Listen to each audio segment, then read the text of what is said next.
First one to do AAI web slop chat today. Welp, here's your daily reminder that the Resident Evil 6 logo, 6, looks like a giraffe getting blown. You're welcome. Good fucking God and all that.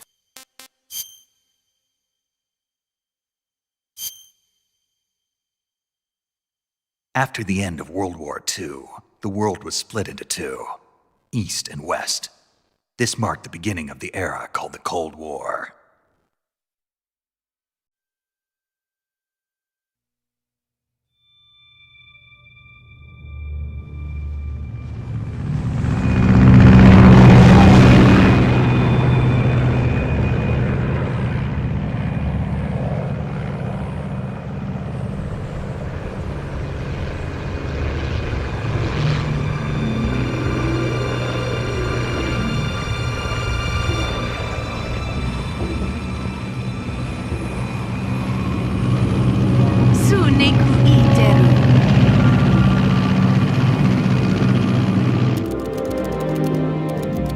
Flying over Pakistan, altitude 30,000 feet.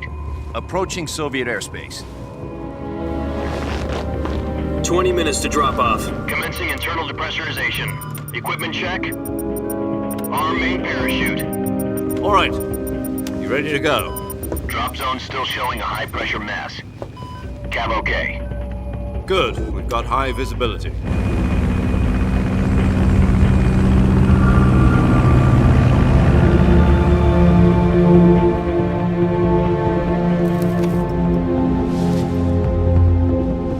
Put out that cigar.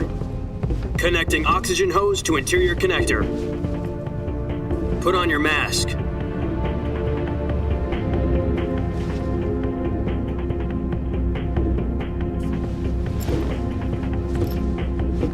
Does this pantywaist know what he's doing?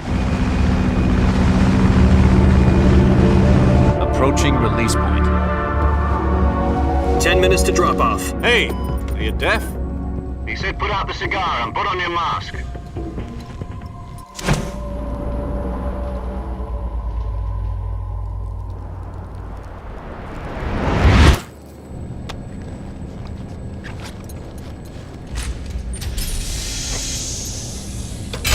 Depressurization complete. Checking oxygen supply. 6 minutes to drop off. Opening rear hatch.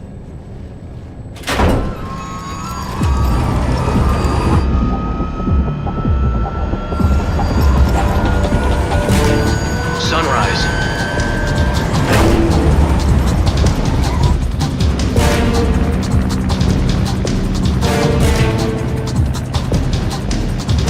External temperature minus 46 degrees Celsius. 2 minutes to drop off. Stand up. You'll be falling at 130 miles per hour. Try not to get frostbite from the wind chill. 1 minute to drop off. Move to the rear. Activate bailout bottle. This is one for the history books. The world's first halo jump. 10 seconds to drop off. Stand by. Status okay. All green. Prepare for drop off. Countdown. 5, 4, 3, 2, 1. Spread your wings And fly. God be with you.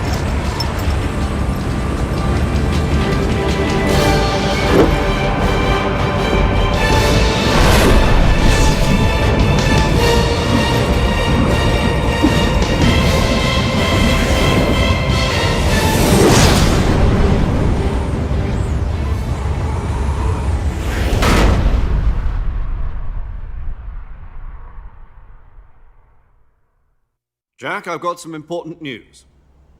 The head of the CIA has finally given us the green light for the virtuous mission. Virtual mission? No, the virtuous mission. The future of our Fox unit depends on it. If it succeeds, we'll be officially organized into a unit. Virtuous mission? Sounds like some kind of initiation ritual.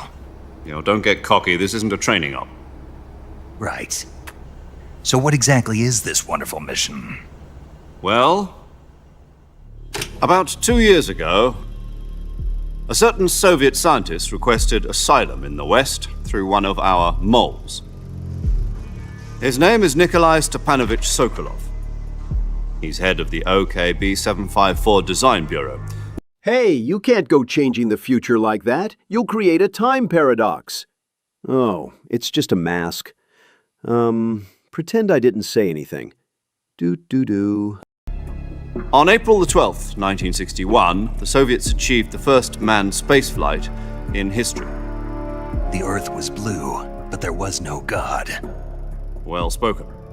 The rocket that carried Yuri Gagarin into orbit was the A-1, known as the Vostok rocket. Sokolov is said to be the man most responsible for the multi-engine cluster used in that rocket. After Gagarin's flight, Sokolov left rocket development to become the head of the newly established Design Bureau. From a lowly technician to head of... After I met Big Boss, my legs were split into two. This marked the era of les enfants terribles. aid. Call it a crisis of conscience. And for that, he left his country and his family behind and went over the fence? Not exactly. One of his conditions was that his family was also to be taken safely to the west. We used a mole to get the family out first and succeeded in sneaking Sokolov over the Berlin Wall shortly afterwards. I was the one who conducted the operation. The security on the eastern side was still full of holes back then. Then what? We got Sokolov over in one piece. George, what are you doing? Playing Metal Gear Solid 3 on the 60s? Hee. You can't do that, George.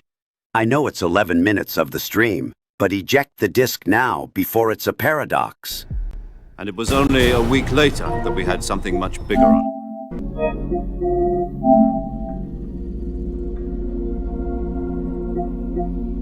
Missile crisis.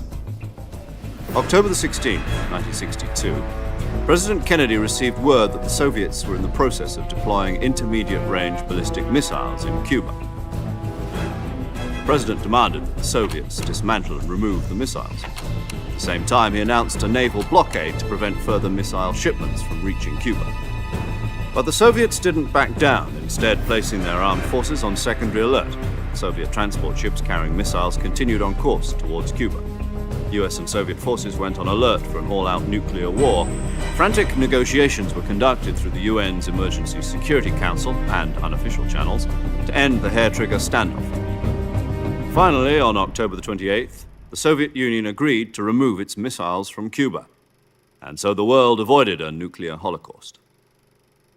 But in order to get the Soviets to pull their missiles out, LOL, I can still play without the disk offline, because the disk lets you copy it inside the hard drive. I think it's that 30-day DRM Sony bullshit. The disk is hanging out of the driver right now, like spilled guts. and we were going to get rid of them anyway. They had no strategic value whatsoever to either the US or the Russians. The Turkey deal was a ruse, a cover story that was fed to the other intelligence agencies around the world. So what did the Russians really want? Sokolov. They wanted us to return Sokolov. You mean the Soviets pulled out of Cuba just to get their hands on Sokolov? That's right. What the hell was he working on? At the time, we had no idea.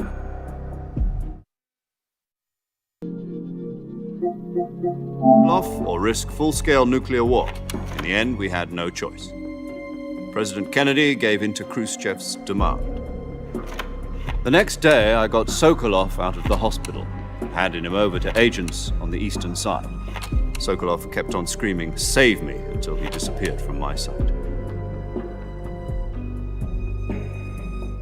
Then a month ago, we received some new information from one of our moles. About Sokolov? Yes, he was taken back to the research. Metal Gear Solid. Rykov Eater. A lightning is striking the jungle. Once more, it's on the verge of completion. So what kind of weapon is it? Something to do with space rockets? No, missiles. Same technology. I guess you're right. We don't know the details, but it appears to be a new kind of nuclear device. For half a year now, the Soviets have been conducting frequent nuclear tests at Semipalatinsk. Something to do with the weapon, I assume. We're talking about a secret weapon so big that Khrushchev was ready to pull out of Cuba to get it back. George, charge your controller, now! No, according to our intelligence, he's in Selinoyarsk, a place in the mountains about 3 miles to the west that's known as the Virgin Cliffs. The Virgin Cliffs. Nice name for a virtuous mission. They moved him there just recently. Why? Apparently, they're conducting a field test of the weapon, but it's our best chance to get him back. This mission would never have been possible if he was still in the research facility. Make sure to do a front flip when shot at. It gives a tactical advantage. Contacted us.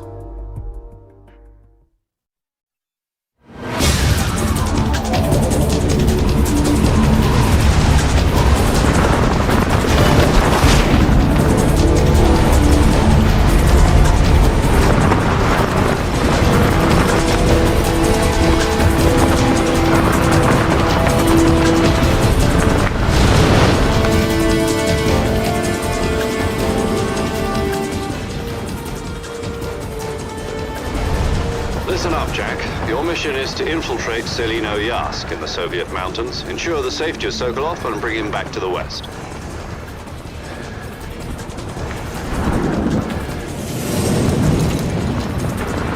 If we don't get Sokolov back before that weapon is complete, we'll be facing a major crisis.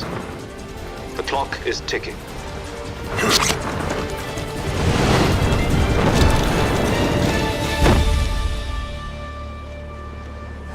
Once we've confirmed the rescue of Sokolov, stand by at the recovery point. A recovery balloon will be dropped at that point. Helium will be pumped into the balloon to inflate it. The process takes about 20 minutes. Once it's complete, the gunship's arm will latch onto the balloon and pull it up. The Fulton surface-to-air recovery system. I'm familiar with the theory. George, does your controller need a little juice? Do you think Sokolov is up to it? The shock will be less than during a parachute jump, and the arm can handle up to 500 pounds. So you're planning on going over the border in a single combat Talon? She's equipped with two 6-barrel 20mm Vulcan cannons, as well as two 40mm machine guns. Sounds like she could hold her own against a battalion of tanks. Even with the fuel in the reserve tank... Yuri Gagarin was into some wild stuff. But don't get me started on Yowie Gagarin. That'll make you hot under the collar, whew. If anything goes wrong, You'll be eating dinner, breakfast, and all the rest of your meals in the jungle.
After the end of Cold War II, the world was split into two, left and right. That marked the beginning of the meme war. What's wrong? You were expecting something different? Now, go and find Sokolov and get him out of there.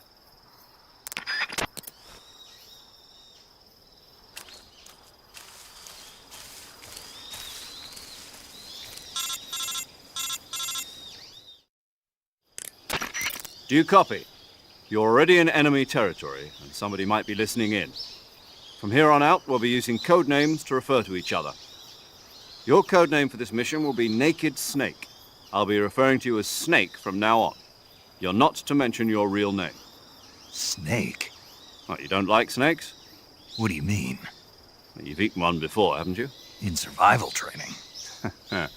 I'm glad to hear that. I don't know if I'd ever order one in a restaurant, but... Be careful, you might not have a choice. What about you, Major? What should I call you? Let's see. I'll be Tom. Call me Major Tom. Oh, and Snake. Yeah, The crew isn't watching anymore. You can take off the disguise now. good idea. This isn't right. Time for the snake to shed his skin.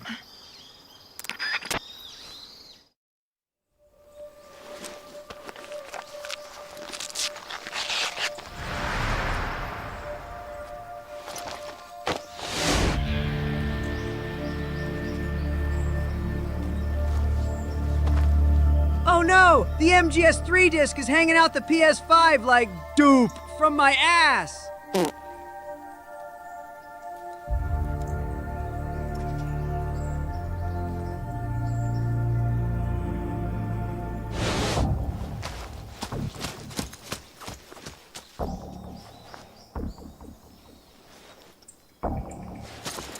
You know what, chat? We're not talking about James Bond movies this time. Instead, we'll have our time on reading James Bond books. And the licensed troubleshooter, The Guns of James Kept Bond. you waiting, huh? This will be a sneaking mission. You must not be seen by the enemy. You must leave no trace of your presence. Is that clear? This kind of infiltration is the Fox unit's speciality. In other words, weapons and equipment are procured on site. That goes for food as well. You're completely naked, just as your name implies. Great. Now I see why you asked me if I like snakes. I suppose calling me Snake was your idea of a joke, too. No, there's a good reason for that. I'll tell you later when the time is right. Gotcha. Getting back to the subject, how exactly am I supposed to feed myself? You've been issued a knife and a tranquilizer gun. Use them to hunt for food. You'll also find some medical supplies in your backpack. Yeah, about the backpack. I lost it in a tree on the way down. I see. Well, you'd better go back and get it then. You know where it is? No problem. I can see it from here. It's stuck on a branch.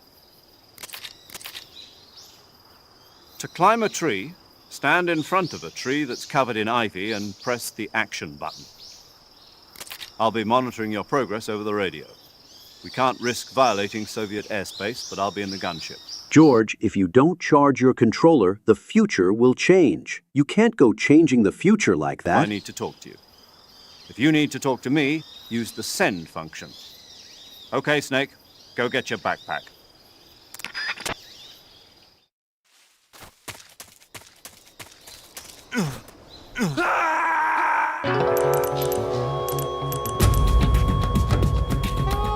What's going on? Snake! Snake!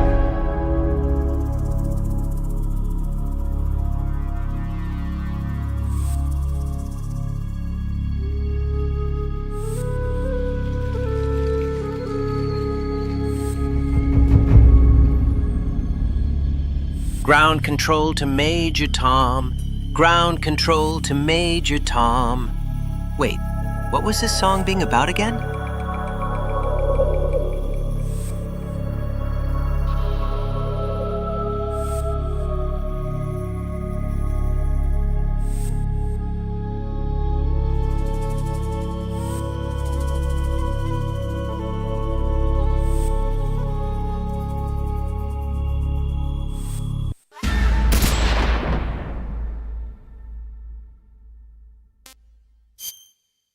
Kept you waiting, huh?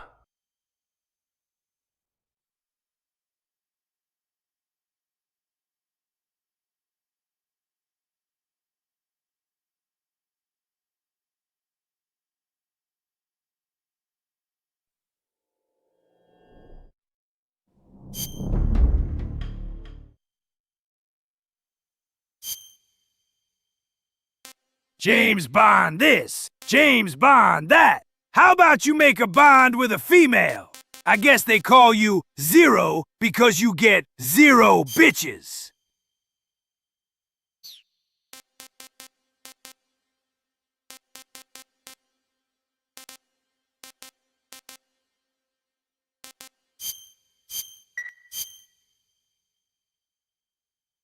After the end of World War II, the world was split into two, East and West. This marked the beginning of the era called the Cold War. Jack?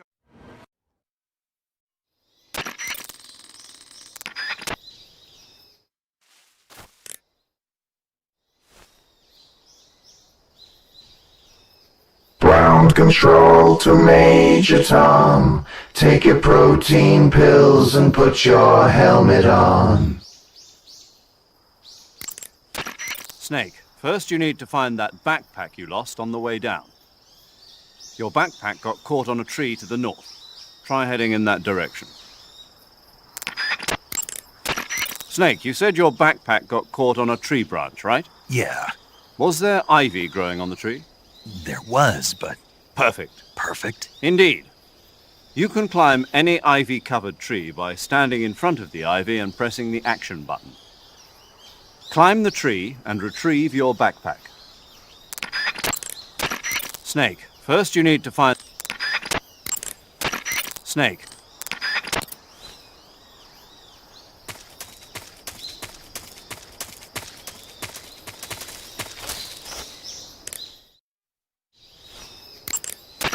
You can climb up onto waist-high objects by pressing the action button.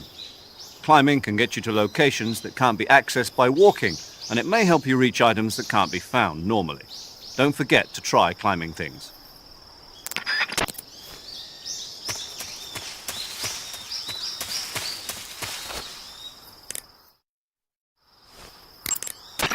Snake, see that fallen tree? Yeah. Check it out. Why? Just do it. There's a crevice under this fallen tree. If you lie down and crawl, you can wedge yourself into the crevice. To lie down and crawl from a standing position, press and hold the crawl button. When you want to stand back up, press and hold the crawl button again. Got it? Yeah, but But what? was that the only reason? What do you mean? You had me check it just so you could tell me that? That's right. Pretty useful, huh? Right. Shall we carry on? By all means. When you're out in nature, you'll find lots of places that you can crawl inside. You can use those places to hide from enemies. You'd be a fool not to take advantage of those hiding places, so always look around with first-person view and survey your surroundings. Ah, shit. Here we go again. Worst place in the world. Rolling Heights Ballas country. I ain't represented Grove Street in 5 years, but the Ballas won't give a shit.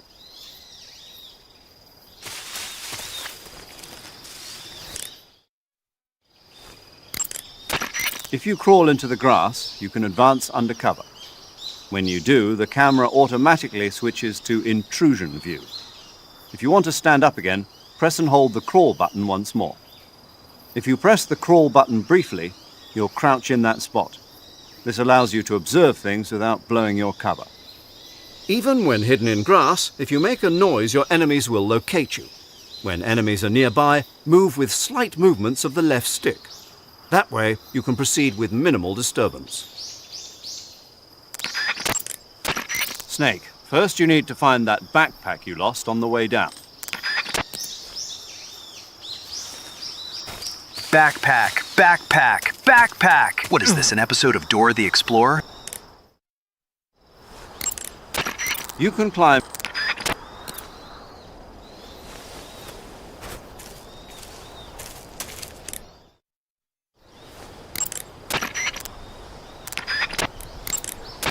You can climb...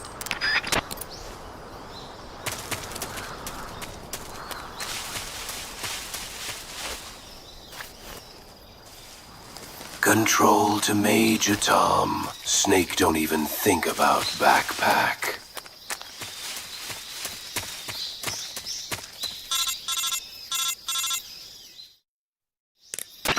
Snake, where do you think you're going?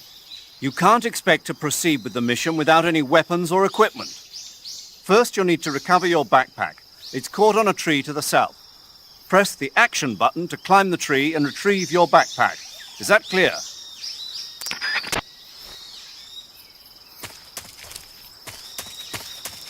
That's a 6-6 and a kick for that sob.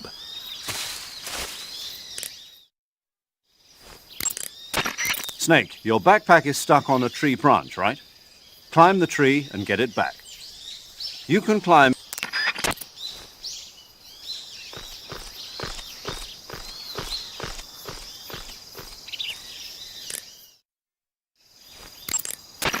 Snake, did you climb that tree? Yes. Good. So the backpack? Not yet. Not yet? Don't tell me you went up the tree just to take in the view. Well, I must admit that's not a bad idea. Climbing a tree does give you a wider range of view. You can use it for scouting. But what you need to do now is retrieve your backpack. Understood? Yeah. The backpack is on the branch pointing east on that tree, right? Walk along the branch and get it. Be careful not to fall. You should be able to grab your backpack if you hang from the branch by pressing the action button.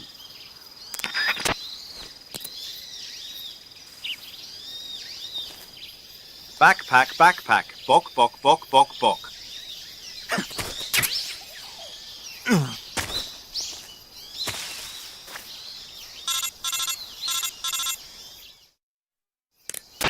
I see you've retrieved your backpack, Snake. To equip a weapon, it's necessary to take it out of your backpack. In the survival viewer, choose Weapon from the backpack. Your available weapons will be displayed in a window in the upper. I hear it's amazing when the famous purple stuffed worm in Flapjaw Space with a tuning fork does a raw blink on Harakiri Rock. I need scissors, 61. Got it. Use the survival viewer backpack. Yep, that's right. Survival is fundamental to this mission. After you've been out in the field for a while, your stamina will start to drop. If your stamina gets too low, it'll affect your performance. You won't be able to shoot accurately, for example, and your wounds won't heal as smoothly. Keep an eye on your stamina so you don't run out. To recover lost stamina, you can hunt for local flora and fauna. You can use either your tranquilizer gun or your knife to hunt. My only weapon is a Mark 22 Hush Puppy tranquilizer gun? That's right. It's been fitted with its own suppressor. Backpack, backpack. Backpack, backpack. Backpack, backpack. Backpack, backpack, backpack, backpack. Reaches 0, the noise suppression effect will be gone. So don't get too trigger happy with it. The suppressor's durability is shown in the icon. Any weapons and equipment beyond what you're carrying now, you'll have to find as you go. I have to find my own weapons and equipment? Whose crazy idea was this anyway? Solo covert actions are standard Fox operating procedure. You can't leave any traces of your presence. No weapons, equipment, footprints, sweat, or bodily waste. The same goes for bullets and cartridges, too. Your presence in enemy territory is already a violation of international conventions of warfare. There aren't supposed to be any American soldiers in Russia. It could spark an international incident. You can't let anyone see you. You can't let the enemy know you're there. This is a stealth mission. You're a ghost, Snake, in every sense of the word. And there'll be no rescue if you're captured. The military and US government will deny any involvement in the affair. Then I'll just have to take care of myself, huh? I'm afraid so. You've been given a fake death pill for that purpose. Well, let me have a ruler, and a saw, and a board, and I'll cut it! I'll climb up the ladder with a hammer and nail, and I'll nail it! When you need it. How generous of you. Use it if you're taken prisoner by the enemy. It'll send you into a state of false death for a short time. Fooling them into thinking that I'm really dead. So, how do I come back to life? Just take the revival pill. You mean that thing they put in my tooth before the mission? That's the one. But be careful. If you remain in a state of false death for too long, nothing will be able to bring you back. Remember that. I'll keep it in mind. You said this was a solo mission, right? Survival view. Ah! Correct. The mission rests entirely in your hands. A real one-man army. Relax. There's a support team ready to back you up over the radio. Who? I'll introduce them to you. This time, survival is of utmost importance. The first member of the support team will be in charge of monitoring your physical condition, acting as a medic, so to speak, as well as recording your mission data. She's a member of Fox as well, and she's here on the gunship with me. She? Hello, Snake. I'm paramedic. Nice to meet you. Paramedic? As in a medic who comes in by parachute. Aren't you going to tell me your real name? Are you going to tell me yours, Mr. Snake? My name, huh? It's John Doe. And they call you Jack for short. You're a regular Captain Nemo. A name means nothing on the battlefield. After a week, no one has a name. What's your name? Jane Doe. Very funny. I wasn't joking, but I'll tell you my name only if you manage to make it back alive. My frequency is 145.73. She's also in charge of recording your mission data. Whenever you want to save... I get that I need the bags and pooper scooper, but why do I need to wear this maid outfit? My camo index is dog shit. Records the state of your health. Good to know. There's one more person I want to introduce you to, Snake. Huh? Speaking of snakes, you remember the boss, don't you? A legendary soldier and your mentor. Actually, it was the boss that got the DCI's authorization in the first place. She's going to be serving as Fox's mission advisor. The boss is? She also helped me plan this mission. She and I were at SAS together. Jack, is that you? How many years has it been? Boss? That's right. It's me. Oh. Talk to me. Let me hear your voice. It's been 5 years, 72 days, and 18 hours. You've lost weight. You can tell just by the sound of my voice. Of course I can. I know all about you. Really? Well, I don't know anything about you. What's that supposed to mean? Why'd you disappear on me all of a sudden? I was on a top-secret mission. You didn't need me anymore. But there were still so many things I wanted you to teach me. No, I taught you everything you needed to know about fighting techniques. I taught you all I could. The rest you needed to learn on your own. Techniques, sure. But what about how to think like a soldier? How to think like a soldier? I can't teach you that. A soldier needs to be strong in spirit, body, and technique. And the only thing you can learn from someone else is technique. In fact, technique doesn't even matter. What's most important is spirit. Spirit and body are like two sides of a single coin. They're the same thing. I can't teach you how to think. You'll just have to figure it out for yourself. Listen to me, Jack. Just because soldiers are on the same side right now doesn't mean they always will be. Having personal feelings about your comrades is one of the worst sins you can commit. Politics determine who you face on the battlefield. And politics are a living thing. They change along with the times. Yesterday's good might be tomorrow's evil. Is that why you abandoned me? No, it had nothing to do with you. I already told you, Jack. I was on a top-secret mission. A soldier has to follow whatever orders he's given. It's not his place to question why. But you're looking for a reason to fight. You're a natural-born fighter, but you're not quite a soldier. A soldier is a political tool, nothing more. That's doubly true if he's a career soldier. Right and wrong have no place in his mission. He has no enemies and no friends. Only the mission. You follow the orders you're given. That's what being a soldier is. I do whatever I have to get the job done. I don't think about politics. That's not the same thing. Sooner or later, your conscience is going to bother you. In the end, you have to choose whether you're going to live as a soldier or just another man with a gun. There's a saying in the Orient, loyalty to the end. Do you know what it means? Being patriotic. It means devoting yourself to your country. I follow the president and the top brass. I'm ready to die for them if necessary. The president and the top brass won't be there forever. Once their terms are up, others will take their place. I follow the will of the leader, no matter who's in charge. People aren't the ones who dictate the missions. Then who does? The times. People's values change over time, and so do the leaders of a country. So there's no such thing as an enemy in absolute terms. The enemies we fight are only enemies in relative terms, constantly changing with the times. As long as we have loyalty to the end, there's no point in believing in anything, even in those we love. And that's the way a soldier's supposed to think? The only thing we can believe in with absolute certainty is the mission, Jack. All right, but do me a favor. What is it? Call me Snake. Snake? Oh, right. Your codename is Snake. It suits you well.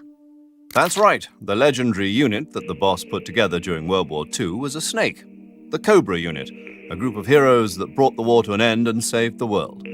As long as you've got a legendary hero backing you up, you'll be fine. Isn't that right, Snake? Yeah, I can't think of anyone else I'd rather have with me. Oh, and one more thing, boss. Yes? It's good to hear your voice again. Same here. After all, who knows if either of us will make it out alive? Snake, you are always best at urban warfare and infiltrating buildings. But this is the jungle. Survival is going to be key. Those CQC techniques I taught you are sure to come in handy. CQC? Close quarters combat, huh? I've been in the Green Berets for the past few years. I'm probably pretty rusty. Not to worry. I'll be here to help you remember. After all, this is your first actual survival mission. I'll be supporting you over the radio. Where are you, boss? Next to the Major? The boss is communicating with us by radio from aboard a Permit-class submarine in the Arctic Ocean. My frequency is 141.80. Call me if you need my advice on battle techniques. Gotcha. Your mission is to retrieve Dr. Sokolov.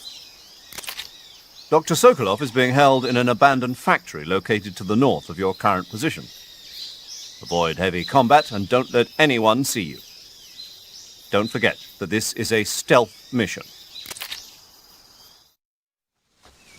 Snake, try to remember some of the basics of CQC.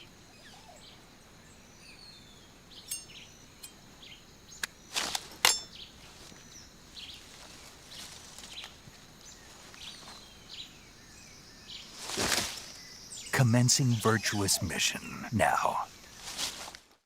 Ugh, lumbago.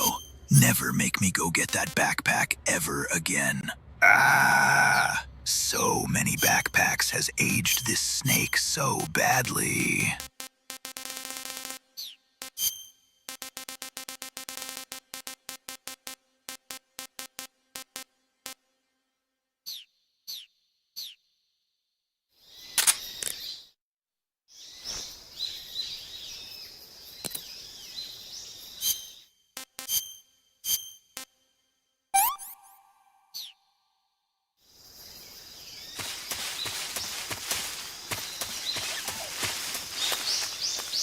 Snake, your backpack is proportional to a time paradox. Don't change the future. Retrieve the backpack and bang Eva. Even when hidden in grass, if you make a noise, your enemies will locate you. When enemies are nearby, move with slight movements of the left stick. That way, you can proceed with minimal disturbance. Sokolov should be at the abandoned factory to the north, so head in that direction.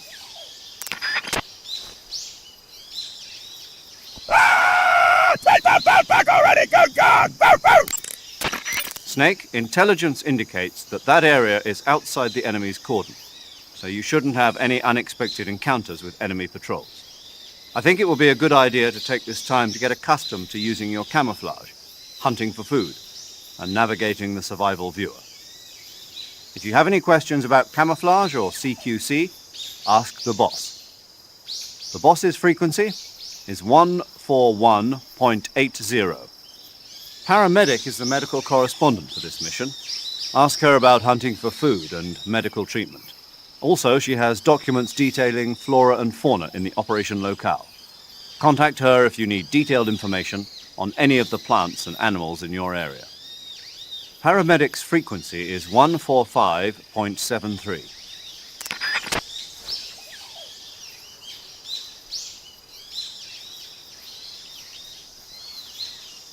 Mama boss.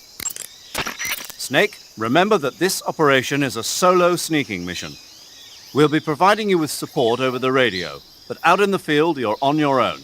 There's no backup. And there's no way you'll survive a battle with a large enemy contingent. Avoid engagement whenever possible. Your highest priority in this mission is staying out of sight. Snake, did you find food? Yeah. You sound happy. I am. Do you know how to eat it? Then let me explain.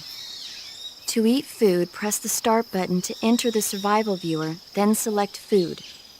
Select the food you want to eat and press the Enter button. Select Eat, and you will eat the selected food. When you eat, you will recover your stamina, but the extent of recovery depends on what you eat. When your stamina is down only slightly, you should save your tastier morsels for later. But don't leave food for too long or it'll rot. This is where a little planning ahead goes a long way. Besides eating food, you can throw it at enemies to confuse them. So remember, food is not just for eating. Be creative. Because no one is going to shot a maid in the middle of the jungle, you scully-head-looking skullface. Would you shot a maid in the jungle? No, I didn't think so. No collect Snake's poopies. Snake, when your stamina gets low, it negatively affects your physical abilities. You've got to replenish your stamina before it runs out. The gauge below your life gauge is your stamina gauge. It shows, as the name suggests, your remaining stamina. As you consume stamina, your natural life regeneration is slowed and your hands shake more. Your O2 gauge and grip gauge also become shorter. Excessively low stamina can often impede your mission objectives. Make sure you replenish stamina before that occurs. Eat food to recover stamina. Capture plants and animals to get food. I have information on the local plants and animals, so don't hesitate to ask. My frequency is 145.73.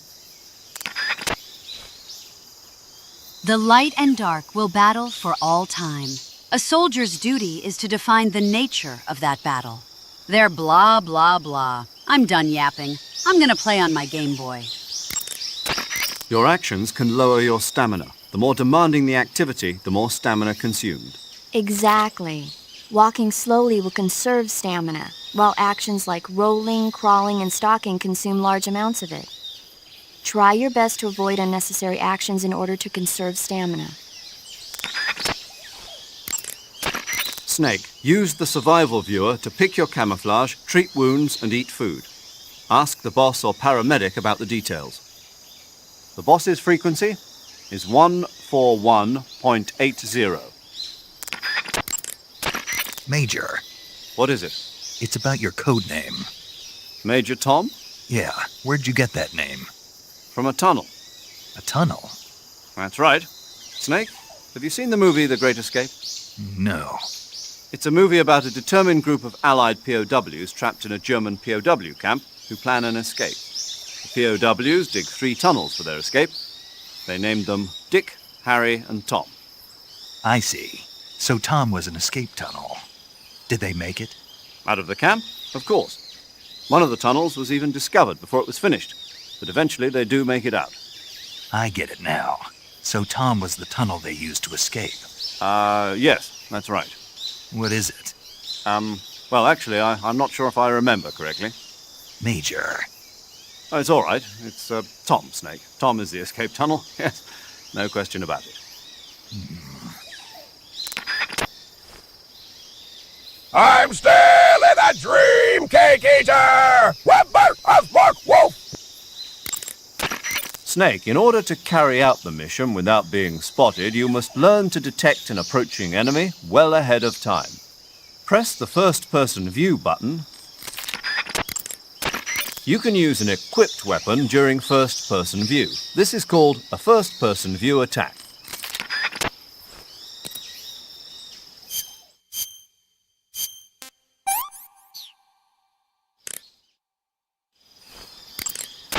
If you crawl into the grass, you can advance undercover. Sokolov should be at the... Snake, making it harder for the enemy to spot you isn't the only advantage to maintaining a high camo index. The harder you are to distinguish from your surroundings, the harder you are to hit. In other words, the enemy's shots will miss more often. Do everything you can to keep your camo index high at all times. Snake! Why did you not shoot them? Bully's holding Emma Emmerich! You have a fucking clear shot on him! You dumbass! I don't know, John. I'd say it's for the plot. Snake, be careful. The way to change between standing, crouching, and crawling has changed slightly from the methods learned in training. When standing, press the crawl button briefly to crouch, and press and hold to take a crawling position. Since by crouching you take a lower position, it has a higher camo index than standing. Listen up, Snake. Keep in mind that this operation is strictly covert. Engagements should be avoided. If you must dispose of an enemy, do it with the tranquilizer gun. Yup. Sweet dreams, Boy Scout. That's right. And by the time he wakes up, you and Sokolov will be safely out of the country. Sipping hot coffee on a plane back home. What did you say? What did you say? Sipping hot coffee on a... You're gonna drink that foul mud?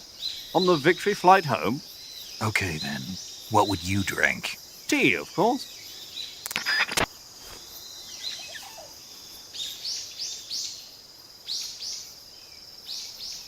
Snake, just because we are friends right now does not mean I won't betray you. Snake, just because we are friends right now does not mean I won't betray you later.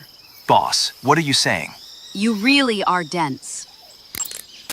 Snake, the fake death and revival pills we gave you are the latest in internal medicines developed for intelligence ops by the CIA's technology division.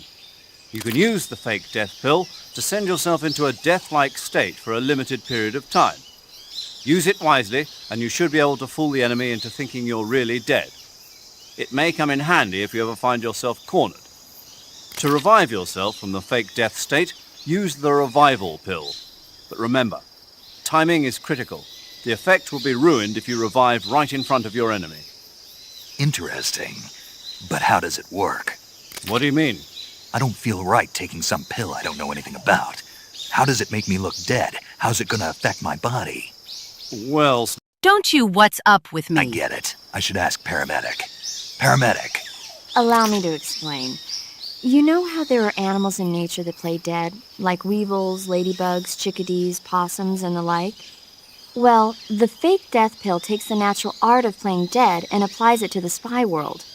When you take the fake death pill, it causes your body to rapidly secrete a number of chemicals. Adenosine and serotonin, as well as opioid peptides, such as methionine and kephalin. Those chemicals act to induce a state of hibernation, causing your heart rate, your breathing rate, and your body temperature to drop dramatically. It'll truly look like you've dropped dead upon initial inspection. The revival pill, to put it simply, is a counteracting agent to the fake death pill. When you take it, it causes your body to secrete stimulants like noradrenaline and other chemicals such as naloxone, which block the effects of the fake death pill. Basically, it wakes you up. Does that help? Yeah. Okay, I'll try and explain it in more detail. The secretion of methionine and kephalin triggered by the fake death pill causes the opioid receptors. Oh, okay. I think I get it now. Are you sure? Yeah. But you must want to know a little bit more. There are 3 types of receptors: delta, kappa, and mu. Methionine and kephalin acts on the... Paramedic, I think Snake understands now. Isn't that right, Snake? Yeah, clear as crystal. But... Major, I've got enough info about the pills, so I'm gonna get back to the mission now. Yes, you do that. Hey, wait a...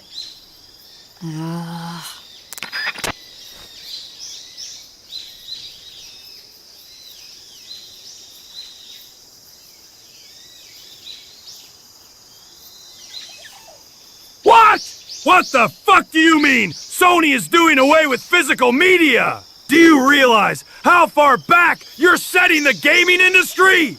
We might as well be sailing the 7 seas! And remember, kids, there are cougars and missions! Ah! Dios mío! Puta madre, Dios mío! Good God! Good fucking God! When you're in the jungle, determining the position of your enemies is important. That's why you've been supplied with sensors. Use them well. The motion detector senses activity in your immediate vicinity. However, in the jungle, a lot of things other than your enemies are moving. Animals moving around will show up on the sensor just like anything else. Also, the motion detector is only so sensitive. Don't forget that certain enemies and animals that make only slight movements will not be detected. Press the left stick to initiate the active sonar and emit a special sonic wave. The reflected sound from the sonic wave reveals the positions of targeted objects. In contrast to the motion detector, the active sonar reveals still objects as well. Mommy? I missed you, Mommy. Position to enemies and animals, so be careful when using the active sonar. The anti-personnel sensor vibrates when it detects human life forms. Unlike other sensors, the anti-personnel sensor has been adjusted to react to humans only, eliminating noise from animal detection. It can detect hidden, unmoving enemies, and the use of it doesn't betray your own position. Knife, gun, knife gun. Its accuracy lacks a bit, as it has trouble revealing the exact position of detected bodies. Keep that in mind. When you use it during first-person view, it'll work only in the direction you're facing. Your sensors and other electronic devices cannot be used indefinitely. Once they're activated, they consume battery power. Remember, all items draw power from a single battery. Once your battery runs... Are you gonna retrieve backpack or I mean to carry it to you? You can check your remaining battery power with the icon of any item that uses electricity. Take care not to waste power. The battery recharges automatically when not in use. When you want to recharge the battery, unequip all electronic devices and give it some time. The higher your stamina gauge, the faster your battery recharges. If you want it to recharge faster, eat food and recover your stamina. Also, if you Check, it's me, Kojima. Did you like it? Charge faster. Wait a second. What is it? The higher my stamina, the faster my battery recharges? That's what I said. But what does my stamina have to do with the battery? Oh, yes, I see what you're getting at. Let's have Paramedic explain that. Paramedic? Yes, sir. It's because Snake's battery uses bioelectricity. Bioelectricity. Bioelectricity is electricity emitted from cells. When the cells of living things are stimulated, sodium and potassium ions move rapidly through the cell membrane's ion channel, creating a difference in electric potential. The battery uses that energy to recharge. So unless your cells have plenty of nutrients, the recharge won't work well. Amazing the kind of machines that are available now. But this machine has not been made public. It was designed by a scientist at the CIA's Directorate of Science and Technology. What kind of person was he? The person who designed it? Yeah.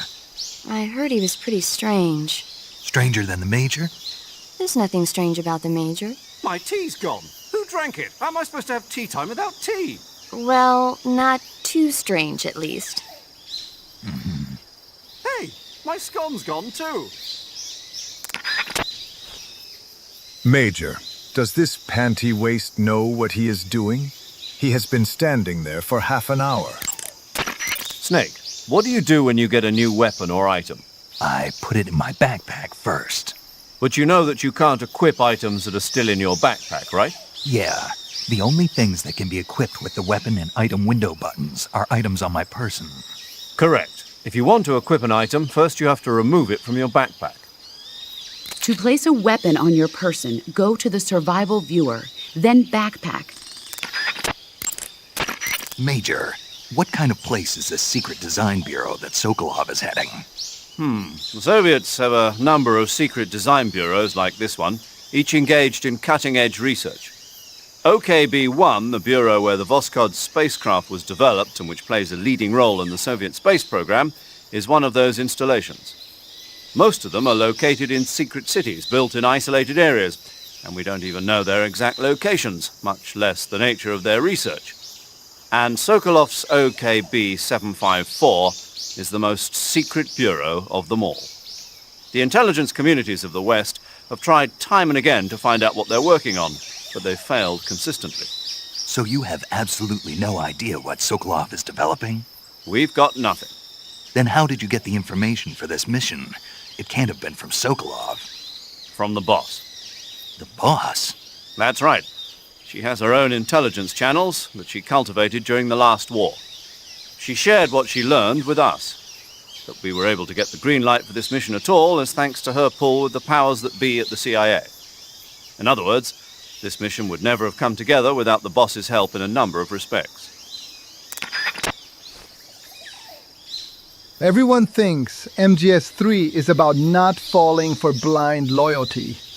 But it is actually about banging hot Chinese spice and eating raw food you find on the ground. I am a fucking genius! Snake, aiming your gun during...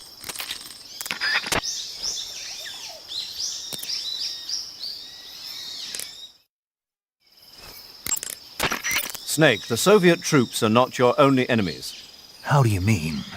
nature. Boss? Poisonous snakes, scorpions, crocodiles, hornets. There are dozens of dangerous life forms living in Selino-Yarsk. There are even poisonous mushrooms and frogs, and other plants and animals that you must not eat.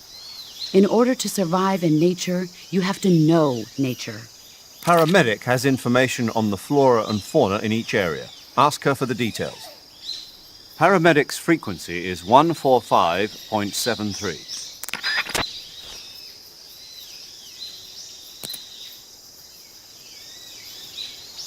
Hey, George, what's up, my man? Chat, PlayStation just posted a fucking fight stick on X like nothing even happened, man. A fight stick that's dead on arrival since Marvel Tokon isn't coming out in over 100 countries. Jesus Christ. I'm gonna make them pay for this. Are you with me or not? Okay, let's go, bitch. Snake, I don't recommend running around wildly. You need to determine when it's best to run and when it's best just to walk. Move the left stick slightly to walk. You won't move very fast, but it consumes little stamina, and enemies are less likely to detect you. When you are near enemies or when you need to conserve stamina, those are good times to walk.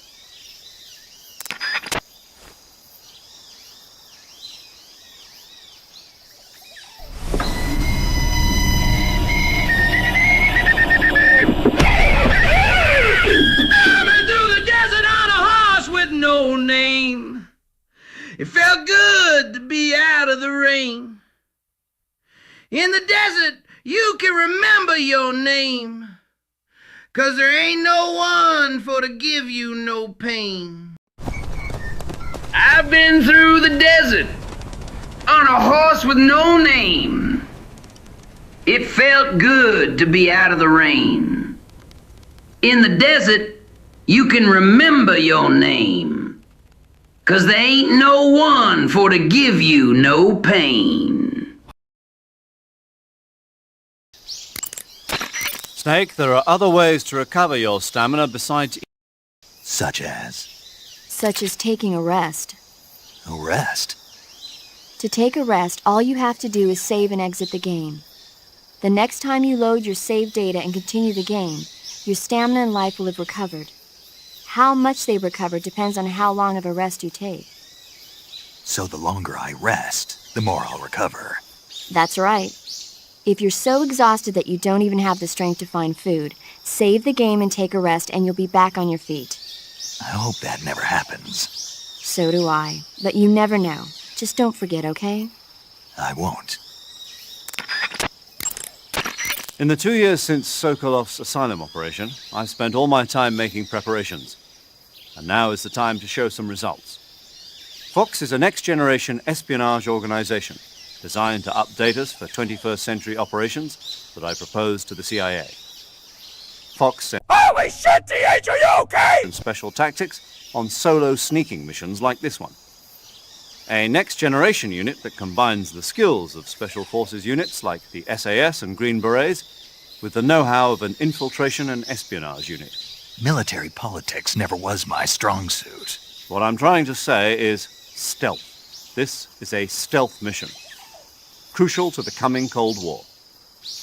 The CIA director has always frowned upon Fox, but if this mission succeeds, Fox will be added to the CIA as an official unit. I intend to make Fox the leader in special operations, and to that end, this mission must succeed. Right. I'm counting on you, Snake.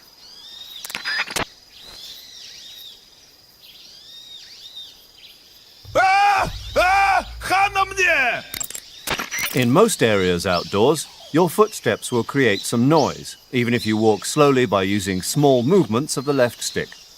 This could alert nearby enemies to your presence. If you need to sneak up behind an enemy, use a directional button to utilize stalking. Stalking is a movement technique that eliminates even the sound of your footsteps. Stalking involves putting your weight on your rear foot, then stepping forward slowly with your front foot. Before putting down the front foot, use the tip of your foot to check for dangerous objects or branches that might create a noise when stepped upon. Once you've determined the spot is safe to step on, slowly lower your foot to the ground. placing it down from the outside edge first, and then slowly lowering your weight onto the foot. Throughout the entire process, you have to strain your calves to retain balance. But all you need to do is press the directional button in the direction you wish to move. When stalking, you can move without creating sound with your footsteps. And since your posture is low while stalking, you are that much less likely to be spotted by the enemy. Since you move cautiously while stalking, you will be able to detect a trap on the ground before it is set off. However, the slow, concentrated movement while stalking consumes high amounts of stamina. Switch between walking and running with the left stick and stalking with the directional buttons depending on the situation. I only want My Little Pony. Friendship is magic. For the, plot. Major, tell me about Sokolov's past work. I assume you already know that Sokolov was the developer of the multi-engine cluster. The multi-engine cluster is exactly that, a system for fitting a single rocket with multiple engines. The Vostok rocket, for instance, had 32 engines. With the technology they had, it was difficult for the Soviets to develop large engines with massive thrust. So instead, they decided to focus on using multiple smaller engines to achieve the desired thrust. With this method, though, maintaining the fuel balance between the various engines was a major problem. Sokolov was the man who provided the solution. And that's what earned him the job as the head of the design bureau? Apparently so.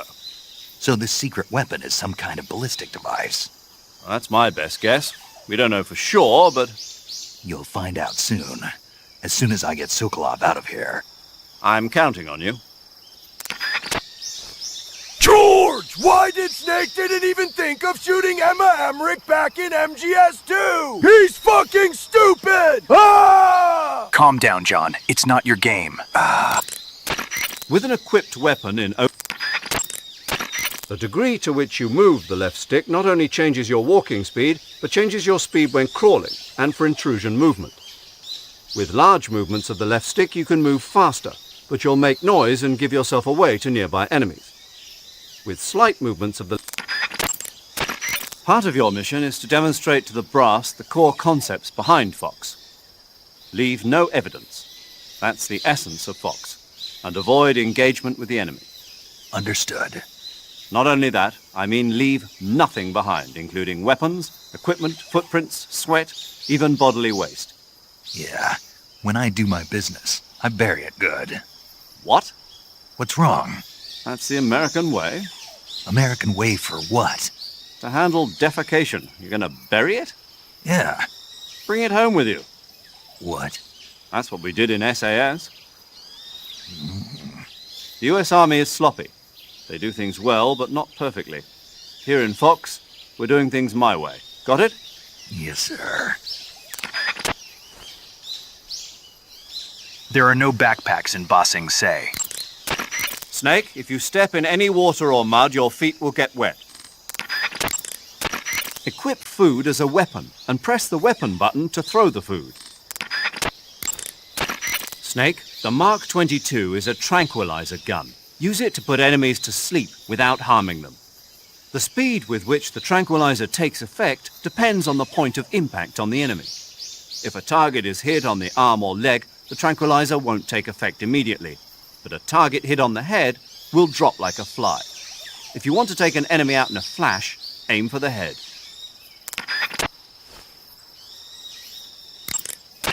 Major, didn't you say that the boss was in the SAS with you? Yes, we formed the 22nd SAS Regiment together. When the SAS, the British Special Air Service, was first established, they invited the boss on board as a special advisor. In fact, you might say it was the boss who put together Rayforce and L Detachment, which laid the groundwork for today's SAS. You won't find her name in the history books, but her contributions were many and great. Yeah, the real heroes are never made public. Not in our line of work, anyway. The dummy run on Heliopolis and the nighttime raids on German air bases in North Africa were her idea as well. Yes, she was always one step ahead of the rest of us, both in thought and action. It's true what they say. Who dares wins. The motto of the SAS. Precisely. The motto itself is a tribute to her service. Needless to say, the SAS has become a model for special forces units all over the world. In that sense, the boss really is the mother of special forces. The hot wind blowing, jagged lines across the sand. Snake, let me explain the enemy's various states of alert. First of all, there's the state in which the enemy in that area doesn't know that you're there. This is called normal phase. In normal phase, the enemy will follow normal procedures for patrols and other activities. They won't present much of a danger to you. But if they spot an intruder, that means you, they'll attack in an attempt to neutralize you. This is called alert phase. Alert phase will last until the enemy loses sight of you. Even after they lose sight of you, the enemy will continue to search the area for a while. This is called evasion phase. Evasion phase will last until the enemy exhausts their search effort. Once evasion phase is over, the enemy should return to base. After the search is aborted, the enemy will enter caution phase. In caution phase, enemy soldiers will be more cautious in their patrols, and they'll likely be more difficult to detect. In addition to the regular patrols, there's also a chance that they'll send out additional search units. Keep on your toes. It is I, Die Hard Man. I'm black, baby. Good God. Dios mío. Puta madre, Dios mío. Good God. Ah, good fucking God. Yeah. After you've grabbed an enemy, press the crawl button during a run to commence a roll. For a brief interval, you'll perform a jump which can be used to knock down enemies. In contrast to the training you've done so far, you can use rolling to jump waist-high objects. However, remember that rolling consumes more stamina than standard running. Snake, remember that the suppressor is a limited commodity. I know. No suppressor lasts forever. Exactly.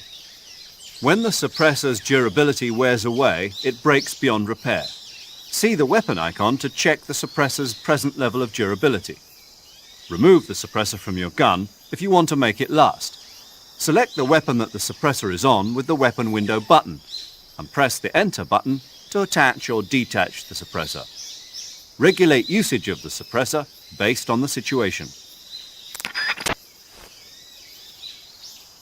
This is a stealth mission. What did he mean by this? Major, what about my code name? You mean Naked Snake? Yeah, what does it mean? It's because snakes slither through the grass unnoticed to those around them. No, I mean the naked part. It means without embellishment, devoid of a specified quality. In other words, basic. Why's that my code name? I explained that the virtuous mission is designed to test the effectiveness of Fox, right? Right. And the procedure used for this mission will represent the modus operandi of Fox for future missions. In other words, the essence of Fox. Naked and pure? Exactly. And there's the fact that you went in practically naked. No weapons, no equipment. I see. Means more than I realized. Yes, clever, isn't it? But don't leave yourself naked to the enemy. Roger that.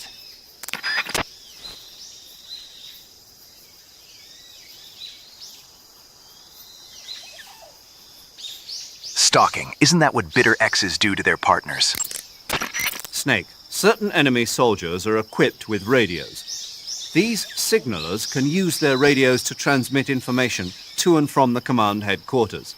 If a signaler realizes your presence, you can bet he'll be on the horn calling backup from headquarters.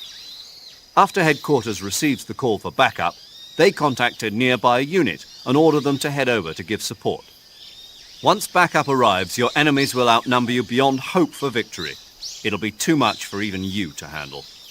If you notice a signaler making a call for backup with his radio, take him out before he has the chance. If the call gets through, retreat before the backup unit arrives. If you hang around too long, you'll find yourself immensely outmatched. Got it? Those conservations are too boring. Gonna pretend to listen. Blah, blah, blah. Snake, are you listening? Never mind. Sokolov, Sokolov, Sokolov. Boss Jack is slacking off again on jungle. It's possible to destroy the radio that enemy correspondents use. If you must get involved in a fight, destroying the radio first will allow you to concentrate on the battle without worrying about reinforcements. Snake, this operation is a sneaking mission. You'll be doing your job right under the enemy's nose. In the event that you're spotted by an enemy, disable him before he can alert nearby soldiers. If you can take him out before he alerts other enemies of your presence, then the alert phase will quickly be restored to normal phase. But don't forget, even this should only happen in emergencies. Your top priority is to avoid being spotted by the enemy in the first place. Be effective. Remember that nobody can notice you. If there is nobody around who can notice you... Snake, I recommend against leaving the bodies of your victims lying around. If the enemy spots a fallen comrade, they'll realize that they've been infiltrated and strengthen their guard. When you kill an enemy, hide the body in the grass or at some other location where it won't be spotted. Stand near a fallen enemy and press the weapon button with no weapon equipped to grab the body. Hold the weapon button and move to drag the body. Release the weapon button to put the body down. Snake, the damage that an enemy takes from your... Snake, I've completed the double check on the Fulton recovery system. Any problems? None. Leave your recovery to us. Excellent. I suppose I should explain the procedure once more before the actual maneuver. No. I see. Well, the Fulton recovery system allows for rapid recovery of personnel from enemy territory, and it's perfect for these kinds of special operations. Basically, how it works is the plane flies by and snags a nylon lift line that the soldier has grabbed onto, and that's been elevated by a balloon. The Fulton recovery system was first designed in the 1940s as a method of picking up mail for the American Postal Service.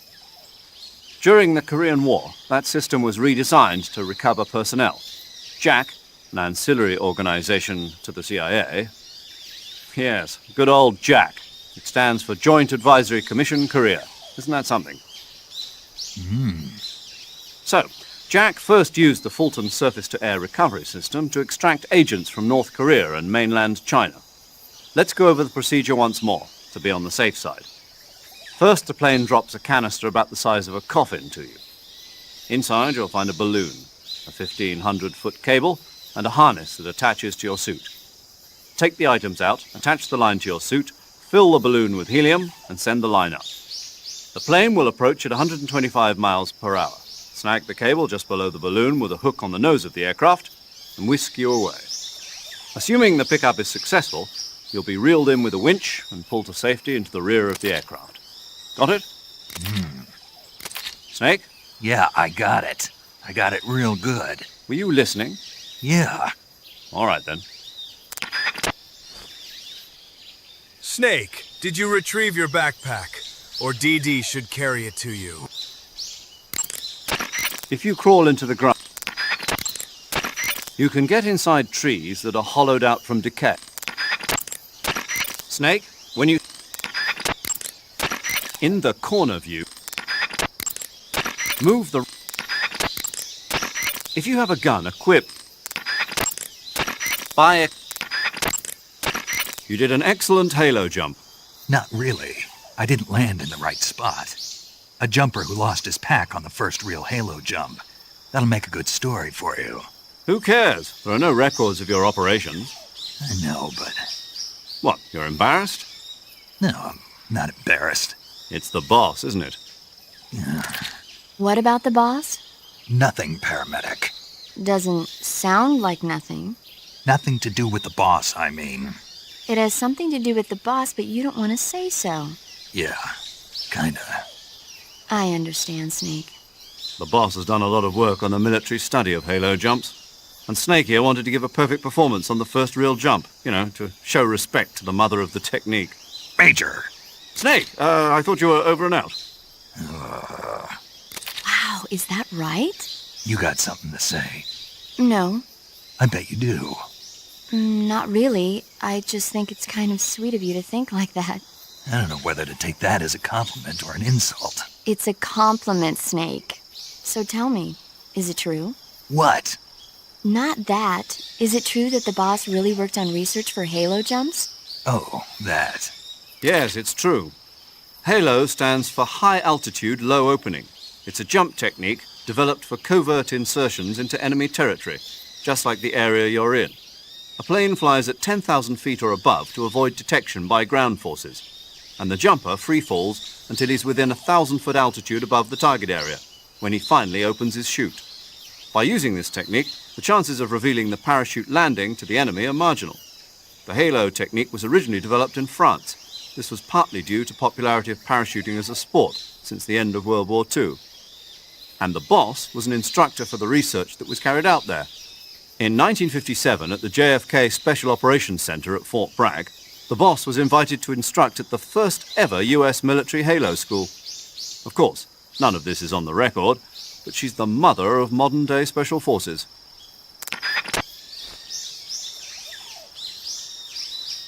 Snake, I know you like being in nature, but do you think you could retrieve Sokolov sometime this year? Press the action button when you're... While hanging, you can't keep hanging forever. If there's something... Press the crawl...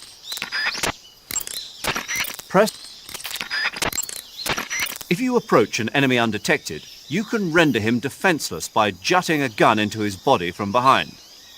This is called a hold-up. However, even after rendering an enemy defenseless, if he notices you put your weapon away or start to walk away, he will attack. So, be careful. When you hold an enemy up, sometimes he will give you an item. Conducting a hold-up presents risks, but it is a useful technique when you're running low on ammunition or medical items. After you've received an item from a hold-up, you might try holding the enemy up again. He might give up a more precious, hidden item. I can do nothing. That because I'm in a fucking wheelchair. Want to know how that happened? Well, I was just walking, and then I flew right in Armstrong. Major, tell me a little bit more about the space race. In 1957, the Soviet Union succeeded in launching their first artificial satellite, Sputnik, into orbit. Having been beaten to the chase by the Soviets, the US government accelerated its own space program in an effort to catch up. The following year, the space development programs of the various service branches were united to form the National Aeronautics and Space Administration, or NASA. That same year, the Mercury program was launched with the goal of putting a man into space.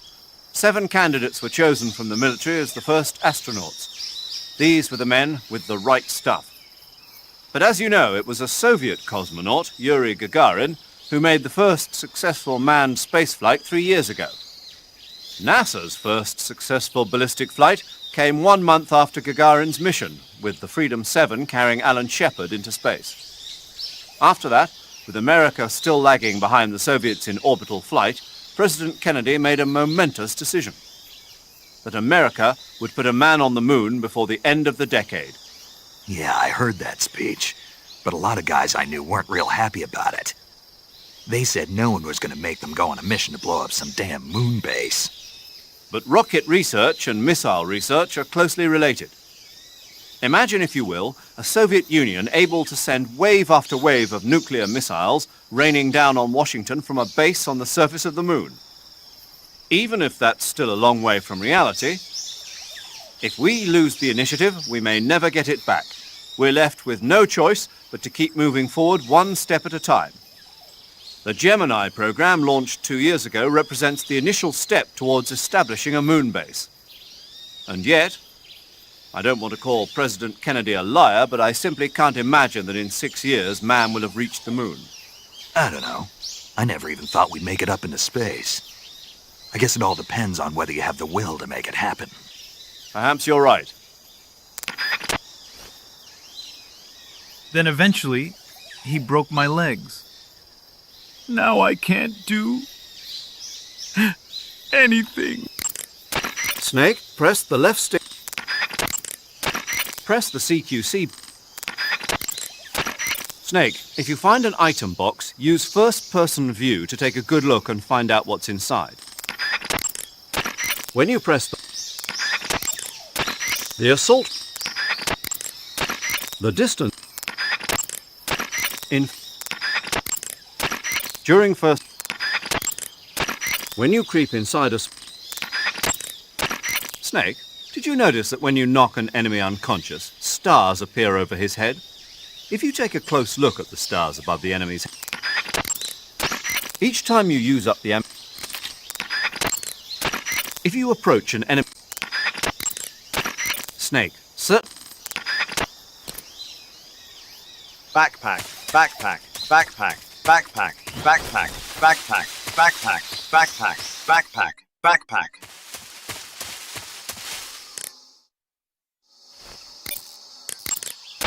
Saving the game, Snake?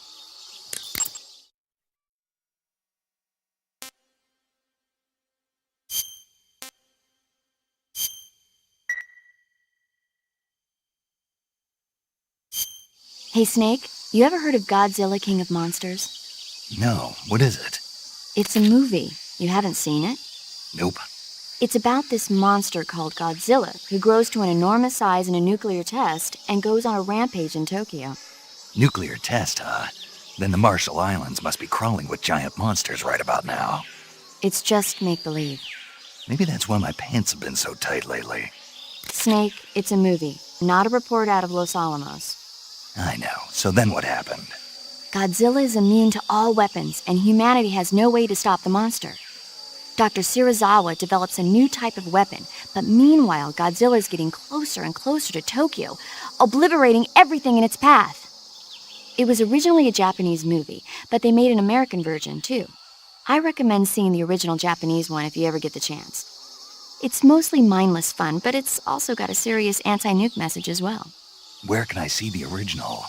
You'll just have to go to Japan. Really? That's too bad. Well, if you wait 40 years, you might be able to see it in America, too. Why's that? 2004 will be Godzilla's 50th birthday. You think they're still going to be making Godzilla movies then? Of course! Everybody loves Godzilla. You sure know a lot about movies. I don't suppose you're the movie-watching type, are you? Not really. Okay, then I'll tell you everything I know. When the going gets tough, movies can save your life. It's always good to be able to look at things from a different perspective when you get in a jam. That's the magic of movies. No kidding. Well, I guess it might at least make a nice distraction. That's the spirit, Snake. Have a little fun.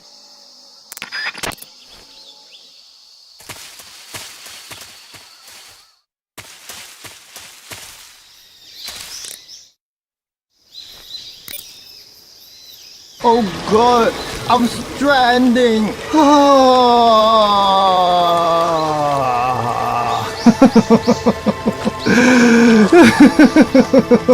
I am stranded. You are stranded. We are all homos. Homos.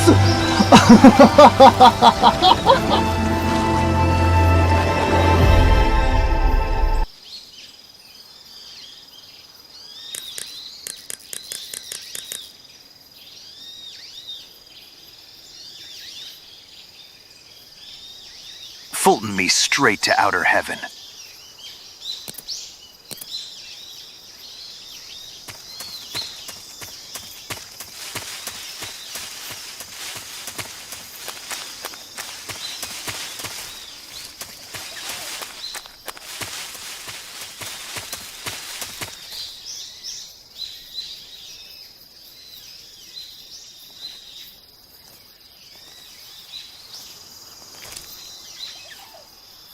He's embarrassed about failing the halo jump, due to his being autistic over going over details always.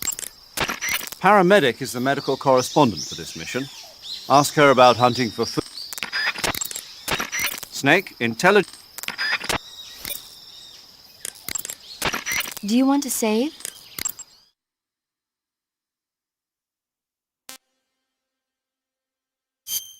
Back in my day, squads were issued sticks and a rock.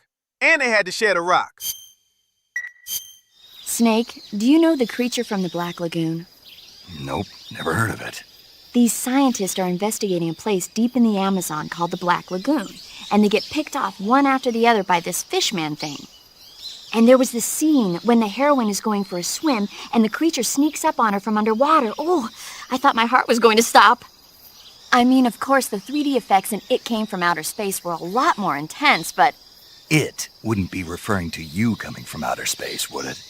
How rude! Why do you say that? Because no one on Earth could be as charming as you. Fine. I'll just get to the point, Snake. Be careful of what's around you when you're in the water. Just imagining you swimming in those jungle rivers makes me think of you being attacked by a fishman. I appreciate the concern. Fishmen aren't the only things that'll attack you in the water. Really be careful out there. Okay. And don't be attacking any pretty girls going for a swim, either. Are you calling me a fishman? You started it. Did someone say stars?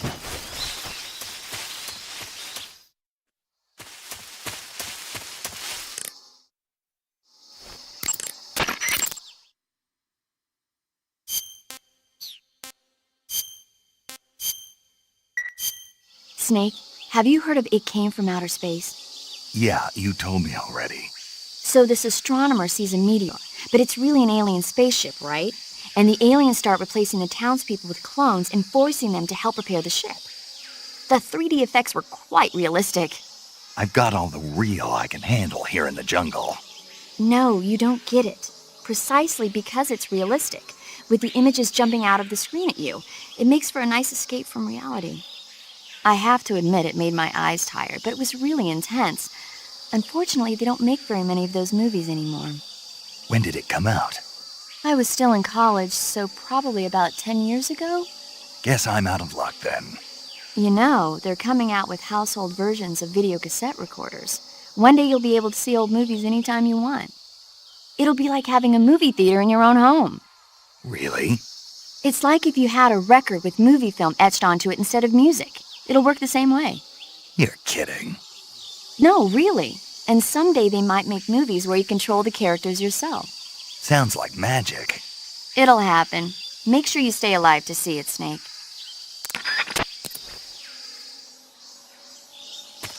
Snake, pick up your feces.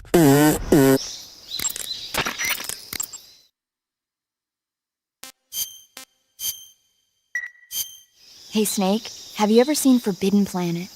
No, can't say I have. It's about this expedition that goes to the planet Altair 4 in an ultra-fast spaceship. When they arrive, they meet the survivor of the last expedition, Dr. Morbius. Dr. Morbius was exploring the planet along with his daughter Altera and the versatile Robbie the robot. Ignoring the doctor's warnings, the expedition team is suddenly attacked by an invisible creature called the Monster from the Id. The special effects they used for the science stuff were really neat. I wish I had a robot like Robbie that could make any... You gotta extract him? I'm more interested in that invisible monster. If I were invisible, I wouldn't have to bother hiding or wearing camouflage. Maybe someday you'll be able to turn invisible. Yeah, that'll be the day.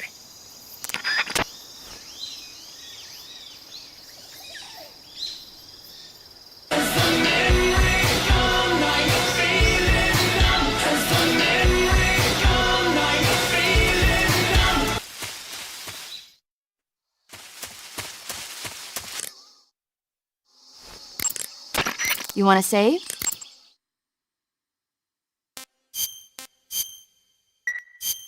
Okay, good luck, Snake. Thanks.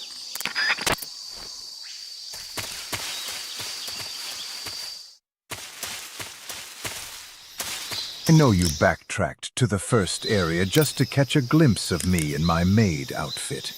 Nice try. But I can hide better than you think. Now excuse me while I scoop this up. Camouflage is an indispensable tool when you're sneaking through the jungle. To use camouflage, first press the Start button to go to the Survival viewer. Then select Camouflage and press the Enter button. Select Uniform to select Battle Fatigues, and Face to select Face Paint. Choose battle fatigues that match the surrounding environment. The most effective camouflage is attained by selecting fatigues that blend in with the environment. Camouflage patterns that stand out in your surroundings will attract attention. Visibility is poor in the jungle, so you'll be finding yourself in a lot of unexpected encounters. Naturally, this means that close quarters combat will be more important than ever. So I'll have plenty of chances to use CQC then. That's right. In proximity encounters, firing a gun isn't necessarily the best response to every situation. It's only one option among many. Rather than taking the time to draw, aim, and fire a gun, engaging your opponent in hand-to-hand combat can sometimes be a faster and more reliable way of subduing him. Besides, in a sneaking mission like this one, it's too dangerous to go around firing your gun. You'll end up revealing yourself to the enemy. Yeah, I know. You created CQC to deal with exactly this type of situation. With your help, of course. In a battle situation, you'll only have a split second to decide how to attack. Use the weapon button to attack using a weapon, and the CQC button to attack using CQC. Press the CQC button once to throw a punch. Pressing it multiple times in succession will allow you to deliver a combo attack. But striking your opponent is just one aspect of CQC. It doesn't really start to shine until you've got your enemy in a hold. Press and hold down the CQC button to grab your opponent with your right hand. From there, you can use the movement stick to knock your opponent off balance and throw him to the ground. This can be used to knock an opponent out in a single blow. If you don't press the movement stick, grapple with your enemy until you're behind them and can get your knife to their throat. Grabbing an enemy from behind and holding your knife against his throat will render him virtually powerless. From this point, there are several things you can do. Press the action button to slit the enemy's throat with your knife. Move the movement stick and press the CQC button to throw the enemy to the ground. Tap the CQC button rapidly to choke the enemy. You can use this to knock him out or even kill him if you do it long enough. By continuing to hold down the CQC button, you can move around while keeping your grip on the enemy. By pressing the weapon button, you can aim your currently equipped weapon at another enemy. With their comrade acting as a human shield, the enemy will be reluctant to attack you. Press the interrogate button to press your knife against the enemy and demand information. You'll be surprised at how much you can learn this way. But don't get too complacent. While your enemy may be powerless in your grip, he'll use any opportunity he can to counterattack.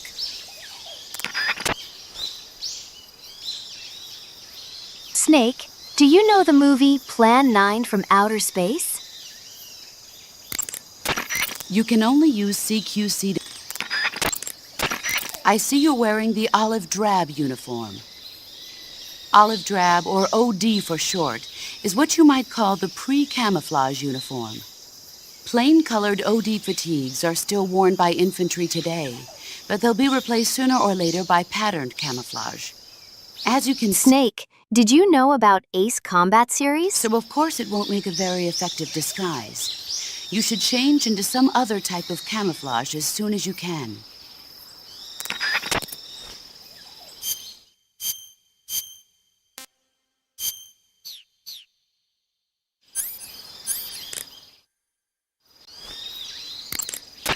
Normally, you would ask a fellow soldier how well your camouflage is working. But this is a solo sneaking mission, so nobody out there is on your side. You have to determine how well your camouflage is working by yourself. Yeah, I know. Don't worry, that's what the camo... These hands are rated E for everyone. Camo index tells you how well you've imitated the surroundings. The higher the index, the more well disguised you are. With a high enough camo index, you can even fool enemies inches away. If you are in an area where encounters are a high concern, keep your camo index high. Got it?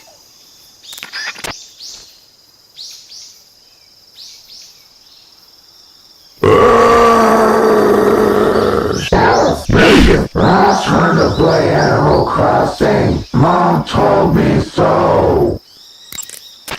In my day, I did my share of sneaking into enemy territory. You mean since World War II? Yeah, mostly snatch missions. Snatch mission? That's where you abduct an enemy officer without killing him, right? Right. That's where I got the original idea for CQC. In a snatch mission, taking out the target's escorts by shooting them is not an option. If the enemy hears the gunshot, they'll know there's an intruder and tighten security, and the target will sense danger and try to get away. You needed a way to take out the guards and secure the target without making a sound. That was the idea. The CQC style that you and I developed is based on the techniques I cultivated during those missions. So... First time I've heard this. Huh? You've never told me any of this before. I didn't? No. Why? Why didn't you tell me this before? Why now? I have my reasons.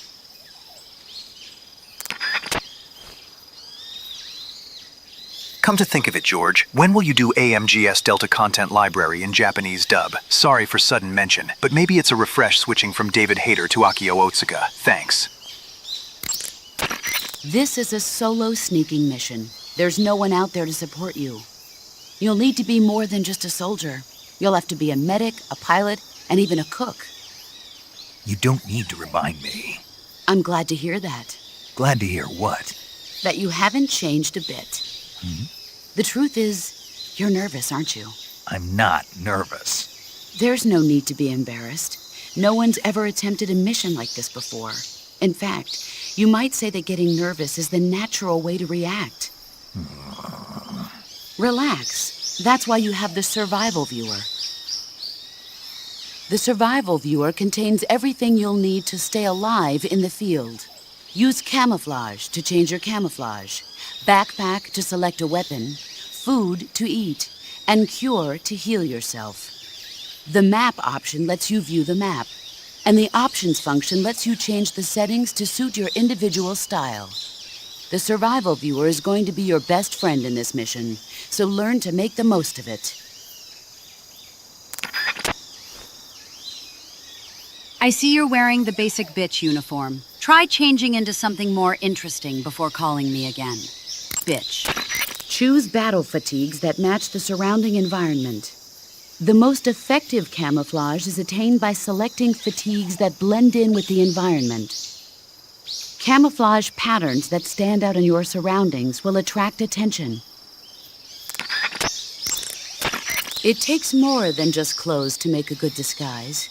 To camouflage yourself effectively, you'll need to wear face paint. Face paint is camouflage applied to the face.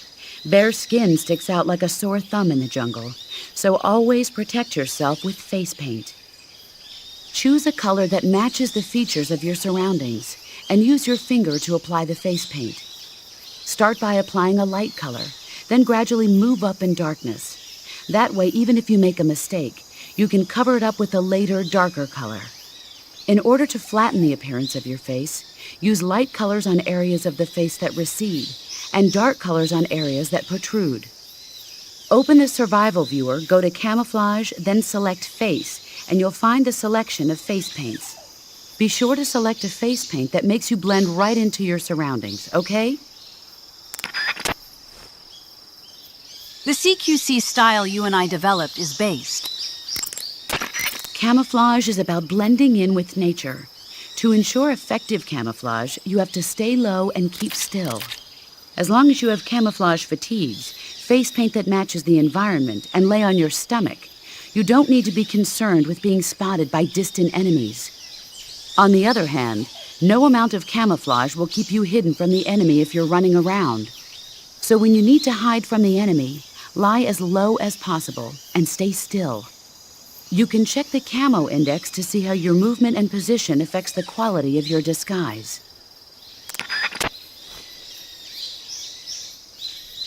Time to see how you became Big Boss. Hunters have known about camouflage since ancient times. But it's only quite recently, since the 18th century, that it's been applied to military operations. The first camouflage introduced to the military was a solid-colored uniform designed to blend in with the battlefield. It was really more of a protective coloring than true camouflage. Camouflage in the modern sense of the word wasn't introduced until the First World War. During that war, weapons such as aircraft, cannon, and warships were painted in camouflage colors. But it was almost never used to disguise individual soldiers. The widespread use of camouflage began in World War II. The Germans and the Russians in particular made active use of it in battle. Nowadays, with the Cold War raging, the Eastern Bloc has been hard at work developing all sorts of camouflage patterns. In the West, the French implemented it in their paratrooper corps, and SAS during the Wars of Independence in Indochina. I never saw it used in Korea, though. America has lagged behind other countries in incorporating camouflage. They're only just beginning to consider introducing it into certain units. Why is that? Apparently, there are those in the U.S. military who consider camouflage too passive a technique. Morons. You're telling me. But now more and more people are beginning to appreciate how useful and important camouflage can be. I'm sure the brass will see the light soon enough.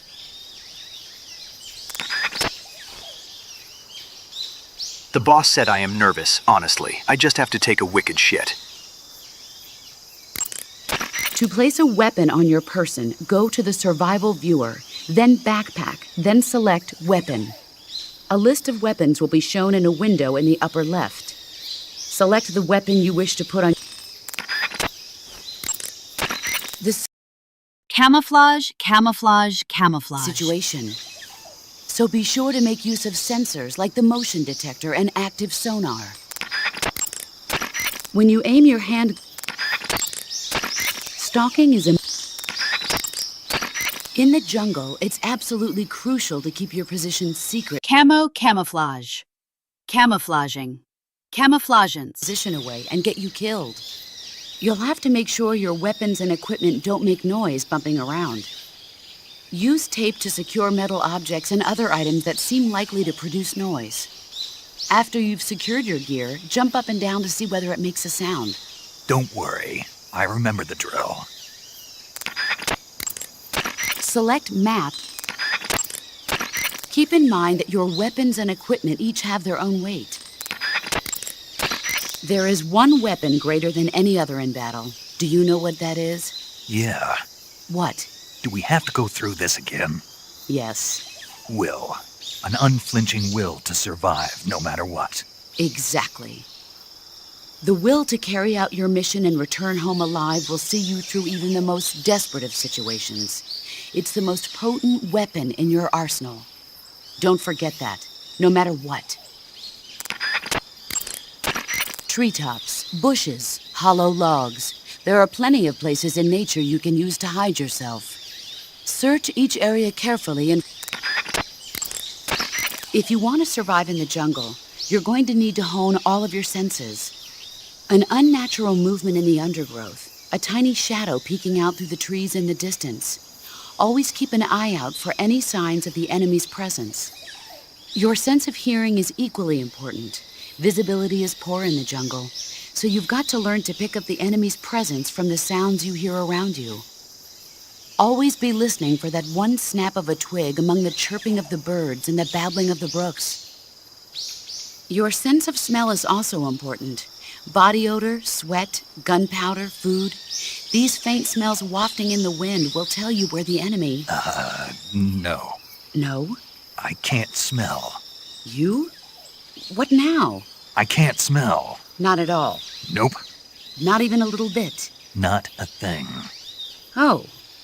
Well then, you'll just have to trust in your instincts as a gamer. What's up, gamers? If you rapid-fire the assault rifle, equipment captured in the field often needs to be fixed or have its parts replaced before it can be used. But you won't need to worry about that in this mission. Why's that? Because your adversaries are highly trained professionals. They'll no doubt have made sure their reserve gear is in working condition. So in other words, I can use the stuff I pick up right away? Right. One more thing. When you pick up a new item, don't forget to read its description in the window. When you see an enemy, the first thing to do is conceal yourself and watch what he's doing. If you make any sudden moves, your camo index will decrease, and there's a good chance the enemy will catch sight of you.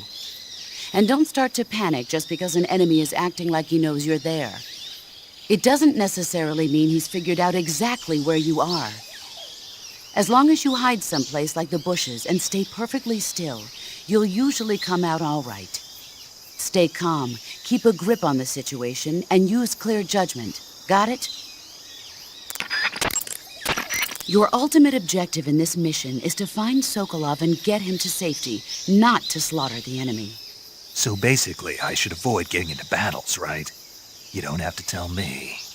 To avoid battles, it will be essential to scout out the enemy's numbers and positions. That's what your binoculars are for. Tell me, what's the advantage of a solo sneaking mission? It's easier to go in undetected than with a group. Exactly. And therein lies the entire reasoning behind this virtuous mission. This mission into Soviet territory is a violation of international law. If this gets out to the public, we'll be faced with an international crisis even greater than the one 4 years ago. 4 years ago, the U-2 crash. Failure is not an option. Not a problem. I'll get Sokolov out without them ever knowing I was here. Your objective in this mission isn't to get into fights. But if you're faced with a situation where you have no choice but to get rid of an enemy, attack him from behind. If you use stalking to... Enemies pose a greater threat when they patrol in squads. A tactic... Normally, you would ask a...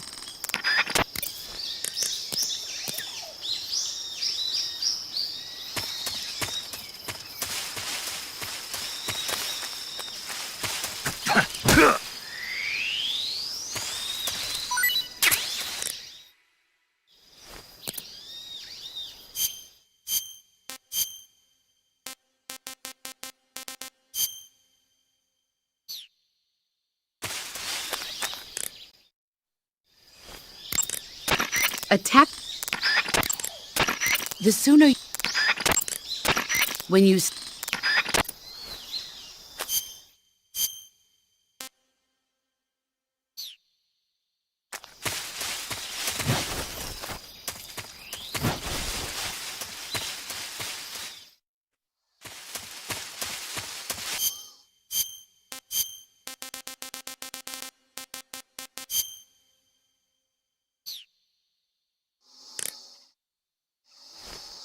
Oh hey, speaking of which, how about it's time for Konami to make a new Metal Gear? But this time, it's about my story before the Snake Eater. I'd call it The Woman Who Erases Her Name.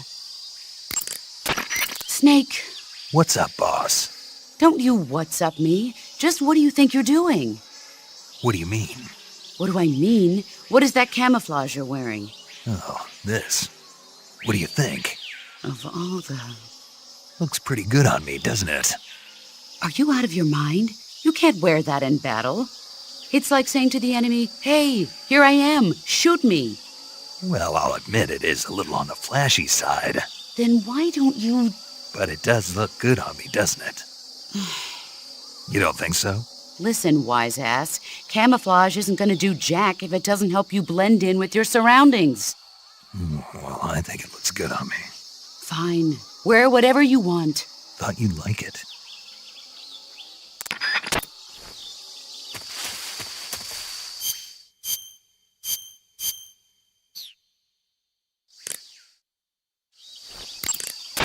Snake, did you take off your uniform? Yeah. What's the matter? Just needed to loosen up.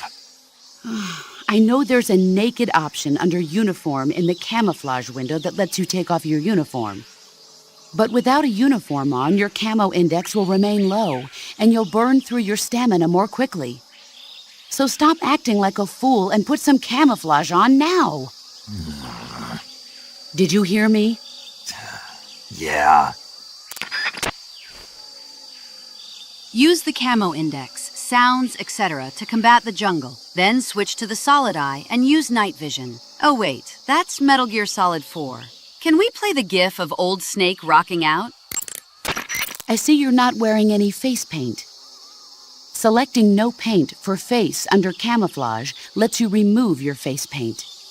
But without face paint, your camouflage alone won't be sufficient. So if you need a high camo index, make sure you're wearing face paint. Got it?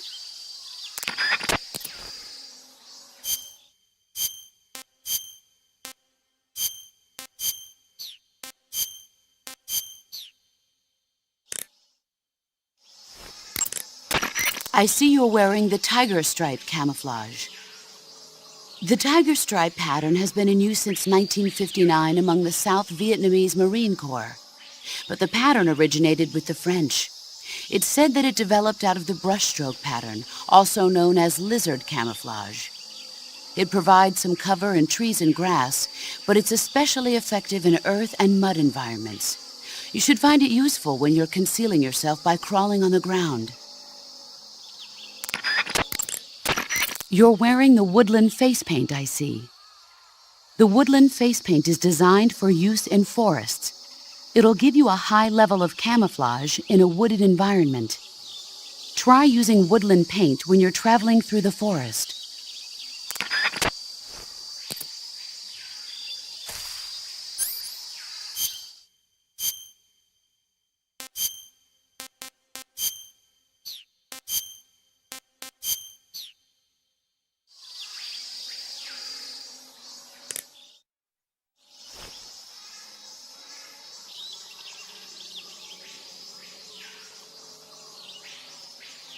Why aren't there any monkeys in the jungle? Oh wait, this isn't snake versus monkey. Let me throw my poop at you! I see you're wearing the leaf pattern camouflage. The leaf pattern was developed to provide cover in forest environments. The U.S. military isn't the only one using it. Countries that anticipate operating in forest environments are developing various types of patterns, each suited to the vegetation of the particular region. The Soviets and the Eastern European countries Gamers all are use their own here. unique patterns. Leaf pattern camo will give you an especially low profile in areas of thick vegetation. You're wearing black face paint, huh? Painting your face black will raise your camo index in dark areas. If you find yourself in any dark areas, make sure to use the black face paint. Gamers, rise up.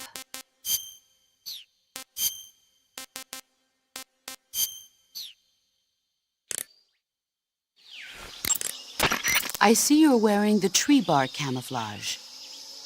The tree bark pattern was originally created for use by hunters. Unlike the somewhat abstract design seen in other patterns, tree bark is characterized by a design that resembles photographs of stumps and branches pasted together.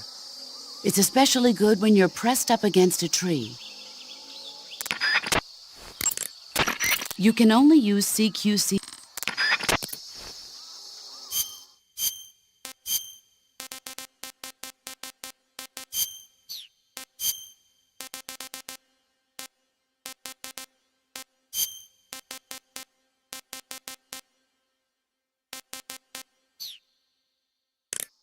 Camouflage. Camouflage. Camouflage. Backpack. Backpack. Backpack. Back crunch. I see you're wearing the squares pattern camouflage. The squares camouflage consists of a series of squares, each varying slightly in color and shape from the next. It has the effect of making the contours of the person wearing it more difficult to distinguish. You'll find it especially useful against brick and rusted metal backgrounds. Your objective in this mission isn't to get...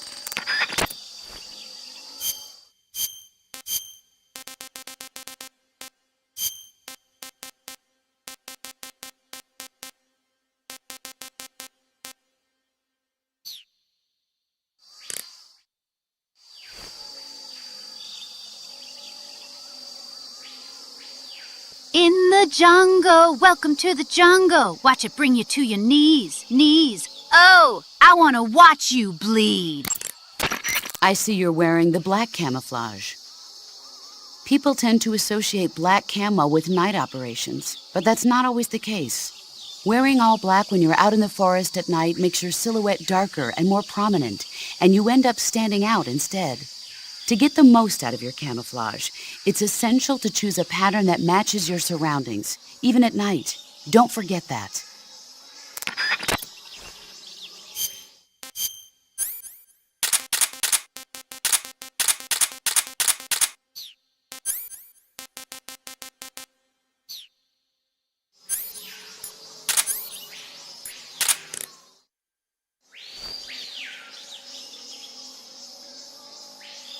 Johnny, will you stop farting already? Or I should leave it to Wolfie. I see you've got the survival knife equipped. The survival knife is a necessity in the field. Press the weapon button to swing the knife. Press it repeatedly to perform a combo attack. The knife lets you kill an enemy silently, so you should find it useful when the situation calls for stealth. In addition to fighting the enemy, you can also use the knife to capture wild animals. That one knife can provide you with everything you need to survive in the field. Use it well.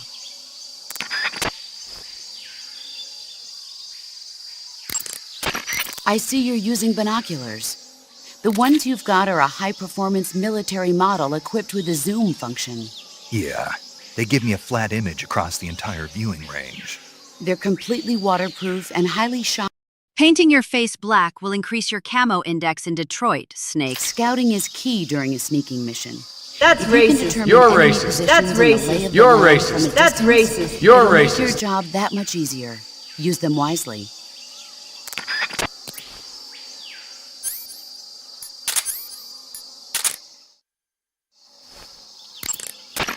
The gun you're using is a test model of a suppressor-equipped pistol currently in development by the Navy that's been modified by the CIA into a tranquilizer gun. The suppressor-equipped pistol it's derived from is itself being developed for use by special forces based on the M39. The Mark 22. That's what they're going to call it if they decide to adopt it for official use. It uses a slide lock mechanism that will keep the firing sound down to a minimum. But I'll have to reload it by hand every time I fire, right? Right. You won't be able to fire multiple shots at once, so make every shot count. Aim for the enemy's vital spots. There's talk of designing the Mark 22 to accommodate special subsonic rounds, but for this mission, you'll be using specifically designed tranquilizer rounds. In a way, these tranquilizer rounds are like miniature syringes. When one of them strikes a target, the impact causes a needle contained within to shoot out. At the same time, chemicals inside the round are mixed to create a gas, which pushes the plunger and injects the tranquilizer into the target. You can knock out an enemy immediately by shooting them in the head, but if you shoot them in the arm or leg, the tranquilizing agent will take some time to set in. Aim carefully. Are you smoking a cigar? Uh-huh. I don't approve of you smoking during the mission. Hey, you used to smoke them. Never mind what I did. But that being said, cigars can be useful in a number of different ways, like getting rid of leeches. Did you say leeches? Yes. If a leech clamps onto you, try pressing the lit end of a cigar into it. The leech should cringe and detach itself from you. If you try to yank it off by yourself, you run the risk of it leaving its teeth inside you. With the cigar method, you won't have that problem. Fascinating. And unlike a cigarette, a cigar burns slowly, so you can use it in place of a torch in dark places. I never knew a cigar had so many different uses. Now you know, but quit smoking them during the mission. Hear me? Yes, ma'am.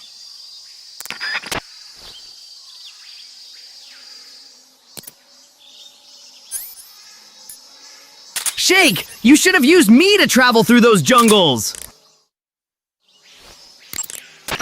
I see you're using the Easy Gun. The Easy Gun is a silenced tranquilizer gun for special ops use, developed for Fox by the CIA's technology division. A silenced tranquilizer gun? I don't see a suppressor on here. Apparently, the tranquilizer rounds themselves are designed to suppress the sound. Interesting. In other words, I won't have to worry about the suppressor wearing out on me, right? That's right. It's also equipped with a laser sight, so that you can make accurate shots even at a distance.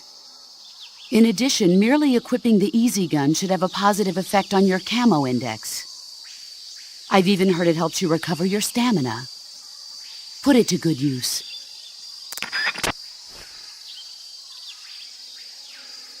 Snake! That black face paint is as black as that Lenny boy. If you paint yourself naked black, you'll be blacker than him. Gang, no. I did not mean it in a way that got Lenny killed. That's racist. You're racist. That's racist. You're racist. That's racist. You're racist. Stalking is...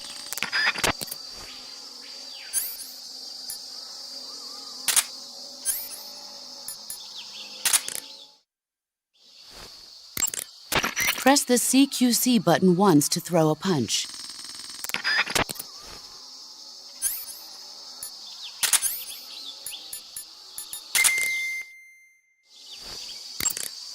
I see you're wearing the black camouflage. People... Snake, in If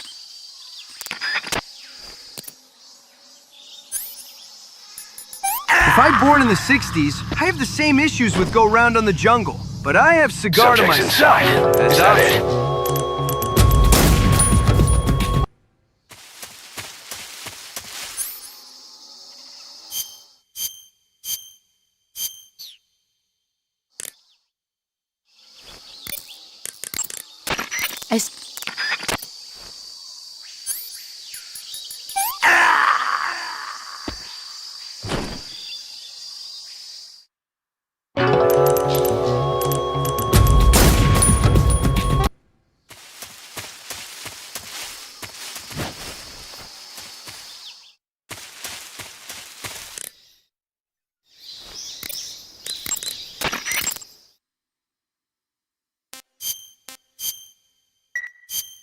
Chin up. I'll be in touch.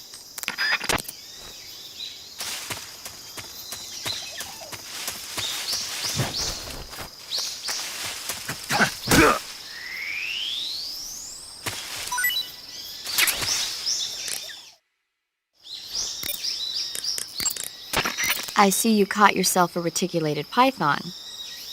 The reticulated python is said to be the longest snake in the world. The biggest ones can grow up to 10 meters in length. Although they're not poisonous, they're still very dangerous, so be careful around them. They have a highly ferocious temperament, and they can swallow whole, even large animals like deer and pigs. Their most distinguishing feature is the mesh pattern of their scales. This pattern acts as a highly effective natural camouflage. If you think there might be a reticulated python about, pay close attention to your surroundings. Otherwise, you could get bitten before you even know it's there.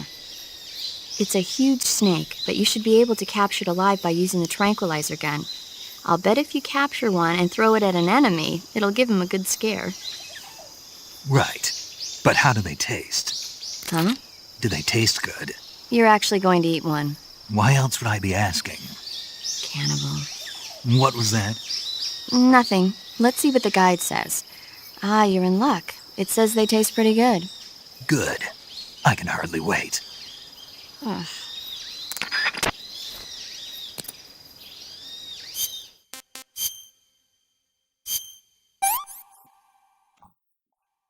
Tasty.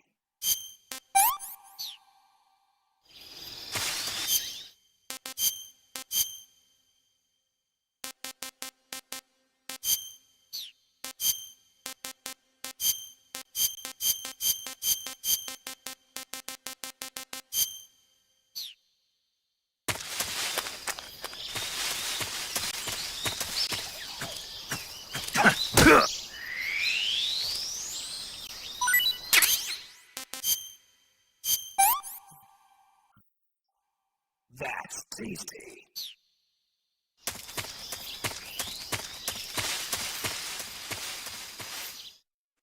That's racist. I'm racist.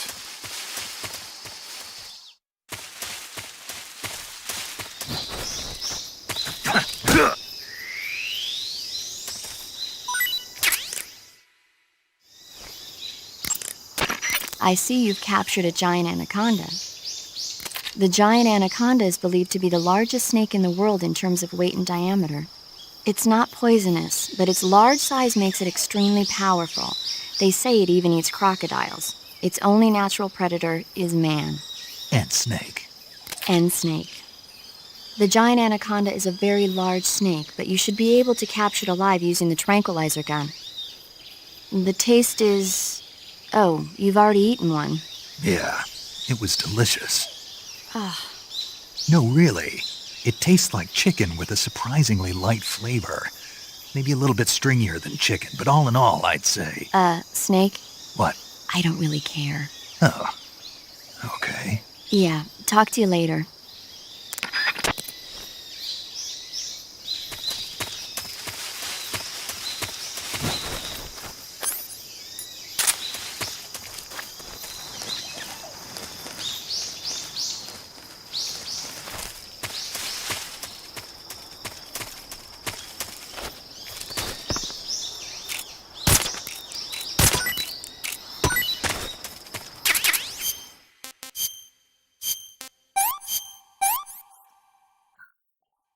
Pretty tasty. I see you found a Russian false mango. The Russian false mango is a mango-like fruit found only in Selinoyarsk. The egg-shaped fruit is sweet and tangy with a pleasing aroma, just like a mango. Yeah, it was pretty tasty. See? Also, the seeds can be used to make a medicine that aids in digestion. It might come in handy if you ever have an upset stomach.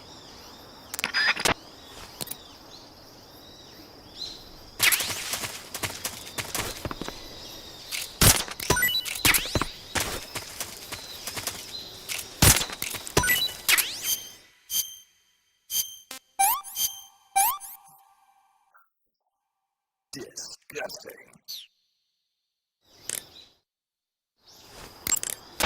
I see you found some Russian oyster mushrooms. The Russian oyster mushroom is an edible variety that belongs to the shimeji family. It's known to be particularly rich in vitamin B1 and niacin. Apparently, it's usually found growing on tree stumps and hollow logs, so look there if you want to eat some. I tried some, but they weren't all that good. Really? I think they're great. You just lightly saute them in butter with some potatoes, add a little salt and pepper, and... How am I supposed to saute them out here? You're not. I'm just saying that...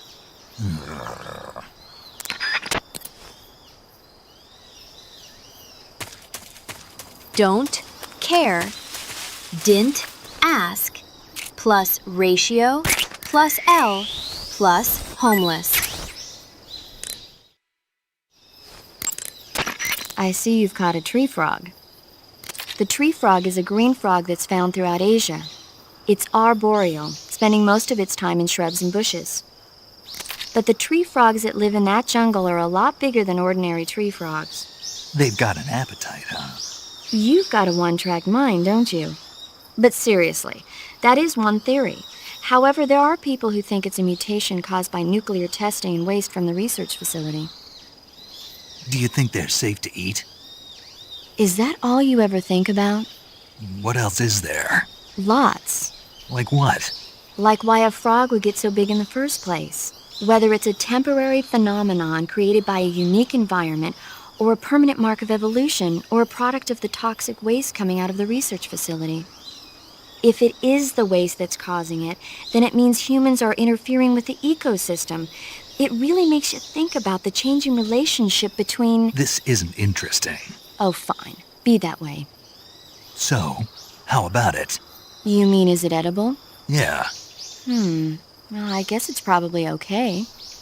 Probably. I don't know. The guide doesn't say anything. Pretty useless guide, if you ask me. Well, try one for dinner and you can help improve it.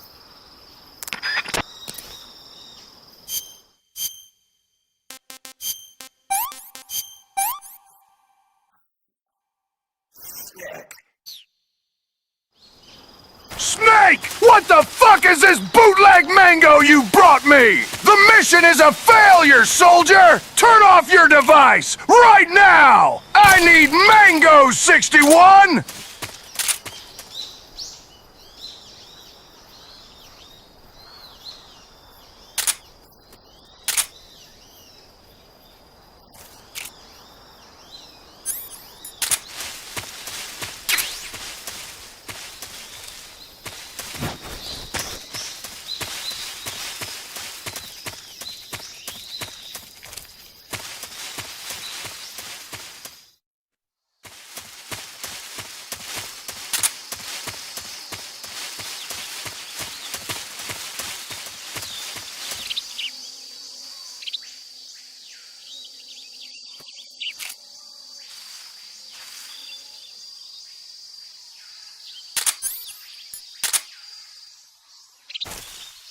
Hey, Snake. Have you ever seen the movie Nosferatu?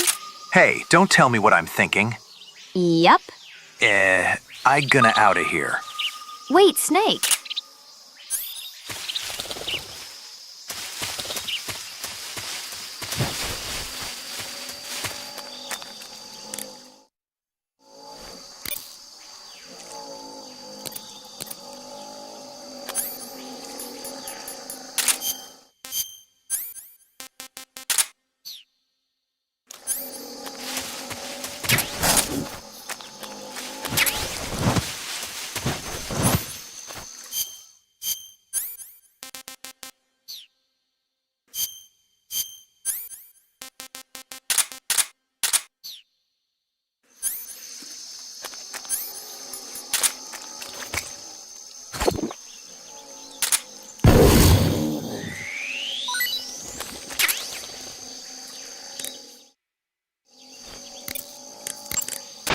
I see you've captured an Indian gavial.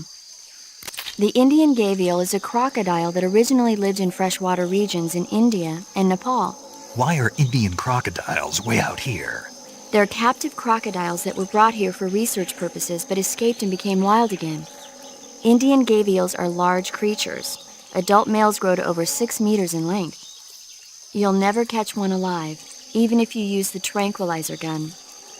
Got it. So, how do they... Taste? Yes, I did look into that. You know what they always say. Tastes like chicken. Sounds delicious. But be careful when capturing an Indian gavial. Normally they're cowardly creatures, but the ones in the forest there are belligerent. Apparently they attack humans. What do you mean? They weren't the direct subject of any serious research, but some think they may have become violent as a side effect of the atomic research that was conducted nearby.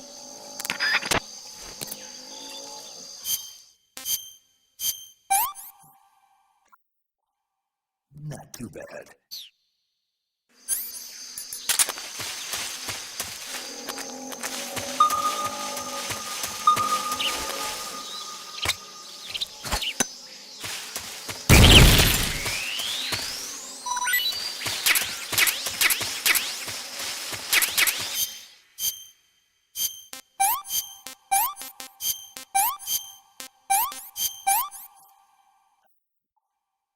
Gross.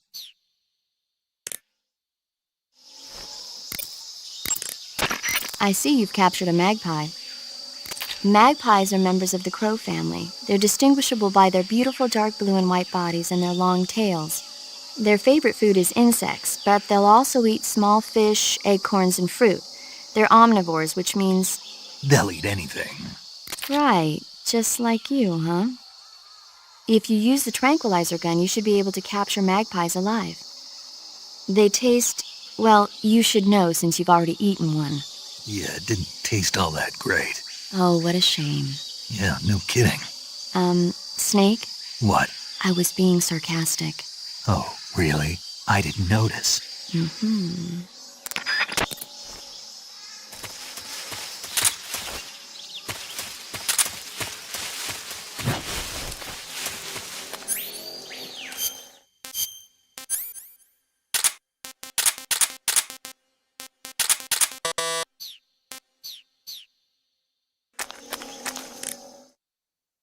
My mango has blown up, and don't means that I don't know you, buddy.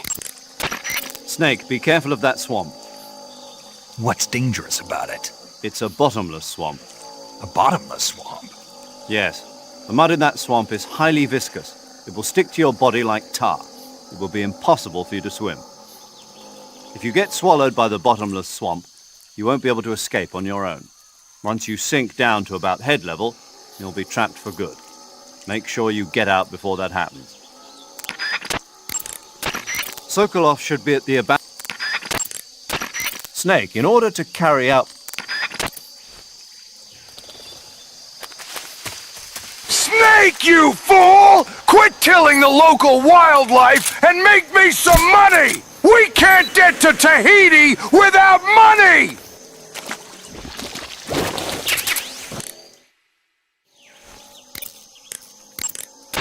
I see you've got yourself a Baltic hornet's nest. Baltic hornets are a variety of hornets that inhabit that area. The difference between them and other hornets is that they produce honey in their nests. Inside the nests are larvae, pupa, and adults. You can eat them all. In particular, the honey you find inside the nest is delicious and full of nutrients. It's easy to digest and helps pep you up when you're feeling tired. In short, it's the perfect survival food. Honey can also be used as a burn ointment. When honey is applied to a burn, it creates a protective coating over the skin. When you knock down a hornet's nest, a burn ointment will appear along with it, so don't forget to pick it up. Of course, the hornets aren't going to give up their nest without a fight. If you knock a nest down, a large swarm of hornets will come flying out, so be careful. Dutch, if you want to make money, then make 'em yourself. I want some more.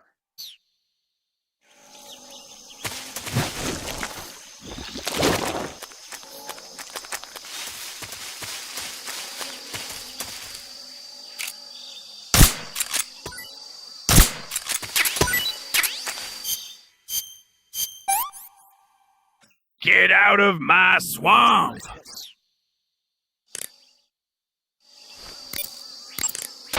Looks like you found a golova. Golova? Yeah, it's a fruit that's found only in that region. It's related to the jackfruit, which is commonly found in Southeast Asia.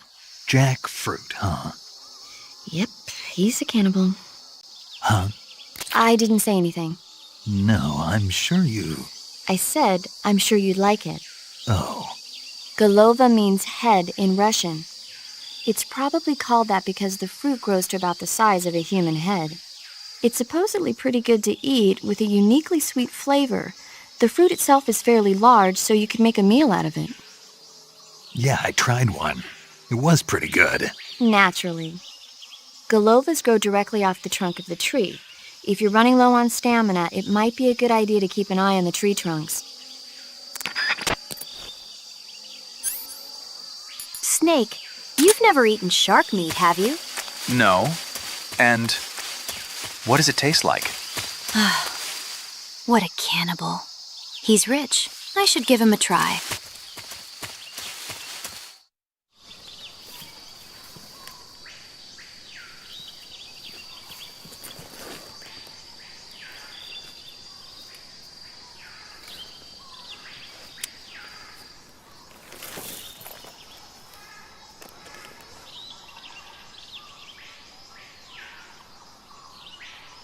Major, I've spotted 2 enemy soldiers. They're probably KGB troops sent to guard Sokolov. AK-47s and grenades.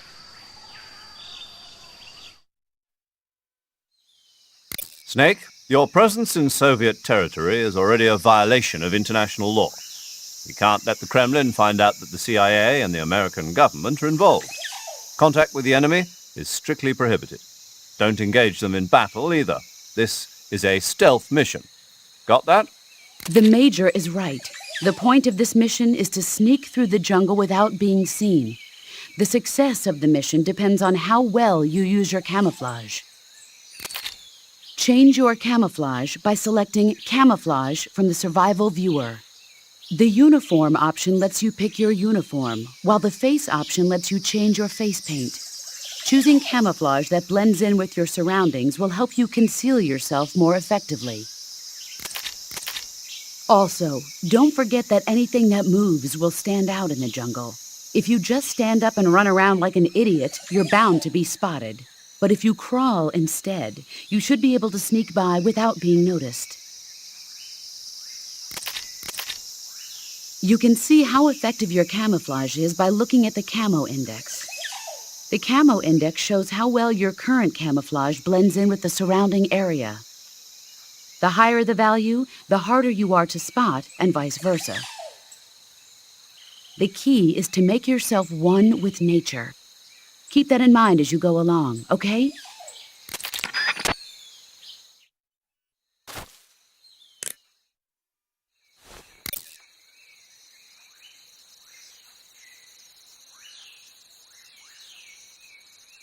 And remember, Snake, those goddamn hornets are racist! They'll attack you faster if you are black! Racist!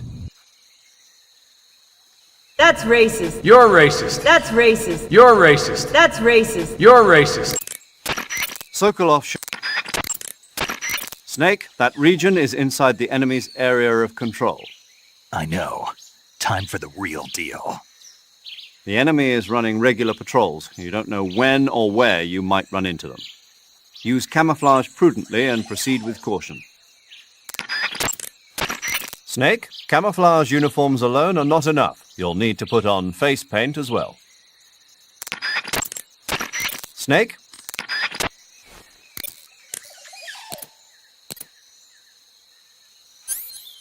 Why did they name a fruit after me? Wait, or was I named after a fruit?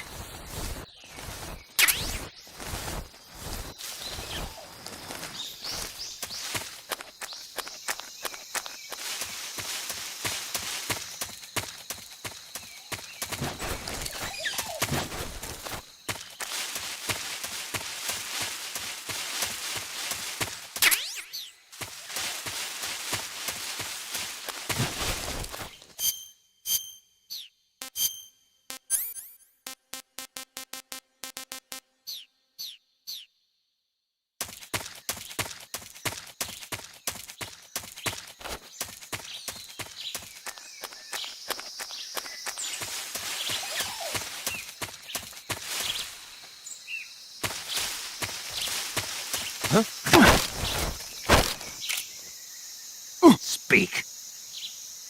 We won't hand over Sokolov. Speak.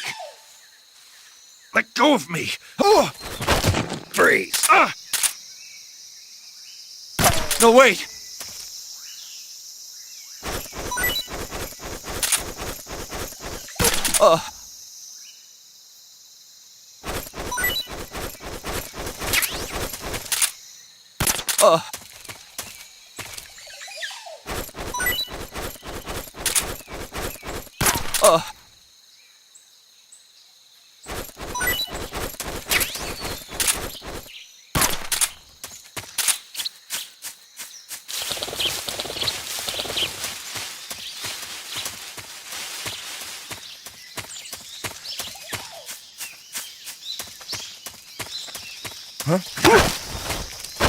Speak.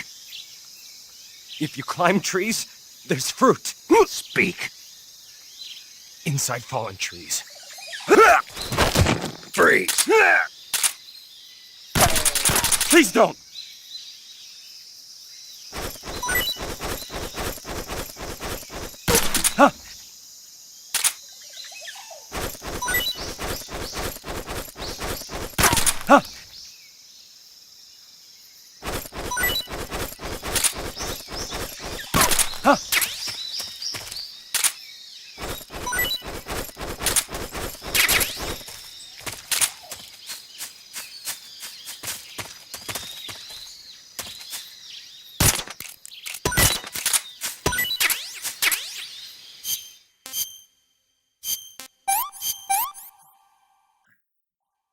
Not so great.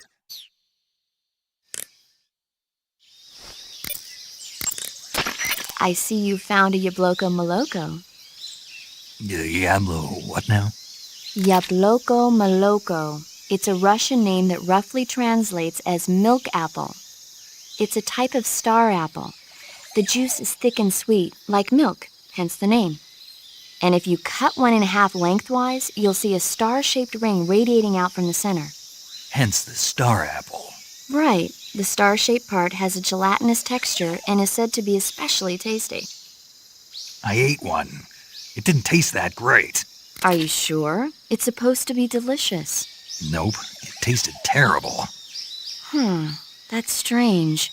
Yeah, looks like that guide of yours. No, it's your sense of taste.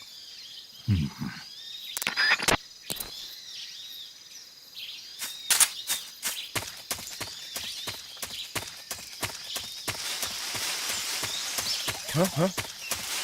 Who was that? Speak. The crocodiles are ferocious. Answer me. Bastard. Freeze.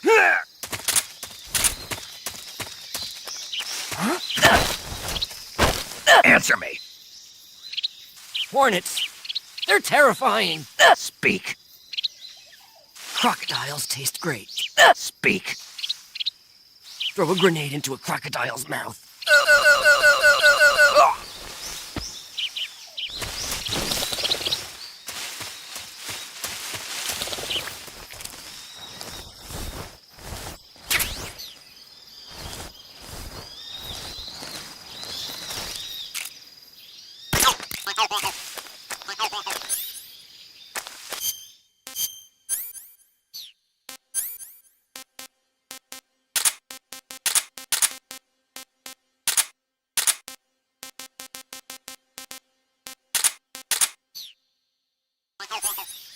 I see you've caught a Pokemon.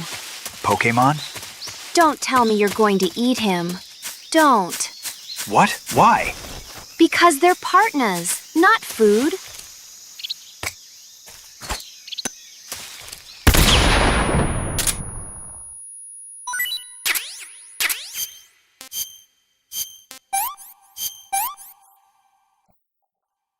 Hey, this works. I see you've caught yourself a Sunda whistling thrush. The Sunda whistling thrush is a bird native to Java and Sumatra. It's distinguished by its large blue body and long beak. It really stands out in the forest.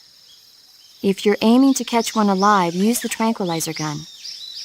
It tastes... Oh, you've already eaten one. Yeah, I wouldn't call it a delicacy, but it certainly was filling.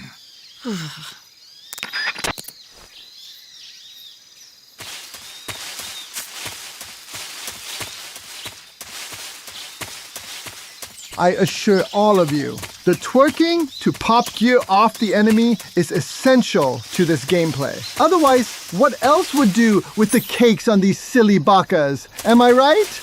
Ha! Please do judge me.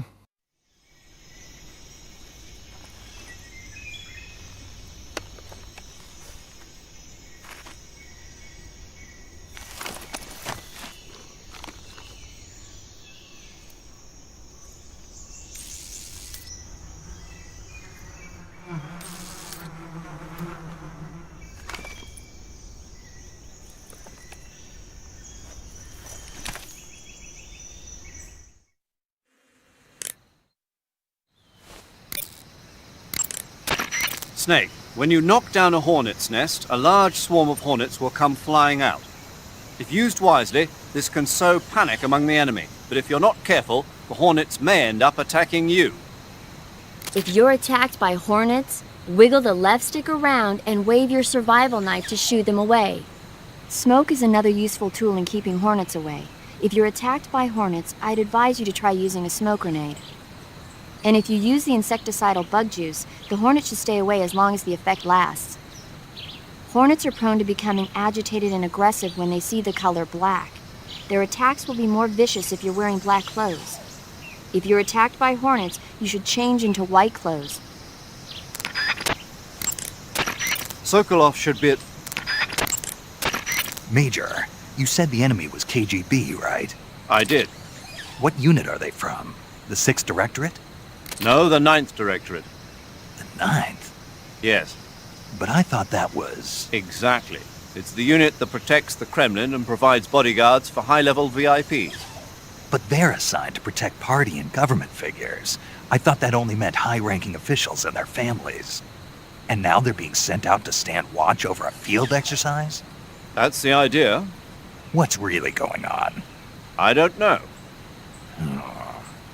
What I do know is that the director of the 9th Directorate is a well-known protege of Khrushchev. The Premier may have wanted to assign this mission to someone he knew he could trust. So he can't trust any other units? Ever since the withdrawal from Cuba, Khrushchev's position has been getting weaker day by day. This secret test is an act of desperation by a cornered man. If nothing else, the completion of Sokolov's new weapon in this test should help re-establish Khrushchev's authority in Moscow. So what you're saying is, there's also a good chance that whoever doesn't want to see that happen is going to try and interfere. Most likely, Khrushchev must have anticipated this and sent his most loyal unit, his trump card, to make sure that all goes well. Thermal goggles create a thermal image. Snake, certain enemy soldiers are equipped with radios.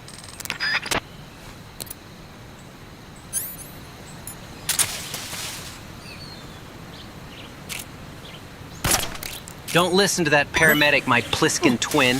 Just look how that Pokemon looks. It's just like a cake. There's even ice cream ones for Sleepy Joe to eat. So let's eat them, twin.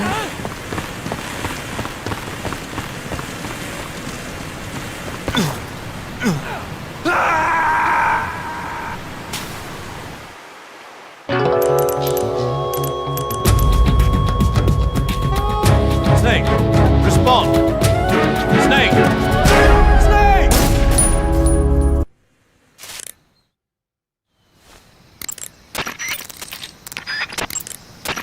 Good fucking God! Major.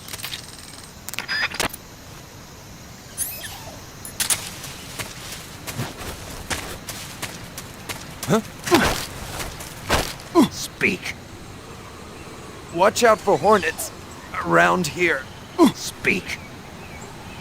I shot down a hornet's nest and got stung. Speak.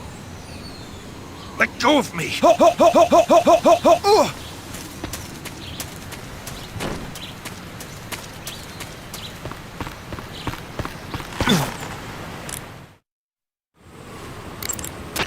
Snake, if you fall from that cliff, you're dead meat. Climb up before you lose your grip strength. Whatever happens, don't let go.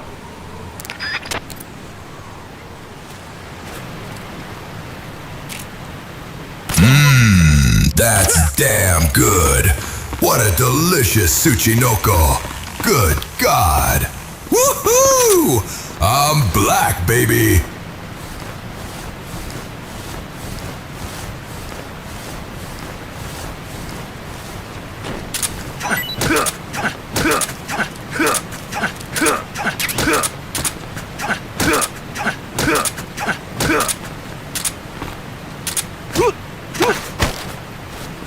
Speak. Up ahead, our numbers are strong. Speak. If you fall from the rope bridge, you're finished.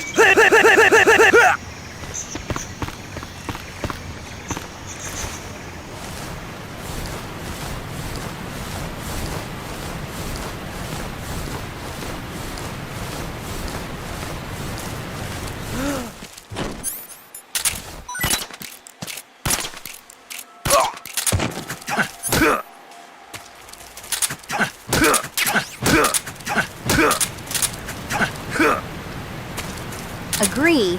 You listed snake. Don't eat Pokemon. Okay, I not eat it. Jeez. Speak. Under the rope bridge. Speak. Let me go! Answer me. Under the rope bridge. Flatten yourself against the cliff wall and proceed.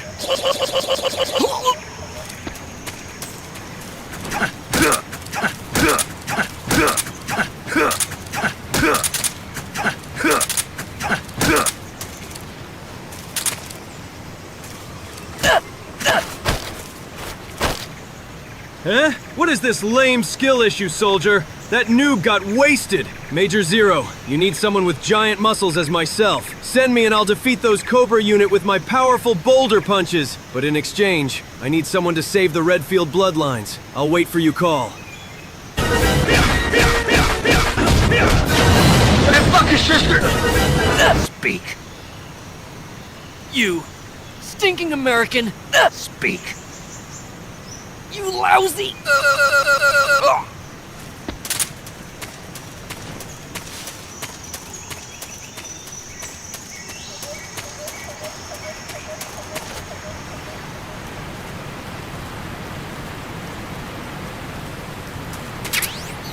Dios mío, puta madre, Dios mío. Good God.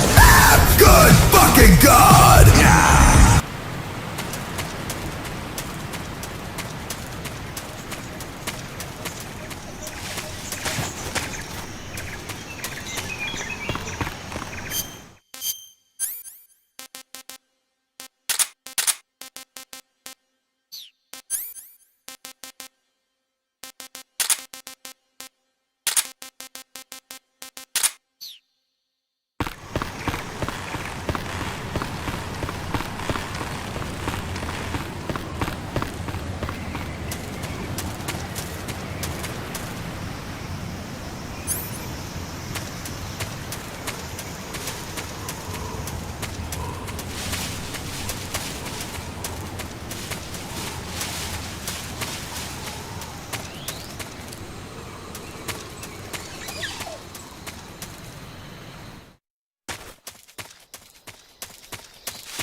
I see you've got your hands on an SVD. The SVD is the Soviet Union's most advanced automatic sniper rifle.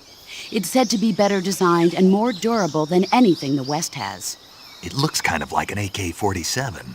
The shape is similar, but the internal mechanism is one of a kind. It uses 7.62 by 54 millimeter rimmed cartridges, which are more powerful and precise than the ones the AK uses. It can be a powerful weapon if you know how to use it. Sniper rifles aren't meant to be used on the move. When you equip one, you'll immediately go into first-person view. The more stable your stance, the less your hands will shake when you're aiming the rifle. Make sure you're lying down before attempting to make a long-distance shot. To use the scope, press the aim button. You can also use the action button to change the level of magnification. By taking out enemies from a distance with the sniper rifle, you can shift the odds in your favor. Use it well. You said the enemy is equipped with AK-47s, didn't you? The AK-47 is the official assault rifle of the Soviet Army. It's employed not only by the Soviets, but throughout the entire Eastern Bloc. It uses 7.62 millimeter by 39 ammunitions, with a magazine capacity of 30 rounds. The AK is reliable, precise, powerful, and easy to handle. In short, one of the best assault rifles there is. Don't even think about getting into a one-man firefight against an enemy unit equipped with AKs. Avoid battle as much as possible. Are we clear?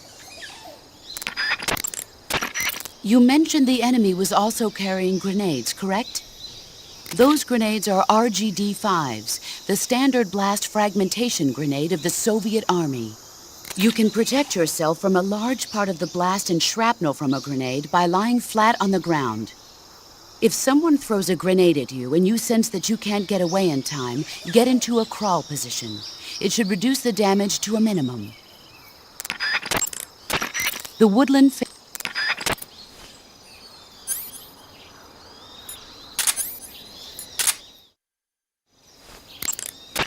The weapon you're equipped with now is called the XM16E1. It's a new type of rifle currently being developed by the U.S. Army. If it's still in development, then what's it doing here? My guess is they captured it when it was being battle-tested in Southeast Asia. But the one you've got there is quite a bit different from the ones I've been hearing about. For one thing, it's camo-painted, and it's fitted with a 3-shot burst mechanism. It even looks like you could attach a suppressor. All of these modifications are geared towards jungle combat. This doesn't look like the work of the Soviets. My guess is they were added on site by an American gunsmith during Army field trials. Open the weapon window and press the Enter button to attach or remove the suppressor. Press the Action button to switch between semi-auto, full auto, and 3-shot burst modes. Make use of each of these functions as the situation warrants. Those things you're wearing, those are... Thermal goggles. Some kind of electronic gadget that shows the distribution of heat sources in image form. I know they're based on the same principle behind the FLIR system on gunships, but to think they actually made it small enough to carry with you. They're not just making good rockets, huh? Never underestimate the power of Soviet science. Tell me about it. In any case, those thermal goggles should allow you to easily see through enemy camouflage and spot traps. Just don't leave them on for too long, or you'll drain the batteries.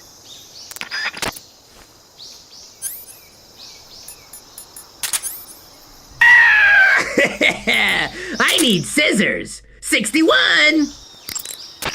I see you found yourself an RGD-5. RGD stands for Rochnaya Granata Degtyaryeva in Russian. It basically means hand grenade of the Degtyarev design. It's the standard issue blast fragmentation grenade of the Soviet Army. It's lighter than the M26. And it carries fewer explosives as well. But I'd say it's more or less equal to an M26 in terms of performance. Be careful though, the safety pin ring is on the opposite side. You'll be fine as long as you keep the safety lever pressed down with your finger. I'll keep that in mind. Blast fragmentation grenades use a combination of blast and shrapnel to kill their targets. This makes them effective against standing targets, but significantly less effective against targets lying on the ground. Remember that. Hey, Chris, can I fuck your sister? You have some life medicine on you. Life medicine is a recent pharmaceutical product developed by the Soviet Union. It works with your metabolism to quickly treat wounds. If you use it, you can recover life on the spot. Try it when your life is starting to run low in battle.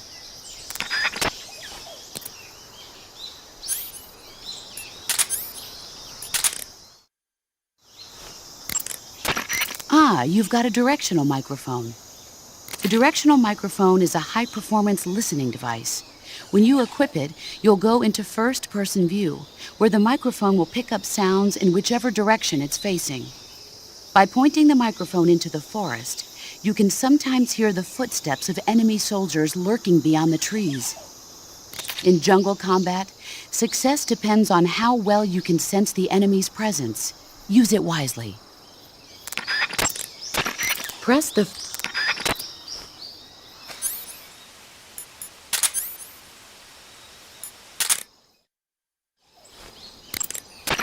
That's certainly a strange-looking grenade you've got there. Yeah, I've never seen one like this. What is it? It must be a new type of grenade developed by the Russians. From what I can tell, it's a non-lethal weapon that uses a flash of light and intense sound to overpower the senses of human targets. You can probably use that grenade to knock out the enemy without killing them. It might prove useful.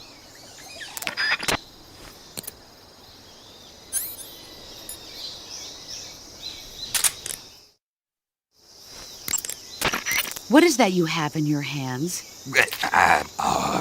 Honestly, when did you start reading magazines like that? Didn't I teach you how to take care of business without having to rely on that sort of thing? Anyway, I'm sure some of the enemy grunts will find that sort of magazine as appealing as you seem to. Place it on the ground and you might be able to divert their attention.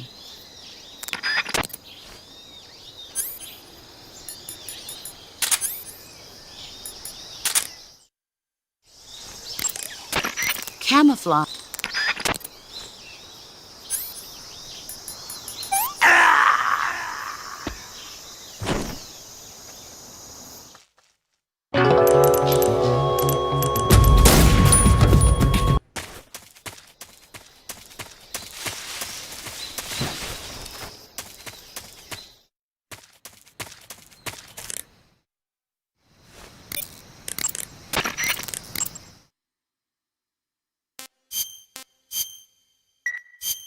Snake, have you seen Earth versus the Spider?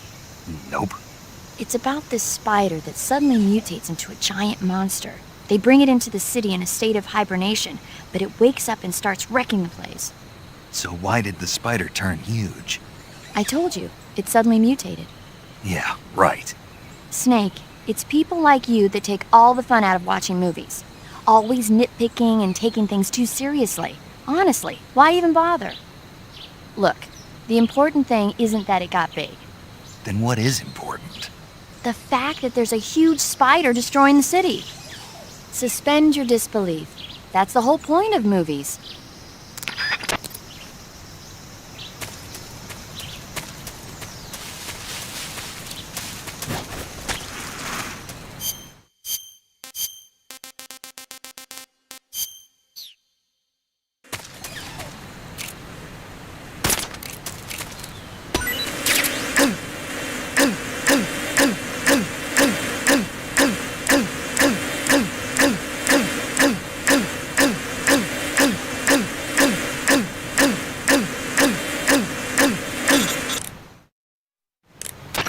Snake, do you read?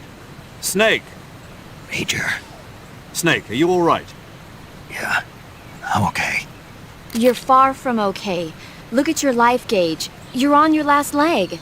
No, I can still... See? Snake, this is a solo sneaking mission. Do you know what that means? Yeah. No, you don't. Huh? It means there's no backup. No cavalry. If you're taken out, nobody is there to take your place. Pull out for now and recuperate. Find a hiding place and get some rest. Your life gauge will gradually recover with time. But the speed of your life gauge recovery depends on the level of your stamina gauge. So get plenty to eat, then get some rest. You hear me? Do you hear me? I hear you.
Major, I've reached the abandoned factory where Sokolov is supposedly being held.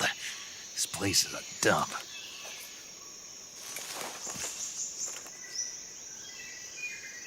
I can't see Sokolov from here. The security is pretty tight.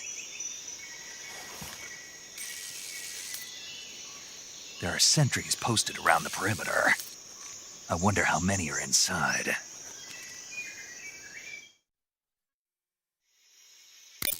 Your objective, Sokolov, is inside the factory. They should be holding him in a room in the northeast section. Northeast section. Got it. Be careful. Your mission is to bring Sokolov back alive. He must not be exposed to any kind of danger. Do not approach Sokolov while in the alert phase. Right. Oh, and one more thing, Snake. You mean there's more? No, it's just that when you get to Sokolov, I want you to tell him something from me. And that is? Sorry for being so late. Is that all? Yes. Understood. Beginning my approach to the target.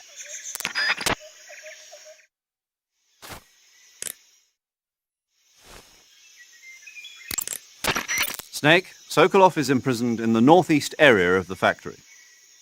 Got it. To the northeast. Yes, and don't engage the enemy. The object of this mission is to bring Sokolov back safely and nothing more. Contact Sokolov without being spotted by the enemy and bring him out discreetly. If you must dispose of an enemy, do it with the tranquilizer gun. Saving the game, Snake?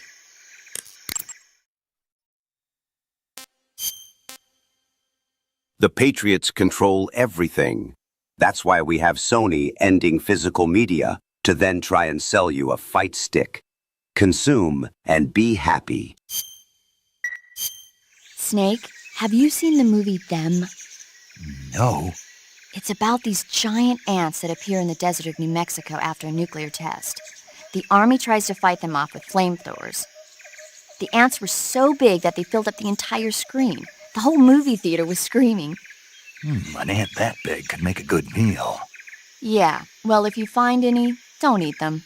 Come on, they're not that bad for you. If you end up growing huge like that, you won't have any place left to hide. Just like a Gurlugon.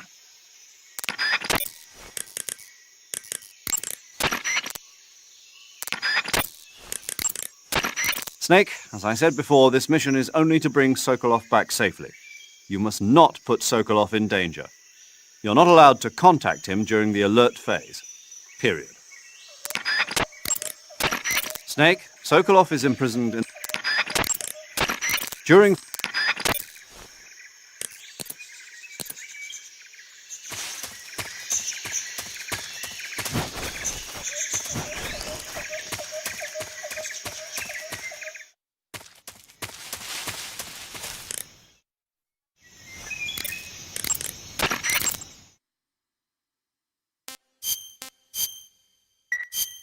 Snake, have you ever seen Jason and the Argonauts? I can't say I have. It's based on Greek mythology. There's this ship called the Argo, and it sets sail in search of the Golden Fleece. Along the way, it encounters many dangers. They run into all kinds of monsters, like bronze giants and the deadly seven-headed Hydra and the vicious bird-like harpies. The most spectacular part of all was the battle scene with an army of skeletons. It was like they were actually standing up and fighting. Are you serious? If you don't believe me, go see it for yourself. Then you'll understand the magic of movies. It was totally amazing. Yeah, all right. If I make it back alive, I'll go see it. It just came out, so I'm sure it'll still be playing.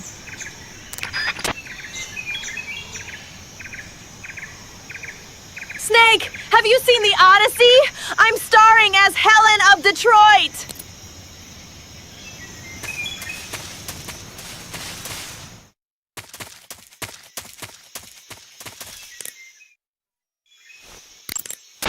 Do you want to save?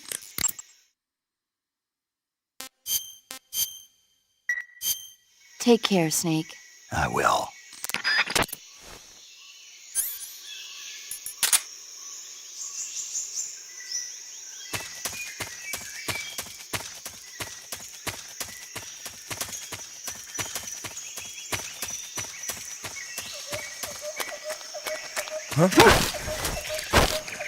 Answer me!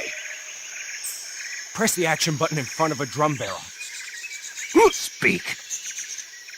Bastard!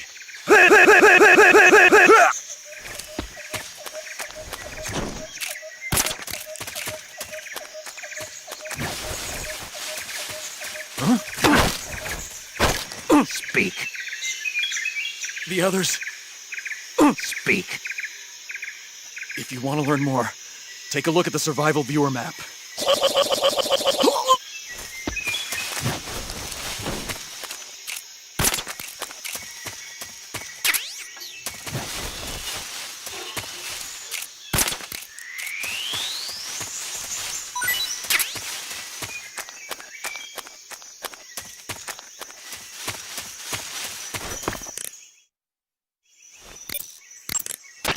Snake, Sokolov is a...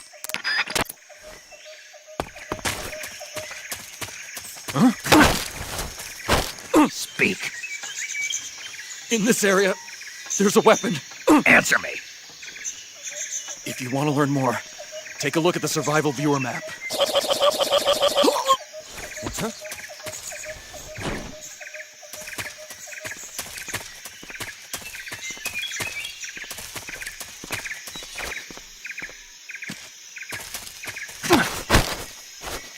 Answer me.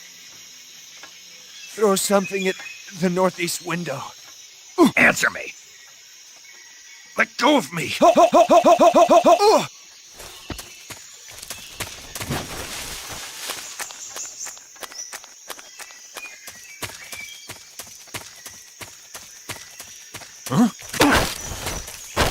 Speak. How did you get... The rest are dead? Speak. Use the action button to climb ladders. Speak. Let me go!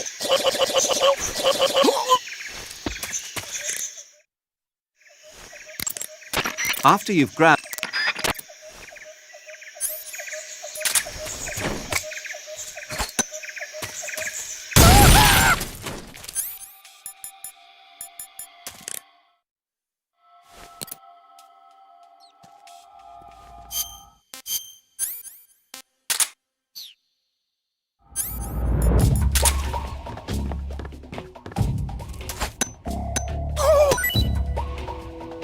Get it off me! Get it off me!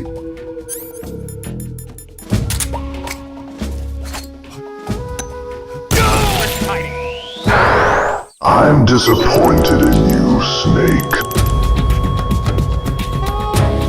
Snake, you can't do that! The future will change! You'll create a time paradox!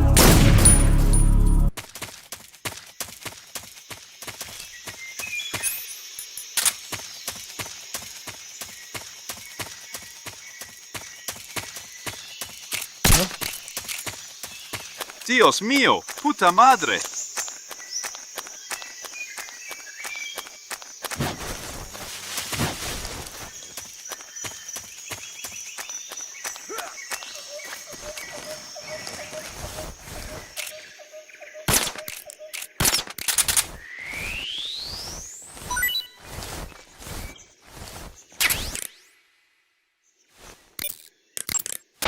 I see you caught yourself a rat.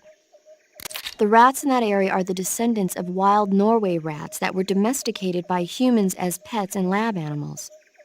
They're not poisonous, and I don't think they'll attack you, but they're quick little creatures, so you might have a hard time catching one. Uh-huh. So how do they taste? Snake? What? They're rats.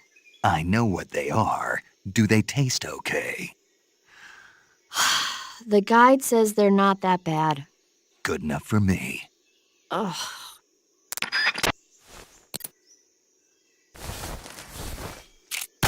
I'm bald, Snake! Ah! Bald! Stop yelling at me, Sokolov.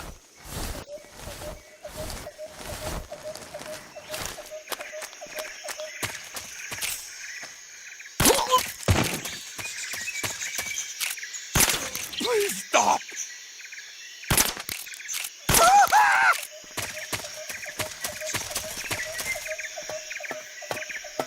67, 67, 67. Good fucking God! Ah!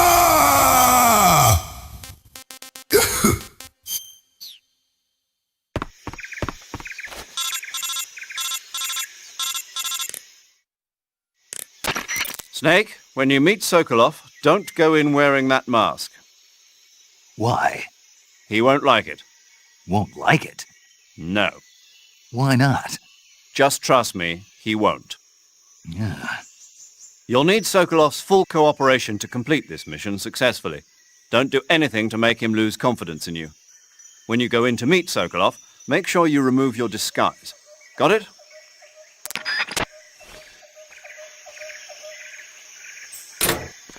Stop complaining, Sokolov. Vulcan sent you, didn't he? Go away. I won't let you in here. Get away from me. Vulcan sent you, didn't he? Go away. I will never Stop throwing grenades at my house!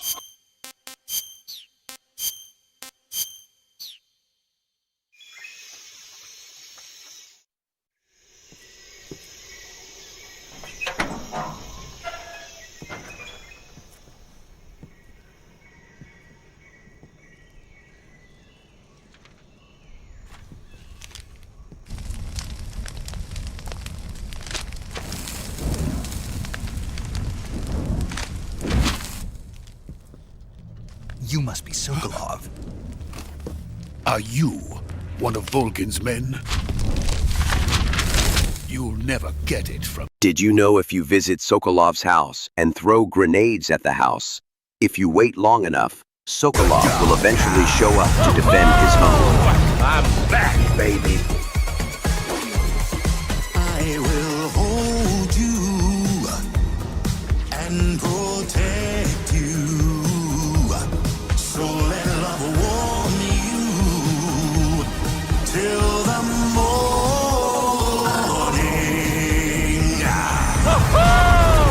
I'm back, baby. Good God. Good God. Good God. Dios mío, puta madre, Dios mío. Good God. Good fucking God! Did you know if you visit Sokolov's house and throw grenades at the house, if you wait long enough, Sokolov will eventually show up to defend his home? He's a member of the Army's extremist faction, a man who seeks to seize control of the motherland.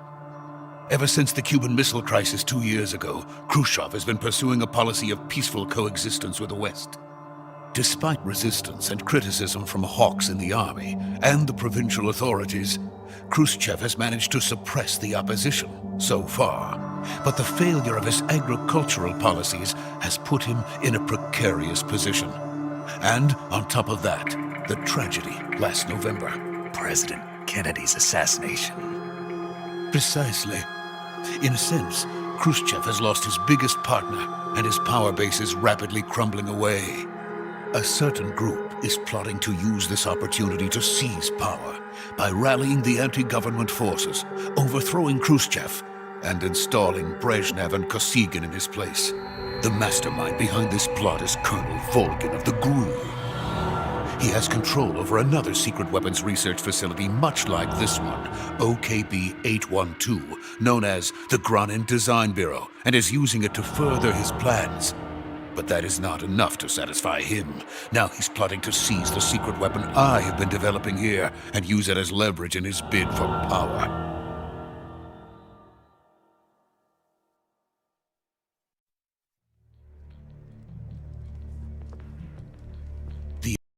Hey George, a game recommendation to you. Dead Rising is a good game that I think you would like. If it looks interesting, get the OG remastered, not the deluxe edition remastered. They wouldn't need that many men just to keep me inside. Their orders were to prevent Colonel Volgin from capturing me. Even if it meant killing me in the process, or so it would seem.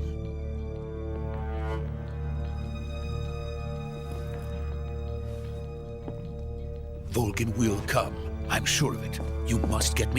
If you bang Tatiana, you'll create a thought paradox. Focus on Eva. Focus on the future. Your Russian is superb. Where did you learn to speak it? From my mentor. Is that so? America is truly a frightening country. Having second thoughts? No. I have no love for this place. Let's go.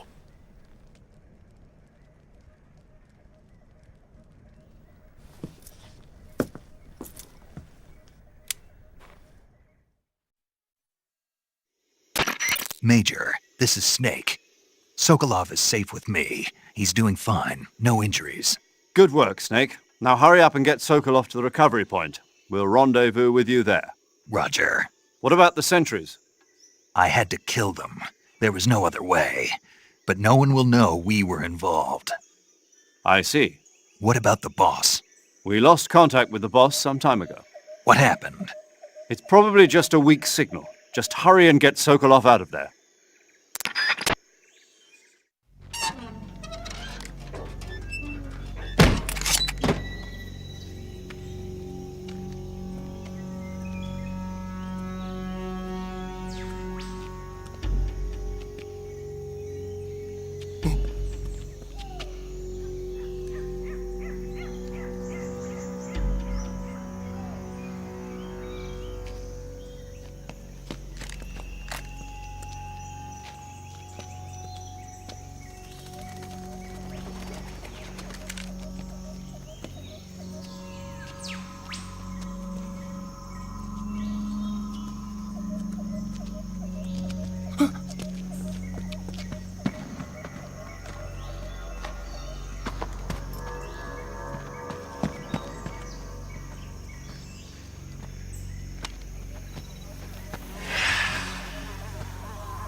Freeze!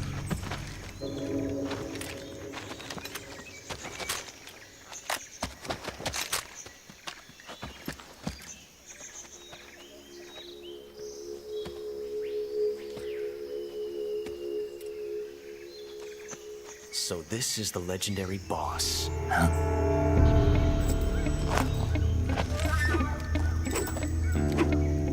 Huh? We meet at last.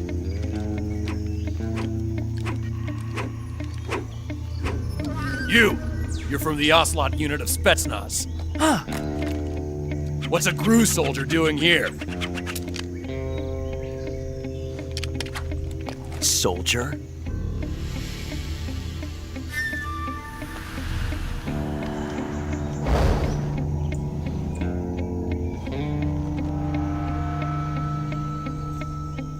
He's the Ocelot commander.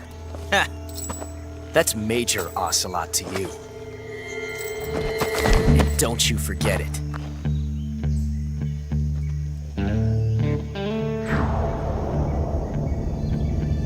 Sokolov is ours. Now get out of here. An ocelot never lets his prey escape. What?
I can't say it feels good to kill a comrade, even if it is for the GRU. Sokolov, take cover.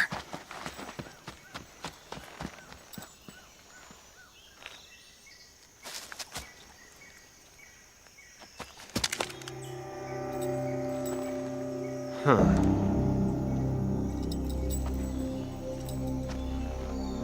You're not the boss, are you?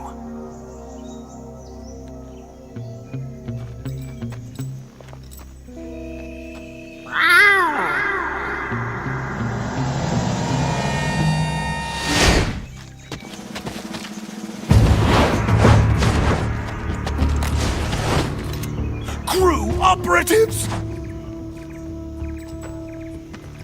What is that stance? Huh. That gun.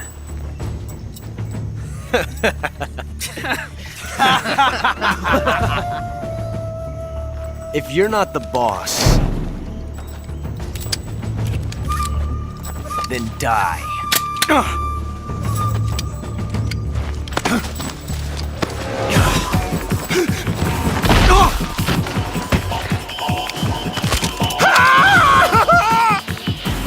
Major!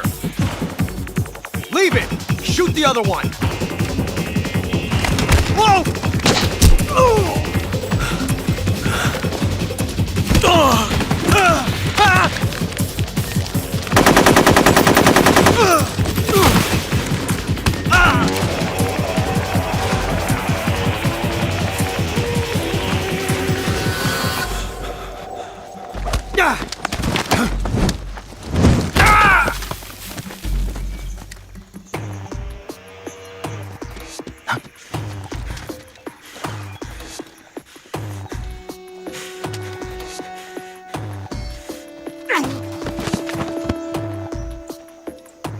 Woof!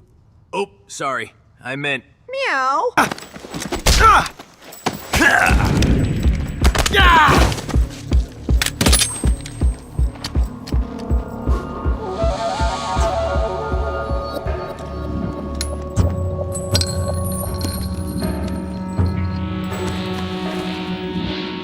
Impossible.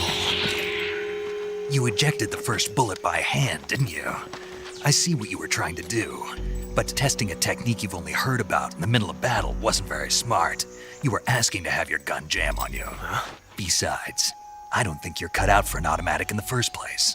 You tend to twist your elbow to absorb the recoil. That's more of a revolver technique. You filthy American dog!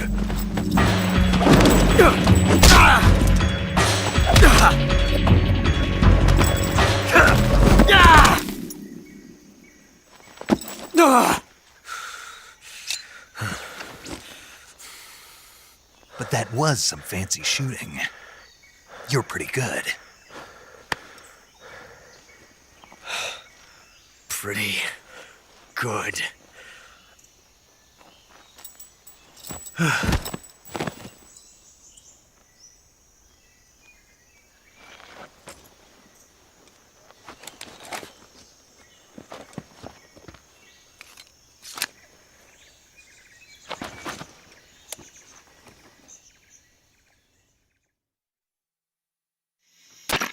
Major, do you read me? I read you. Snake, you all right? I've run into a few snags. These guys were after Sokolov, too. Apparently they were taking orders from a GRU colonel named Volgin. A GRU colonel? Part of an internal Soviet power struggle, according to Sokolov. Something between the KGB and GRU. Meow. Supporters and Volgins. Sokolov was being guarded by the KGB and hunted by GRU? Snake, it sounds like this could be even hotter than Cuba. I don't like it. Something about the whole thing stinks. I agree. You'd better hurry. Sokolov ran off by himself, but I'll catch up to him. We're counting on you.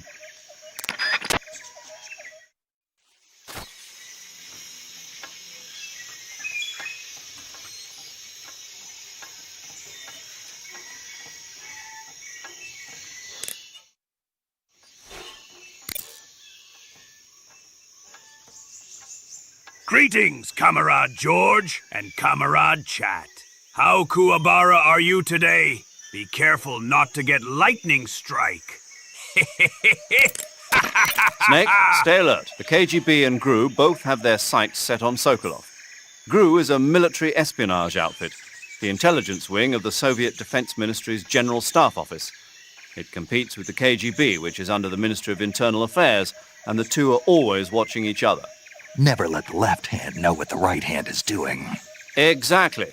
Now, added to that rivalry, there's a vicious power struggle going on between the Khrushchev faction and the anti-Khrushchev faction. So Khrushchev is using the KGB, and Volgin and the anti-Khrushchev forces are using the GRU? That's the idea. The two factions are fighting over Sokolov.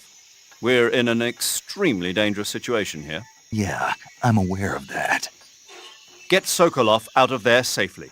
He must not be turned over to the KGB or to the GRU. Sokolov took off in the direction of the rope bridge. Get after him. Hurry! Major, have you been able to contact the boss? No. You really think it's bad reception? We're looking into it. Major. Snake, you've got more important things to worry about than contacting the boss. Right now, Sokolov is out there wandering around the jungle alone. What are you going to do if he gets caught by the enemy? We're still looking into why we lost contact with the boss. I'll let you know as soon as we find anything out. In the meantime, it's your job to find Sokolov and get him to safety. Got it?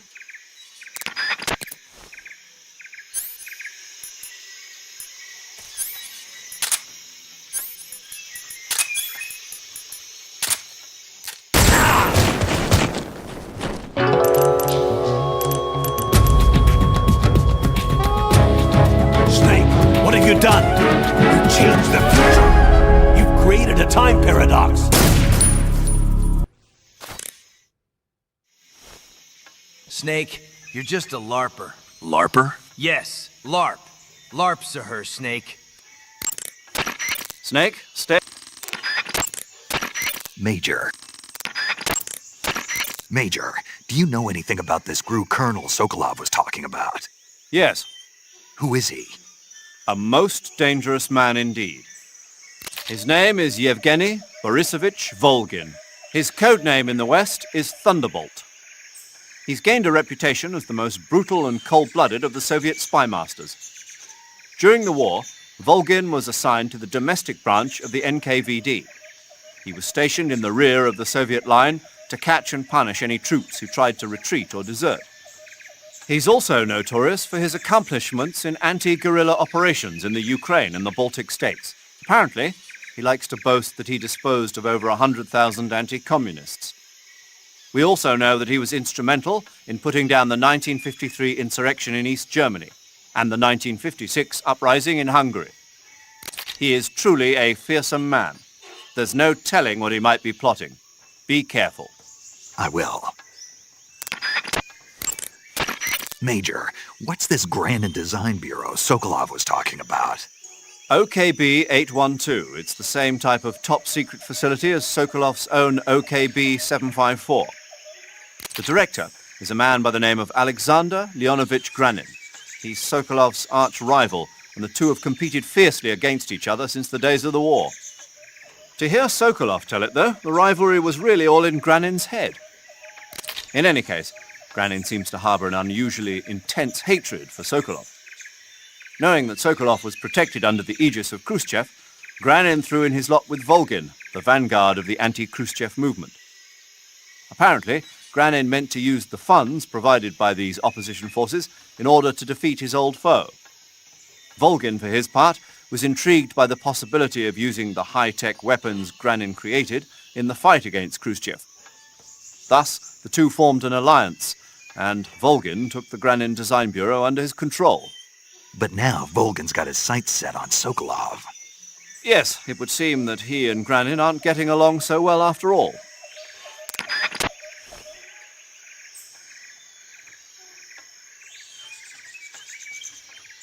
Sokolov. Sokolov. Sokolov. Kuwabara. Kuwabara. Time paradox. By the way, Snake, what were you doing back there? Back where? You were giving some kind of advice to a GRU commander, weren't you? Yeah. He's your enemy. What the hell were you thinking? Really? What was all that about doing the thing with your hand on the first round or whatever? Whenever he put a new clip in his gun, he'd always load the first round by hand, whether there was a round left in the chamber or not. It's a technique they teach in the Middle East. By making sure there's always a round in the chamber, you eliminate the risk of pulling the trigger with nothing to fire. He must have heard about it from someone or read it somewhere. In any case, he probably wanted to try it out for himself. And he was obviously motivated by vanity to show off his new technique. That's when you make mistakes. The battlefield is an unforgiving place. The only techniques you can rely on are the ones you've mastered through experience and practice. Uh-huh. And what were you saying about him being more suited to revolvers? When he fired, he was bending his elbow sharply to avoid the recoil. It looked like he wasn't aware he was doing it, but that habit can be either a fatal flaw or a gift. What do you mean? Automatic weapons use recoil to operate, so if you don't let the recoil hit you, it interferes with the operating cycle of the gun. Basically, he shouldn't be trying to avoid the impact like that. But with a revolver, there's no need to let the recoil hit you. Just the opposite. Avoiding the recoil lets you reduce the strain on your hand and arm. That kid might just be handy with a high-caliber revolver. Handy? Are you listening to yourself? What do you mean? He's the enemy. Why are you giving him advice? Snake. I don't know. For some reason, I couldn't help but point it out to him. Snake, are you all right? Yeah. I really, really hate gorillas. If there's something you can hide by lying down and crawling inside. That area is home to the game. Eat. That is to eat. Snake. If you have any questions about when you get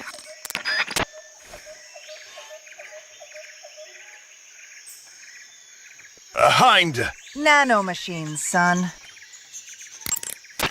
You can Snake. That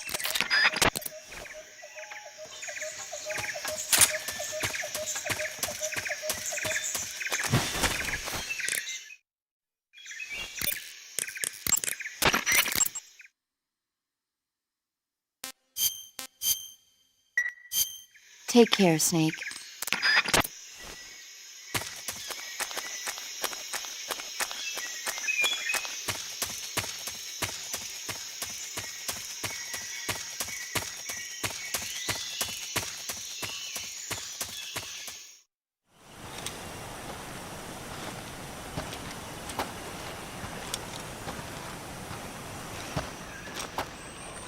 You okay? Those men were from the Ocelot unit. Spetsnaz? Yes. The best GRU has to offer. They're coming for me. I'm finished. Calm down. Stupid dog. I'll get you out of here, I promise. And we've got some of the best backup we could ask for. Look.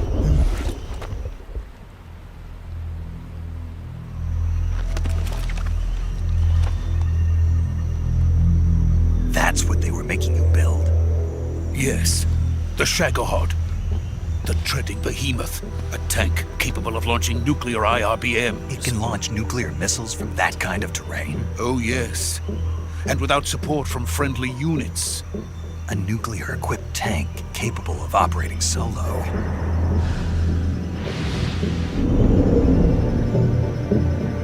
Is that thing finished? No, this is only the end of Phase 1. It won't be truly finished until we complete Phase 2. Phase 2? The weapon's true form. If it is completed and the Colonel gets his hands on it, it will mean the end of the Cold War. The end of the Cold War? Yes. And then the Age of Fear will truly begin. A world war. I had no choice but to cooperate. I didn't want to die. I wanted to see my wife and child again in America. Please, take me to America, quickly. They cannot complete it without my help. Got it. Let's go.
Boss?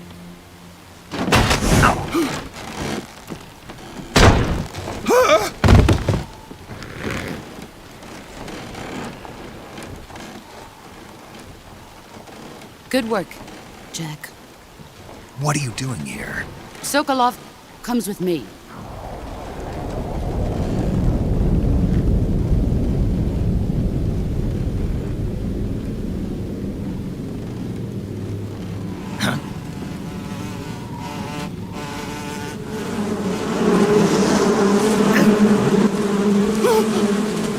Hornets?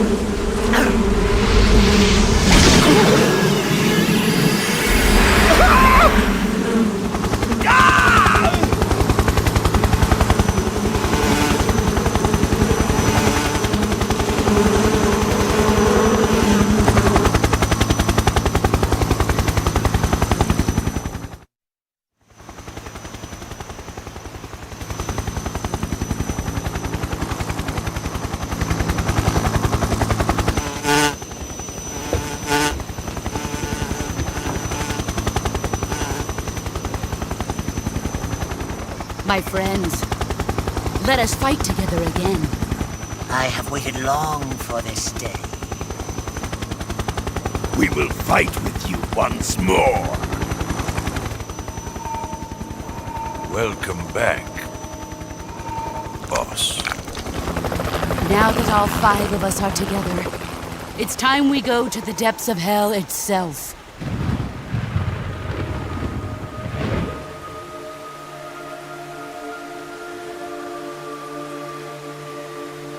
It's raining blood.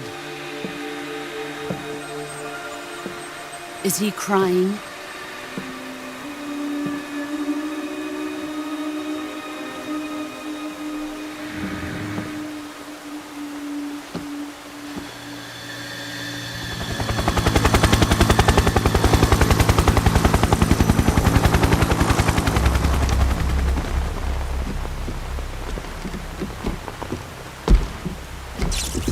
Kuwabara, Kuwabara.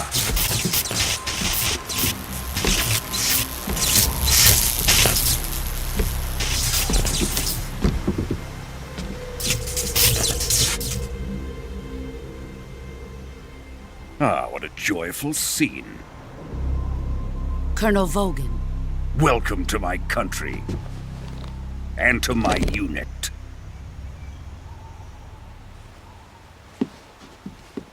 Boss, what is this? I'm defecting to the Soviet Union. Sokolov is a little gift from my new hosts.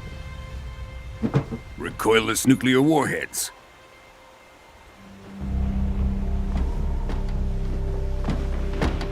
These will make a fine gift for me. This can't be happening. Who is he? Another one of your disciples? Are we taking him with us? No, this one is still just a child. Too pure for us Cobras. He has not yet found an emotion to carry into battle. What are you talking about? Think you can pull the trigger?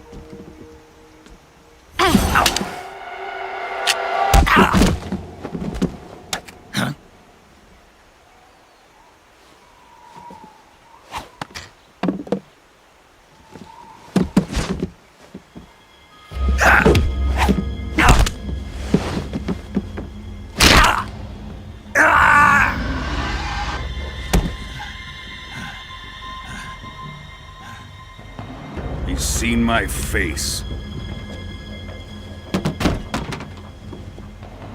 We can't let him live.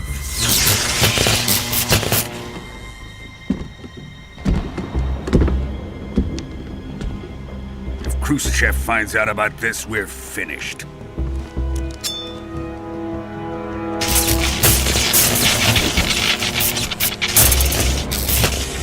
He must die. Wait. He's my apprentice. I'll take care of him.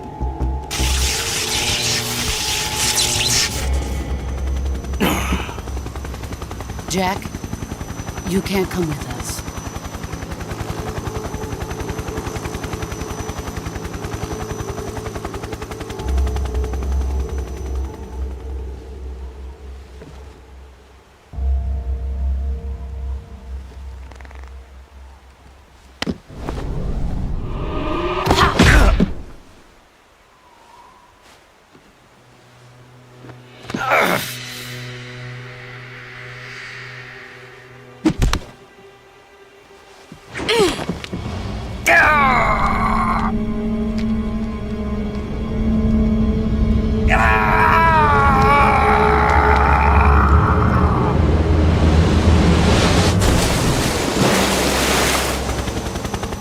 The new blood has been rejected.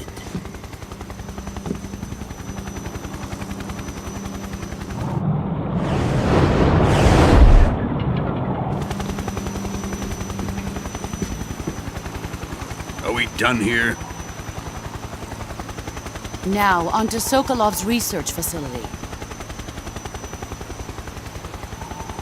Shagohod is ours.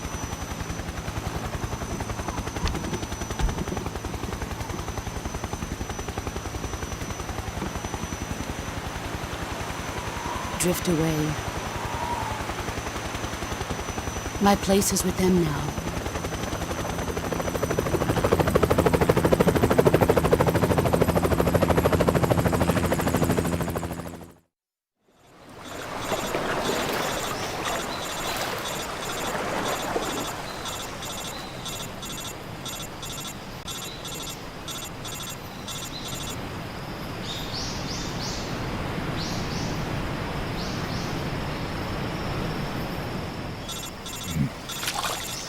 Well, I can't kill him, paramedic, if that is your real name, so I might as well give the kid some pointers on how to aura farm in later games.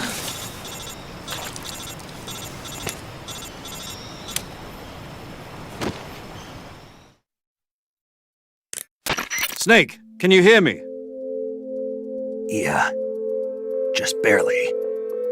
Snake, listen to me. You need emergency medical treatment. Can you move? You've got to get those wounds treated. Hang in there. All right, let's get you fixed up. Paramedic? Okay, Snake. Just relax and it'll all be over before you know it. Stay with me. I've seen people in worse shape before. Think you can handle it? Major. The boss. She's defected. We'll talk about that later. First, we've got to get you patched up. Okay, here we go. First, open the survival viewer with the start button. If you select cure, you can start the treatment.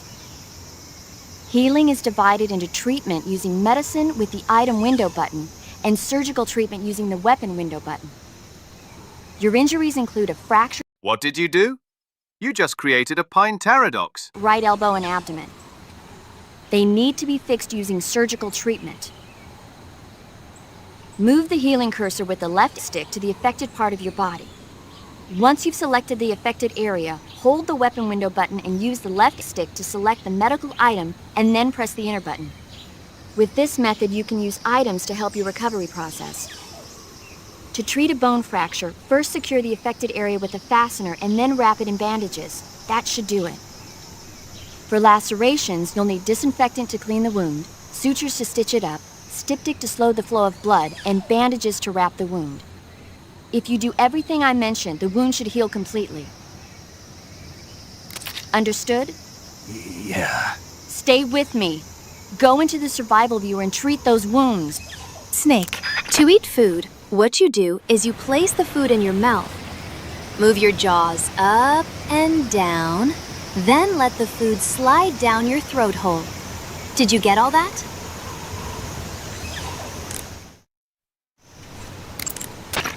Snake, hurry and get those injuries treated.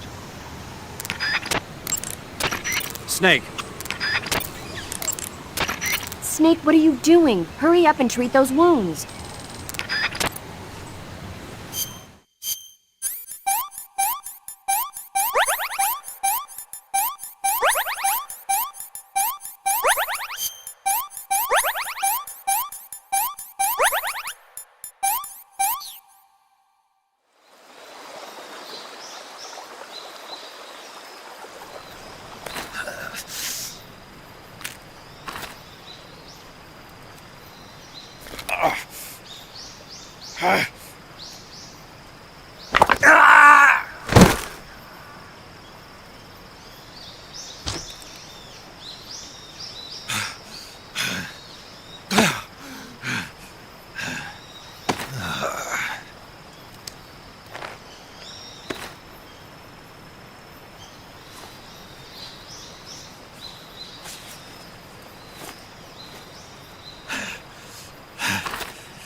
Good job, Snake. We're coming to get you now. Just stay where you are. We'll drop a recovery balloon. Can you set it up?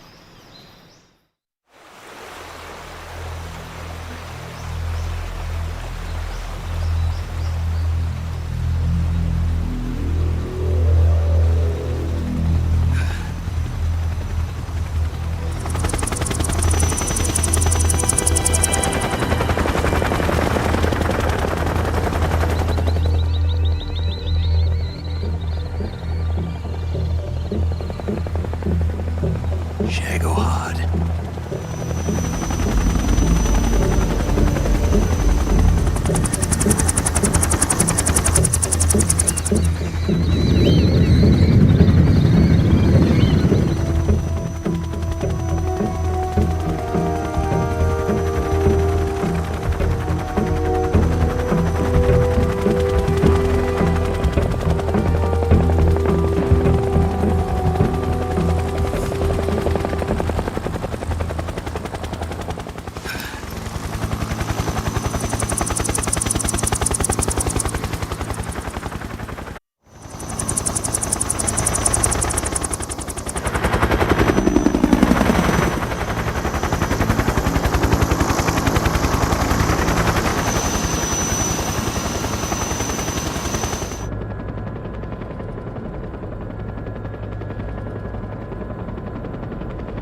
Excellent. A great success. Thanks to the boss and her cobras, I have both Sokolov and the Shagohod.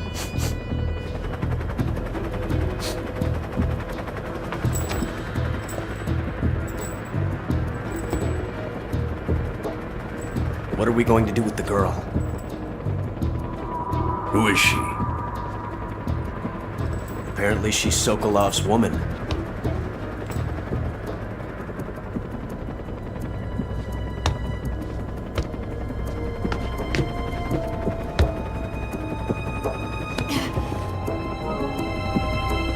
She's a nice catch.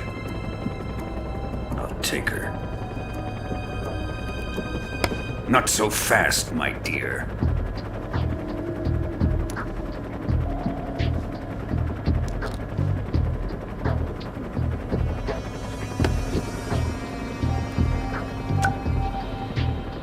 A kiss of death. Are you KGB? We may be able to use her.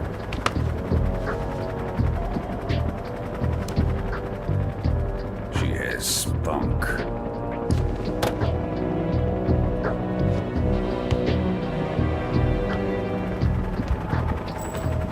Shall we take her back to the base?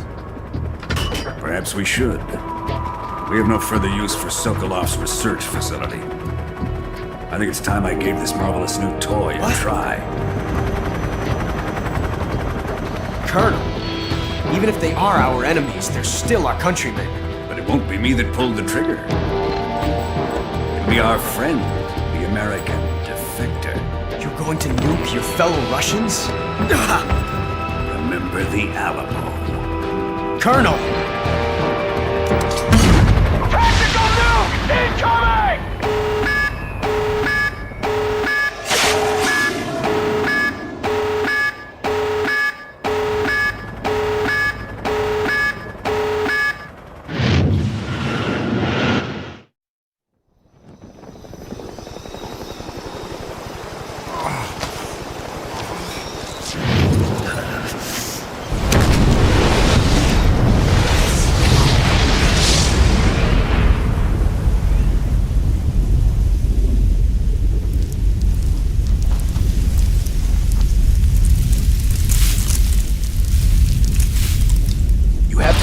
Stuff just to heal. All I have to do is apply some magic healing spray, or eat a plant I found lying around. Take a page out of my book in future, Snake.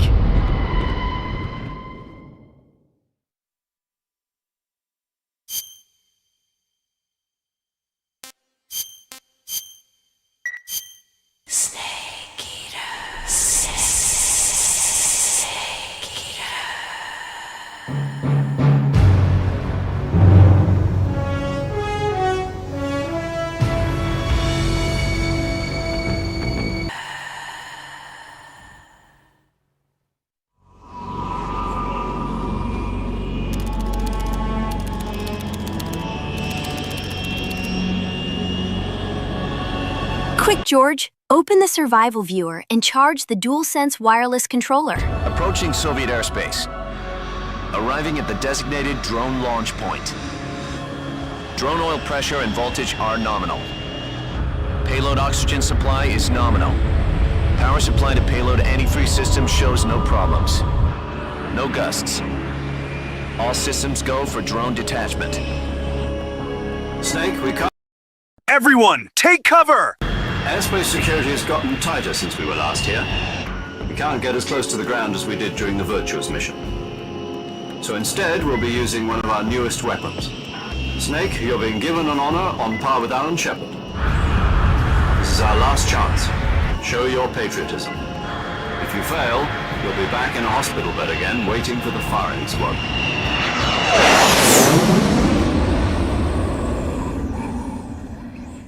So how does it feel to be a patient in one of the most advanced ICUs in the world? Would you do me a favor and tell the suits about visiting hours? I'll never get better with them assaulting me day and night with their questions. Must be part of the top brass's inquiry. More like an interrogation. According to them, I'm a traitor and an accomplice to the boss's defection. They're just looking for a scapegoat. Does that mean they're after you, too?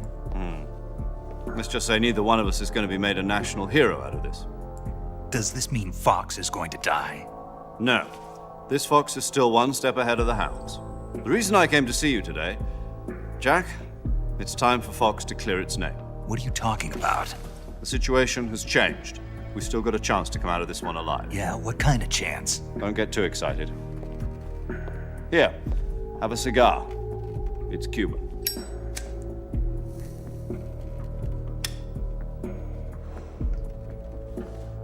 This morning, I had a meeting with the CIA. They decided when they're going to execute us? No. Something even bigger. Yesterday, the White House received an unexpected call. President Johnson? Yes, I hear you, Mr. Chairman. It was a hotline call from Khrushchev to President Johnson. From the head of the Soviet Union? That's right. A few days I bet George eat the entire animal and fruit just for the viewer. KB-754 was destroyed in a nuclear explosion. At about the same time, our anti-aircraft radar picked up a signature that appeared to come from one of your military aircraft. Does any of this sound familiar to you? In retaliation, I have placed our armed forces on secondary alert. Depending on your response, I may be left with no choice but to order the military to maximum alert and unleash Armageddon. With the help of your predecessor, I was able to survive the Cuban incident. But my power is not as great as it once was. If I am to survive this crisis, I must have your full cooperation. I should have contacted you myself. Did you know that one of our soldiers defected to your country a week ago? No. So you haven't heard then? The man who arranged the defection was a GRU colonel by the name of Yevgeny Borosovich Volgin. Volgin? Of the Brezhnev faction. Go on. Who is the soldier? Her name is the Boss. She's a living legend. During World War II, she was the one who led us to victory in that war. In Russia, you know her as Voyevoda. You mean the Boss? The mother of your special forces? Yes, that's the one. And she took 2 miniature nuclear shells along with her. The Boss took 2 miniature nuclear shells? I'm afraid so. I believe they were a gift for her new hosts. The Davy Crockett Atomic Battle Group delivery system was completed 2 years ago. But serious problems were found with the launcher's range and precision. Although they were mass-produced, they've never been deployed in battle. But Sokolov's research facility was completely wiped out. The whole area is polluted. I can only offer you my deepest condolences over this terrible tragedy. So, the Boss, with Colonel Volgin's help, stole 2 experimental nuclear shells and took them with her as gift when she defected. Then, shortly thereafter, Sokolov's design lab, a top-secret military research facility, was destroyed by one of these weapons. Am I right so far? Yes, that's correct. And the American government denies any involvement in the affair. Is that right as well? That's correct. We were not involved in any way. Then what was a U.S. military aircraft doing on our radar screen? It was clearly in a violation of our airspace.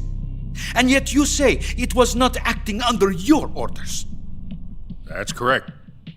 You expect me to believe that this was all the work of a single soldier? I don't know what else to tell you. The Army insists that this is all a ploy on your part. I've said it once and I'll say it again. Our government had nothing to do with it. And I would like dearly to believe you. However, I'm afraid my power over the military has weakened since the Cuban incident. I will need some kind of proof that this was not the action of the American government. You have 1 week. You must catch the boss yourselves and recover the remaining nuclear device. Then, you must find some way to prove your innocence. Prove our innocence? Yes, preferably something painful. Prove to me that this is not merely another one of your tricks. The boss should be close to Colonel Volgin. How about a little coaction? I would not expect too much if I were you. The political situation here is unstable. And Colonel Volgin is a member of the Brezhnev faction, which seeks to topple my government. 1 week. You have only 1 week, and if it is not too much to ask, do something about Volgin as well. What is that supposed to mean? Nothing. It means nothing. Call it a modest gentleman's agreement to ensure our continued relationship. What if we can't prove our innocence? Then I will be unable to restrain the military. I will be ousted, and they will seek their revenge. A nuclear attack on the United States?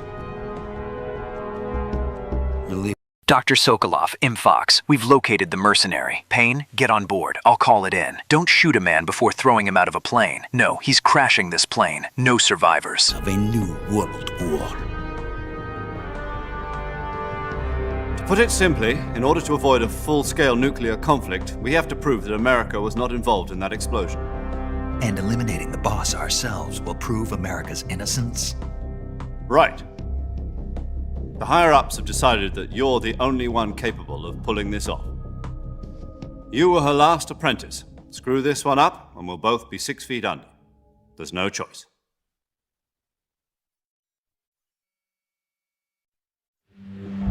Are the Russians going to be helping us? The KGB has promised to lend us one of their communications satellites so that you and I can talk to each other. That's it? They've also put us in touch with a couple of insiders. Insiders? There was a defection in September 1960. Do you remember it? You mean the 2 NSA codebreakers who went over to the Soviet Union? Precisely. Since then, they've apparently been training with the KGB for exactly this kind of situation. Their codenames are Adam and Eva. I've been told that Adam has infiltrated Volgin's ranks. Also arranged for him to provide you with an escape route. You'll need to rendezvous with him when you get there.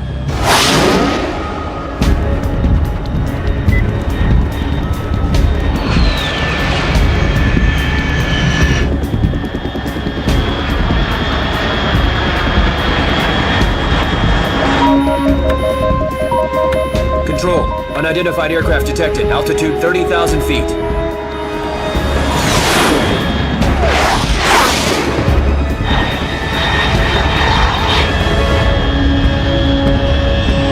Fast. Estimated airspeed exceeding Mach 3. Bearing south. I'm about to lose it.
This is Snake. Do you read me? Loud and clear. Glad to see you landed safely. I got blown pretty far off target. Snake, let's go over your mission objectives one more time. Rescue Sokolov. Find out what's happened to the Shagohod, then destroy it. And finally, eliminate the boss. Eliminate the boss. This mission will be codenamed Operation Snake Eater. Because I'll be taking on the boss in our Cobra unit, right? Don't forget about Colonel Volgin. I'm not a hired killer. I know, but that was the Kremlin's demand. Demand? You mean it wasn't just a request? What's it to us if the Khrushchev regime is threatened by the Colonel and his faction? If supporting the current regime helps us avoid a nuclear exchange, then that's what we'll do. And what are the CIA's demands? Our priorities are the rescue of Sokolov and the destruction of the Shagohod. Roger that, Major Tom. Hold on, Snake. What now? I'm changing my codename. It turns out Tom wasn't the most auspicious choice. What do you mean? Well, the truth is, when I chose my codename, I picked the wrong one. The wrong one? Did you ever see the movie The Great Escape? It came out last year. I must have missed that one. Anyway, it's based on a true story about prisoners who escaped from a POW camp in Nazi Germany. The prisoners dig 3 tunnels as part of their plan, but the Nazis find 2 of the tunnels before they're finished. The prisoners succeed in escaping by using the last remaining tunnel. The names of those 3 tunnels were Dick, Harry, and Tom. I get it. You used the name of the tunnel they escaped in as your code name because you thought it would bring you good luck. Yes, that's exactly right. At least, that was the plan. But I got the name wrong. The one they escaped in was Harry. Tom was one of the unlucky tunnels. It was discovered by the Nazis before it was finished. I watched the movie again just to make sure. In fact, I even ordered the actual film from the movie company. yeah, it doesn't sound like the greatest name to use. So what should I call you? You know, let's just use Zero, like we've been doing all along. All right, then. Major Zero it is. We'll start over from square one. From square zero. My frequency is 140.85. Oh, I almost forgot. Paramedic is with us again on this mission. Is this her last chance, too? If we fail, she'll have her medical license revoked. It's more or less the same kind of fate. Her frequency is the same as during the Virtuous mission, 145.73. She'll be recording your mission data as well, just like the last time. That frequency is also the same, 140.96. And there's one more person on your support team. His name is Mr. Sigint. He's an expert on the latest in weapons and equipment technology. You'll be going up against some of the world's most advanced weaponry when you infiltrate the research facility. If you have any questions, just ask him. His frequency is 148.41. Mr. Sigint. Got it. Adam, your KGB contact, is waiting for you at the abandoned factory up ahead. The same factory Sokolov was being held in last week. Yes, meet up with Adam first. He's cleared the way for you to rescue Sokolov. How'll I know this Adam guy when I see him? You'll know once you reach the factory. The whole area's been polluted by the fallout from that nuclear blast. No one else would dare come close. The password is, "Who are the Patriots?" and Lali Lulelo. Lali Lulelo. Gotcha. You've been equipped with a 45 for this mission. Be careful, it's noisy. I thought standard Fox procedure was procure on-site weapons acquisition. The circumstances are different this time. You're now on an official mission for the United States government. It would be necessary to make your presence known to a certain extent, to the Khrushchev regime at the very least. But remember, this is still a sneaking mission. Snake, if you fail this mission, it will mean an all-out nuclear war. Keep that in mind and proceed with extreme caution. Understood. Commencing Operation Snake Eater.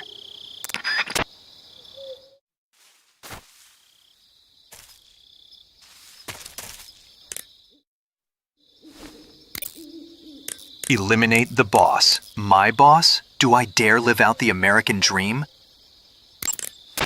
Paramedic. Snake, it's so good to hear from you again. Same here. It's been a week, hasn't it? 4 days, actually. Huh?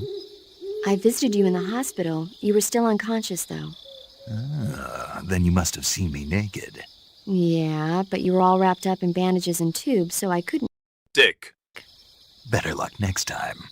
Let's hope so. But seriously, don't forget that you were like that until just yesterday. In fact, you really shouldn't even be on this mission. Keep an eye on your stamina gauge. If you start to run low, don't push yourself. Eat something to replenish your stamina. And try not to get yourself... I am changing my code name. I am now a Major Dick. Fuck you, Snake. ...viewer immediately and treat yourself using Cure. Yeah. I can see you still know how to nag. You're welcome. And I can see you still don't know when to keep your mouth shut. Maybe so. By the way, I heard you're going to lose your medical license if this mission fails. Yes, there was talk of that, but the mission won't fail, will it? Of course not. Good. I believe in you. But you know what? I really don't care about my medical license. Didn't they use that to force you to participate in this operation? No, I volunteered. Why? So that I could watch over you. Huh. Snake, you're the best agent I've ever seen. But you push yourself too hard. You're reckless. Someone has to stop you from getting into trouble, to make sure you and the boss don't kill each other. So that's why I volunteered. I mean, you couldn't ask for a better guardian angel than me, right? Thanks. Stop right there. Huh? You can thank me when you get back. All right.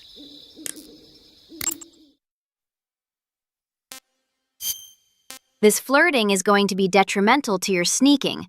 It's not going to be easy to crawl with a boner, Snake. Snake, I'm behind you 100%. Thanks. That means a lot. Snake, your first task is to meet up with Adam, the contact provided by the KGB. The rendezvous point is the abandoned factory to the north of your current position.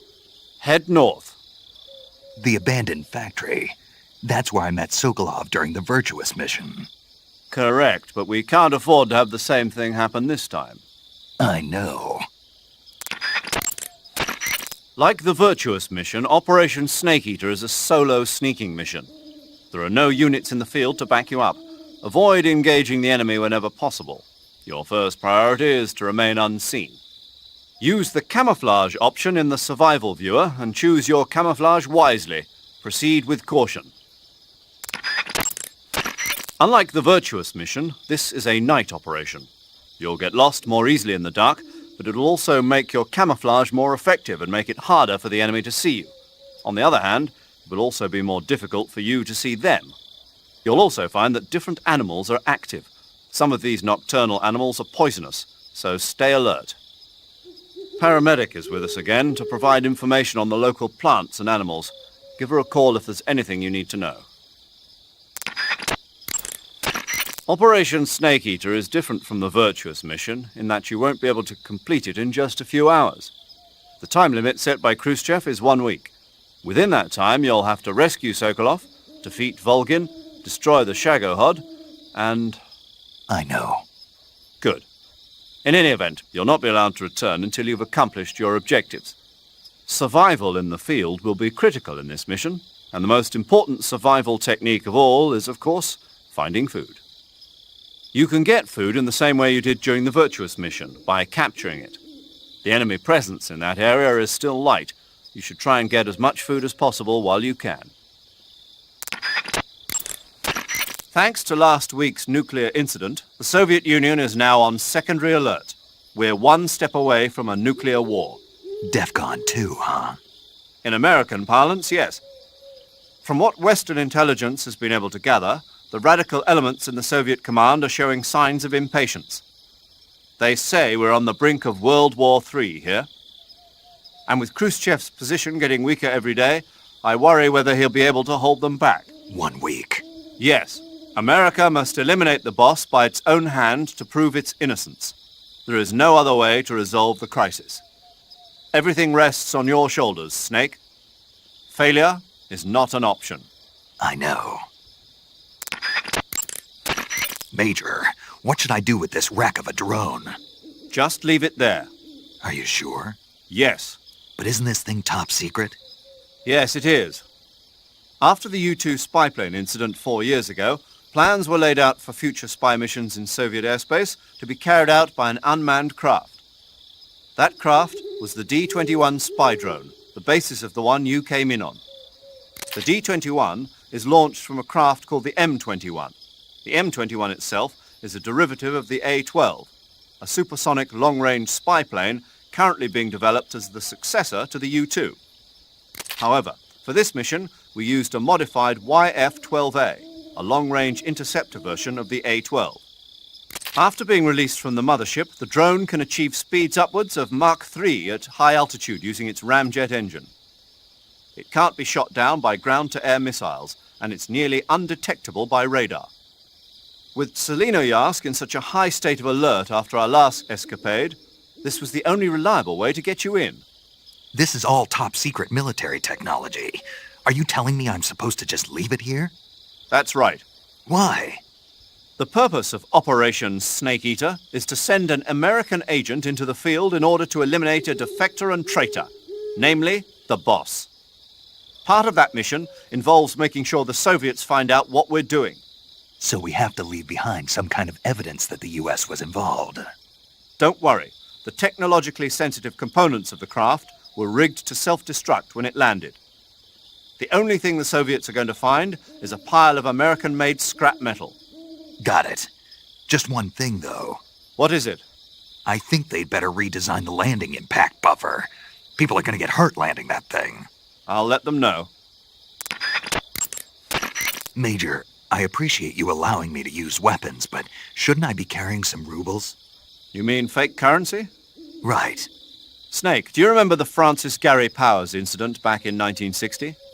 Powers was flying a U-2 on a spy mission for the CIA in Soviet airspace. He was shot down and taken prisoner. His confession brought to light the fact that the CIA was spying in Soviet airspace. As a result, the US-Soviet summit scheduled for 2 weeks later was cancelled. Yeah, I remember. U-2 pilots are required to carry items that mask their identity. Powers was carrying ruble, mark and lira coins, as well as French gold coins. He was also carrying 2 gold watches and 7 women's rings. All of these objects were meant to conceal his national origins. But for this mission, we've got to demonstrate to the Khrushchev regime that America is involved. There's no need to conceal your origins. And besides, all you need to do is complete your mission. As long as you're not captured or killed, the details will take care of themselves. Okay. The Soviet intelligence community must be up in arms about the boss's defection. The great Voyevoda has abandoned America and embraced the Soviet Union. Voyevoda? Apparently, that's what they call the boss behind the Iron Curtain. It means warrior or mighty soldier in Russian. When used to refer to a woman, it means something close to Lady Knight. In Russia, where they've had a number of female emperors throughout their history, it's a term of great respect. Well, poetic in a way. The boss's exploits have made her name famous in the East as well. Major, why did the boss defect? I don't know, but I will tell you this. America is all too eager to get rid of her.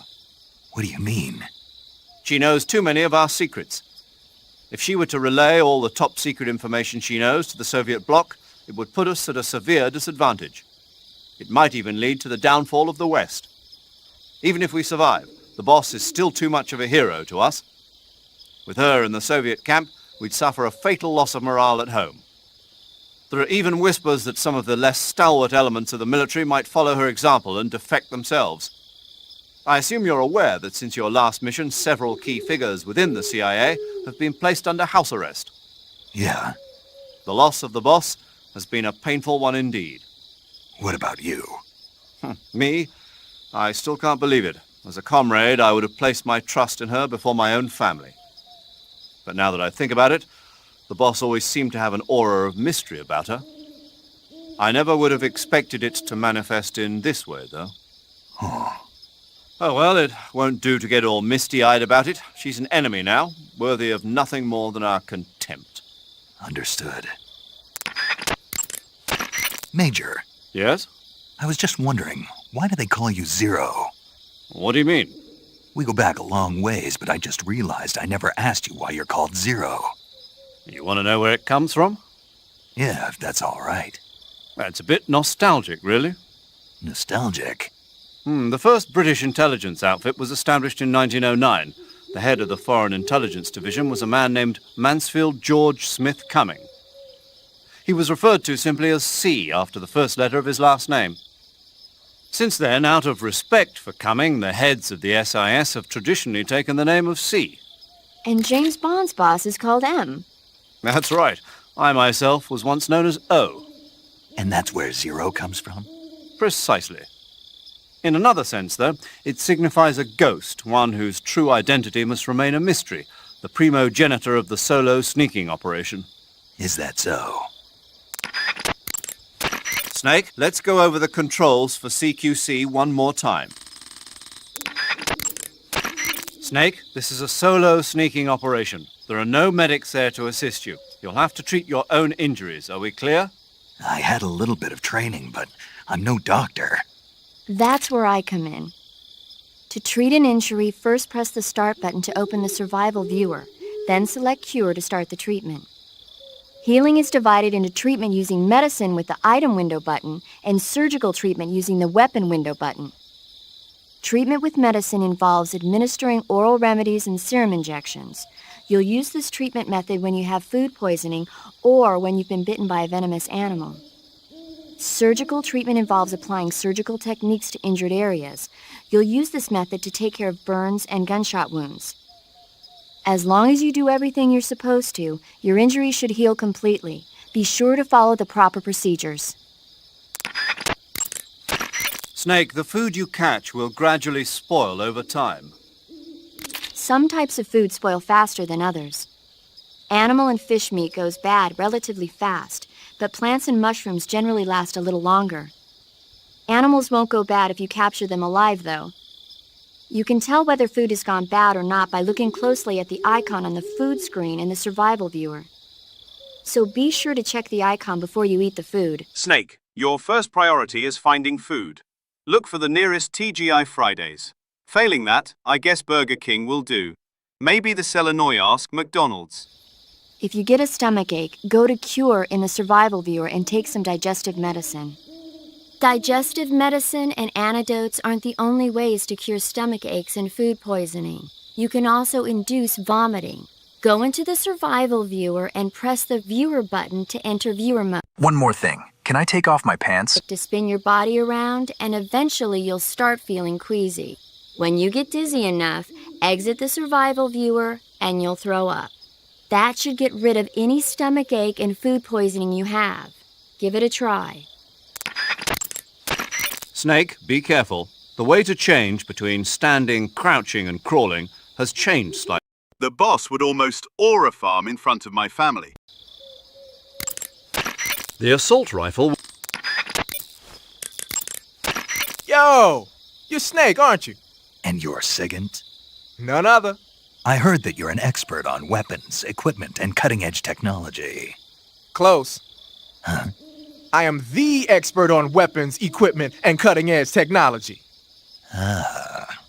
I'm the guy that designed your trank gun, active sonar, and motion detector.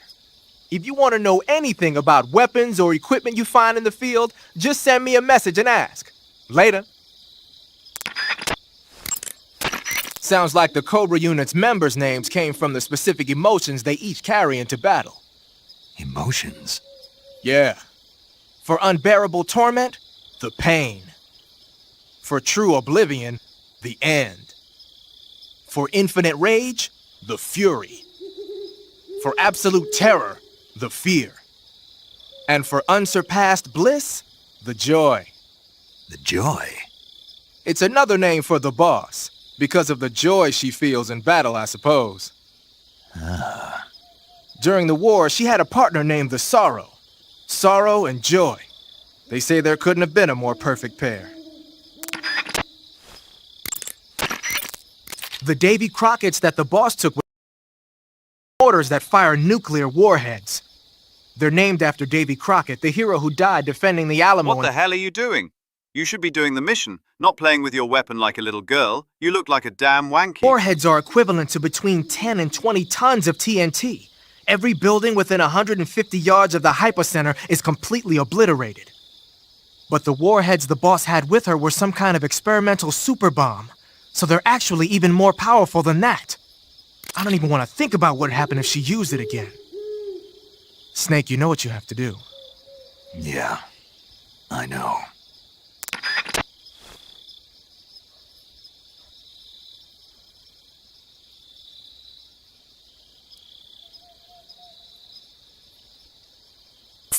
There's a fun fact about the name Zero. If you heard of the Kamen Rider Zets, the commander of the code organization is named Zero as well. Oh no, not me. And I'm not a bike either. You're wearing the tiger stripe pattern camouflage, huh? Tiger stripe is a forest camouflage. As you may have guessed by the name, it mimics the stripe pattern on a tiger's coat. It was originally worn by South Vietnamese Marines. Then it caught the attention of an American military advisor, and now they're thinking of introducing it into all kinds of special forces units. It works best in places with lots of trees and grass, but it should blend in with dirt and mud, too. You mean you're not wearing any face paint? You can take off your face paint by selecting No Paint from Face. Just select No Paint when you want to skip wearing any face paint at all. But your camo index is never going to be as high without face paint as it is with it. Unless you want the enemy to see you, you ought to be wearing face paint. I heard you fought against KGB troops in the Virtuous mission, but this time you're up against Spetsnaz. Spetsnaz is the Special Forces unit of GRU, the intelligence wing of the Soviet Defense Ministry's General Staff Office. Spetsnaz troops undergo rigorous training in all types of special ops, from assassination and demolition to intelligence gathering. That and Volgan's loaded, man. His unit is one of the best equipped in the entire Soviet Union, if not the best. I heard the enemies you encountered in the Virtuous mission were only carrying weapons like AKs and grenades. Well, it ain't that simple anymore. In addition to AKs, some of the patrols you'll encounter might be equipped with Scorpion submachine guns and shotguns. The Scorpion is even lighter than the AK, making it much easier to handle. Basically, a guy with a Scorpion is not gonna miss you as often as with an AK. The shotgun is a powerful weapon. One blast is enough to floor you and you're likely to be seriously wounded. Watch for that, man. Keep in mind that every weapon and piece of equipment weighs something. The heavier the equipment you're lugging around, the faster you'll burn up stamina. You can see how much your equipment weighs by going into the backpack screen in the survival viewer. Patterned clothing, face paint, tactical movements. These are the elements of camouflage that will allow you to deceive your enemy. To camouflage yourself, first press the start button to check out the survival viewer. Then select camouflage and you'll see two more options, face and uniform. Choose face to apply face paint and uniform to change your field uniform. Simple, really. Make sure and choose something that'll match your surroundings. The water pattern was used a lot by the old German Defense Force. Even though it's called the water pattern, it wasn't designed specifically to blend in underwater. They only gave it that name because the pattern resembles the waves on the surface of a pool of water. But still, it really does look like it could be confused for liquid waves. It might conceal you underwater.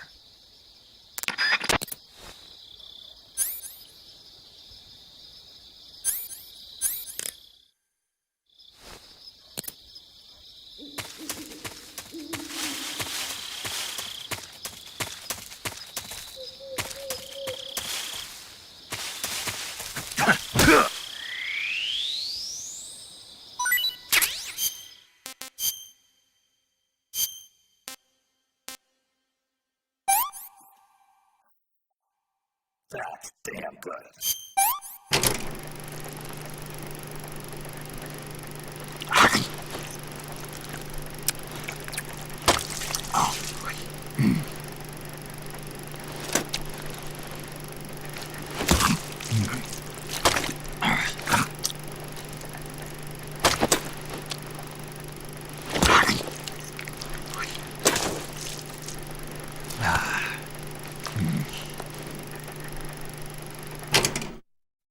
Stuffed.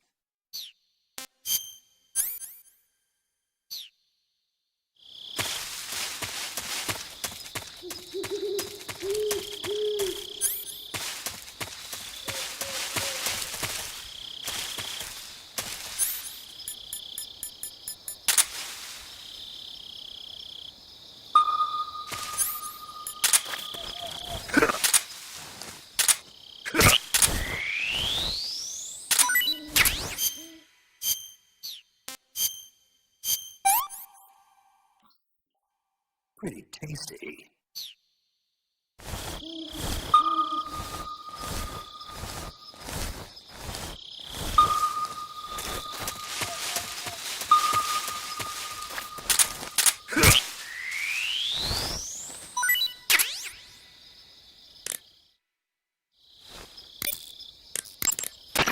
Snake, unlike the Virtuous mission, this is a night operation. You'll be encountering nocturnal animals that you didn't encounter your last mission. Some of them are venomous, like the king cobra, so be careful. If you get bitten by a venomous animal, the poison will spread through your body and rapidly drain your life gauge. If that's the case, go into the cure screen and survival viewer immediately and inject yourself with serum. Got it? I see you caught an Otten frog. The Otten frog is a large, corpulent species of frog. They're known as a delicacy, so it might be worth catching them for food. The Otten frog was originally found only on Amami Oshima in Japan. Frogs usually have 4 toes on their front legs, but the Otten frog is unique in that it has 5. I tried one. It was pretty tasty. I can see why it's a delicacy. I'm glad to hear it. I hear that in Japan, Otten frog sashimi and sukiyaki are popular dishes. Really? Yeah. Japan, huh? That place is starting to sound better and better.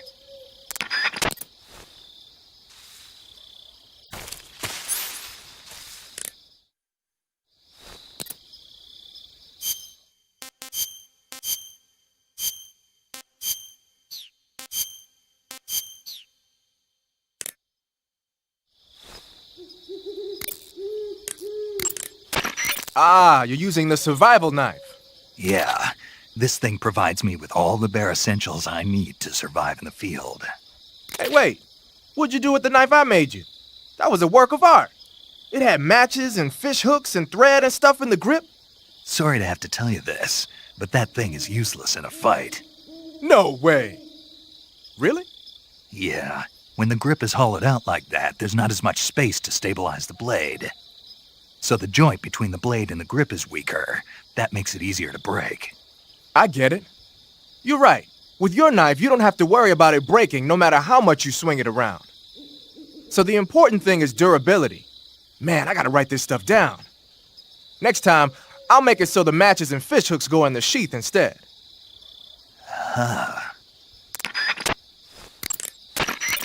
Active sonar sends out a special type of sound wave whenever you press the left stick. It uses the echo from those waves to calculate and display the position of nearby objects. Unlike the motion detector, it'll show you objects that aren't moving. But because you're blasting out sound waves, there's a risk that the noise will alert enemies and animals to your presence. Be careful about when and where you use it. Something wrong? The Major told me the exact same thing. You mean during the Virtuous mission? Yeah. He must have been reading those notes I gave him word for word. That guy doesn't know tech.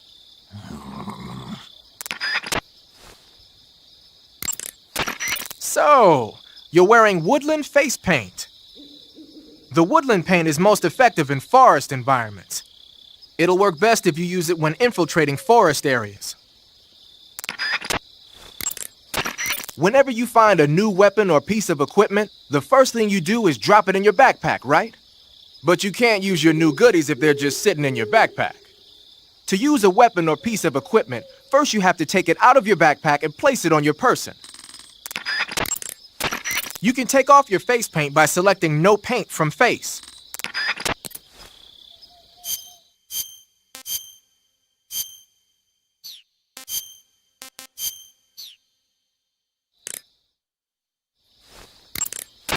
Snake, what's up? Why are you naked? I know there's a naked option under uniform that lets you take off the upper part of your uniform, but without a shirt on, your camouflage sucks and your stamina goes down faster. You don't get any advantages whatsoever. Sure there are. Like what? It feels good. Man, you do whatever you want. I will, thanks. Just one question, though. What? Is there a way to take off my pants? Say what? My pants, can I? Oh, hell no! This Fox unit is a nutfest! Wearing black face paint, huh?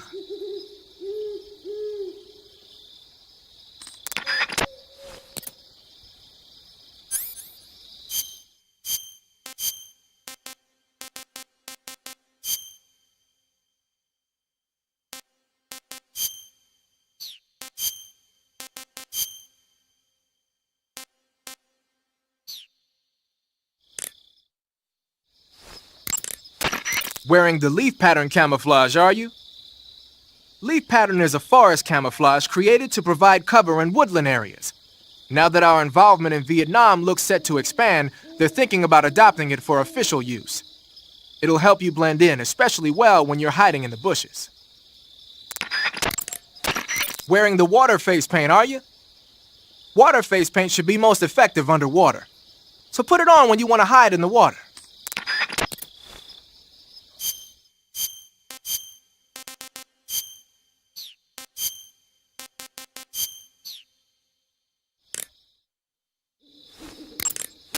So you're wearing the tree bark camouflage. Tree bark is a forest pattern created primarily for use by hunters. It'll give you an exceptionally low profile if you wear it when you're pressed up against a tree. Looks like you got your face painted in desert color. Desert is a brown-colored face paint used for operations in mountainous terrain as well. It should let you blend in well in mountain and desert environments.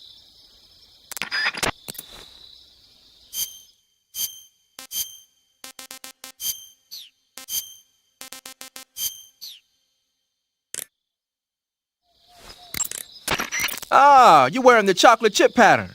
Chocolate chip? You mean this camouflage? Yeah. I've never heard of a camo pattern called that before. Yeah, I know. I just thought it up right now. The chocolate chip pattern is probably designed to provide cover in a desert environment.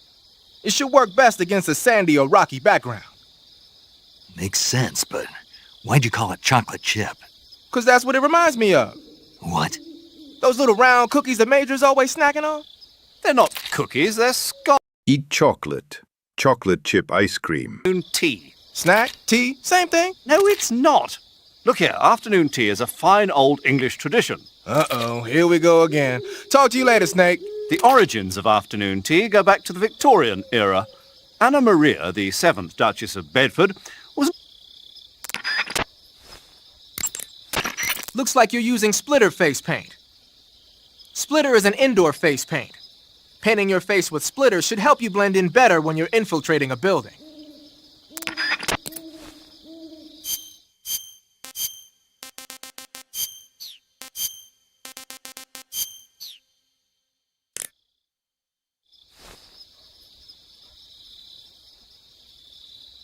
Get out of here, Sigint!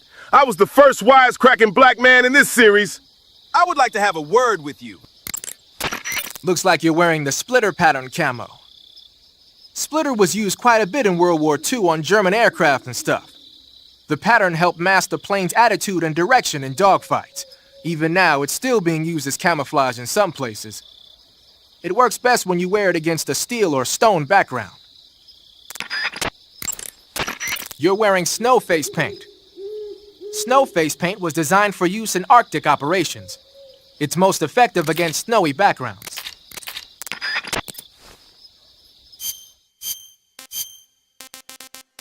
Google Gemini won't stop making things up about me.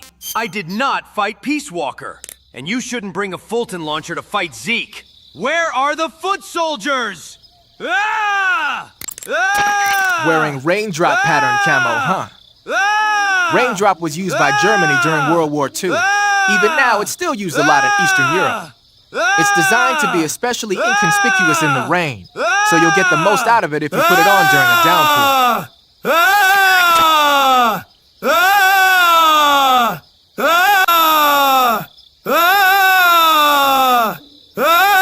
Not fight Zeke. Wherever the foot soldiers. Ah! Ah!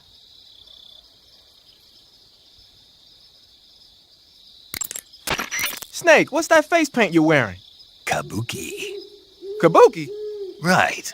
It's used in traditional Japanese theater. Apparently, it gives whoever's wearing it some kind of mystical power. Get out of here! That's what I heard. From who? Paramedic. Figures.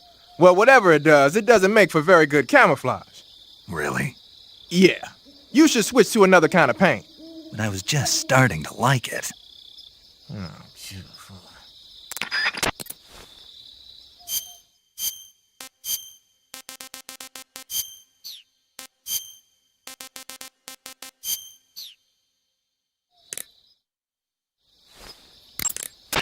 Looks like you've got the squares pattern on.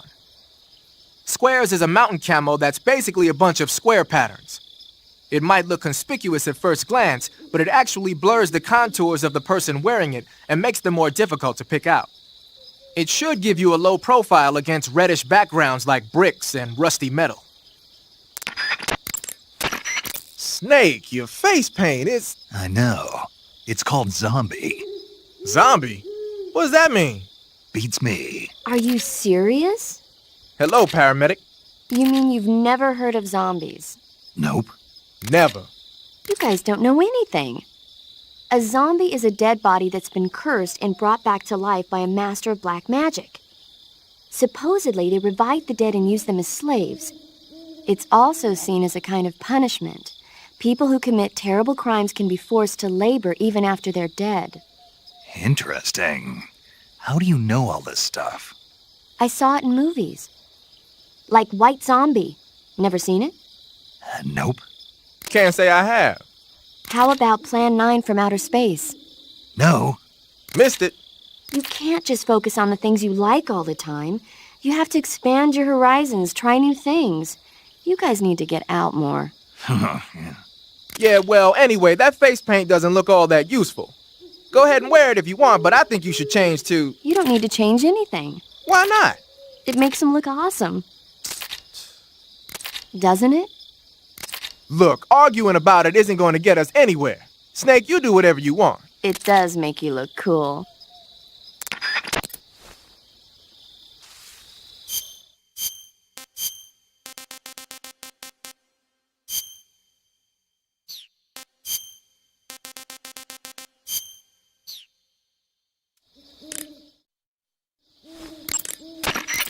Haha, so you're wearing the black camouflage. The black uniform isn't really camouflage. It was intended to have a psychological shock effect on enemies in hostage rescue operations and stuff like that. But it should also make you pretty hard to see if you wear it in a dark environment. And it might also work on black, earthy surfaces like you'd find in swamps. Tell me something, Sigint. What's that? What does Sigint mean, anyway? It's short for Signal Intelligence. Signal Intelligence? The part of intelligence that deals with electronic information. Things like intercepting and analyzing electronic communications, determining enemy force strength and positioning from radar emissions and radio chatter. You get the idea. Code breaking is considered part of SIGINT as well. 40 years from now, we'll be in the age of electronic warfare. It won't be long before information replaces firepower as the most valuable commodity on the battlefield. So you're saying they won't need guys like me anymore? Sorry to break it to you, but that's not gonna happen. No matter how advanced our technology gets, there's still no substitute for human beings. Anyway, the Major is a man of foresight. He knew the electronic age was coming, and so he called out to me. And you responded? Well, I didn't have any place else to go. You couldn't find a job? Nope. None of the places where they do this kind of high-tech research would even let me in the door. Why not? I know you've got social problems, but... Come again? Nothing. I mean, someone with your talent ought to be able to... Yeah, well, maybe it has something to do with the fact that I'm black. The Major, though, he doesn't care about what color you are. I've never met anyone like him before. He's different, you know? Oh, yeah, I know.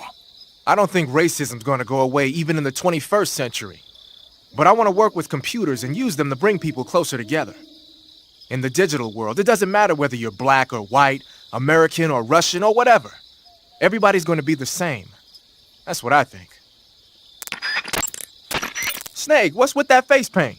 It's called Oyama. Oyama? Yeah, it's the name of an androgynous Japanese deity. Are you serious? That's what I heard. From who? Paramedic. Never mind. In any case, that face paint doesn't seem to work very well. Your camo index is way down. Unless you want the enemy to see you, I'd change to something else. Oh. Okay. Let me guess. You were just getting to like it. It kinda grew on me.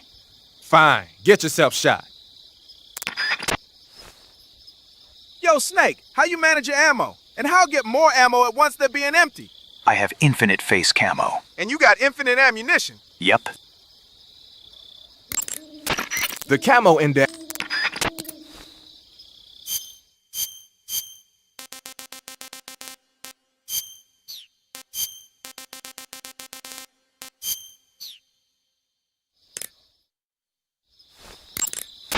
The camo pattern you're wearing now is called snow. Snow, as you might have guessed, is a winter camouflage developed to provide cover in a snowy environment. It's not solid white, though. It's got a little bit of vegetation pattern mixed in, too. It should work pretty well if you wear it against a white background.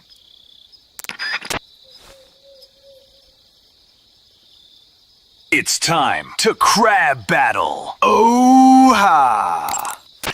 Ah, you're wearing the mask. I made it myself. Pretty good work, don't you think? A while back, they were planning to disguise someone as this one GRU officer and send him in to steal some secret documents. I created the mask for that operation. But then the mission ended up being canceled. And then the major came and told me to throw it out. Can you believe that guy? But you didn't throw it out. Are you kidding?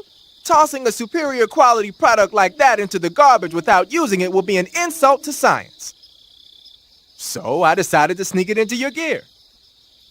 Okay, but is it really that big of a deal? Of course it is. What's so great about it? Everything. But if I had to pick one reason, I'd have to say it's because it's the first mask ever that can blink its eyes. What about the lips? What's that? Can it open its mouth? That's a good one, Snake. You crazy, man. I'm serious. Are you even listening to me, Snake? Where's your common sense? Damn. Sorry. You have black paint face camo? That is racist, don't you?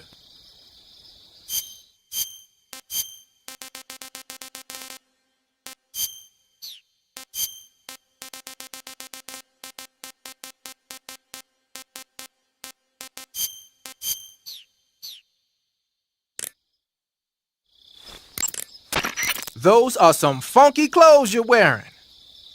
Yeah, it's called a sneaking suit. Sneaking suit? What's that all about? I'm not sure, but it looks like what the boss was wearing. Huh. Well, whatever it is, it's a fine piece of work.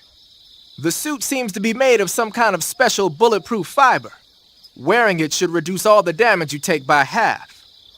The waterproofing and heat and moisture insulation are top-notch. Just having it on will reduce the amount of stamina you burn. It even increases your overall camo index. You got yourself a keeper, Snake. Yeah, maybe we should make it the official uniform of Fox.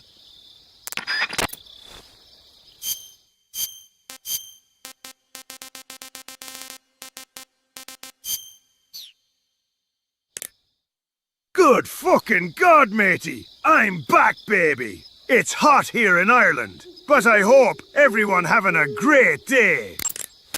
Snake, what are you wearing now? A tuxedo? What, you late for a wedding or something? Come to think about it, the tuxedo is an all-black outfit. It'll probably help you blend in a dark environment. One thing you can't do, though, is equip knife-type weapons. And you can't use CQC either. Remember that.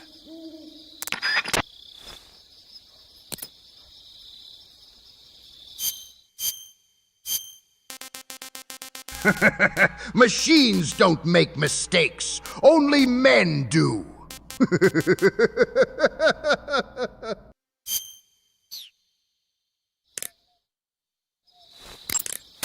That's some crazy camouflage you got on. Yeah, it's snake camo. Snake? Well, I guess it does kind of suit you. Thanks for the compliment. Still, it does look like pretty effective stuff. It's a good all-purpose camo. It should give you a high level of cover against just about any type of background.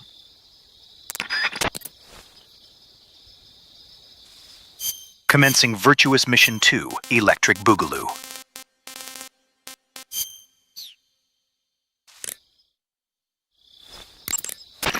Snake, what is that stuff you're wearing? I don't know. It's called Gakko camo, whatever that means. What? Paramedic? You've never heard of Gakko? Nope. Never. You must live in a cave or something. Well, excuse me. By the way, Snake, that outfit is really killing your camo index. Unless you want the enemy to see you, I suggest you change your clothes as... Why? Why? Because his camo index is... Camo index, schmamo index. Hold on now. He's wearing the Gakko suit. Why? Because it looks cute. Snake, talk some sense into her. What's wrong with being cute? Am I the only normal person around here?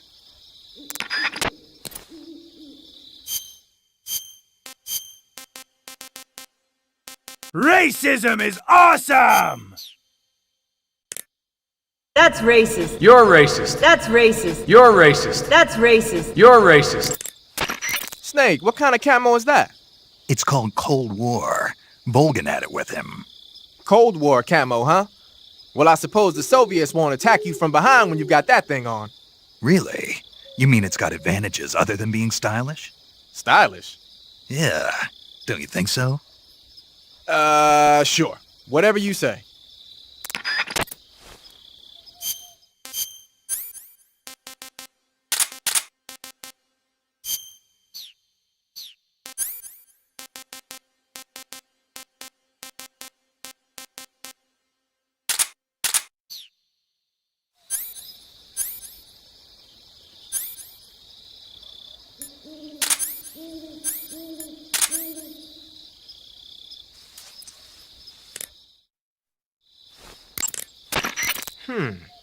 I've never seen a grenade like that one before. There are two basic types of grenades. Fragmentation grenades, which use shrapnel to kill or maim the target, and explosive grenades, which use the blast from the explosion as the offensive means. But the grenade you've got there isn't either of those. My best guess is that it's meant to knock the enemy out without hurting them. Most likely it's an entirely new kind of weapon developed exclusively at Groznygrad. I've heard that the SAS is working on a low-impact grenade for training purposes, but I never thought they'd be used in an actual battle. The flash of light that occurs when the grenade explodes is probably produced by magnesium. It's the same stuff that's used in camera flashes. I'm thinking they cut down on killing power by reducing the amount of explosives and made up for it by making the flash and bang so strong that it overwhelms the enemy's senses. I guess you could call it a stun grenade. If I'm going to be stunned, I'd rather it be by a woman. Snap out of it. Anyone around when that thing goes off will be laid out. It ought to come in handy when you're trying to storm a room or when you don't want to kill the enemy. So you have a tuxedo. I see you're a big James Bond fan, huh? Something like that? Ha! When you're using the assault rifle,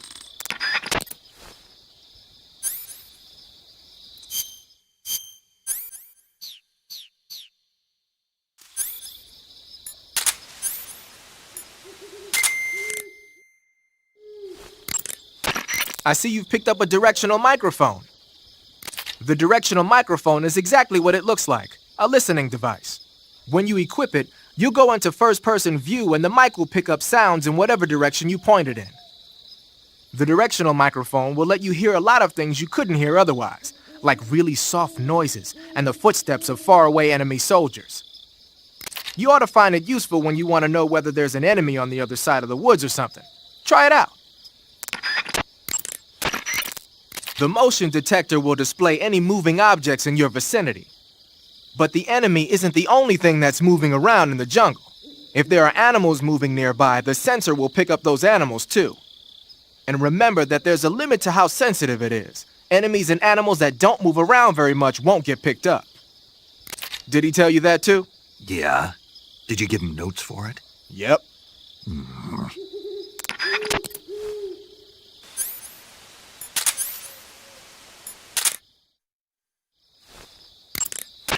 Aha! You're using the easy gun. Yeah. What is this gun, anyway? I've never seen anything like it. Of course you haven't. It's a noise-suppressed tranquilizer gun I designed especially for Fox. A noise-suppressed tranquilizer gun? But it doesn't have a... It doesn't need a suppressor. What do you mean? The noise-suppressing mechanism is built into the tranquilizer rounds themselves. The inside of the powder case contains a tiny piston. It's set up so that when the firing gas pushes the piston pushes the bullet out of the chamber. The firing gas is sealed within the chamber by the piston, preventing it from escaping outside. That's why there's no sound when it fires. Fascinating. While I was at it, I also fitted it with an experimental laser sight. That ought to give you a good aim even when you're shooting from the hip. And just having the easy gun equipped makes it tougher for your camo index to drop. Wow. And it'll help you recover your stamina. Nice. On top of all that, it looks just like a Liberator. A what? A Liberator. We supplied them to the resistance in Europe during World War II. They look alike, don't they? Yeah. To be honest, that's the part I had the most trouble with. Getting the feature I just mentioned to work in a gun of that size and shape wasn't easy. But why? Why what? Why'd you go to all the trouble of making it look like a Liberator? 'Cause it looks cool, man. Why do you think? The only funny thing was seeing Snake in a penguin suit. You're right, paramedic. And saying goo goo gaga? Hey, don't make fun of me. Using the anti-personnel sensor, I see. The sensor vibrates when it detects organic reactions from human targets. It's been adjusted to respond only to humans, so unlike other sensors, it'll let you ignore animals and focus only on the enemy. It'll even detect enemies that aren't moving, and you won't have to worry about it giving away your position. But on the flip side, it won't tell you the exact location of the target. Keep that in mind when you're using it. Also, remember that when you use it in first-person view, it'll only scan in the direction you're facing. Yeah, I've heard that one too. Did he use the exact same words? Yeah. Man, that guy still lives in the Stone Age. Just the other day, he bought this brand new washing machine and... Sigurd? Talk to you later, Snake.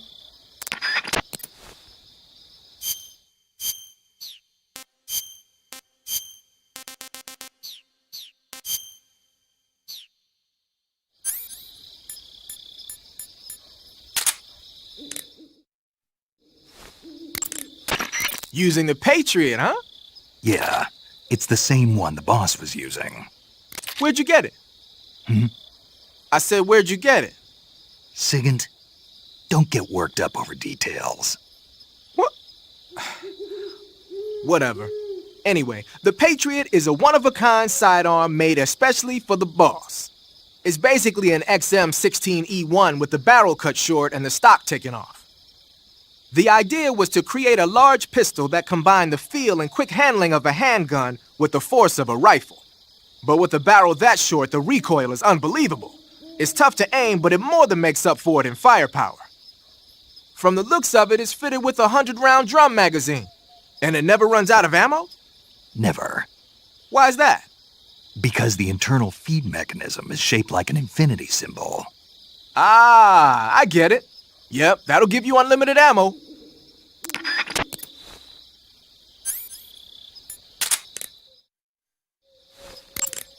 You say you're using a single-action army. The single-action army was first manufactured in 1873. It's been in production ever since then, except for a short hiatus. People started calling it the single-action army after the army adopted it as their official sidearm in 1875. It's also sometimes called the Peacemaker, owing to the fact that a lot of sheriffs used it to keep law and order in the Old West. There are a lot of different models. The one you've got is probably the black powder model. The only thing is, it takes a while to reload. This is a gun with history. You can do all sorts of tricks with it. Why don't you practice with it for a while? Go into first-person view and use the right analog stick.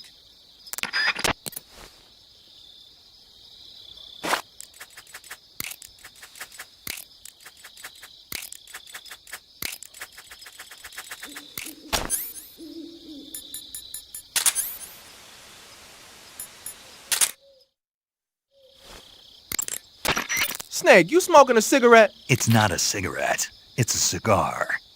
Same thing? It's not the same thing. Doesn't matter to me. What I want to know is, why'd you take it with you? Because I need it. For what? I can't smoke a cigar if I don't have one, can I? So you just wanted to smoke it? Yeah. Man, you got problems. Do what you want. Just keep in mind that your life goes down when you're smoking it.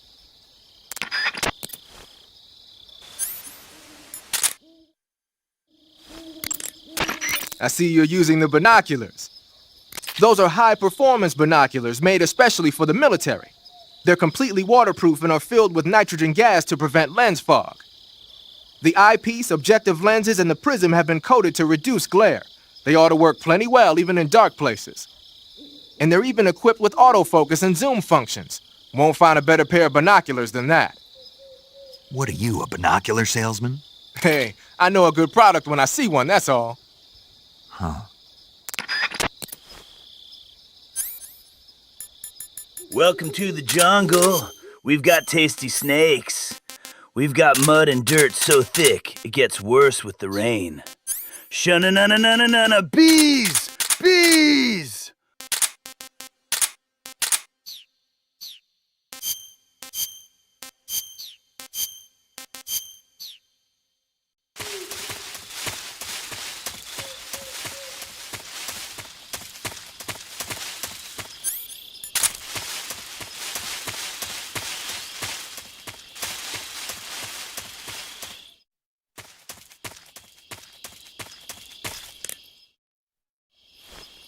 I want your love and I want your revenge. You and me could write a bad romance. I want your love and all your love is revenge. You and me could write a bad romance.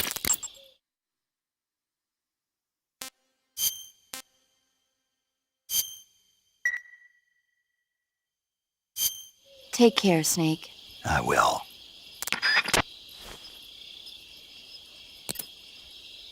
I want your love and I want your revenge. You and me could write a bad romance. I want your love and all your lovers' revenge. You and me could write a bad romance.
What is this?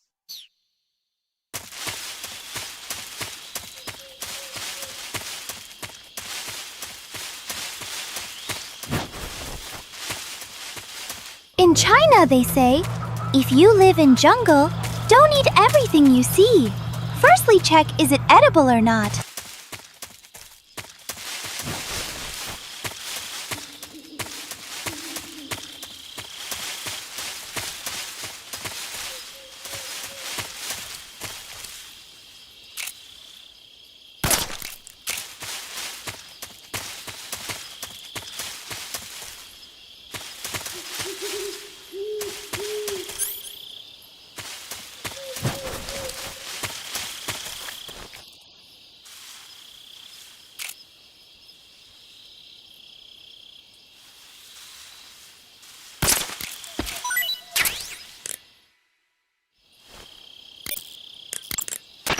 I see you caught yourself a Japanese flying squirrel.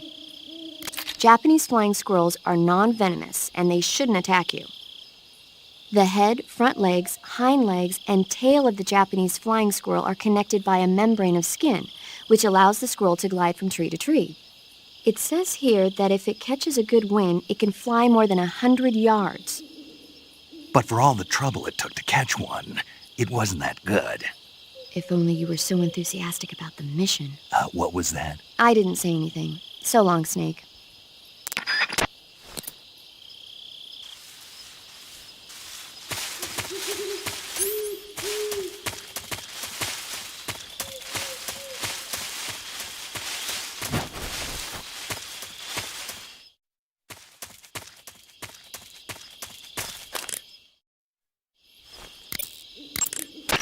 Snake, your first task is to meet up with Adam, the...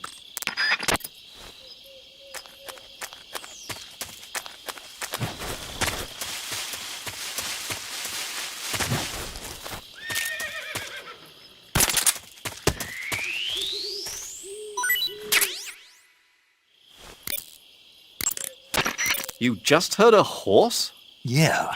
You sure it wasn't something else? I know a horse when I hear one. Paramedic, are there any wild horses in Selinoyarsk? Do you really expect me to say yes? No. So what should I do?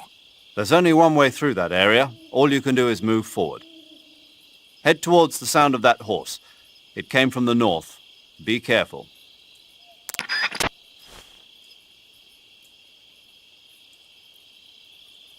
No! There's no horses in Selenoyarsk! Snake, your first time. When you're holding... I see you caught yourself a green tree python. The green tree python isn't venomous, so no need to worry. It's fairly docile too, so I don't think it's likely to attack you. The green tree python originally comes from Australia and New Zealand. It's a really pretty green color, and it lives... Oh my god. What's wrong? Snake, what did I just say? They come from Australia and New Zealand. No, after that. They're a really pretty green color. I thought so. What was I thinking? Seeing a snake and calling it pretty? What's wrong with that? Everything. When a normal woman sees a snake, she's supposed to scream or get sick or something like that. And you think you're normal? What was that? Nothing. Oh, it's all your fault. Geez, I'm sorry. But enough of that. What do you mean, enough of that? This is serious. No, I just wanted you to tell me how it tastes. How should I know? Ugh. It was awfully pretty, though.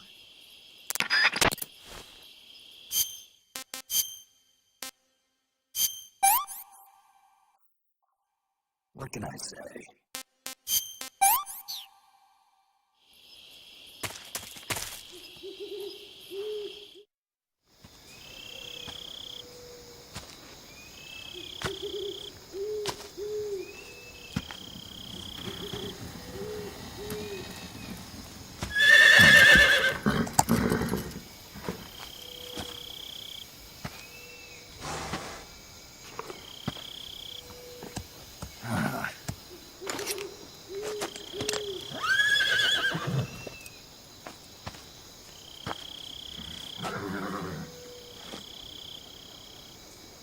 Looks like death wasn't ready for you yet.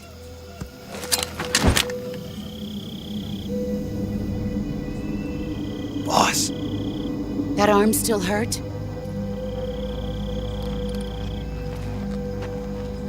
What are you doing here?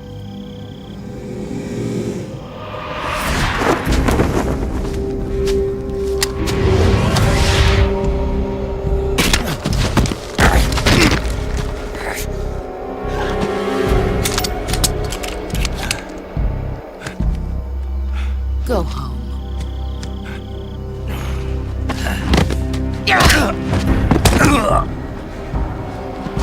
Go home. Gru and my sons are waiting up ahead. You don't have a prayer of finishing your mission. You're not even armed. Boss!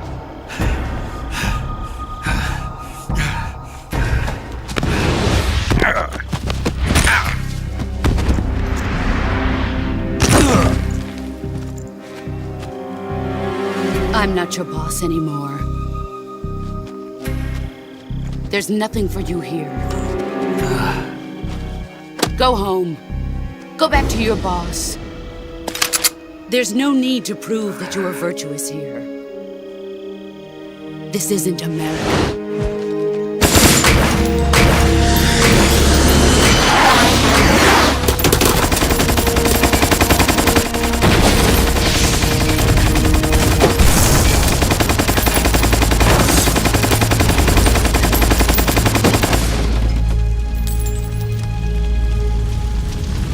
That should stir things up a bit. You'd better hurry.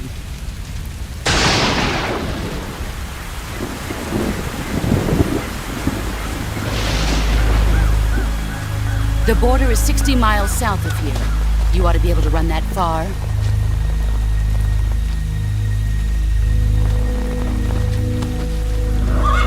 Why'd you defect? I didn't.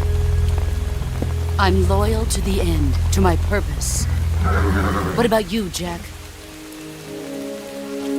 What's it going to be? Loyalty to your country or loyalty to me? Your country or your old mentor? The mission or your beliefs?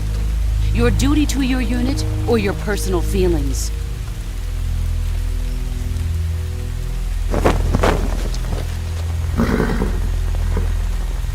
You don't know the truth yet. But sooner or later you'll have to choose. I don't expect you to forgive me.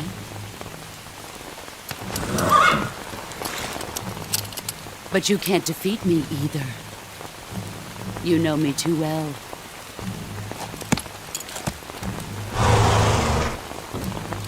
Just look at that bandana. If you can't put the past behind you, you won't survive long.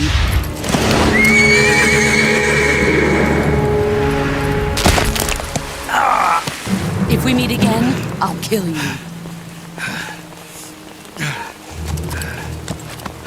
Now, go home.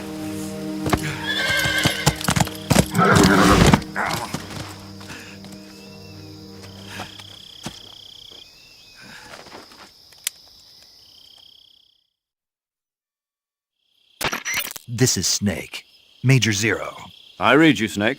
I was ambushed by the boss. You were what? The drone's been shot to hell. It's up in flames. That's not good. Enemy scouts are going to come looking for you. Yeah, I know. But what was the boss doing here in the first place? There's got to be a leak somewhere. No, that's impossible.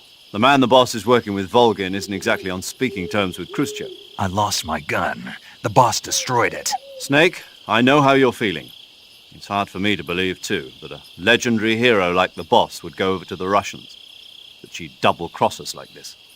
But that's how it is, and if you don't accept it, you'll never be able to beat her. That's not the problem. In terms of sheer technique, I'll never be able to beat her. I know that all too well. You've got to do it, Snake. She's your enemy and your objective. Enemy? We were together for 10 years, and now you tell me she's my enemy? Enough. Hurry to the factory where Adam is waiting. Scouts have probably already been sent out to investigate the explosion. You've lost your weapon, right? That means you've got no chance of winning in a battle situation. Whatever you do, don't let them see you. Snake, the Hanze is here. Yeah? It's a white horse. Your point being? Don't you get it, Snake? In a place with no horse, that means the owner is still around. Major. Snake, the boss is your enemy. You've got to accept that reality. Adam is waiting for you at the abandoned factory to the north of your current position. Head north. The enemy must have seen the drone explode. They've probably already sent out patrol units. You never know when you'll encounter the enemy. Use your camouflage wisely and proceed with caution. Major, why was the boss there? Did they detect my infiltration? That's impossible. The drone shouldn't have been picked up by their radar at all. Then how did she know? It couldn't have been a... That's also out of the question. We've taken all measures to ensure this mission stays secret. Then what's going on? I don't know. It won't do you any good to dwell on it, Snake. Hurry to your rendezvous with Adam. Head for the abandoned factory to the north. Watch out for enemy patrols. Stay alert at all times, okay? This bloody hen destroy my gun, broke my hand, and destroy my drone. I need wee whiskey and eat wee fish and chips. Major. What is it? Why did the boss betray us? Leave it alone, Snake. But... We've been through this before. Besides, asking for reasons now won't change anything. I thought I'd find out if I met her face to face. I thought for sure she'd tell me, but... Then you'll have to find your own answers. By completing my mission? Yes. You can't keep hanging forever. The camo index.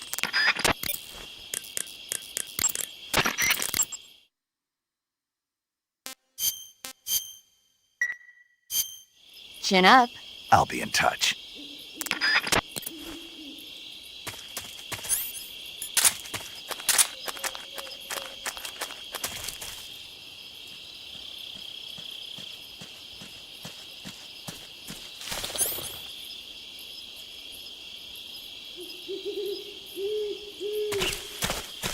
What the hell is this? This?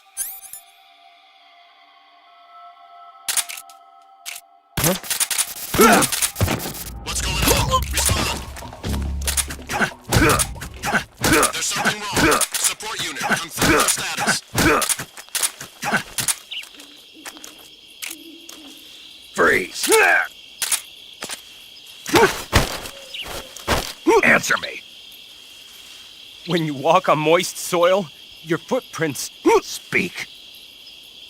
after you take us out, leaving us alone will Speak!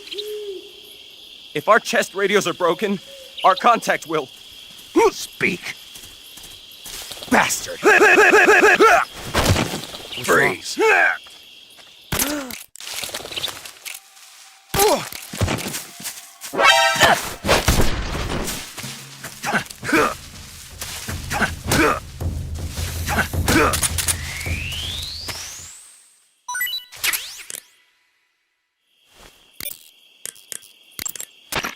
Snake, unlike the Virtuous mission, this is a night operation. You'll be encountering nocturnal animals that you didn't encounter your last mission. Some of them are venomous, like the king cobra, so be careful.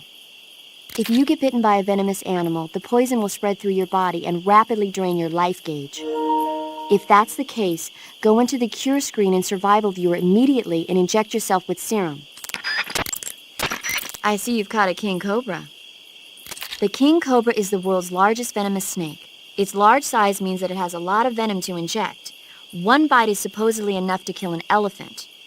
And it's extremely vicious as well, so watch out. If you get bitten by a king cobra and injected with venom, your life will start to decrease rapidly. As soon as you're bitten, go into the Survival Viewer and use Cure to give yourself a serum injection. The king cobra's diet consists mostly of other snakes. Be careful, or you might end up as its next meal. Got it. So... What? How does it taste? Yep. Ugh. It seems you're the one whose diet consists of other snakes. You're making me blush. The guide says they taste just fine. Ugh.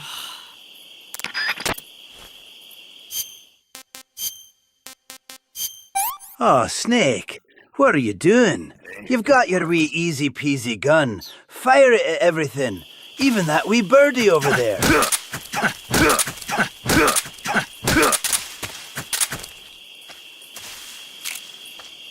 Freeze! Speak! the bottomless swamp. Keep moving. Don't stop. Speak! Let go of me! Freeze! No, wait!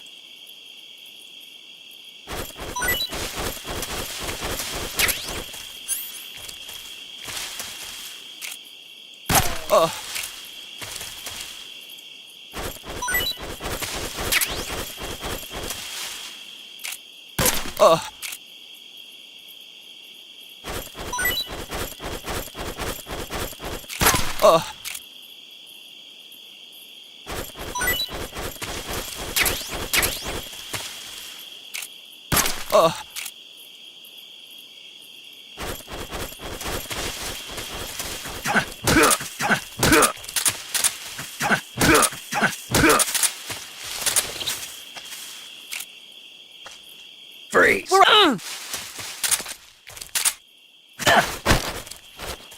Speak! Just up ahead, under the bridge. Speak! You lousy! Freeze! Don't shoot me, please!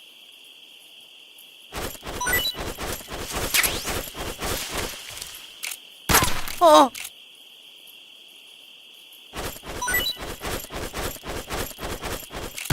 Oh!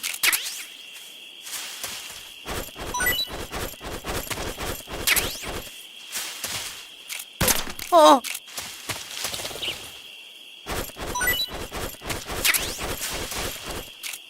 Oh!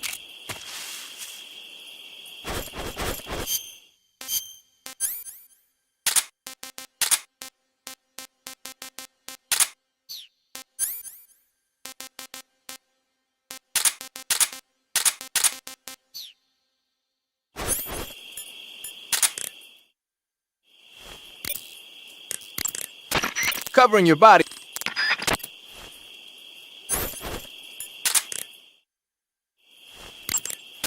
Thinking of using a smoke grenade, huh? As you might expect, smoke grenades can be used to create a smoke screen. The combustion agent is a mixture of zinc oxide, ammonium chloride, aluminum, and some other stuff. When it explodes, it releases a thick cloud of grayish-white smoke that resists dispersion. That should provide some nice cover. The smoke will confuse the enemy by blocking their field of vision. That'll help you out when you're trying to make a quick getaway. It also works the other way around. You can use it as cover to sneak up on an enemy position. The smoke screen should work just as well when you're being chased by dogs, too.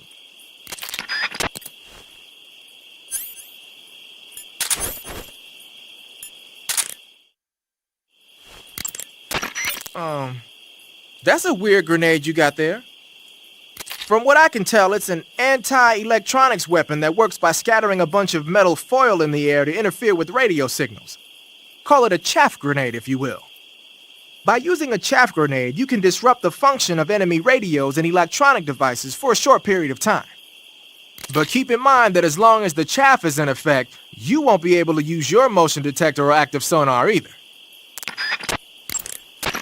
Got some life medicine, huh? Life medicine is a drug recently developed by the Soviet Union for use in battle. The components are still a mystery, but it seems to activate the body's regenerative processes and makes injuries heal faster. Well, open the window and press the enter button to instantly replenish your life. Useful, huh? Huh? What's wrong, Sigan? Never mind.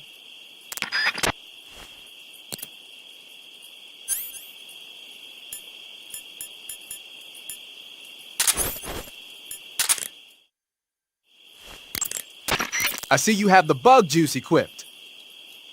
It's useful for keeping the bugs away. If you open the item window and press the enter button, you'll be able to keep the nasty critters like hornets and leeches at bay for a brief period of time. Use it well.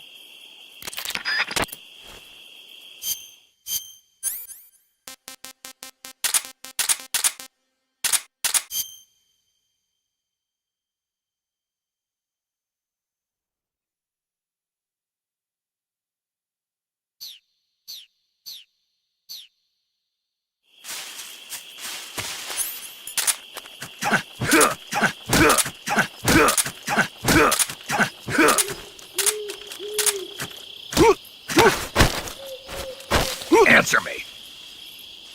When you walk on moist soil, your footprints speak. After you take us out, leaving us alone will answer me. If our chest radios are broken, our contact will speak. Bastard!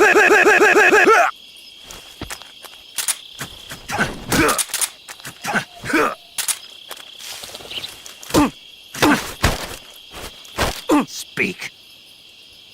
At night, poisonous animals will answer me. In the south, the bottomless swamp. Speak. If our radio man is taken out, contact will be.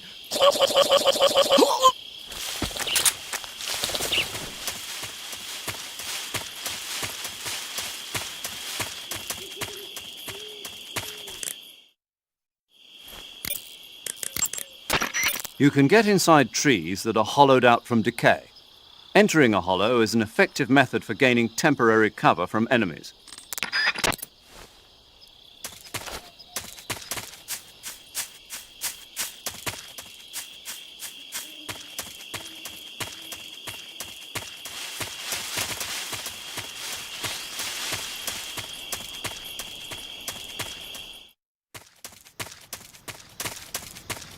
Can this life medicine cure me of my tuberculosis? Huh? Answer me. If you slide down cliffs, you won't take any damage. Answer me. Let go of me. Freeze. No, wait.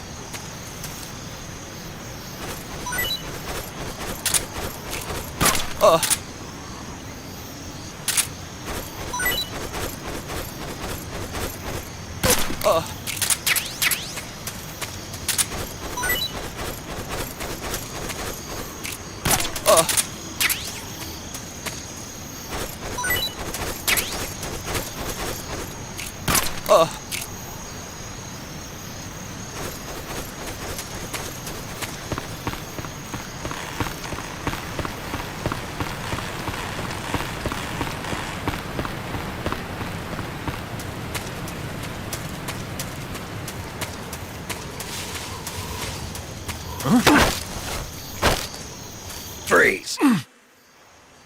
Don't shoot!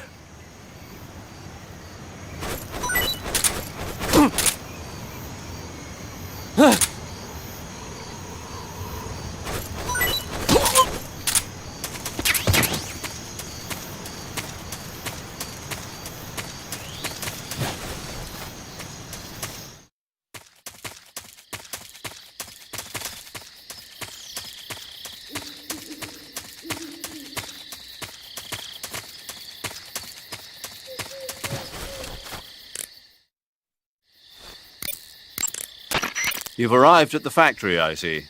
Yeah, now to meet up with this Adam guy. Good. Go to it. So where is he? We weren't given an exact location. How about a time? Nothing was specified. A physical description? I'm not sure. How am I supposed to find him then? You won't need to. Huh? He'll find you. Why don't you try the room to the northeast where you met Sokolov? Adam might be in there. Adam is a spy sent by the KGB to infiltrate Volgin's ranks. You'll need to be extremely careful in how you approach him. Obviously. He can't let Volgin know he's meeting me. That's right. Adam won't show up if you're being pursued by the enemy. Before you go to rendezvous with Adam, make sure you haven't been seen by the enemy. Meet up with him in normal phase. Got it? You can only grab an enemy. You can capture animal. That area. Snake. Snake. Paramedic. What's up? Are you a medic or a doctor? I'm a well-respected physician. Or I was until I joined the CIA. How is your reputation? My what? Your reputation.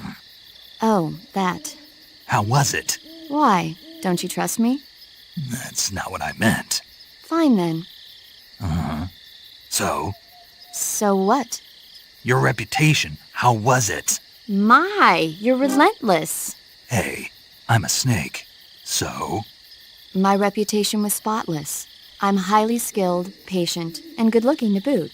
Everybody wanted to see me. What else would you expect? No, seriously. Incidentally, her nickname back then was Quack. Major. Is that true? Is what true? About your nickname. No. Well, maybe a few people did call me that. So you were a quack? No. Well, yes and no. I mean, in a sense I was, but then again I wasn't. Snake, her skills as a doctor are beyond reproach. You have my word on that. Yes, that's exactly what I was trying to say, Snake. Then why did they call her Quack? It's because she... Never mind that. It doesn't matter. We've got a job to do and we have to stay focused. Besides, my past doesn't have anything to do with the mission and... Because she never shuts up. Yes, that's it. No, that's not it. Snake, tell him that's not true. Say something. I'd better get back to the mission. Yes, you do that. Just a minute. Snake, don't you hang up on me.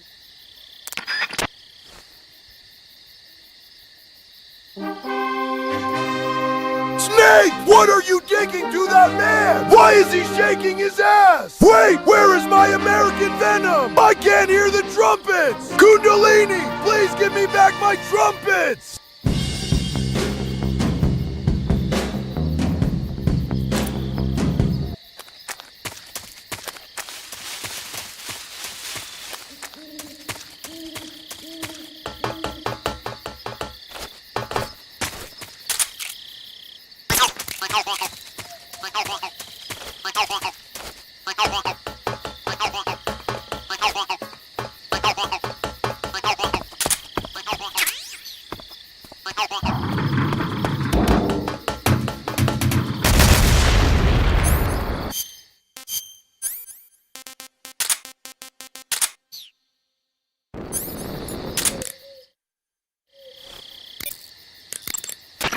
Got yourself an AK-47, huh?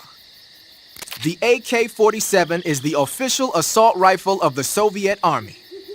The first model was completed in 1946, and in 49, it beat out all its competitors to become the standard assault rifle of the Soviet military.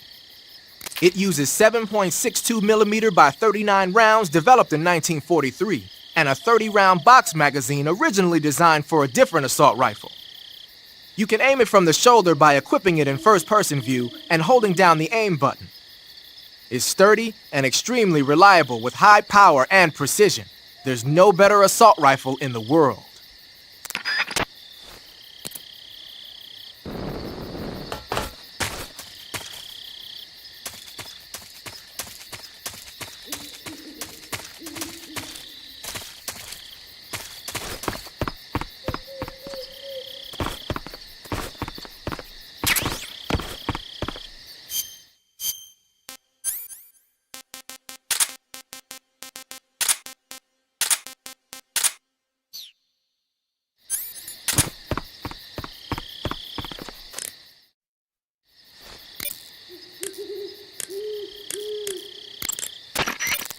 Snake, what are you doing? I'm in a box. A cardboard box? Why are you... I don't know, I was just looking at it, and suddenly I got this irresistible urge to get inside. No, not just an urge. More than that.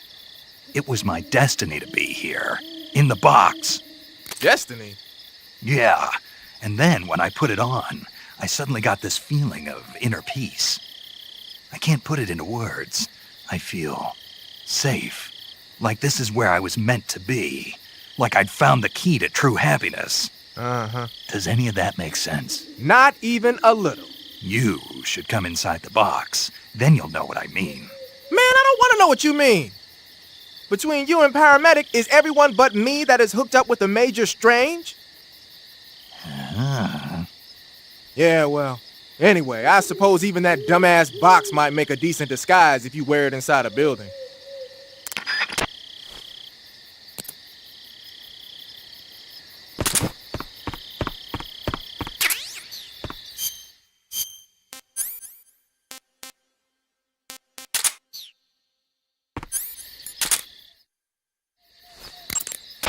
Using the mine detector, huh? When you equip the mine detector, it lets you know with a sound if there are any claymore mines nearby. A mine detector is basically a metal detector, so ordinarily it reacts to scrap iron the same way it reacts to mines. They say that only about 1 out of every 100 objects it responds to is an actual mine. Not exactly what you call reliable, so they're researching other ways to detect mines, like sniffing for molecules given off by explosives and using a kind of underground radar. One of these days, they might actually make something that works. But the one you're using is apparently set up so that it only reacts when it finds a claymore on the ground. No need to worry about it being fooled by anything other than a mine.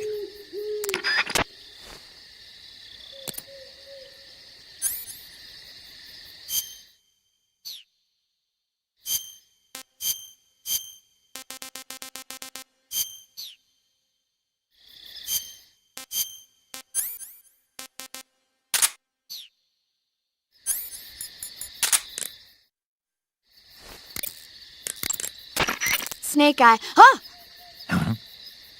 Hello there? Paramedic, it's me. Snake? Oh, it's you. For a minute there, I thought you were someone else. Why are you so nervous? You've seen this mask before, right?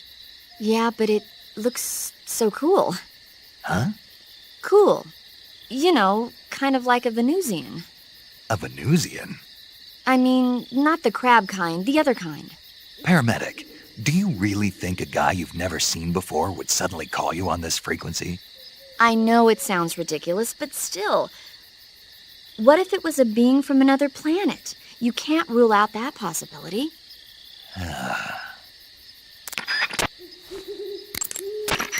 Snake, What? are you smoking a cigarette? Nope. Yes, you are. It's not a cigarette. It's a cigar. Same thing. Not at all. In fact, there's a world of difference. There's nothing quite like the rich smell and mellow flavor of a cigar. And that thick, luxurious smoke is almost sensual when it... Yeah, whatever. You know something? Probably not, but I don't want to hear it. Well, you don't have a choice. Cigarettes are bad for you. It's not a cigarette. It's a... Quiet, you. Smoking is bad for you. In a recent study, scientists found that tobacco smoke is full of carcinogenic substances, like nitrosamines. You know what that means? It means you're going to give yourself lung cancer if you keep on smoking. But that's just what some scientists think, right? Oh, give me a break. I heard it was just a bunch of hoo-ha. Do you really believe that? Sure. God, you're gullible. You ought to read this year's report from the Surgeon General. It proves beyond a shadow of a doubt that smoking causes lung cancer. Pretty soon the whole world will know that smoking is bad for you. Better quit now before it's too late. But... And don't tell me cigar smoke is harmless because it doesn't go down into your lungs. It just means the cancer shows up in a different place. Got it? Yeah.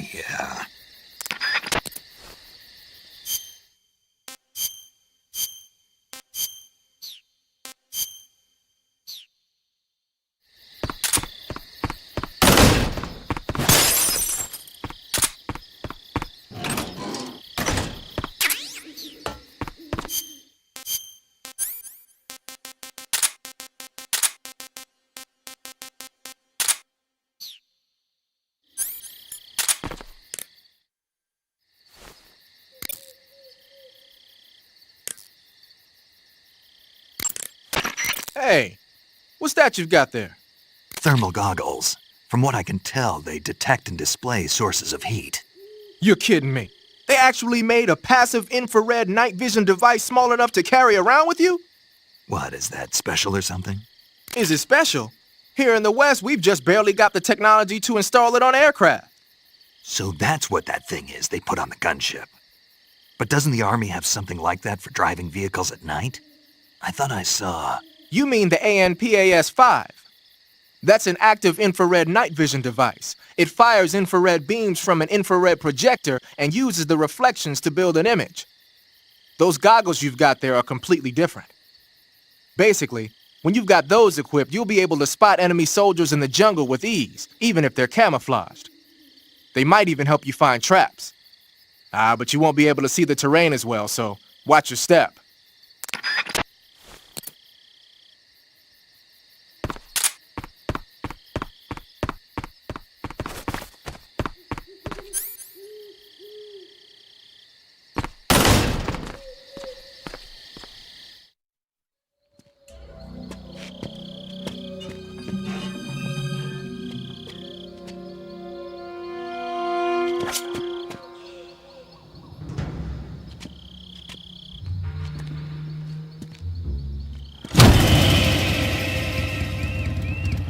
Sorry I'm late. Cut the engine. They'll hear us. Are you the agent they sent? Are you Adam? I thought you were supposed to be a man. Adam couldn't make it. All right, say the password. Who are the Patriots? Who are the Patriots? Answer me!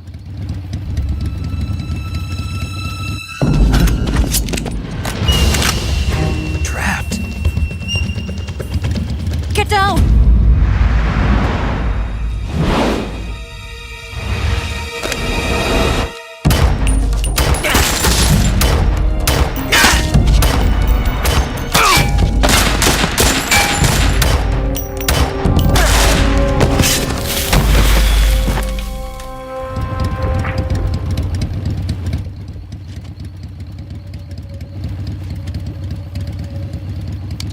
There is your answer.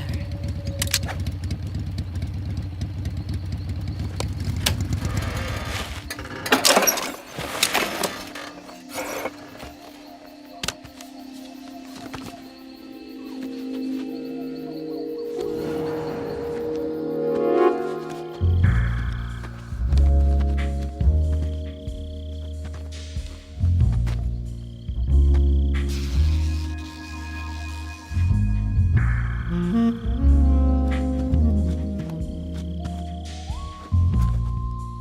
name's Eva.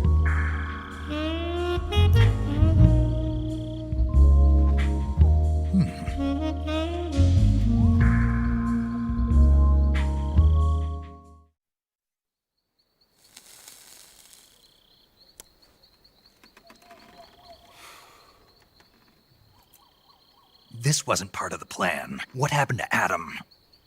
What's your code name? It's Snake. Snake, huh? Well, I'm Eva. Are you here to tempt me?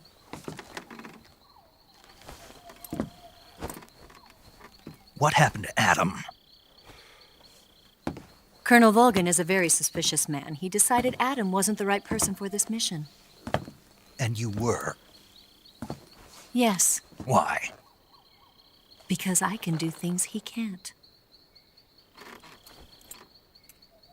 I heard you used to be a codebreaker for the NSA. I was.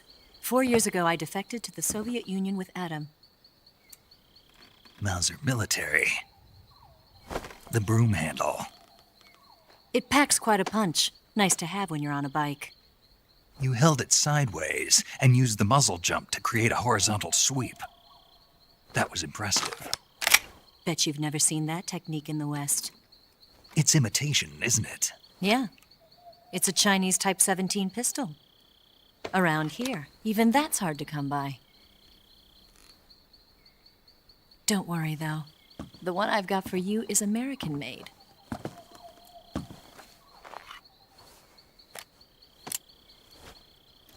.45, huh?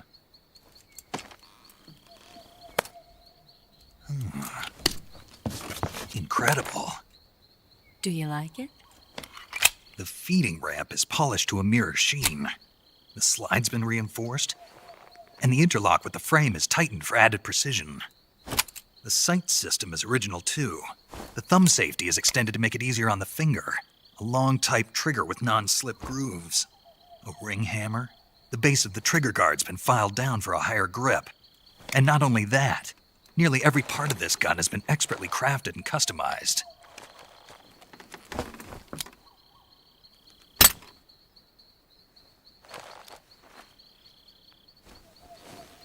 Where'd you get something like this? I grabbed it from a Western munitions armory. It probably used to belong to one of your officers, and there are more where that came from.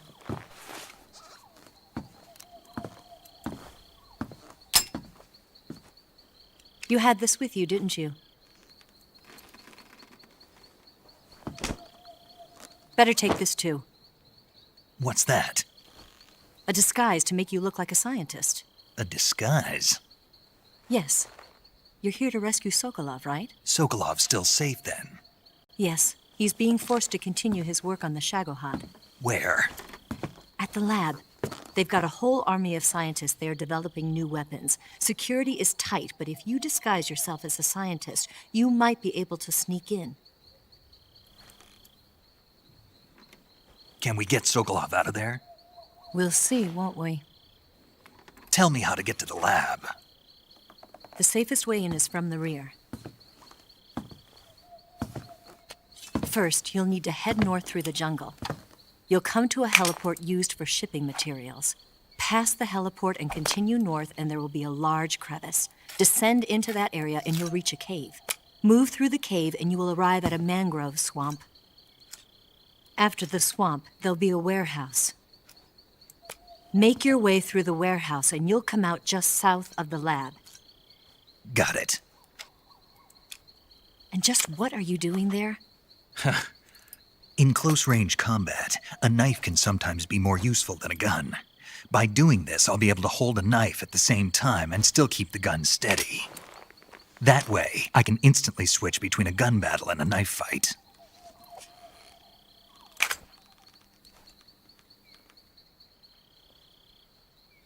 Right, let's get going. Wait a minute. What now? You must be tired. Why don't you take a little rest? I'll be fine.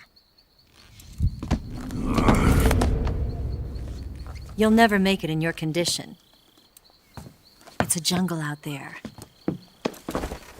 There's still an hour before dawn. It's dangerous to be out in the jungle at night without a guide. What about you? I have to get back. I can't be gone for too long. They'll start to suspect something.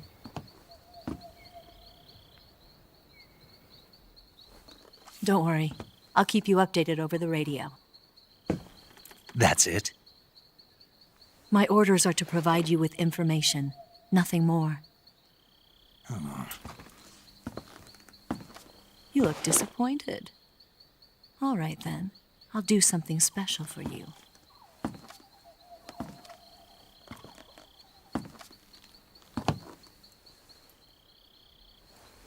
I'll stand watch until dawn. Now be a good boy and lie down.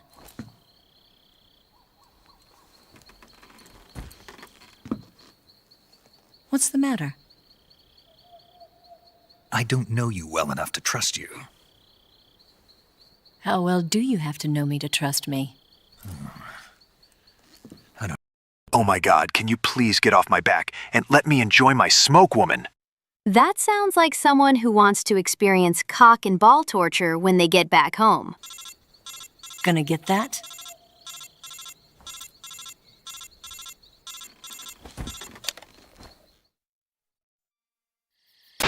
She's right, Snake. You should get some sleep.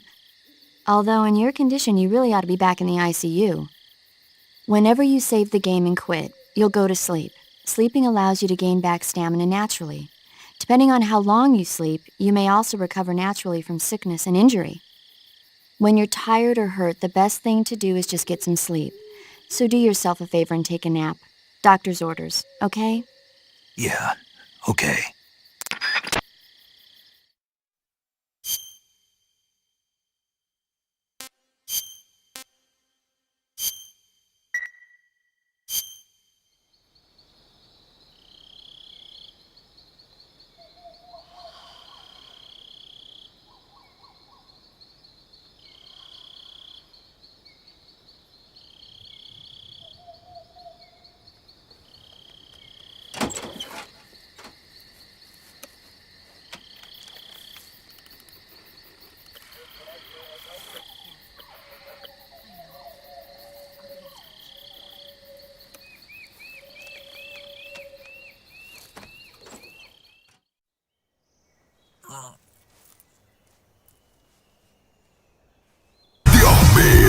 Puta madre, Dios mío. Good God. Good fucking God.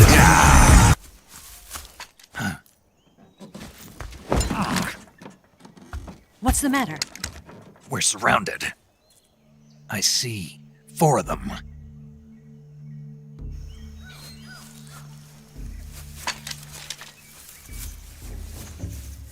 We've got company. It's the Ocelot unit. Let's get out of here. Hurry! Don't forget your gear. Here, give me a hand. Time to find this Adam guy. That's totally me! Okay, cool. What's the password? Hey, look! I have boobs! Hey, you wanna? Let me unzip my shirt more so you can see. We can use this to get to the basement.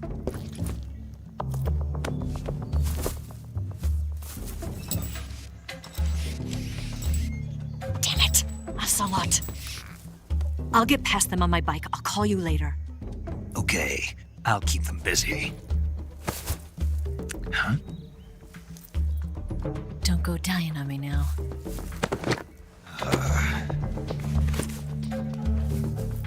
I made the snakes smoke because I liked the anime Chain-Smoking Cat. It spoke to me so much. All the smoking, the toilet jokes, and the stranding jokes. It has had an effect on all my games. It appears you've been completely surrounded. Yeah, so I gathered. If Eva is to escape from there... Right. I'll have to take them all out. Snake, you must defeat all the Ocelots. That's the only way to ensure Eva's safe escape, as well as your own. But you're up against a lot of them. Don't try to take them head on. Approach them without being seen and dispatch them one by one. And don't forget to use your camouflage. Snake, they're conducting a sweep of the inside of the factory. Sooner or later, they'll come to your room. If you're just standing there doing nothing, they'll find you and they will kill you. Get out of that room quickly. Use the trapdoor that Eva showed you. My combo would be using zombie face paint with raindrop camouflage. I want to look fearsome. Snake, don't try to engage the ocelots head-on. There are too many of them. If they surround you, you'll be finished. Use your camouflage to approach them without being seen, and take them out one by one. If you don't camouflage yourself properly, you run the risk of being spotted and attacked by snipers or other faraway enemies. Don't forget to use the camouflage screen in the survival viewer to disguise yourself. Always maintain a high camo index. Terminal lumbago ain't no joke, Snake!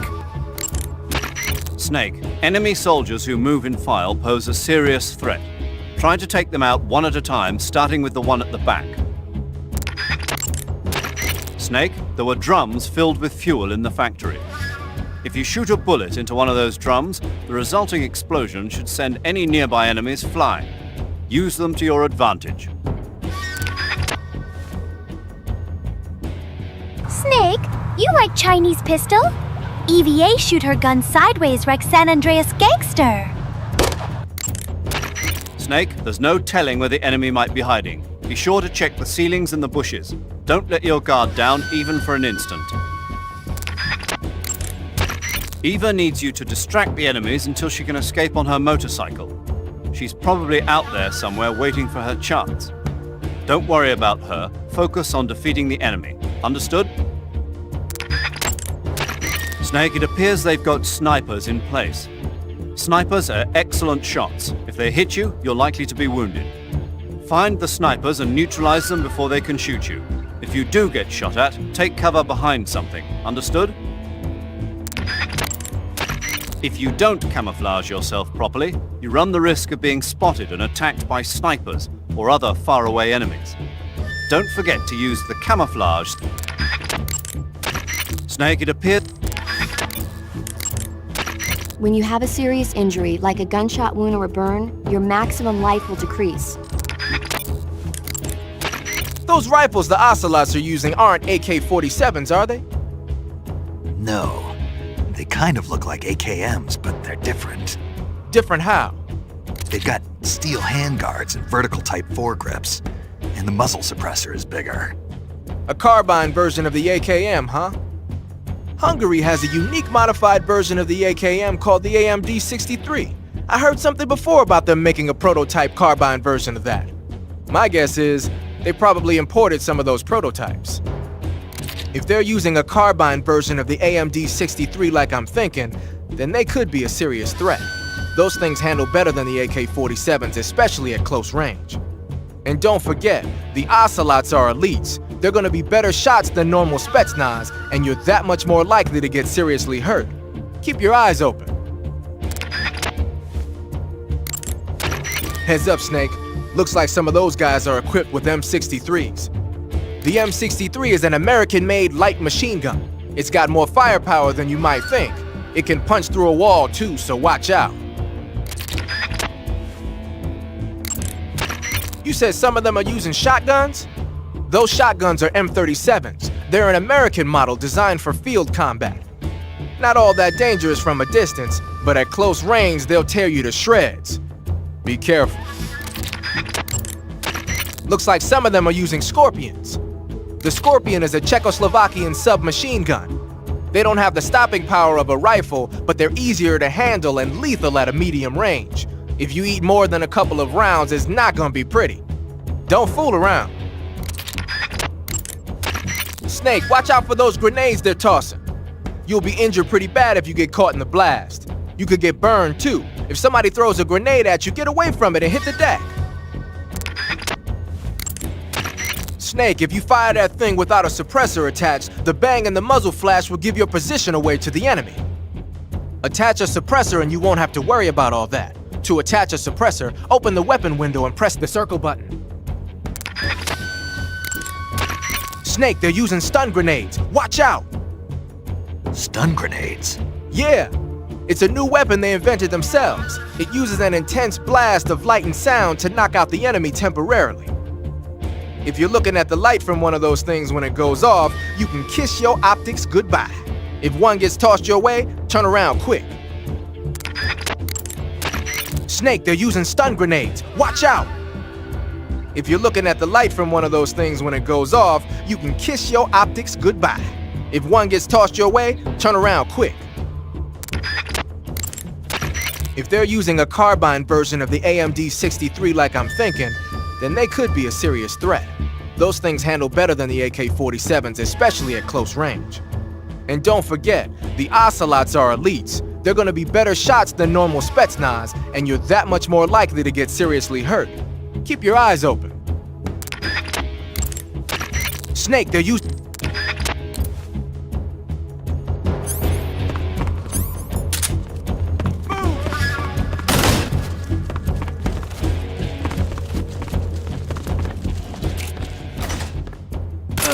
What's wrong?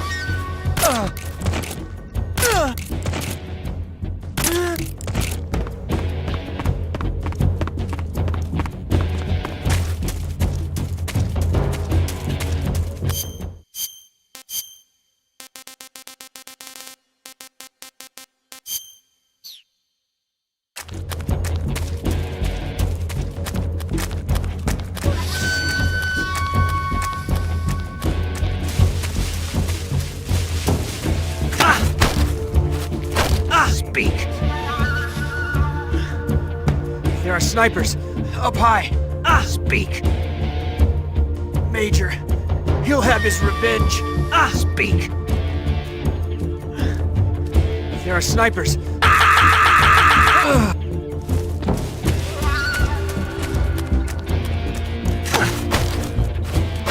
Speak. In the swamp. Traps. Speak. Let me go!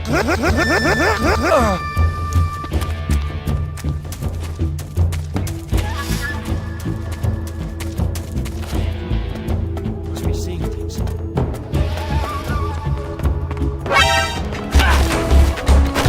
Answer me!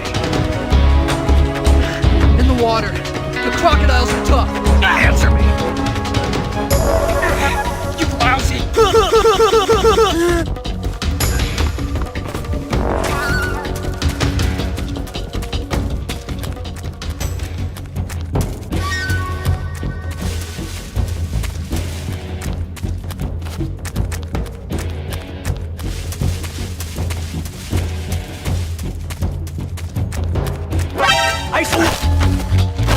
Answer me!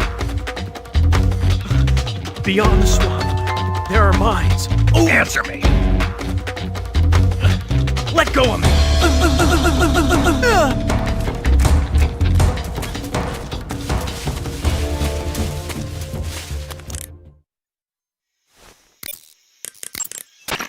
First, enter the cave through the crevice. Eva said it was to the north, so head that way.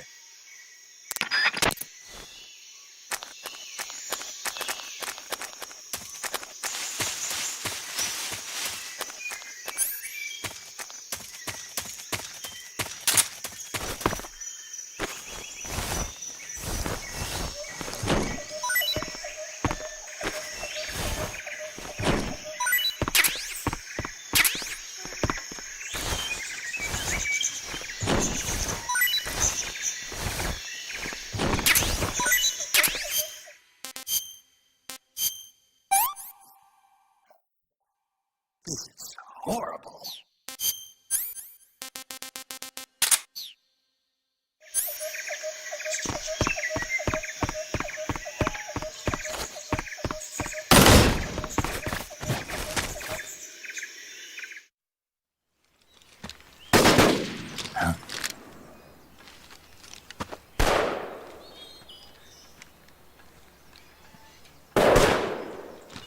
I've been waiting for this moment.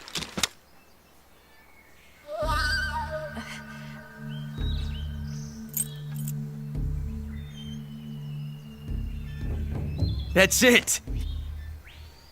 That's the stance. I don't think so. What? A female spy?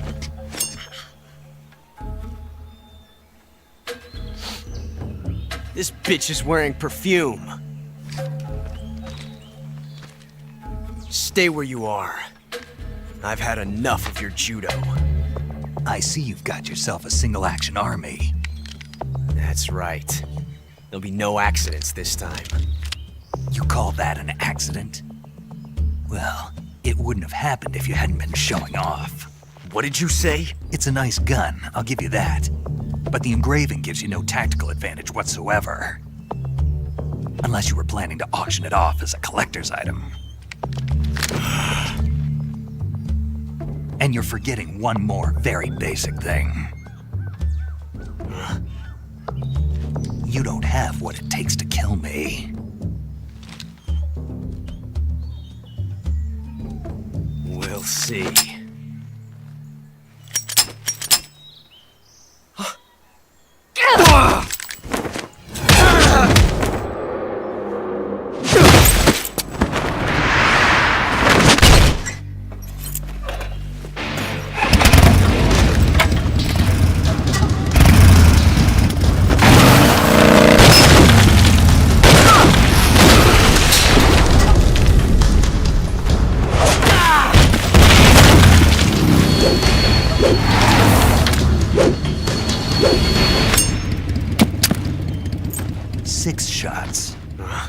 That thing only carries 6 shots.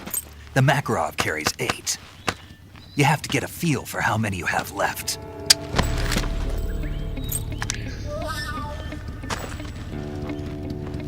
This is a high-class weapon. It's not meant for shooting people. Damn!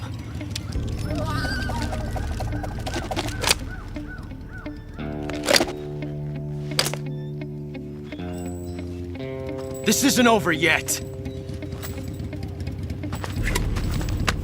Don't. Why? He's still young. You'll regret stopping me. Damn it! I've got to get back before he does.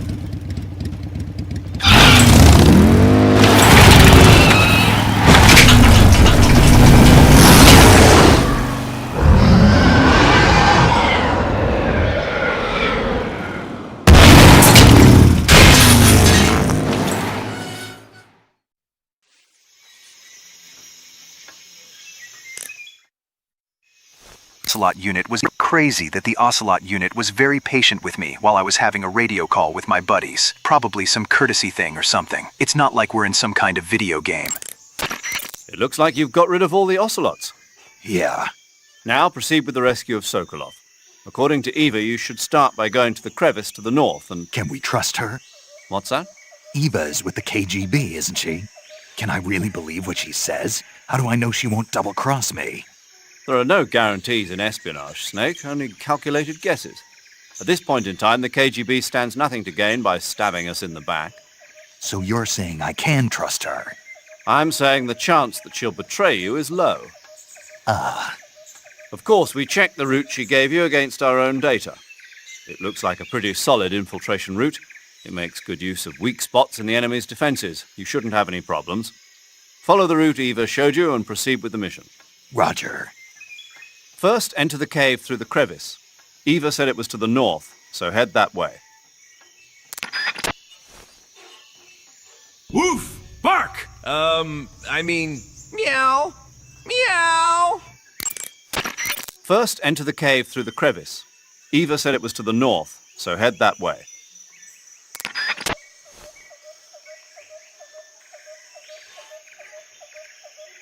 Meow!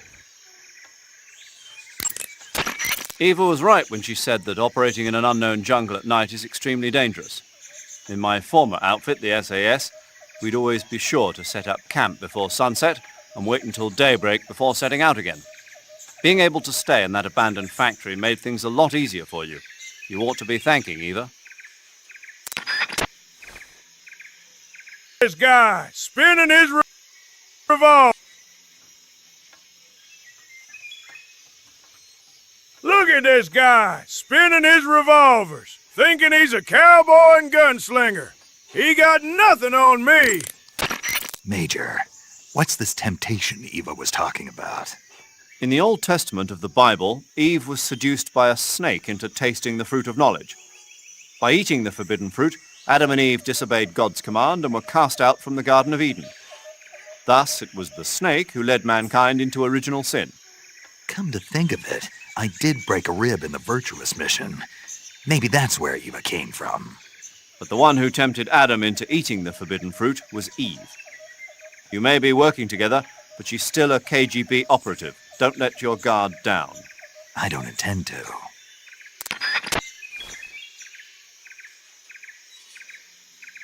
Look, that cat child person is using a cattleman revolver! That man got some taste! And he can ever do tricks with it! This is amazing! Snake, your number one priority in this mission is rescuing Sokolov. Eva said he is in the lab, so head over there. Right. Do you remember how to get to the lab? You mean what Eva told me? Yes. Of course I do. All right, repeat it for me. Major, do you think I'd forget something like that? Let's hear it then. First I head north. And then I'll come to a crevice. And then? And then... All right, let's go over this one more time. First, head north through the jungle. Enter the cave through the crevice to the north. Follow the cave to the end and you'll come out in an aqueduct surrounded by mangrove. Follow the aqueduct to the north and you should arrive at a warehouse. Climb out of the water and enter the warehouse. After you've infiltrated the warehouse, pass through it to the north. Then you'll emerge in the woods again. The lab will be directly to the north. Are we clear now? Yeah. Snake. I got it. Basically, I just head north, right?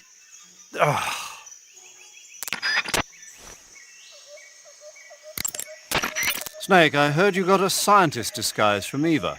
Yeah. Go to uniform on the camouflage screen and choose scientist to disguise yourself as a scientist. Scientist, huh? But it won't do you any good to go around the jungle wearing a scientist disguise. No one would be that stupid. You're right. No one would think of going around the jungle in a scientist disguise. If they did, they'd have to be a fool. No, more than a fool. A complete dumbass. Don't you think so, Snake? Yeah. Press the action button from on top a branch to hang down from the tree. Hey, Snake, remember back at the abandoned factory when you whittled the grip of that 45 down? Yeah. I've never heard of a customization like that before. Why the grip? To fit it with a knife. A knife? You're gonna keep the knife and the gun both at the ready? That's the idea. Why would you want to do that? Sometimes a knife works better in close proximity encounters. So I equip both at the same time. That way I can switch back and forth in an instant. Badass. So that's that. CQC. Snake, you said Eva said her Mauser was a Type 17, right? Yeah, what about it? That model was produced in the 1920s in a weapons lab in the Shaanxi province in China. The cartridge part sticks out lower than the original to accommodate 45 caliber rounds. The barrel and chamber are a little bit thicker too. But most telling of all, it's got Chinese characters engraved on both sides of the frame like you saw. And that firing stance Eva was talking about where you hold the gun horizontally, that's a trademark of the Chinese. Just like you were saying, when you're firing in full auto mode, the muzzle jump effect gives you a horizontal strafing motion. They say it's especially deadly in indoor and close-range mop-up actions. The Japanese called it bandit shooting and used to dread it. Makes you wonder where she learned to shoot like that.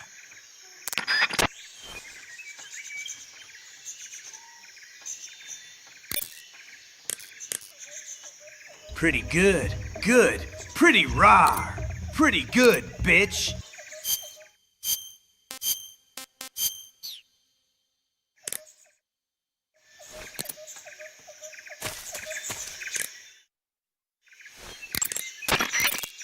You know that army motorcycle that Eva was riding? That's a replica of a German model. A replica? Yeah. After World War II, the Soviets confiscated an entire assembly line from a German motorcycle factory, machines and all. And then they took it back with them and started producing replicas? Exactly. Originally, that motorcycle was designed to be used with a sidecar attached. That means it's got enough power to drag a 200-plus pound sidecar around. So that's how she could pull off all those crazy stunts. Uh-huh. Of course, it takes a lot of skill to be able to control that much power. That Eva chick is something else. Hey, you've got an M1911A1. Yeah, a 45. 50 years since the Army adopted the first model, and they're still using them. It's a real gem of an automatic pistol. But aren't you gonna need more than just one little handgun? Not at all. When you're in a tight spot or fighting in close quarters, sometimes a handgun works better than a rifle. And if I equip a knife at the same time, I can instantaneously switch over to hand-to-hand combat. I see. That 45 you've got there is a lot different from the original, though. Looks like someone did some serious work on it. It's more than a little. First of all, the feeding ramp is polished to a mirror sheen. It's not going to have any feeding problems. The slide's been replaced with a reinforced version, and it meshes perfectly with the frame. The frame itself has been iron welded and scraped down multiple times for maximum precision. The front strap part of the frame has been checkered to make it dig into the hand. That prevents any slipping. The sight system's original too. It's a 3-dot type. It's got an enlarged front sight, giving it superior target sighting capability. The regular hammer's been replaced with a ring hammer. That enhances the cocking control and increases the hammer down speed. They also reworked the grip safety to accommodate the ring hammer. Looks like they eliminated it altogether. This is a tool for pros. The thumb safety and the slide stop are extended to allow for more precise handling. The base of the trigger guard is whittled down so you can use a high grip. And the trigger itself is a long type for easy finger access. The trigger pull is about 3.5 pounds. That's about 1.5 pounds lighter than normal. The magazine well has been widened to make it easier to put in a new magazine. The magazine catch button has been cut down low to make it harder to hit it by mistake. The mainspring housing has been changed to a flat type to increase grip, and it's even been fitted with stepping so it doesn't slip from the recoil when firing. On top of that, they added cocking serrations to the front part of the slide. That lets you load and eject cartridges faster in an emergency. Whoever did this is a professional. No question, this thing could shoot a one-hole at 25 yards in a machine rest. Well, I'll be damned. That's some gun. Yeah, I've never used a weapon this fine in my life. The Mark 22 is a tranquilizer gun. You can use it to take enemies down without hurting them. The thing is, the amount of time it takes for the tranquilizer to work depends on which part of the body the dart hits.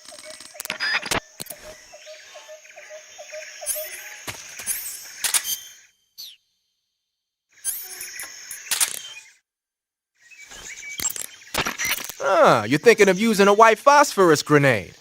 Like the name says, a white phosphorus grenade is one that uses white phosphorus to create an incendiary effect. White phosphorus grenades were used by the U.S. military during World War II. Back then, they were known as Willie Pete's, after the first 2 letters of white phosphorus. The one you've got there is probably the exact same thing. White phosphorus is a white, waxy substance that spontaneously combusts when it reacts with oxygen. The combustion temperature is over 5,000 degrees Fahrenheit. Any human targets within the area of effect when it explodes are gonna get seriously burned. Just make sure you don't accidentally set yourself on fire. If your body does catch on fire, either plunge into some water or take off the burning clothes and put on new ones. Rolling repeatedly should put the flames out pretty quick too.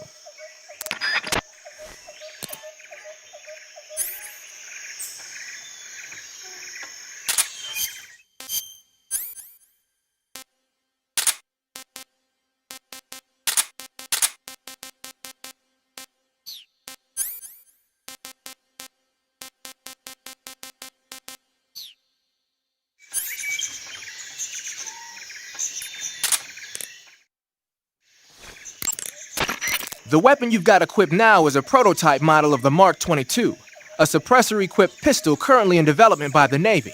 It's been modified to act as a tranquilizer gun. The Mark 22 is a heavily modified special ops version of the M39 pistol used as a sidearm by the SEALs.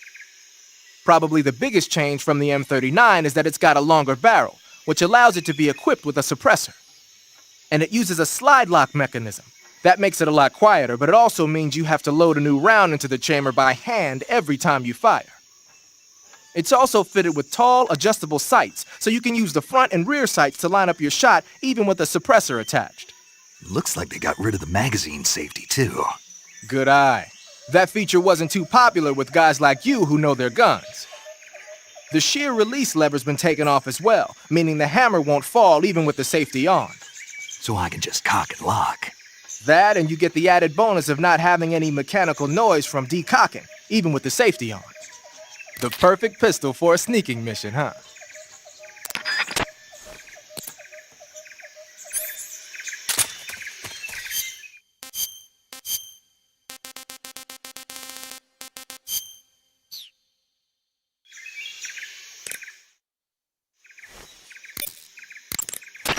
So you're wearing the scientist uniform. Wearing that scientist outfit lets you pose as a scientist. But be forewarned, you can't equip most of your weapons while you're disguised as a scientist. Even when you're disguised, your cover will be blown if you get blood on your clothes or something. If you do get blood on your clothes, take them off and switch to another outfit. The bloodstain should come out after a little while. First, head north through the jungle. Enter the cave through the crevice to the north. Follow the cave to the end and you'll come out in an aqueduct surrounded by mangrove. Follow the aqueduct. First... Snake? What's wrong, Major? I should be asking you the same question.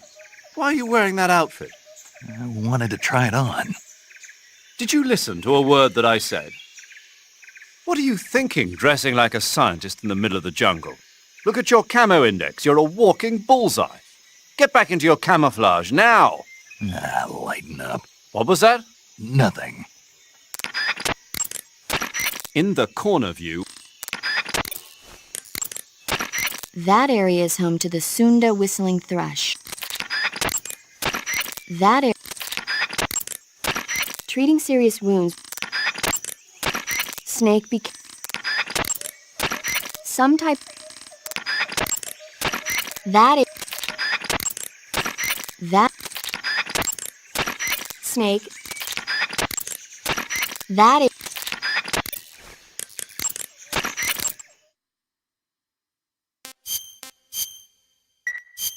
Snake, have you ever seen On the Beach?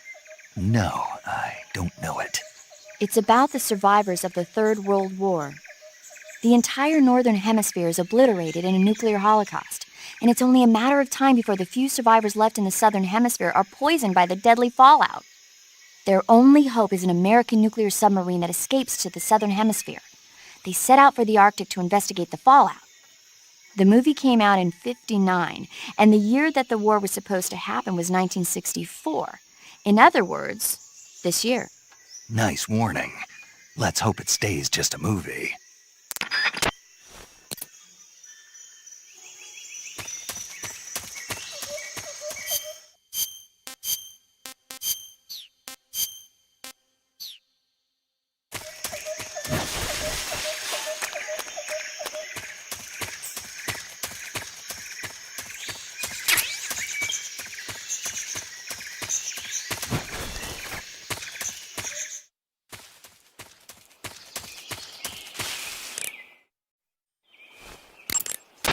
You want to save?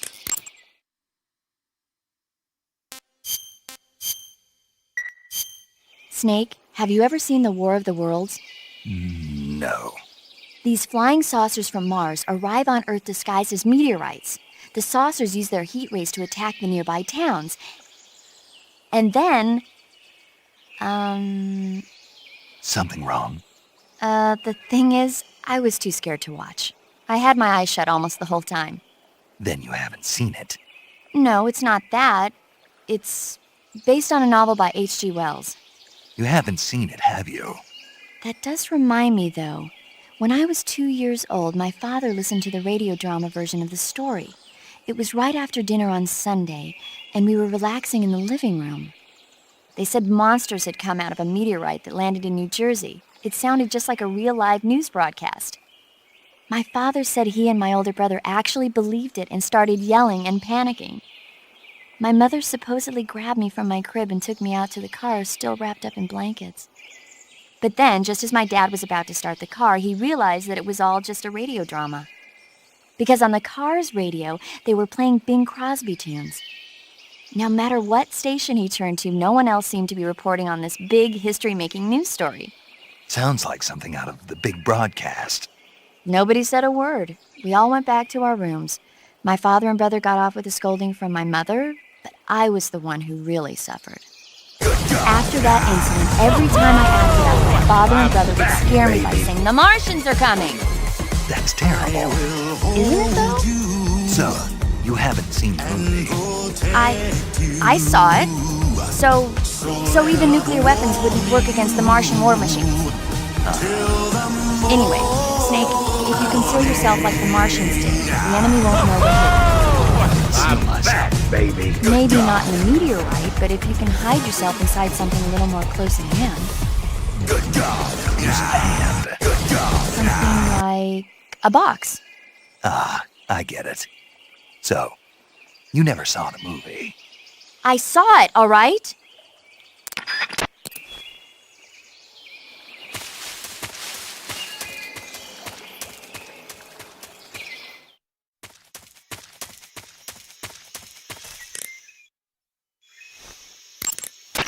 Saving the game, Snake?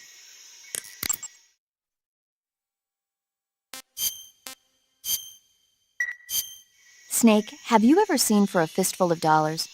Nope, never. It's a spaghetti western. Spaghetti western? It's really cool, especially the main character's stylish gunplay. Gunplay? I saw it in England on the Major's recommendation, but it hasn't come out in the States yet. It's so cool. They'll bring it to America, I'm sure. You have to see it sometime. Sure.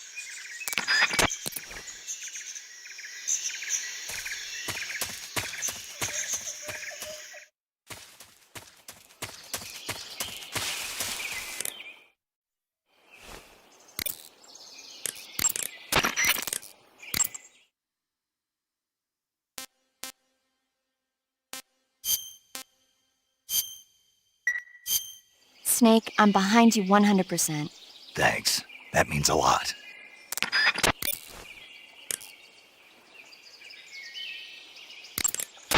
That swamp seems pretty deep. It's probably deep enough to dive underwater and swim around. Press the crawl button when you're swimming on the surface to dive underwater.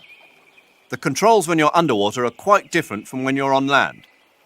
The left stick controls the direction you're facing. Press up, down, left or right to turn in that direction. Press the CQC button or the crawl button to move forward. Each button press will move you one stroke forward. Press the button repeatedly to swim faster. You can also press the action button to surface in an emergency. While you're swimming, you can use the right stick to look in a different direction without changing the direction you're going. Snake, have you ever seen Backrooms? Snake, you'll be helpless if a crocodile attacks you in the water. You can't see behind you when you're swimming, so if you're in a crocodile-infested swamp, keep an eye on your six. Also, by using your sensors, you should be able to detect crocodiles before they get too close. After you've grabbed Pattern clothing.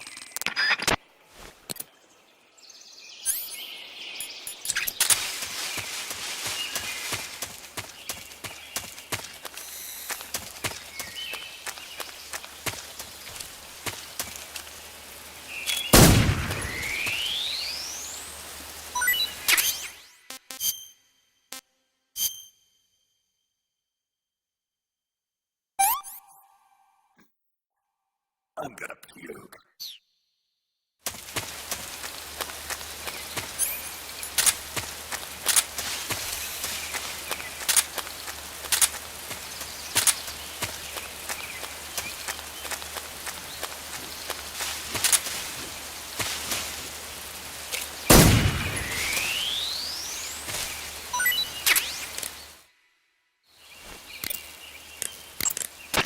I see you've caught a a milk snake. The milk snake closely resembles the coral snake, but it's actually not venomous. Even so, you'll still take damage if it bites you, so don't get too close. So is there a way to tell the difference between a milk snake and a coral snake? It's pretty difficult. They really do look almost exactly alike. I guess if I had to pick something, I'd say it's that the milk snake is much less aggressive. Okay. I just thought of a better way. You're going to love this. What? Eat it. Eat it? Yeah. The guide says milk snakes don't taste very good. Yeah, I know. But if I've already caught and eaten it, what does it matter which kind of snake it was? It doesn't, does it? Shoot, I thought I had a good idea. No.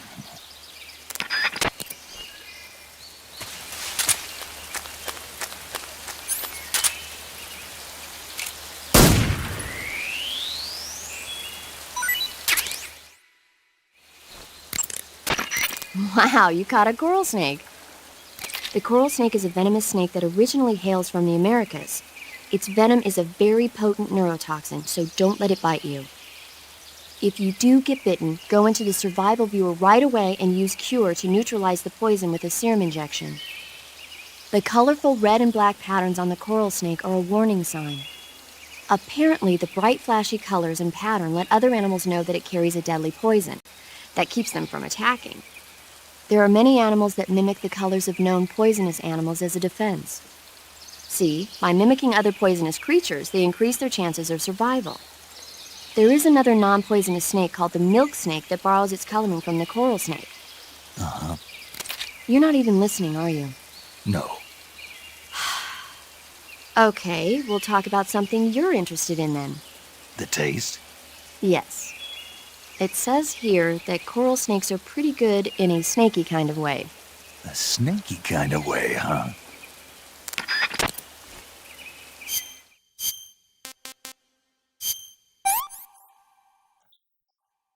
I've had enough.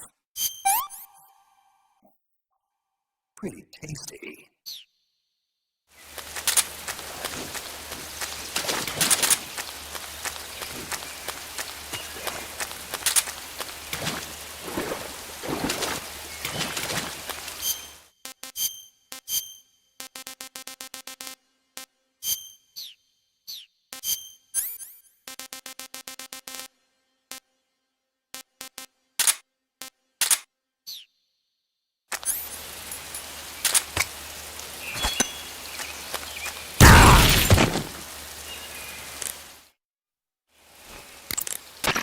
Snake, you've got a bad burn.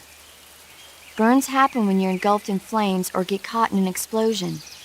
When you've got a burn, your maximum life will go down depending on its severity.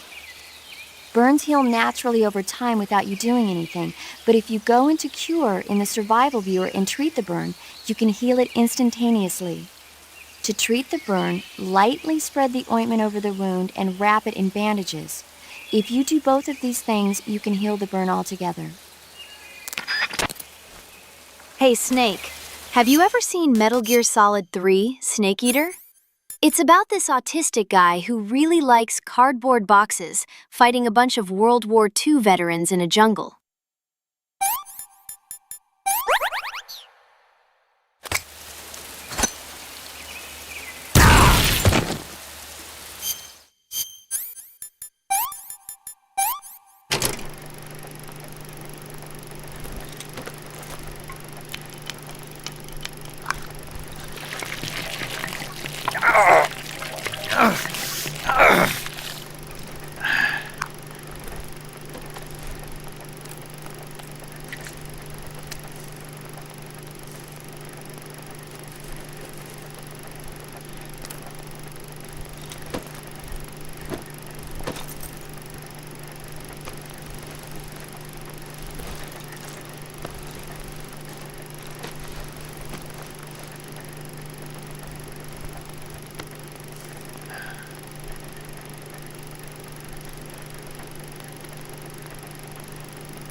Snake, look at your body.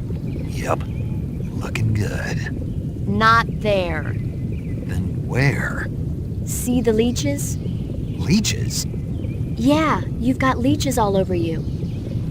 Leeches will sometimes attach themselves to you if you spend a long time in the water or the swamp. When you've got leeches on you, they'll suck your blood, causing you to lose stamina. You should get rid of them as soon as possible. To get rid of leeches, go into Cure in the survival viewer and press your cigar into them. Or, if you use the insecticidal bug juice ahead of time, the leeches won't bother you as long as the bug juice is in effect.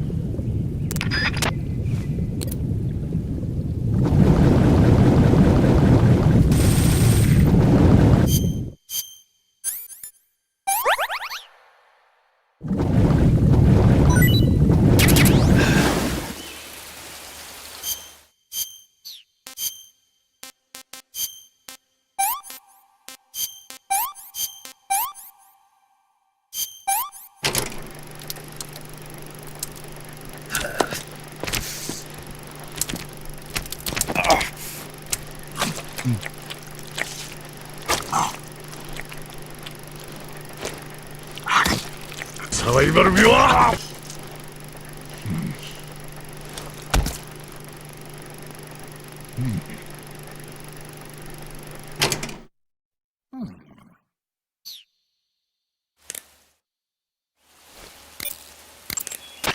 I see you've caught yourself an arowana.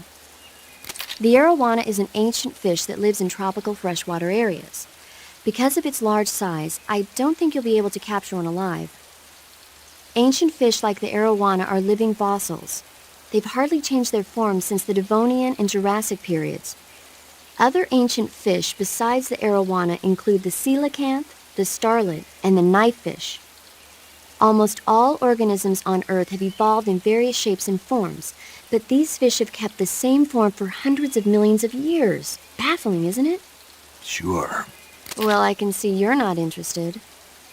Not at all. I love ancient fish. Why? They taste pretty good.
Snake, are you there?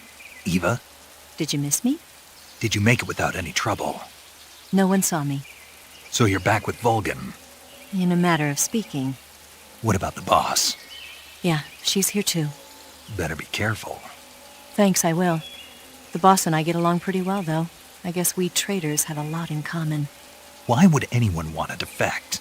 Betraying your country like that, I just don't get it. Are you talking about the boss? Why do you do it? Weren't you born and raised in America?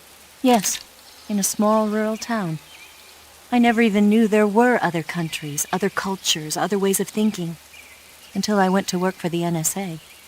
And one day, I'd found I'd lost faith in the things I'd been taking for granted. What did you see? What was it that made you want to change sides? You wouldn't believe me if I told you.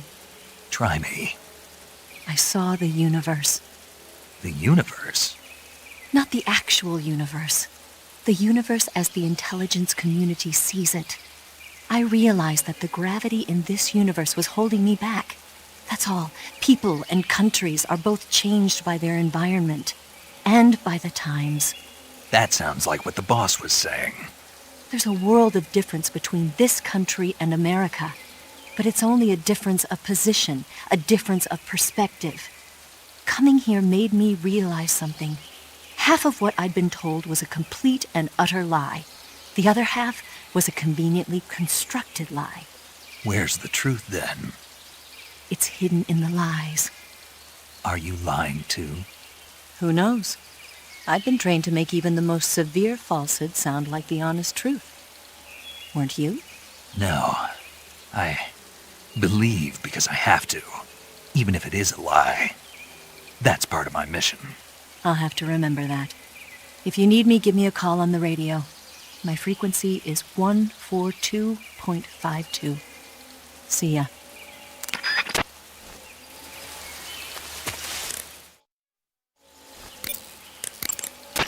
First, head north through the jungle. That area is known as Chorny Prud. The name means something like the Black Shore in Russian.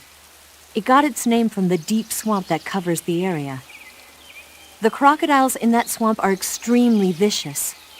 Apparently, they've already chewed up a bunch of soldiers out on patrol. Now no one even dares to go near the swamp. They said that most of the soldiers who were killed were attacked from behind while they were in the water. You be careful out there.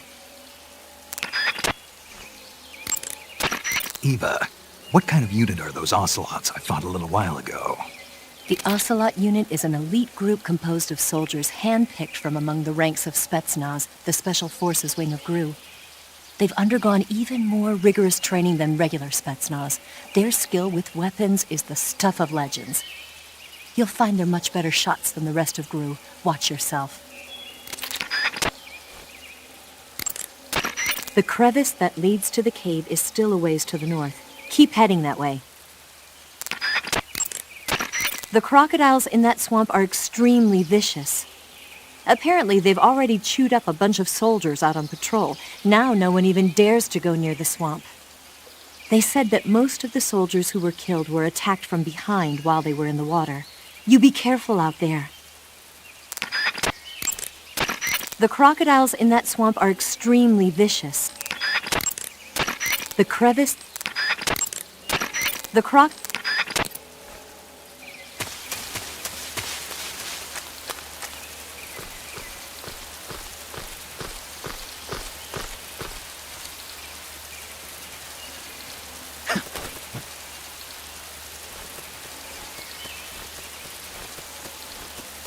Snake! No! Don't eat that! That's Rose cooking! Ugh, I'm gonna puke.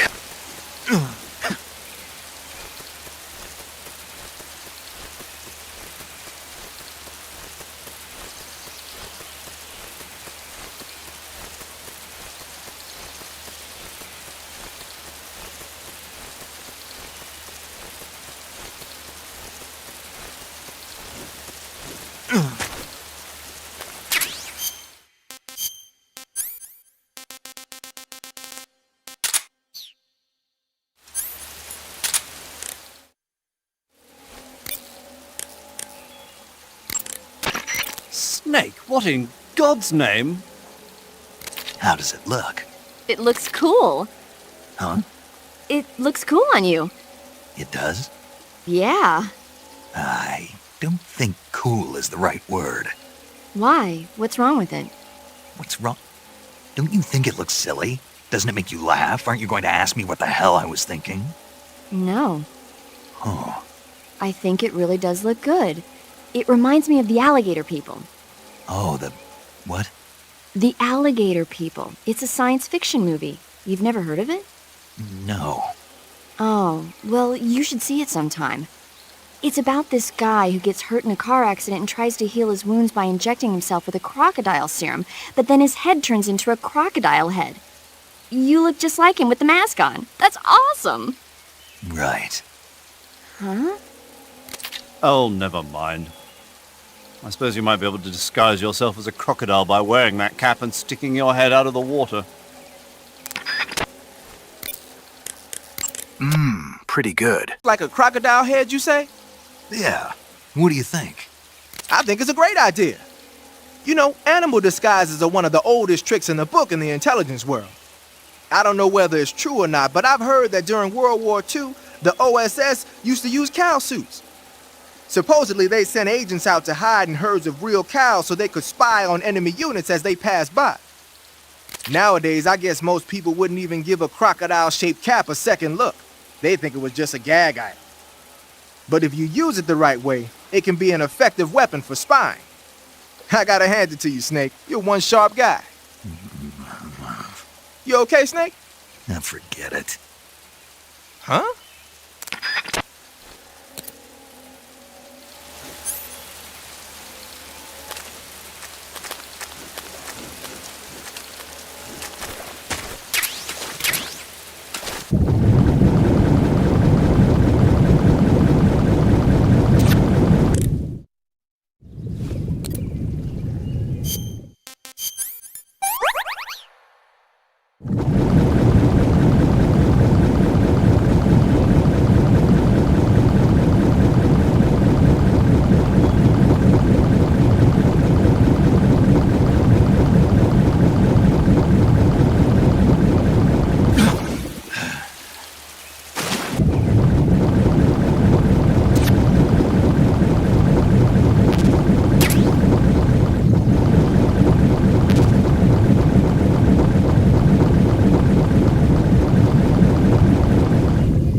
That area is known as Rassvet. It means dawn in Russian. The area got that name when the factory was first constructed. But the factory ended up being closed down, and Selinoyarsk was reborn as a secret research center and military fortress. The crevice that leads to the cave is to the north of your current location. Keep heading north. Eva, where are you now? I told you, didn't I? I'm right near the Colonel. Pretty weak answer, if you ask me. I suppose you're right. Eva. Snake, I'm under orders to cooperate with you, but that doesn't mean I have to tell you everything I know. I would assume the same applies to you, too.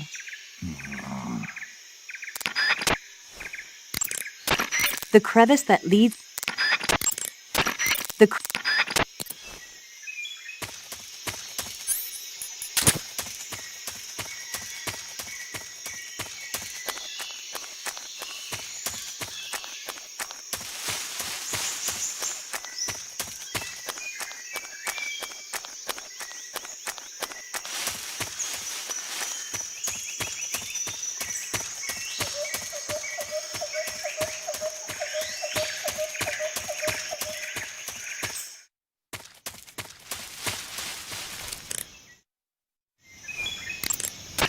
That area is called Dolino Vodno. The name means Forest of the Canyon. It probably got that name from the chasm that divides the jungle in two. The rope bridge at the center was hastily constructed to enable them to patrol Dramuchi. Speaking of which, what are you doing all the way back there? Get back to the north now.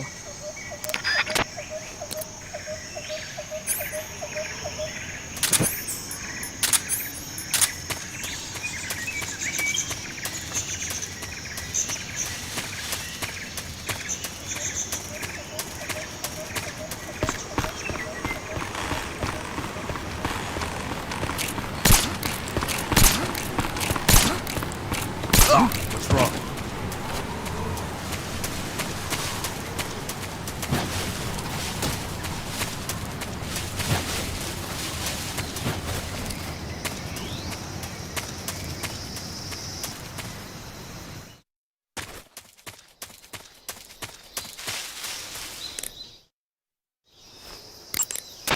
That forest is known as Dramuchi. It means the untouched forest in Russian. The name says it all.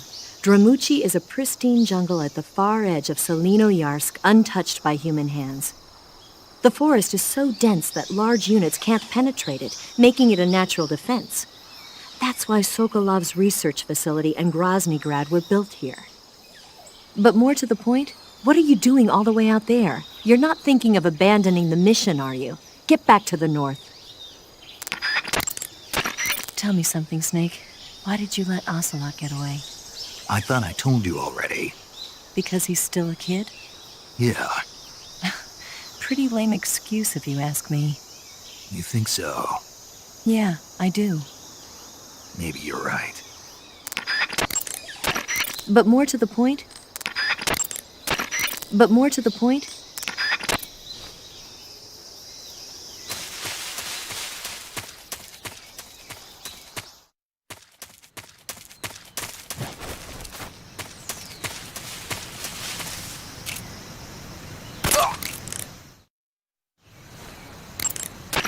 Speaking of which, Snake, have you heard about the massacre that happened in the forest near the village of Gnezdovo? The Katyn Forest Massacre, right? During World War II, the German army came upon the bodies of 4,000 dead Polish in the forest of Katyn. Yeah, Germany blamed the Soviet Union, but the Soviet Union denied it, blaming Germany in return.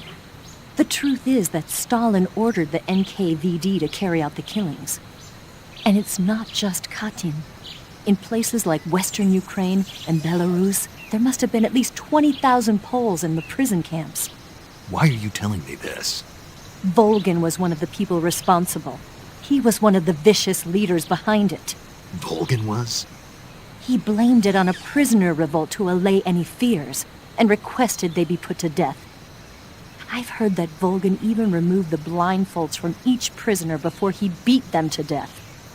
I knew he wasn't all there in the head, but this... Not someone you could be friends with. Speaking...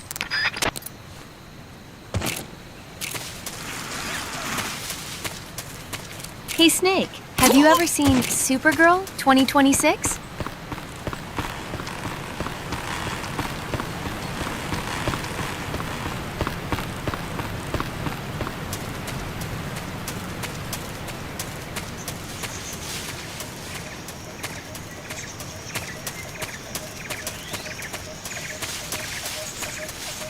Ava, I love learning from you the places. Thank you very much.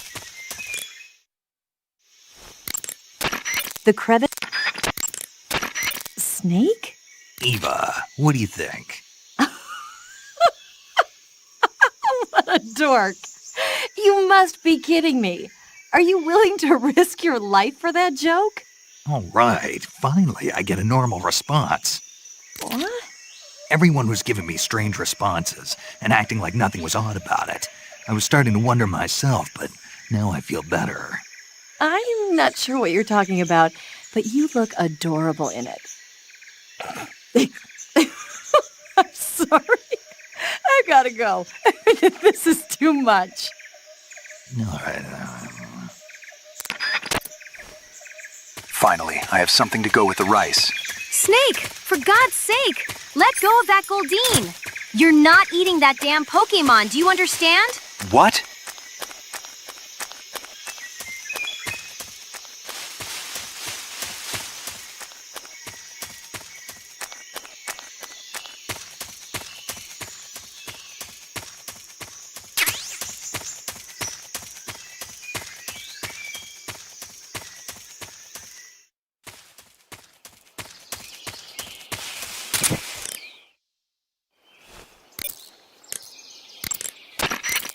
Eva? Mom? Did you know how to use the sunglasses technique too? By the looks of it, you seem a master at disguise. If you're talking with our father next to Uncle Volgin.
First,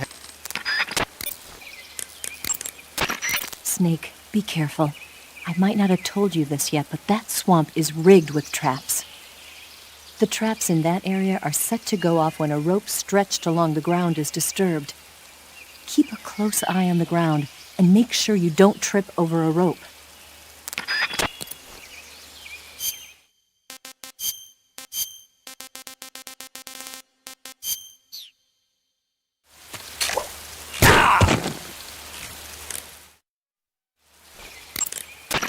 The traps in that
First, enter the cave through the crevice.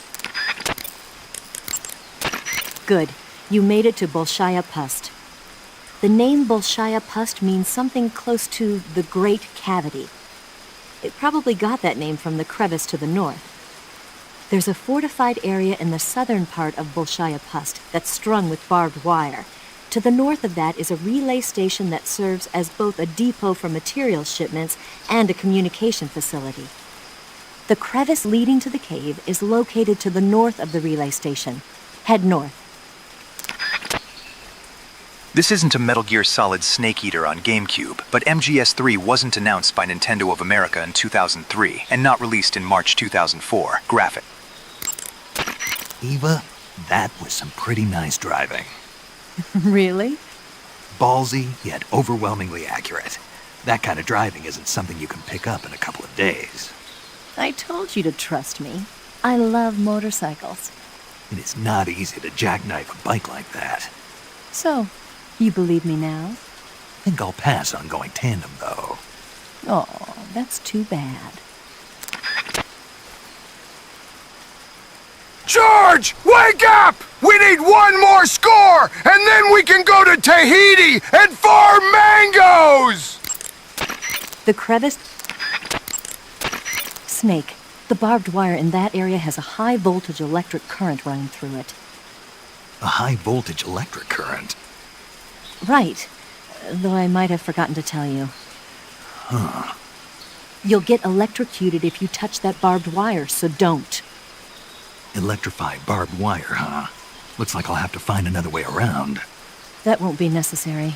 It won't? Nope. Electrified barbed wire is a formidable barrier, but it's a pain in the neck to maintain. Apparently, it's always breaking down because wild animals keep running into it, but the word is they don't have enough personnel to fix it. If you look closely at the bottom of the barbed wire, you should be able to spot a hole somewhere. Try crawling your way through there.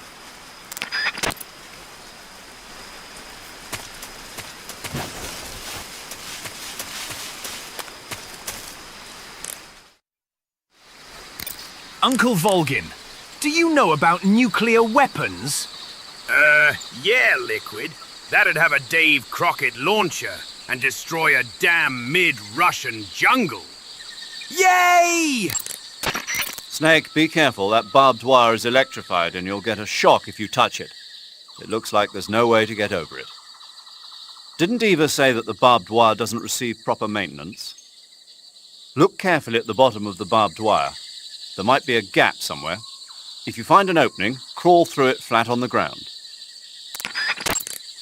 Snake, be careful. Snake. But the suppressor will deter.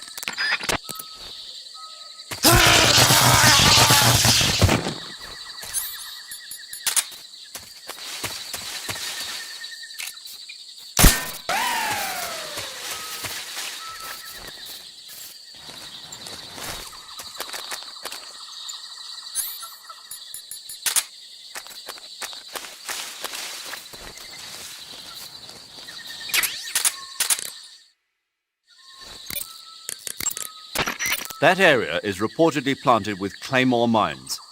Claymores pack quite a punch. Don't risk heavy injury. Be careful.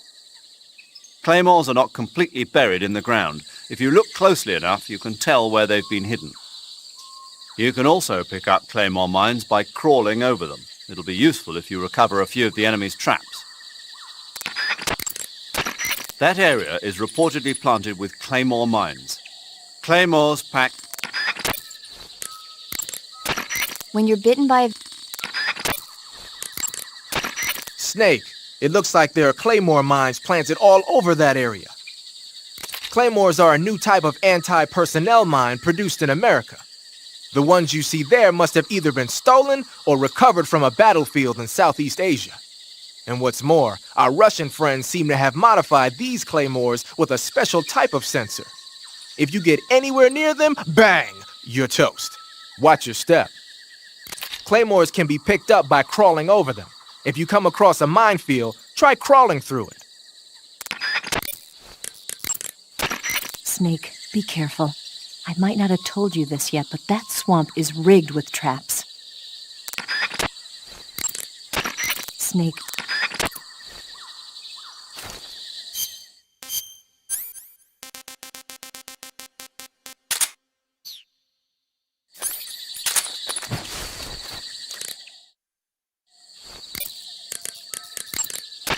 Ah, you got yourself some claymores.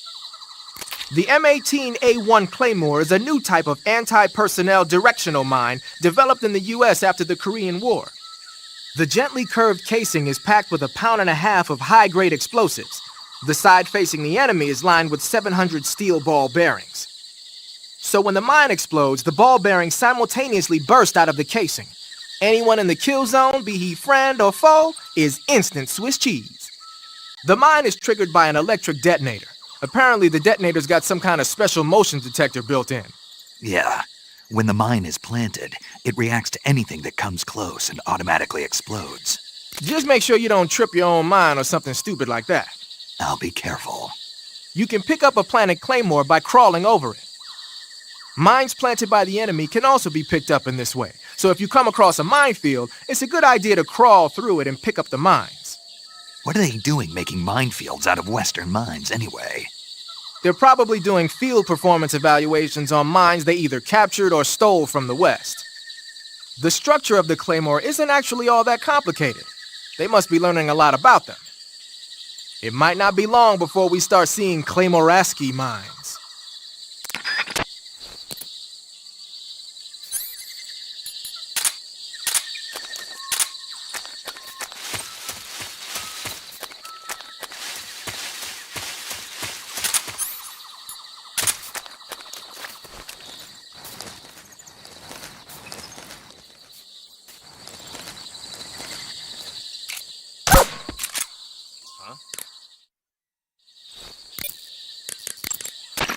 First, enter the cave.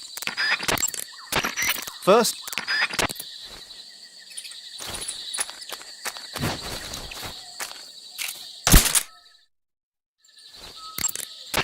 First, head north through the jungle. In addition to AKs,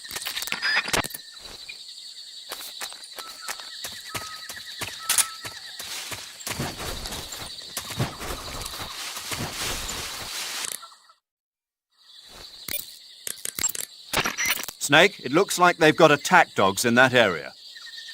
Attack dogs generally receive extensive military training in tracking and combat techniques. They're formidable close-range fighters and difficult to elude. Their barking can alert enemy patrols to your presence as well. Take care not to let attack dogs catch sight of you. Attack dogs may be dangerous, but they can't climb trees. If you've been cornered by attack dogs, try climbing a tree. Smoke grenades should prove useful as well.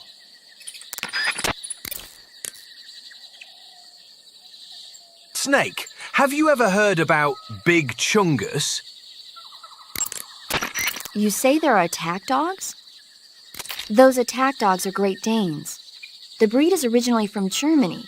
They've been used for hundreds of years as hunting dogs. As you can see, they're very large, strong too.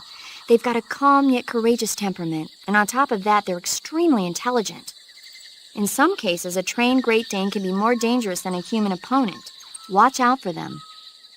Interesting. Forget it, Snake. Forget what? You were thinking about how they taste, weren't you? I wasn't thinking. Don't lie to me. I could tell by the look on your face.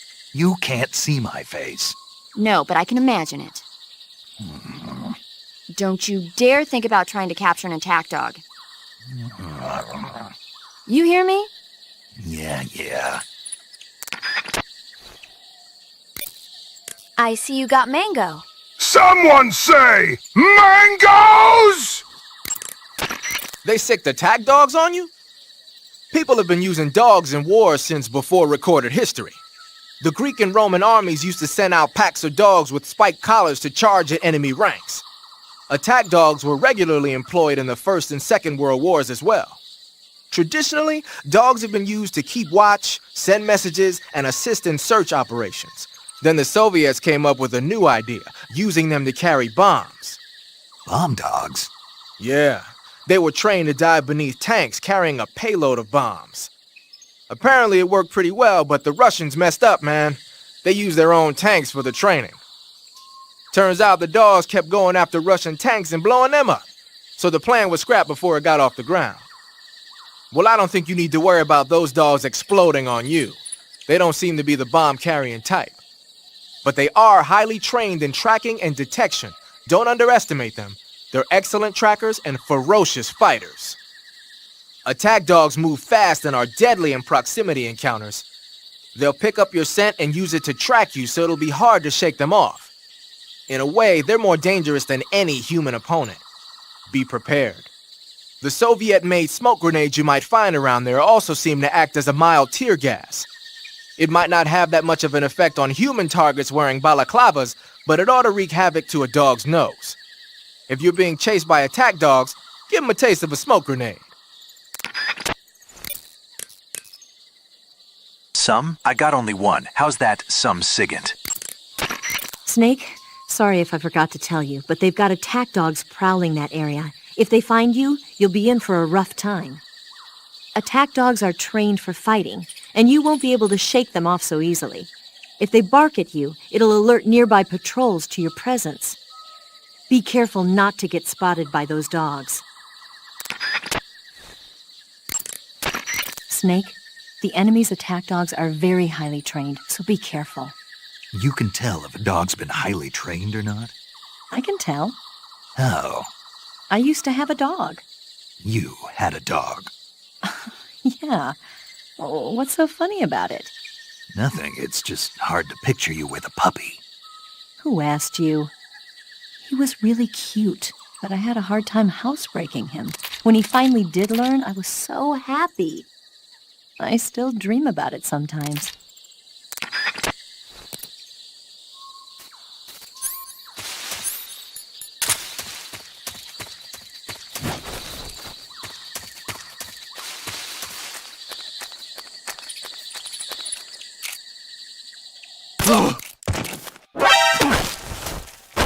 Speak. If you shoot the barbed wire fence power source... Answer me. Request to call off alert 147.11. Speak. Fire support request 141.62.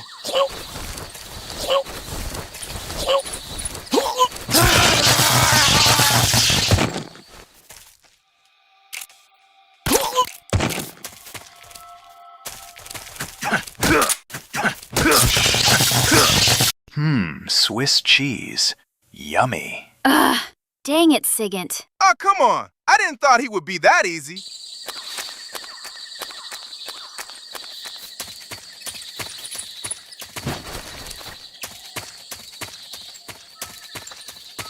Huh?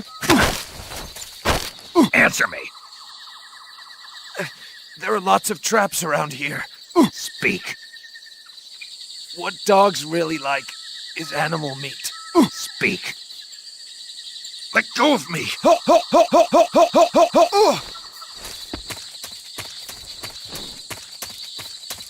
Forget what paramedics said, Snake. Attack dogs are actually pretty good. You should try it sometime.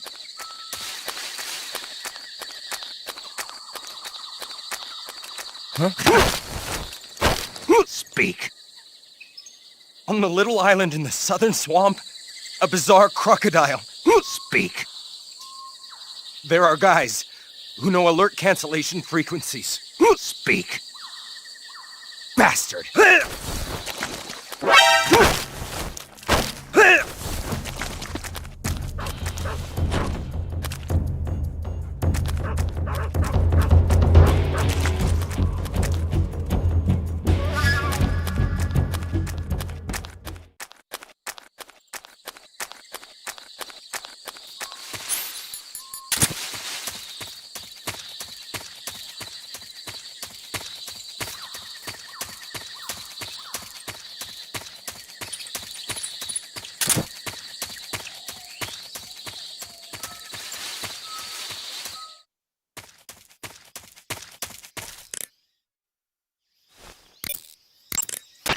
Good, you've reached the relay station, but stay alert. That station is an enemy strongpoint. The security is bound to be tight. But there's no other way to get to the crevice if I don't make it through. Exactly. The crevice leading to the cave is in the north of that area. Find a way to slip past the enemy and head north. The crevice leading to... Covering your body.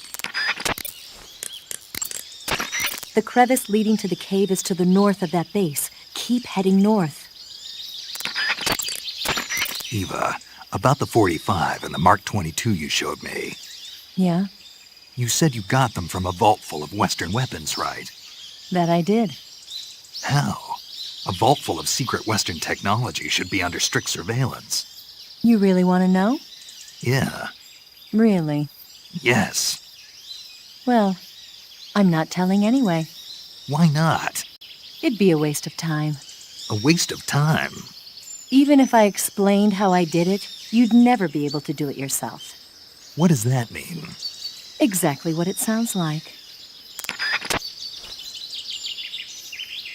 Don't you ever catch my parrot and eat it, you damn carnival animal. Snake, there's a provision storehouse in the center of that area and an armory to the northeast. By destroying them, you should be able to cut off supplies to the enemy in that area. The crevice leading to the cave...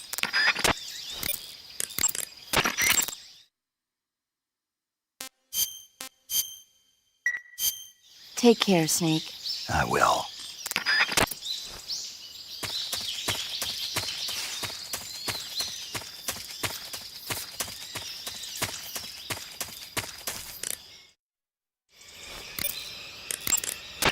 There's a gun emplacement installed over there. A gun emplacement is a grave threat in the enemy's hands, but a valuable weapon if you can occupy it. Stand next to a gun emplacement and press the action button to operate it. Press the weapon button to fire. You can use the aim button to zoom in on a target. Be aware, though, that the gun's ammo supply is limited. To move away from a gun emplacement, press the action button once again. There's a gun Those gun emplacements are DSHKs, a large caliber machine gun officially adopted by the Soviet Army in 1939. The name DSHK comes from the initials of the two creators, Degtyarev and Shpagin, plus the Russian word for large caliber. They saw a lot of action in World War II. The Russians used them as anti-aircraft and anti-armor guns for position defense, vehicle turrets, and infantry support. The combined weight of the gun and the emplacements is almost 350 pounds, so you can forget about picking one up and taking it with you. The gun is gas-powered and capable of spitting out 550 rounds a minute on a belt feed system, which is bad news for you when the enemy's using it. Hide behind something and lob a grenade at it, or attack it from outside the emplacement's firing angle. Either way, it's not a good idea to rush at it head-on. Or you might try using a smoke grenade to put up a smoke screen that'll cover your approach. If you manage to get close to a gun emplacement, you can take it over by pressing the action button. The weapon button controls the trigger. Beware though, the ammo supply is limited. To move away from a gun emplacement, just press the action button again. Use it when you need the upper hand. I did already. Go on, shoot non-stop until I find your hidden spot, LMAO. The crevice leading to the cave. Eva, you said you got along with the boss, right? Yeah, we get along pretty well. I admire her. Although she's supposed to be the distant hero, for some reason she's nice to me. She even carried my bags for me the other day. I was impressed. Your bags? Maybe because we're both defectors. We never talk much, but I get the feeling that she understands how I feel. I've had dreams about the whole thing. The crevice...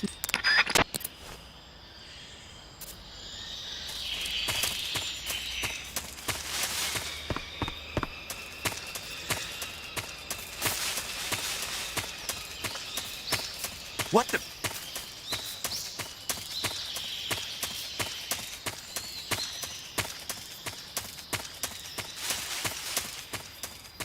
I'm just seeing things.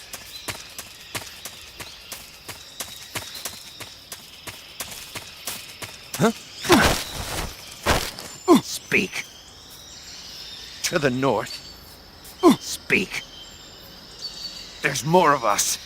Speak. If you want to learn more, take a look at the survival viewer map.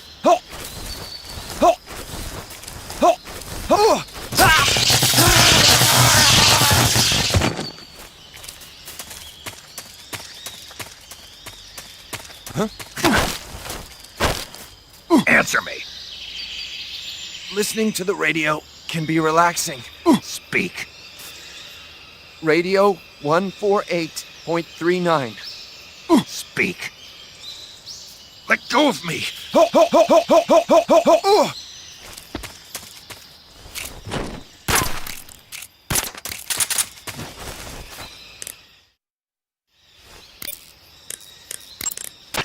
Major.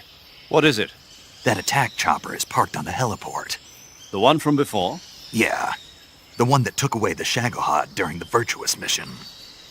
Perhaps it's an armed variation of the Mi-8 HIP. No. Some of it looks the same, but the overall shape is different. It's got stub wings, and the cockpit canopy looks like an angular greenhouse. No kidding. Then it must be some kind of new model. I've heard stories recently that the Soviets are developing a flying infantry combat vehicle. That's gotta be it. A flying infantry combat vehicle? Yeah, a transport chopper with troop-carrying capabilities. Think of it as an attack transport chopper version of France's AMX VCI or the Soviet BMP. They must be doing field tests on the initial prototype.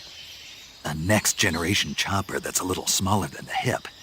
Maybe we should call it a Hind. Not bad. It's cool with me. Then it's settled. We'll refer to that new type helicopter as a Hind from now on. The Hind you see parked at the heliport must not be ready to fly. You don't need to worry about it taking off. If you're going to destroy it, now might be your chance. The Hind you see parked at the heliport must not... The black uniform isn't really camouflaged. Eva. There's an attack helicopter docked at the heliport. Oh. It's an attack chopper currently being developed at Groznygrad. They're using it as a patrol craft while they conduct tests. Didn't I tell you? No. The helicopter docked there is probably in for maintenance right now, so you won't have to worry about it taking off. If you're thinking of destroying it, now's your chance. Sounds like a plan, but how? Huh? There's no way I'm going to punch through that armor with an assault rifle. Isn't there a weapon somewhere that can do some real damage? You'll just have to figure that out yourself. Snake, there's...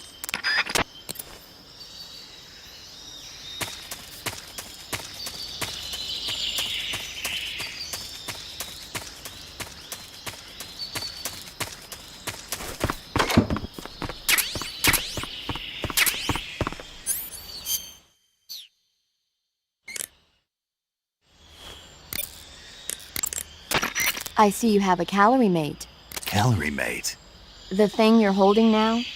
Oh, the little block that looks like a cookie? It was pretty good. Wasn't it? Yeah, but what the hell was it? What? Never seen anything like it. What? Hold on. You just ate something without even knowing what it was? Yeah, it looked good.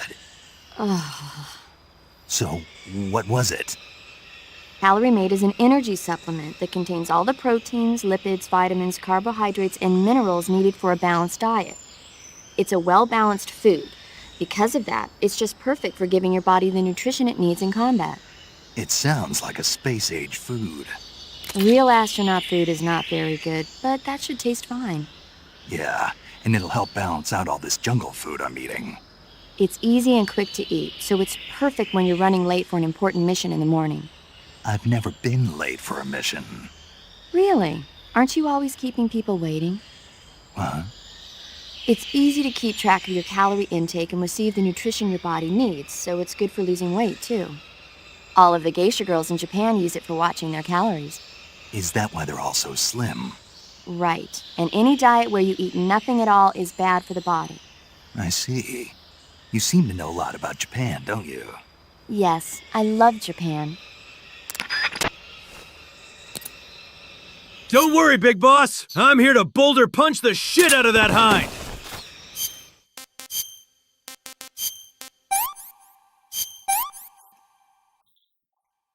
That's damn good.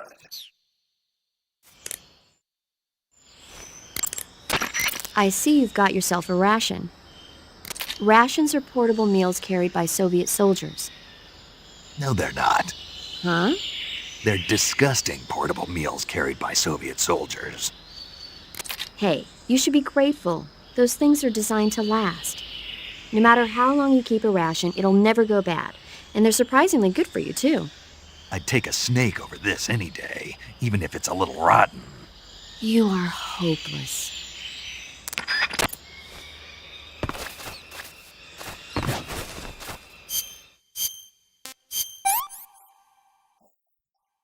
Disgusting.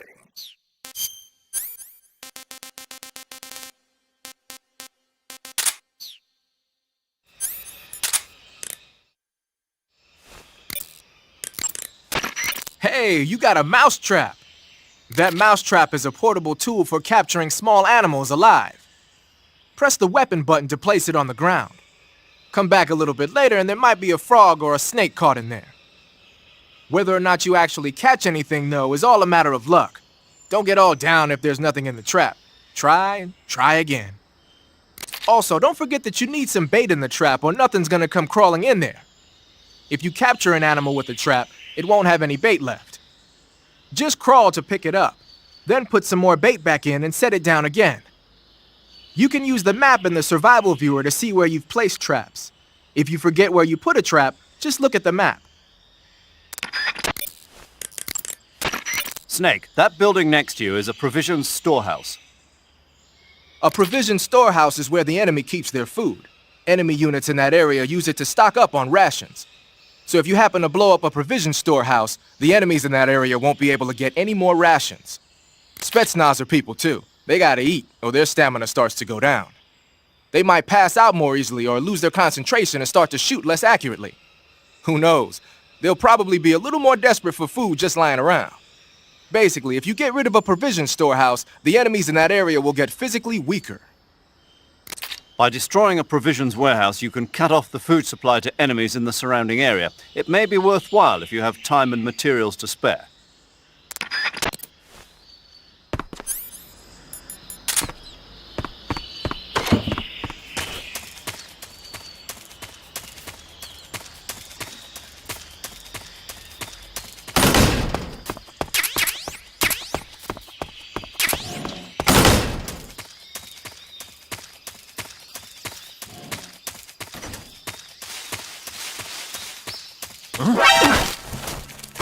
Speak. Destroying the armory will... Answer me. If you shoot the barbed wire fence power source... Speak. Let me go!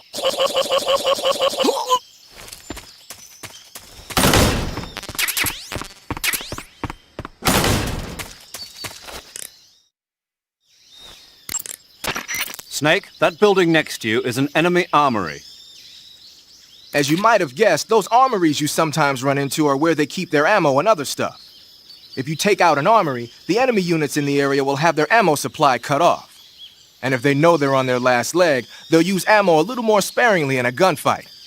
Bottom line, if you blow up an armory, the enemy's firepower decreases. By destroying an armory, you can cut off the enemy's supply of ammunition. That should make your job a lot easier.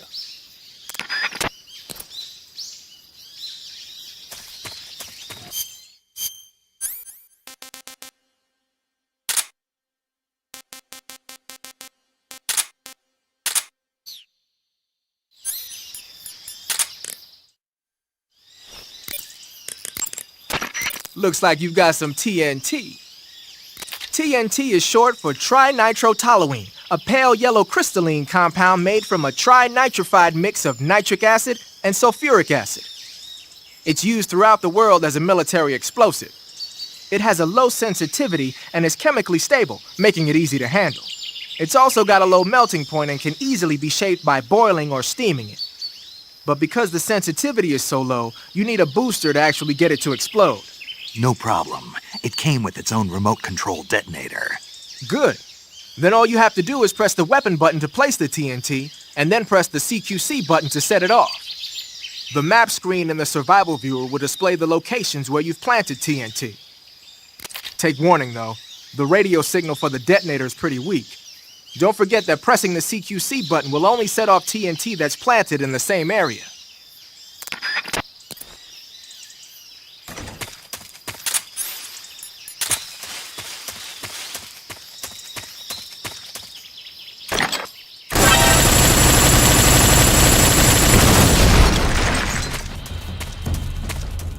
HQ, respond.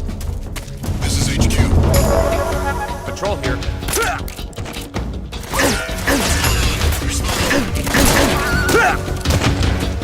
There's something wrong.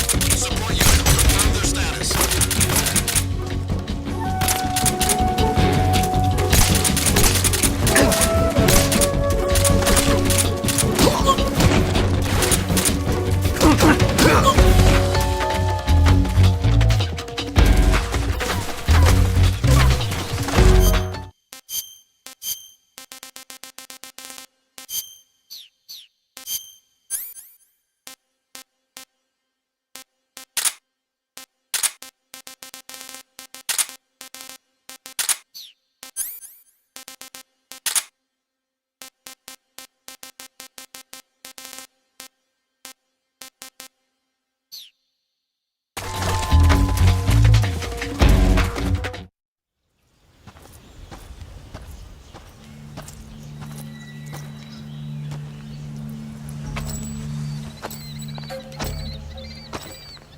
Ah, you're here at last.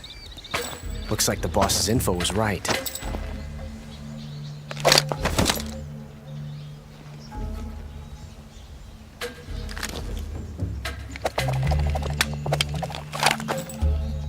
Twice now you've made me taste bitter defeat.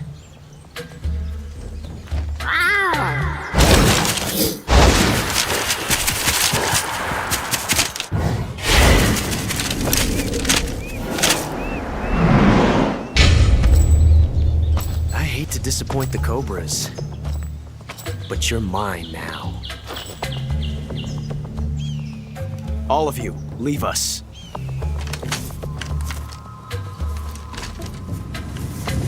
It's just you and me. No one to get in our way. Ocelots are proud creatures. They prefer to hunt alone.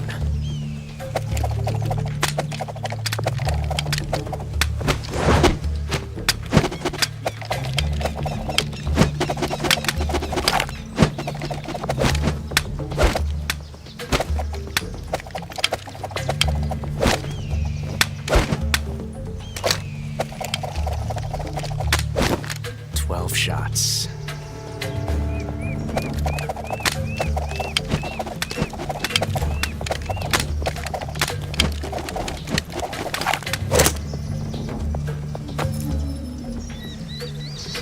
This time I've got 12 shots.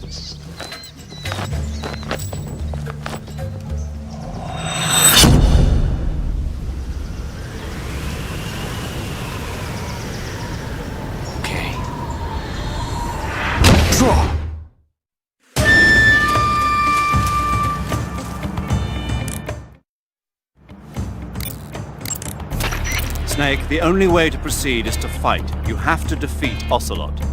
You can't jump over that crevice, and hand-to-hand combat is out of the question.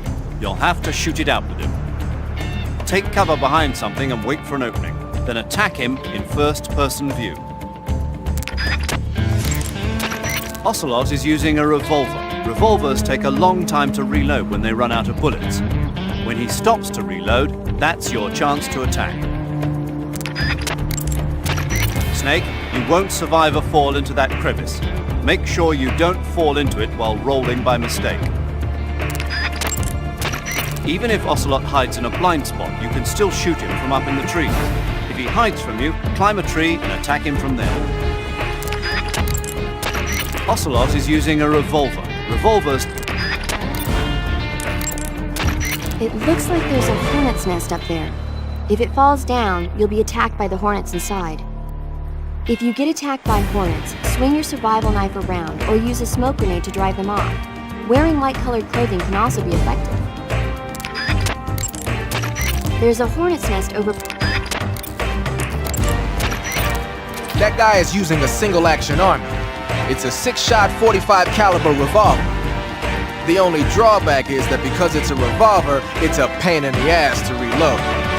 Ocelot will be open to attack while he's reloading. Use that window to unload on him. Ocelot has 2 single-action army revolvers. That gives him 12 bullets in all. Keep a close eye on his remaining rounds. When he stops to reload, open fire.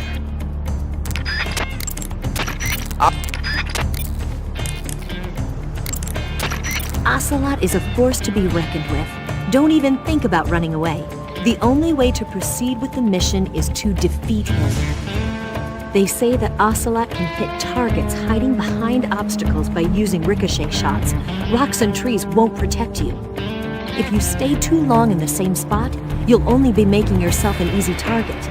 Don't stand still. Keep moving. I'm not sure why, but Ocelot seems to have a thing for his cap. You might be able to get him to let down his guard by shooting it off his head. All the exits are being blocked by members of the Ocelot unit. They're fiercely loyal to Ocelot. Even if Ocelot ordered them not to get involved, they might just step in to back him up if he gets in trouble. If you get attacked by one of the Ocelots, use a grenade or something to fight back. I'm not sure why.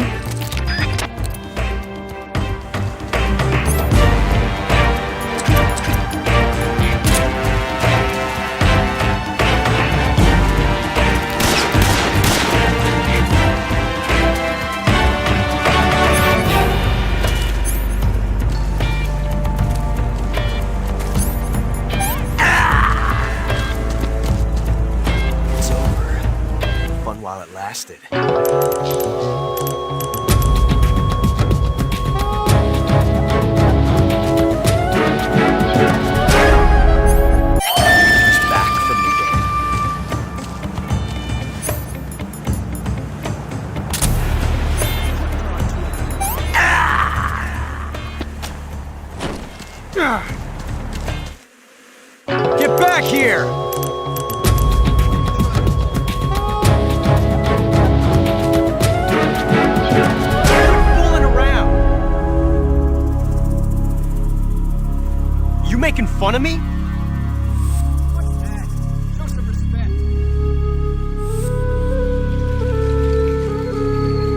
back here!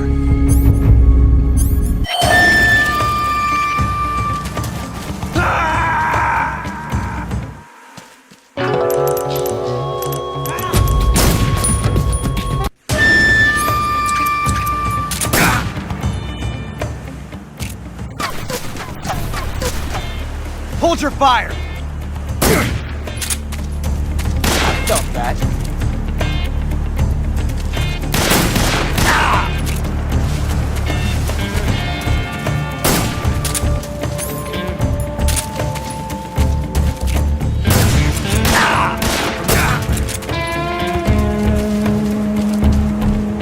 This Ocelot fellow really thinks he a gunslinger? Even Arthur and Jack are better than him.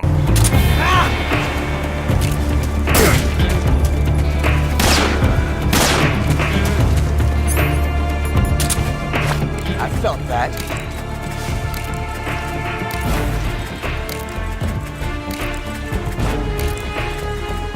Right. Nice shot.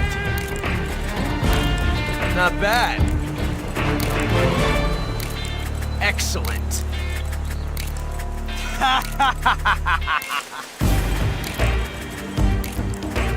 Come on. Quit fooling around. Not bad, eh? Son of a bitch!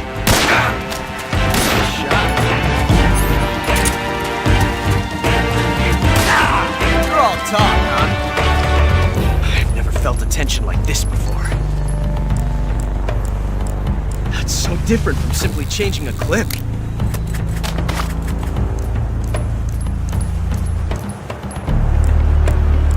This reload time is exhilarating.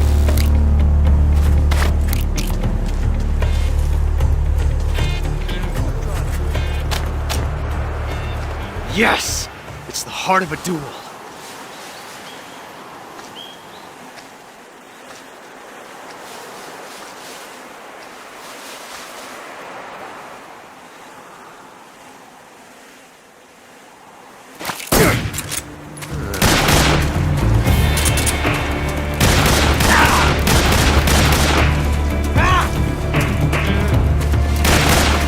Not bad. I've never felt a tension like this before. That's so different from simply changing a clip.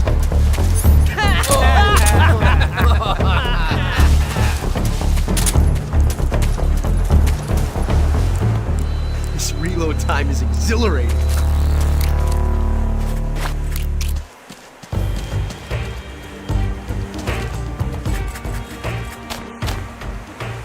I love it!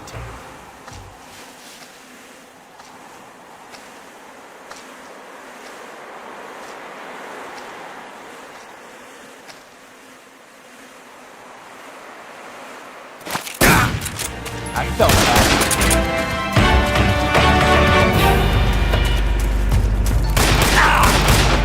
From that range, huh?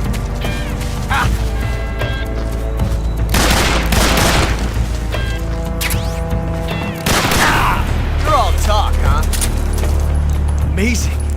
I never knew reloading could be so thrilling in the middle of a battle.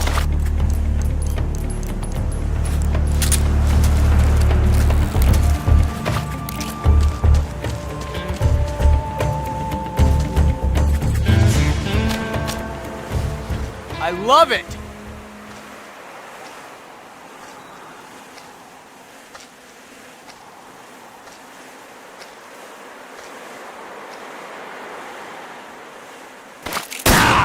Not bad, eh?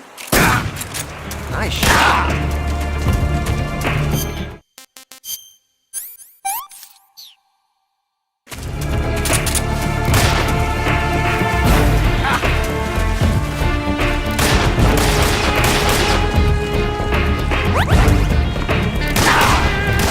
Range, huh?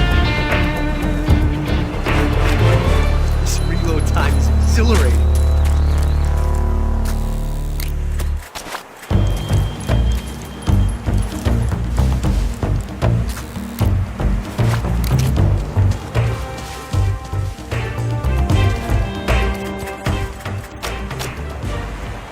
Yes! It's the heart of a duel.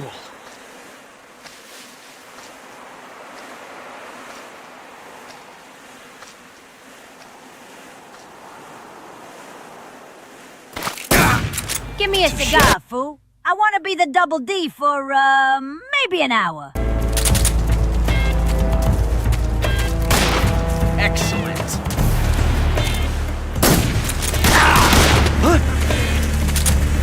Son of a...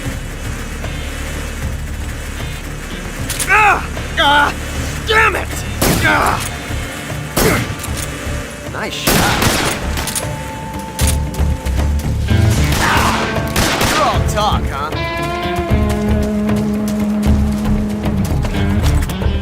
Loading like this, it's a revolution.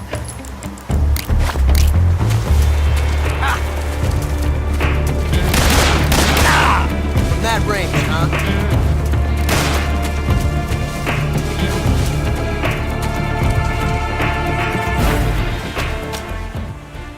Yes!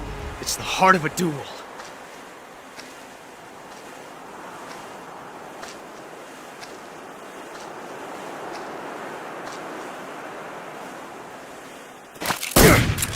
Touche.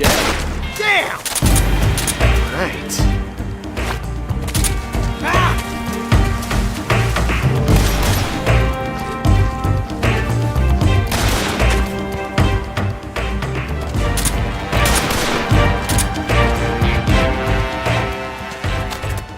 I can feel it now.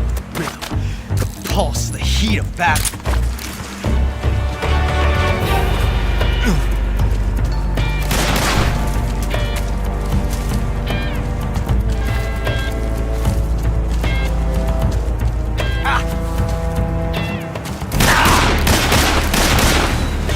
Talk, huh? From that range, huh? You're all talk, huh? Thank you. Thank you for teaching me the joy of the revolver.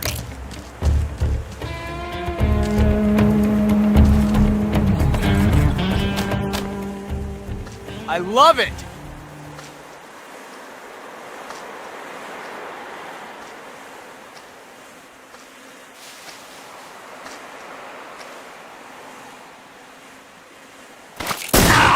Not bad, eh?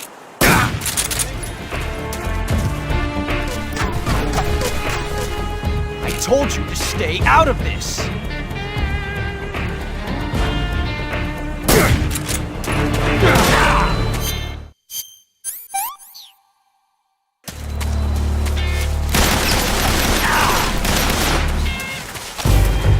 Loading like this, it's a revolution.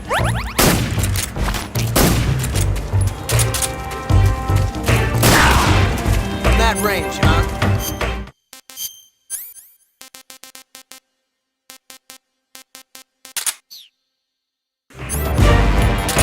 Damn! Okay.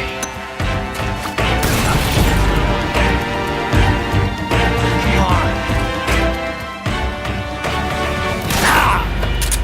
How'd that one taste?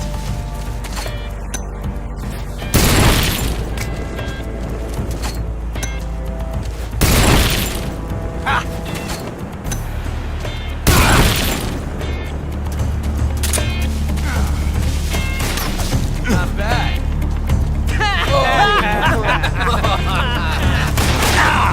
You're all talk, huh? Excellent.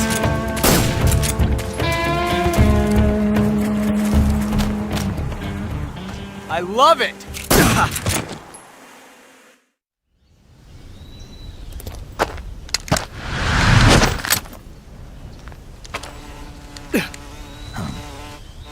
Damn it. He found us.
You were lucky. We'll meet again.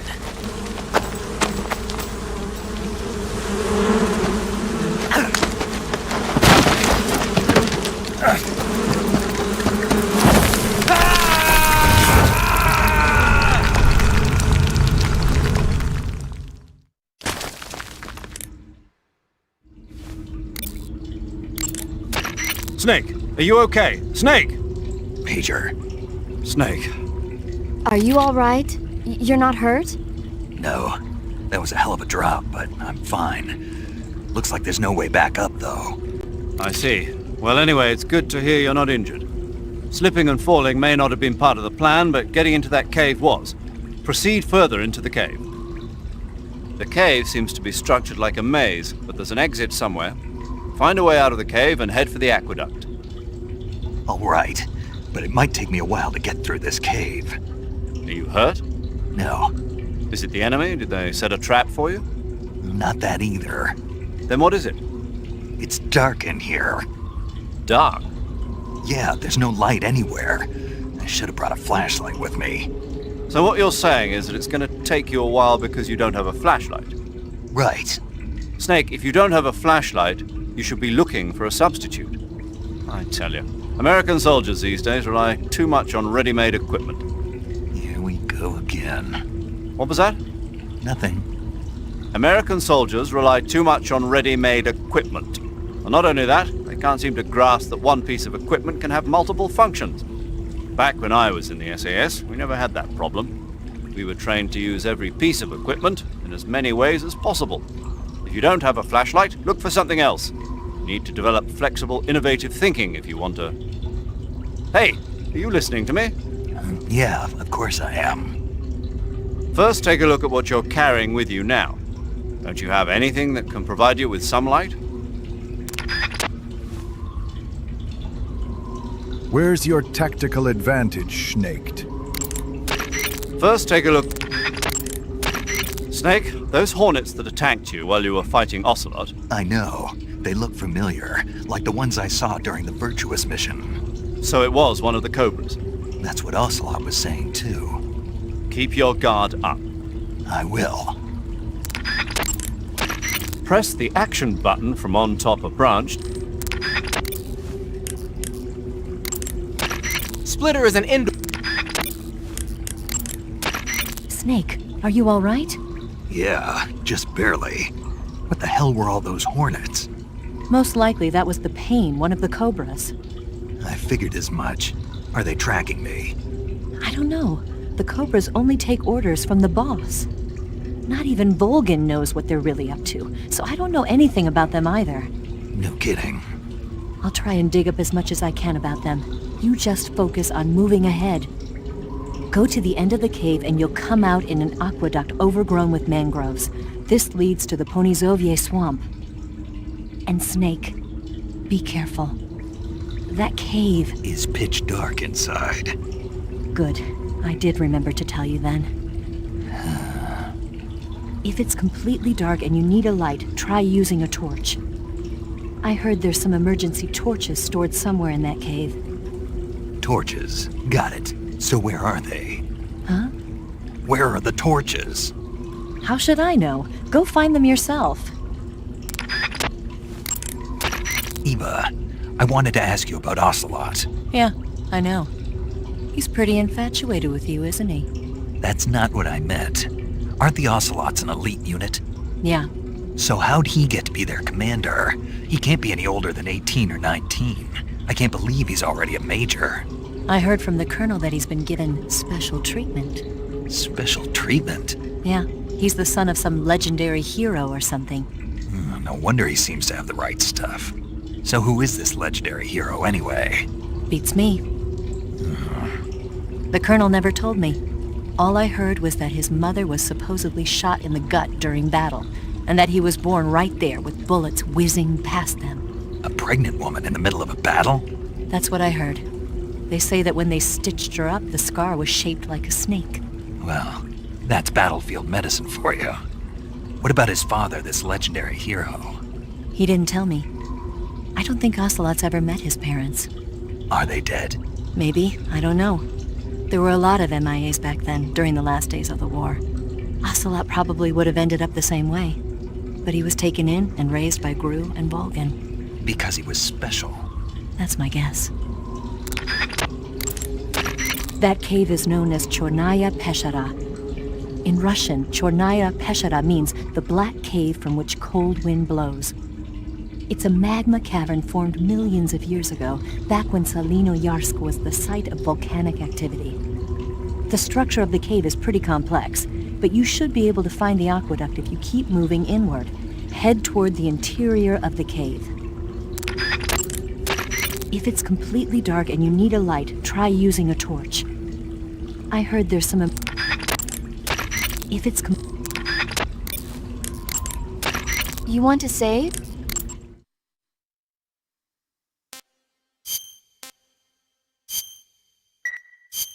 Snake, have you seen 007 from Russia with Love? Nah, I don't like those movies. Real spies are nothing like James Bond. It's pure fantasy. Snake, I don't think the Major's going to like you saying that. And even though it's fiction, I can't help but comparing myself to Bond. What exactly don't you like about James Bond? I mean, is it the fantastic gadgets? The cars? The guns? Major. Snake, wouldn't you like to have a gun shaped like a pen? What good is a pen gonna do me in the jungle? I'd look like a fool. Then what about a snake-shaped gun? You can make it look like you're grappling with a giant snake and then get a shot in on the enemy while they're distracted. Ha! Okay, now you're being ridiculous. We'll make you a snake-shaped gun that folds up and fits into an attaché case. Will you give it a rest? Oh, I get it. You're worried about how to handle the ladies, aren't you? No. I knew it. To tell you the truth, I don't like the idea of playing hanky-panky with enemy femme fatales either. But that's part of Bond's appeal. You could learn a thing or two from him. I mean, what about this Eva? What are you planning to do with her? I don't even trust her yet. No, that's not what I mean. You can't let yourself get involved. This is a game of spy versus spy. She's using you just as much as you're using her. I realize that. You've got to grab the initiative, and to do that, you have to get the upper hand in the relationship. That's what a spy is supposed to do. Get the upper hand? I don't think I'm cut out for that mission. Maybe if you change your codename to 00 Snake. Major. 007 is the biggest thing to come out of England since the Mayflower. I wouldn't be surprised if they made 20 more of those movies. Didn't you know? The Major is a huge James Bond fan. Don't get him worked up like this. Worked up? Maybe you don't realize this, but now that you've got him started talking about Bond, I'm going to have to listen to him lecture for a whole hour after he gets off the radio. You have my sympathy. It's too bad you can't enjoy such a great movie, though. I guess I'm just one of those people who can't enjoy spy flicks.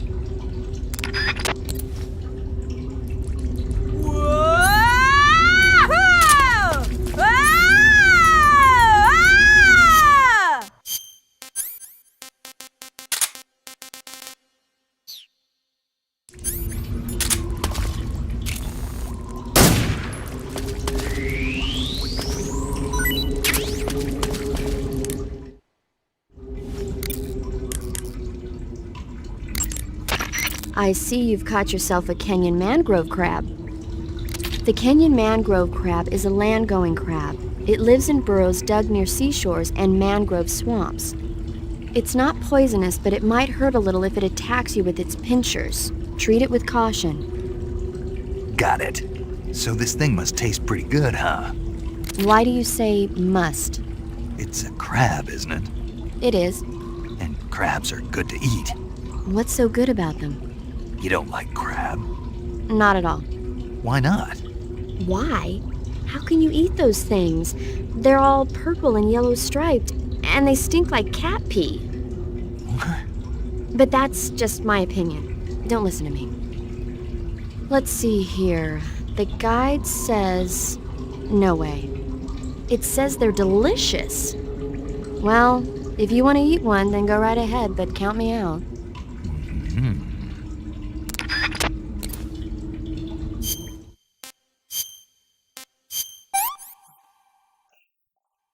Pretty tasty.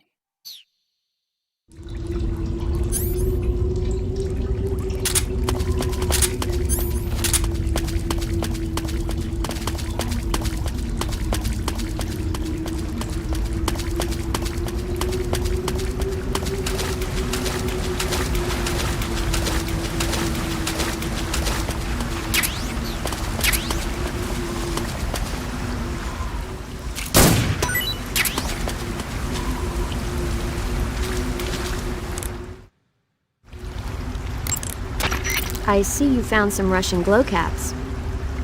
The Russian glow cap is a kind of luminescent fungus, a mushroom that glows in the dark. Why would a mushroom glow in the dark? It's bioluminescent, just like a firefly. It uses the so-called luciferin luciferase reaction. To put it simply, luciferin reacts with luciferase in the presence of magnesium 2+ ions, breaking it down into oxyluciferin and carbon dioxide.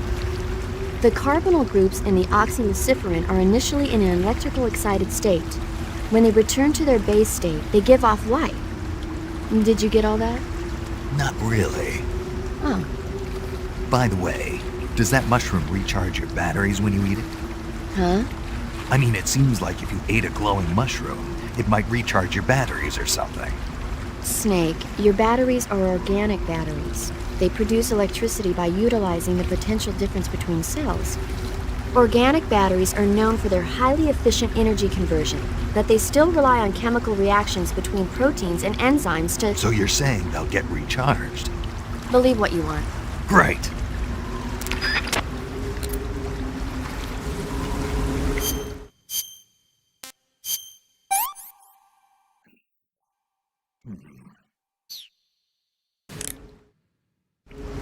Crab battle! Crab battle! Crab battle! Crab battle! Paramedic, What's up? you were right. About what? I ate a Russian glow cap and it charged up my batteries. Huh? What's wrong? That's great. Snake, can you excuse me for a second? Sure. Yeah. There's no way eating a bioluminescent mushroom would cause your batteries to recharge. What do you think it means? Beats me. Maybe it's all in his mind. You mean like a placebo effect? Why not? You've seen how gullible he is. I guess there's no harm done. Should we let him keep believing it? Sounds good to me. Okay, Snake, I'm back. Yes, the Russian glow cap is a glowing mushroom, so it'll recharge your batteries when you eat it.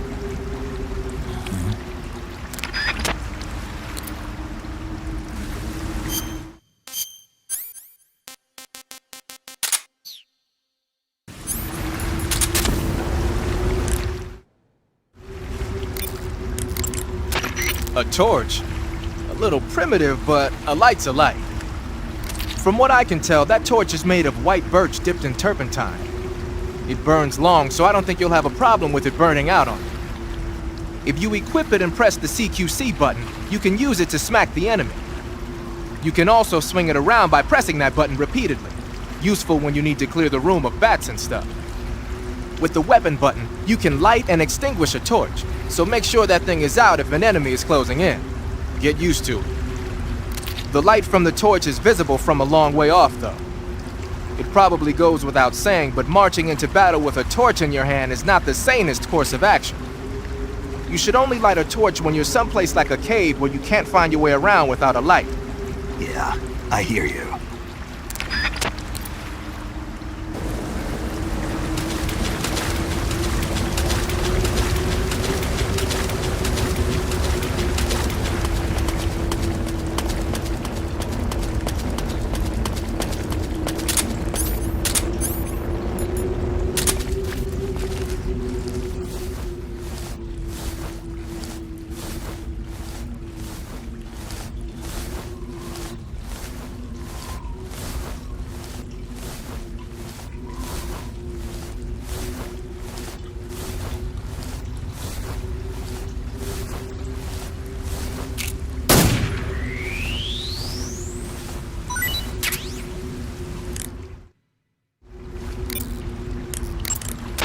I see you've caught yourself a Taiwanese cobra. The Taiwanese cobra is native to Taiwan and southern China. It's quite vicious and carries a potent neurotoxin in its fangs. Be careful. If it bites you, go into the survival viewer immediately and use the cure option to inject yourself with serum. Sounds interesting. Don't ask me. Huh? The guide doesn't say. If you absolutely have to know, then you'll just have to try it yourself and see. I didn't say anything. But you were going to ask, weren't you? About the taste? Maybe. I'll talk to you later, Snake.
I see you've caught a vampire bat. The vampire bat bites its victims and sucks their blood. Got it. Speaking of bats... Just save it. Huh? I know you're gonna talk about vampire movies. Attack of the Vampire Donuts, or Dracula versus the Space Hippos, or something like that. Actually, I was going to say that bats are known to use supersonic waves to sense their surroundings. Oh. Bats use supersonic waves to sense their surroundings, so you might be able to keep them away by blasting them with a special kind of sound wave. Alternatively, you could try equipping a torch and waving it around with the CQC button. As for taste, I suppose there's no reason you couldn't eat them. Snake, do you hate vampire movies? What? Just now, you sounded like you really hated them. I did? Yeah. Oh. Well, no one really likes them, do they? Some people do. Like you. Yeah. They're fascinating, you know? Like the movie Dracula... Don't say it. Why not? Just don't. Are you afraid? What? You're afraid of vampires, aren't you? Don't be ridiculous. But... Listen, there are no such things as vampires. They're just a stupid, made-up legend. And if they do seem real sometimes. Well, sure. You think I'd be afraid of something like that? No. Exactly. Right. I'm not afraid of vampires. Uh-huh. It's just that whenever somebody starts talking about vampires, I end up dreaming about them that night, and I don't need that right now. That's all. Okay. It's still not as good as a Jill sandwich, am I right? Disgusting. I'm stuffed.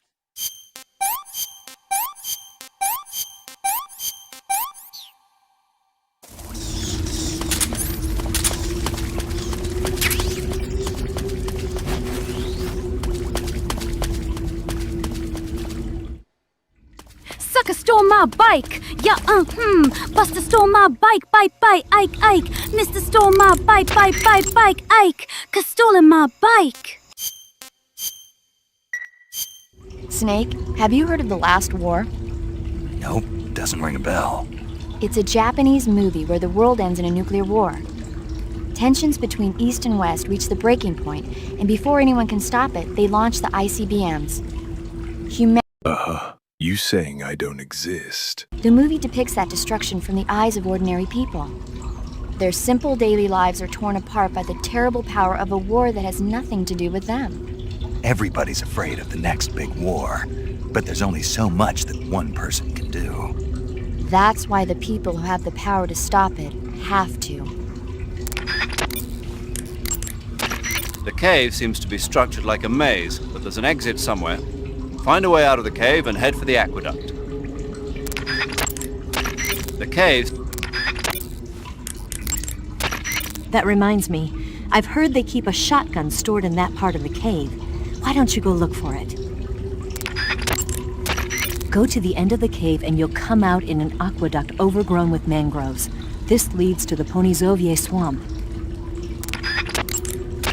Go to the end of...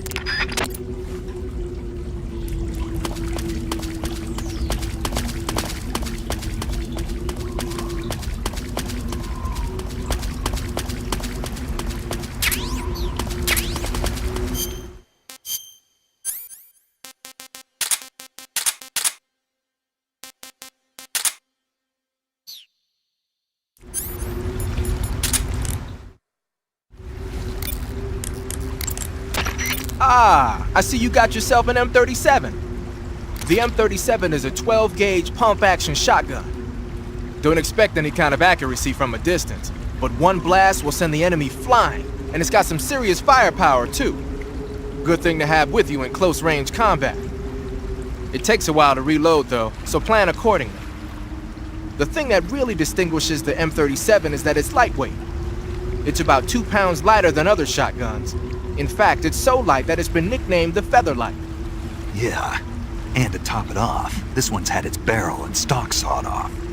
That's probably a modification to make it easier to wield in the jungle.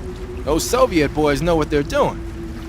I guess the other distinguishing feature would be the lack of an ejection port on the side of the receiver. Ambidextrous, huh? Exactly. It's been designed so you can use it left-handed or right-handed with equal ease. But that's not all. The low number of apertures means that it won't get jammed up as much with mud and dirt when you use it out in the field. This weapon is made for the jungle. Good to know.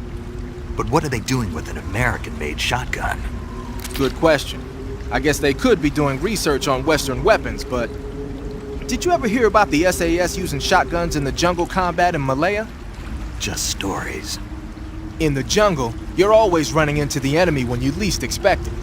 The SAS found the shotgun to be extremely effective, delivering massive firepower in a short period of time. Because of that, lately a lot of point men are starting to use shotguns as their weapon of choice. Vogan's men might be trying that tactic out for themselves.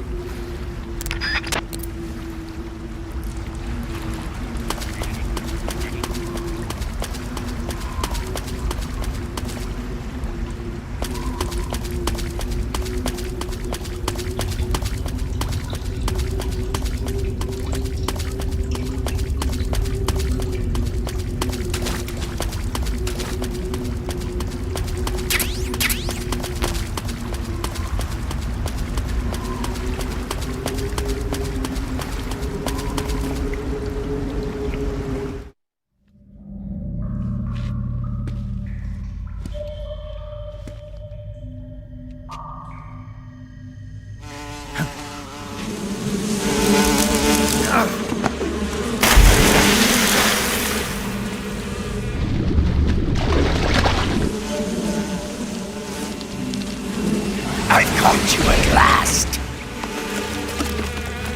We are the sons of the boss. I am the pain.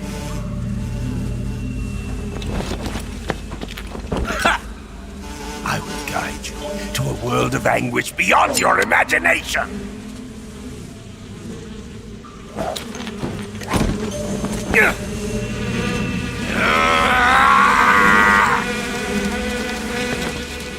Let's get started.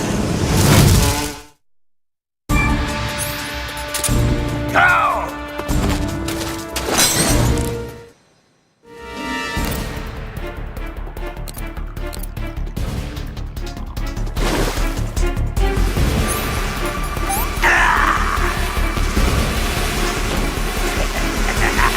He's dead.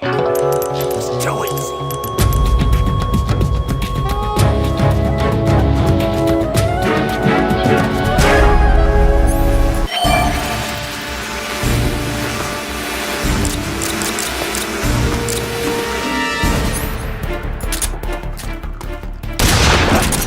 He's alive!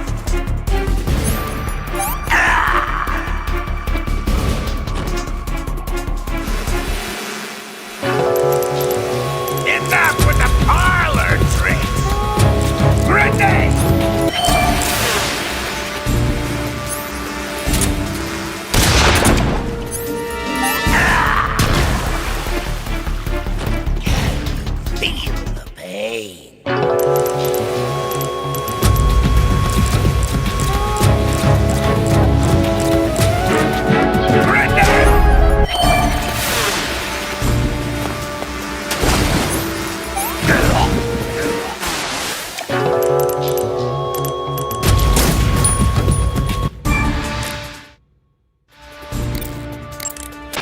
Snake, as long as the Pain is using his hornets to protect his body, you won't be able to damage him with gun attacks. You'll need to use a grenade to get rid of the hornet swarm first. Go into first-person view and throw a grenade at him. The shotgun should work as well. Get rid of those hornets protecting him and then attack him with a gun. The Pain seems to be directing swarms of hornets to attack you. Be careful. If you're attacked by a swarm of hornets, your life will steadily decrease. When the hornets come to attack you, you can cause the swarm to scatter by shooting at it with your gun. Also, the hornets can't follow you into the water, so you can get away by diving into the water. Hornets are also vulnerable to fire and smoke. You can keep them away from you by using a smoke grenade. Swinging a torch around using the CQC button should also work. Snake, watch out for those bullet bees he shoots.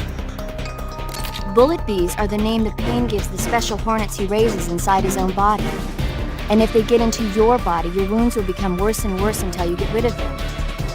If you're afflicted by bullet bees, go into the survival viewer immediately and use Cure to dig them out with your knife. Once the bullet bees are out, don't forget to apply styptic and disinfectant to the wound. Snake, if the Pain's hornets stick to you, you won't be able to move freely. If hornets start to stick to you, take care of them before they prevent you from moving altogether. Either jump into the water or wave your survival knife around to drive them away.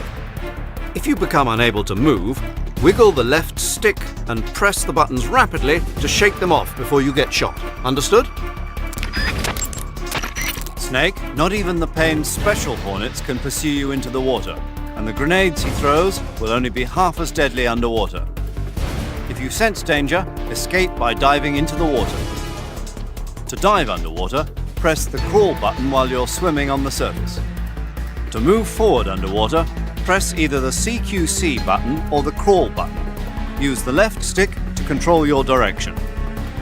In a pinch, you can press the action button to quickly rise to the surface. Also, handguns and rifles can be fired underwater. You can use these to attack targets above the surface as well. The Pain can utilize the hornets under his control to seek out his enemies. Being spotted by the hornets is the same as being spotted by him. Keep an eye out for hornets above you when you emerge from underwater. Snake, if the Pain's hornet...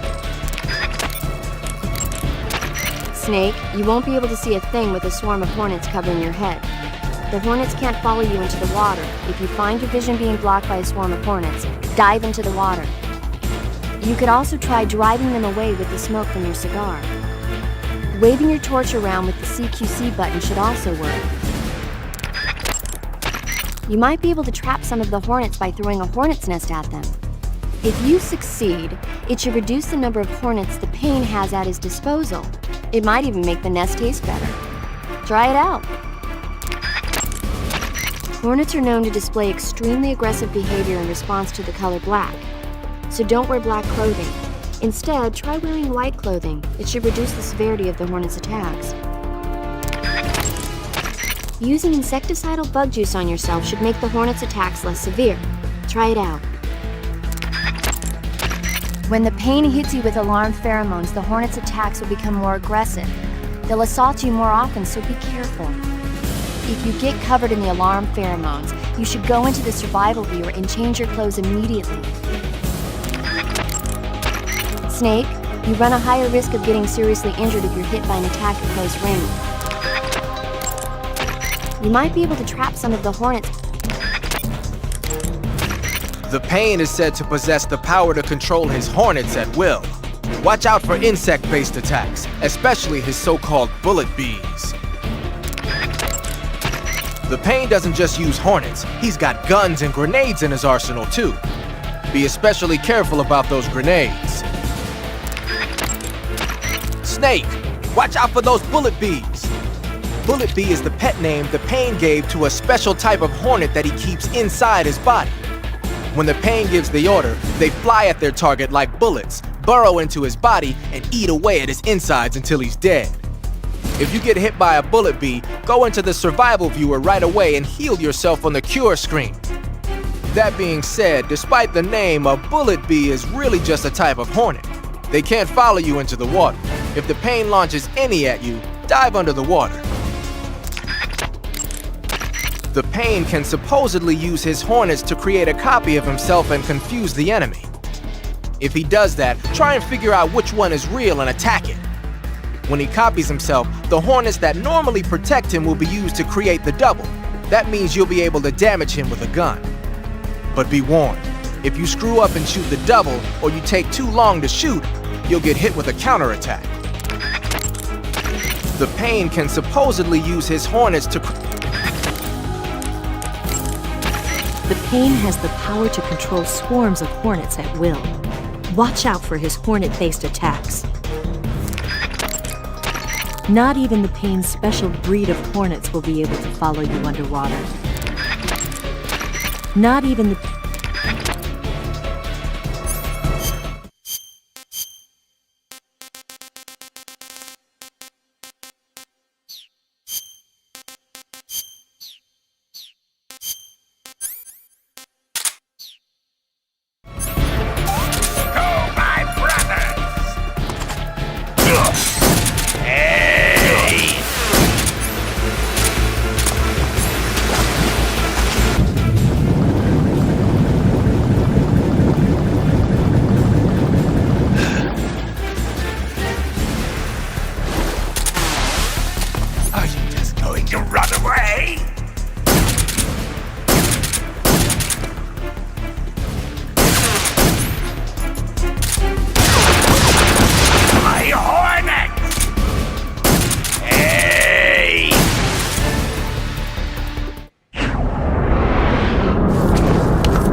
Snake, bullet bees are digging into your body.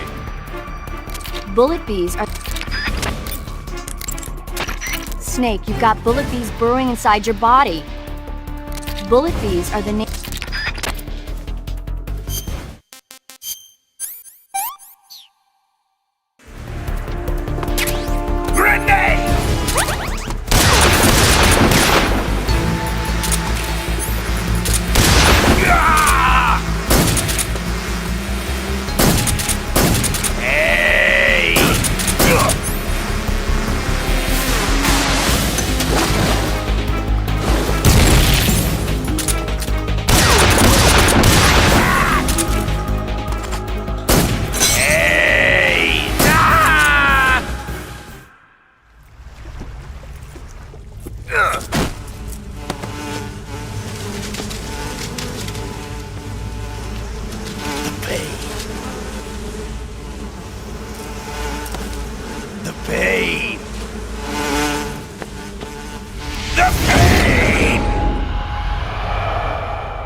The exit from the cave should be toward the back.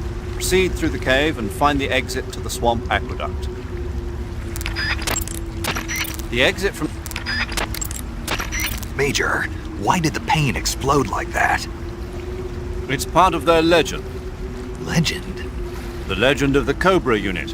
I'll let Sigint explain. Sigint? Yeah, that's a microbomb. A microbomb? Yep. During World War II, the Cobra unit was used for the nastiest kinds of wet works, the kind that could never be let out into the open. Their missions were so top secret that not only were they forbidden to be taken prisoner, they couldn't even leave their corpse behind. Because of this, or so the legend goes, they carried a microbomb with them on their missions in case they needed to commit suicide. I always thought it was just a rumor. I never expected it would turn out to be true. But why would they be carrying bombs this time around? It's not like they're in hostile territory. Maybe they're ready to die. Ready to die? Yeah. They've got no unit to go back to. Not even a country. So they've got no place to die except the battlefield, huh? Yeah. No turning back for them. I wonder if the boss feels the same. If you have a gun equipped... Snake, you beat the pain. Not without a tough fight. How did it feel to fight one of the boss's comrades? What are you getting at? I just want to know what it's like to have fought a member of the legendary Cobra unit. That's all. What you want to know is if I can really face the boss. Is that right? Well, that too. Don't waste your time worrying about me. I'll get the mission done. I certainly hope so. So the exit of the cave is up ahead? Right. Go to the end of the cave and you'll come out in an aqueduct overgrown with mangroves. This leads to the Ponyzovier swamp.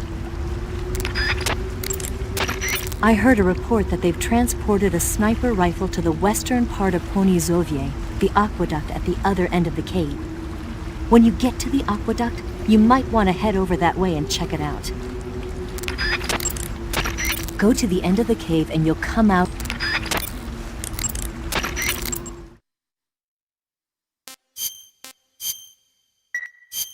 Snake, have you seen Dr. Strangelove or How I Learned to Stop Worrying and Love the Bomb? What? Dr. Strangelove. Have you seen it? No. It's about this insane American Air Force commander who sends a bomber out to drop an H-bomb on Russia. It's a black comedy. Doesn't sound very funny to me. The actor who plays Dr. Strangelove also plays two of the other main characters. It's actually kind of funny once you get past the scary parts. It just came out this year, so I bet you could still go and see it. Maybe when I'm in a lighter state of mind, I'll give it a try.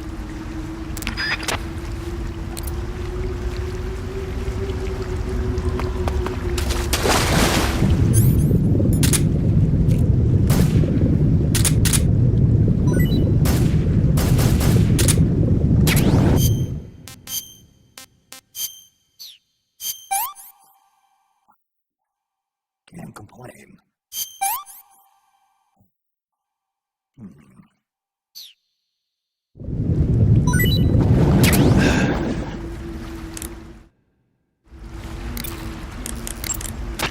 I see you've caught yourself a maroon shark. The maroon shark is found mostly in Southeast Asia, but it's not actually a shark. It's related to the carp. It's also known as the red-finned cigar shark, the river barb, and the sultan fish. The taste is, well, you've already eaten one, right? Yeah, it was pretty good. That's all? Yeah, You didn't mind all the little bones or how oily it was? not really. Ugh.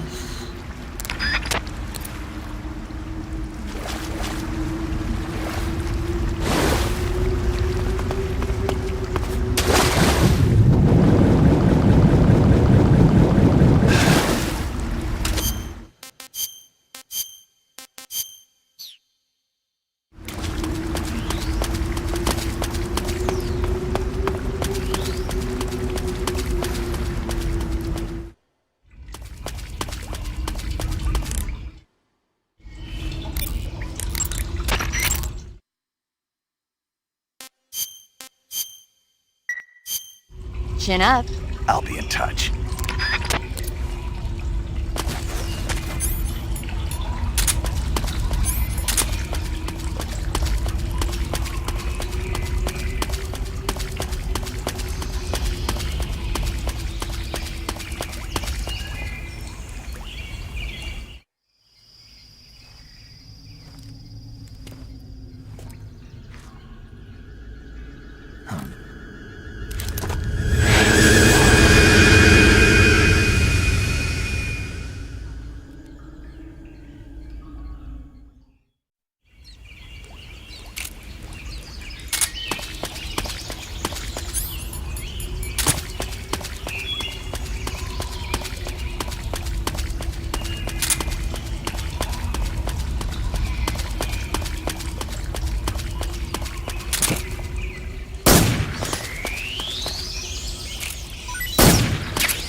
Not too bad.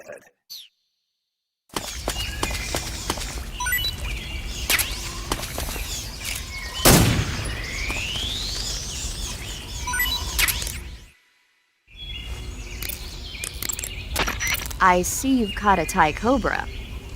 The Thai cobra is a large venomous snake that carries an extremely potent neurotoxin. Be careful not to get bitten. If you do get bitten, go into the survival viewer right away and use Cure to give yourself a serum injection. The Thai cobra originally comes from Indochina, Thailand, and southern China.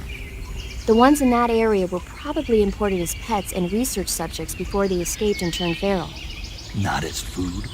Come again? They weren't imported as food.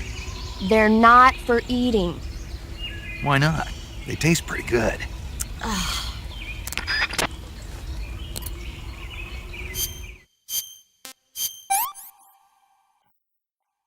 What can I say?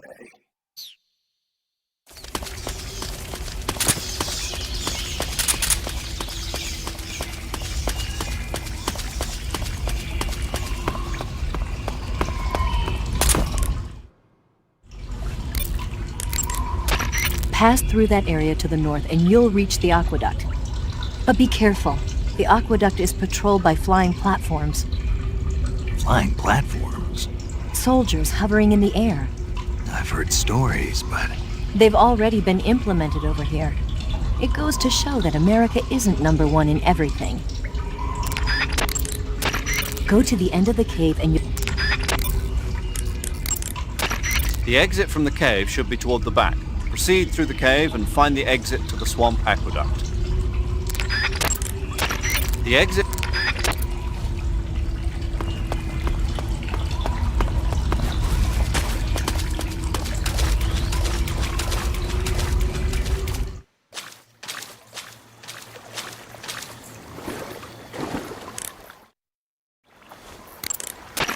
I see you found your way to the aqueduct.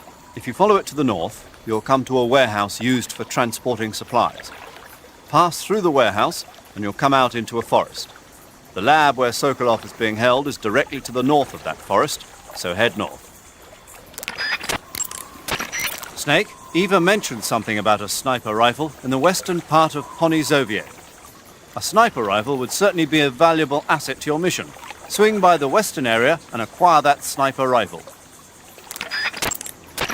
Snake, the water in that aqueduct comes up to your waist. Naturally, you won't be able to walk as fast as usual. But you can jump into the water with a roll, or press the crawl button to go underwater and swim your way through. Unlike what you've experienced in training, you'll be able to fire handguns and assault rifles underwater. Keep that in mind. Eva mentioned that that area was guarded by flying platforms. Be careful, they can see a great distance from up there. If a flying platform starts to draw near, you would do well to dive underwater and hide until it passes. Snake, when you stand up against a tree or... You say they have flying platforms out there? Flying platforms are a type of personal VTOL aircraft. They were working on those in America too, weren't they? Yeah, back in the 50s. They were supposedly going to be used for scouting and patrol missions, as well as to spot for artillery units and transport troops into rough territory. They even got an initial prototype off the ground in 1955. But the thing wasn't fast enough, and there were problems with getting it to stop and turn in midair, so they ended up scrapping the project. The ones you see there were built by the Soviets after they got their hands on the American design plans. The American model used a pair of contra-rotating rotors to generate lift, but those Soviet models seem to be using jet engines instead. They must have kept going with their research after the US abandoned its own project. Now they've finally overtaken us. You gotta give them credit for sticking with it. If you get spotted by an enemy riding a flying platform, they'll go into alert phase. The flying platforms themselves don't seem to be armed, but the pilots are carrying Scorpion submachine guns and grenades. The recoil on the Scorpion is low enough so that they should be able to fire one-handed in full auto mode. That gives them some serious firepower. Major, do I really have to clean up all those spent casing from that cave? Of course, number one. We must leave no trace of Snake's activities. The armor plating on the body of a flying platform is bound to be pretty thick. I don't think you're going to be able to penetrate it with a handgun or an assault rifle. When you're up against a flying platform, try and aim for either the pilot or the engine on the underbelly. The flying platforms have a searchlight attached to the front. If you knock it out, that should handicap its scouting ability. And in some cases, it might even have to go back to base for repairs. If you get spotted by an enemy riding a flying platform,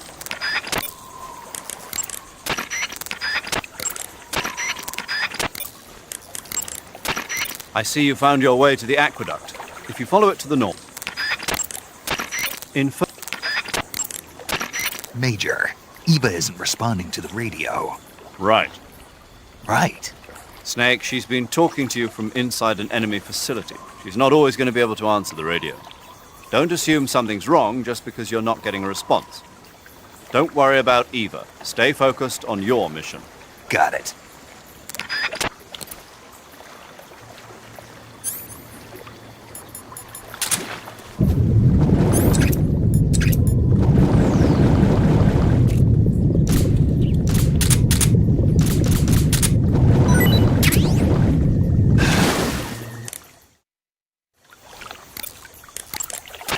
I see you've caught yourself a big-eyed trevally.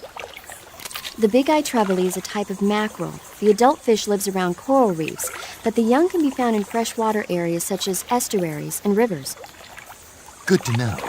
So, how do they taste? The guidebook doesn't say. Huh.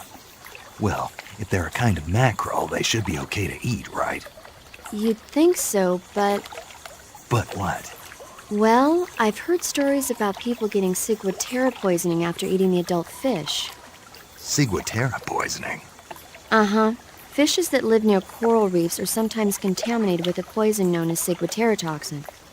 It apparently gives you food poisoning when you eat it. So I can't eat those big-eyed trevally? I don't know whether those trevally are contaminated with ciguatera or not, but use caution just in case.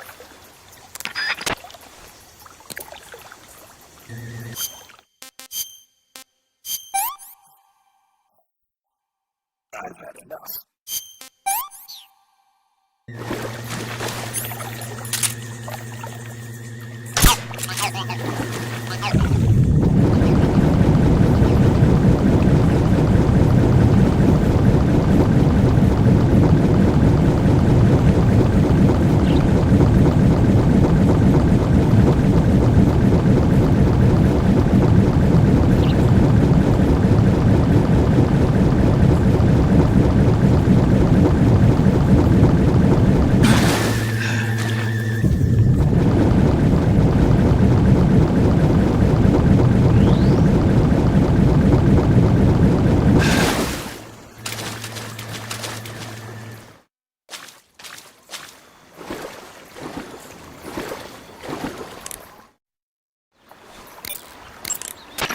Snake, Eva mentioned...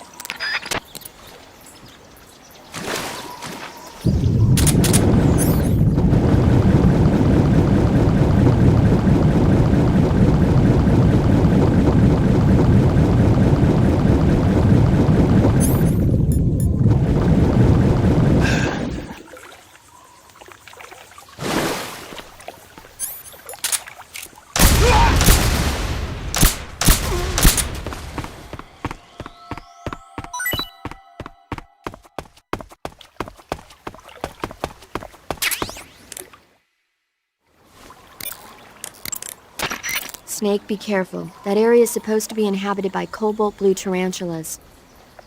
The cobalt blue tarantula is a poisonous spider with a highly potent venom. If you get bitten, go into the survival viewer immediately and use Cure to administer a serum injection.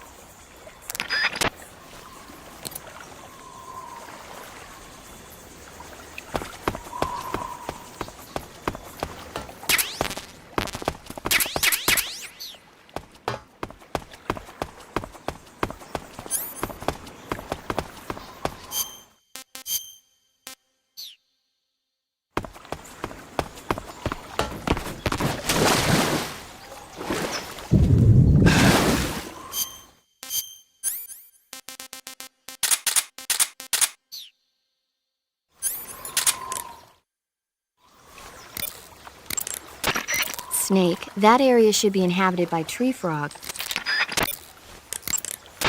Ah, you've got an SVD. That's the Soviets' top-of-the-line semi-automatic sniper rifle, adopted just last year. SVD stands for the Russian words that mean Dragunov Semi-Automatic Sniper Rifle.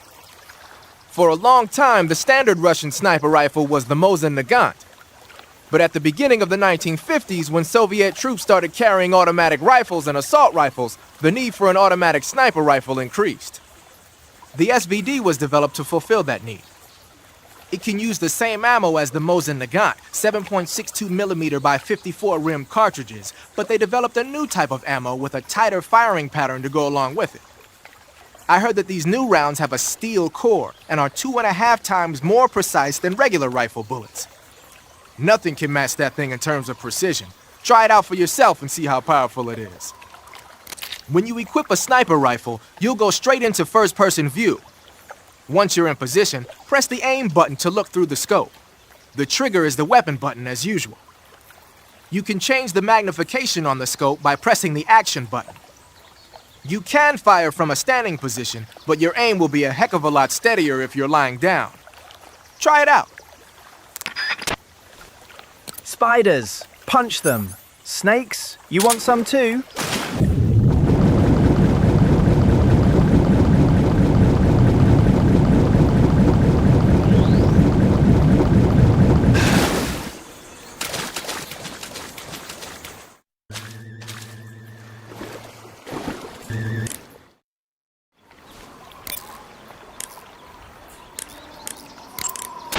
To take a rest,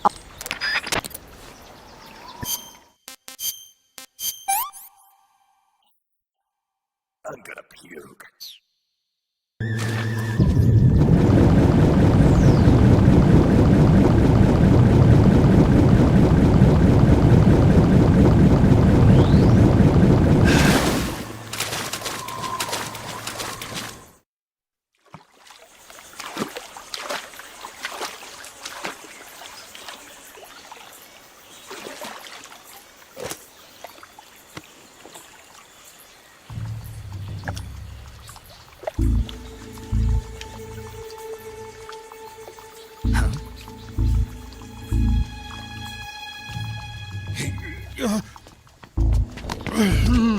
Get your hands off me. I'm not going anywhere.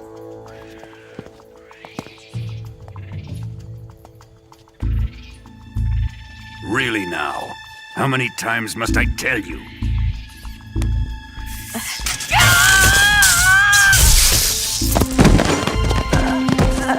Tanya!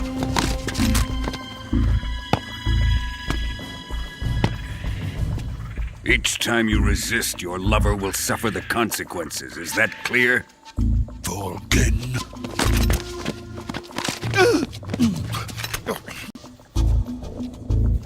Damn you!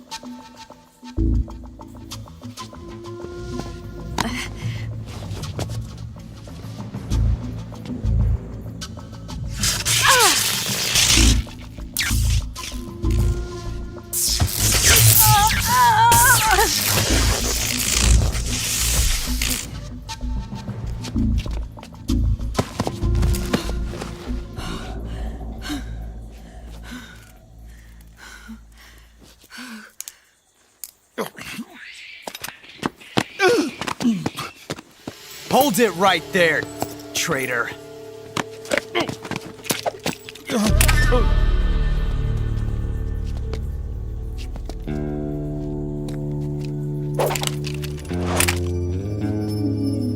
Let's find out just how lucky you are. Watch closely.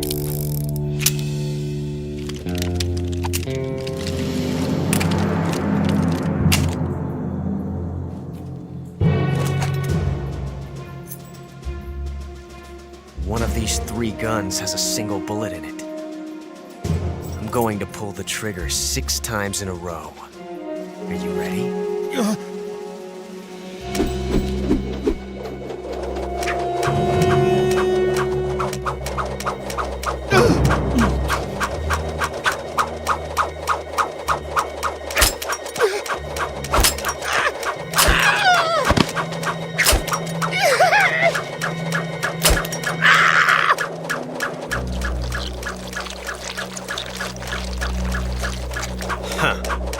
like your luck hasn't run out yet.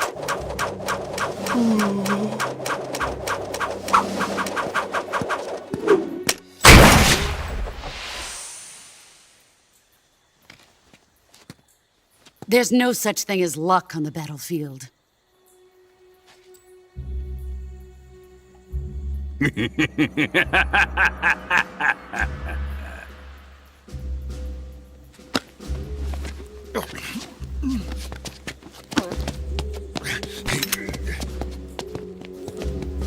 You'd better stay in line from now on.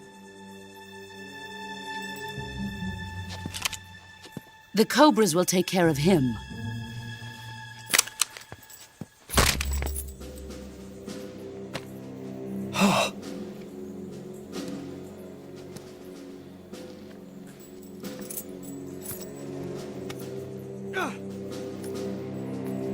Has the CIA dog been disposed of yet? The pain is dead.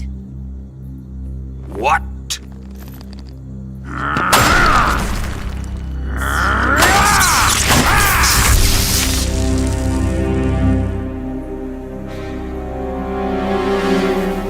He may be a child, but he's definitely one of yours.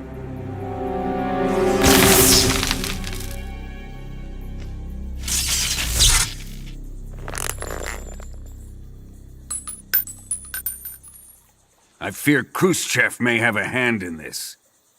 We have no time to lose. You must eliminate him before the final test. Don't worry. They'll be able to handle it.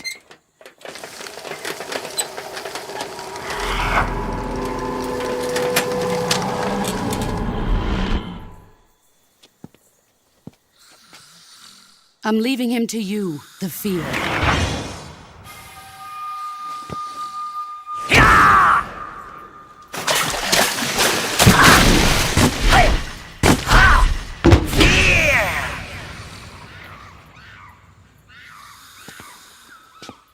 The old man is always sleeping.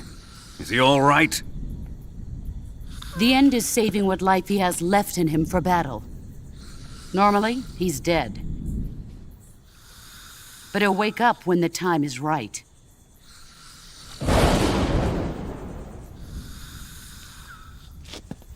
And when he does, it will be the end for the boy. Yeah.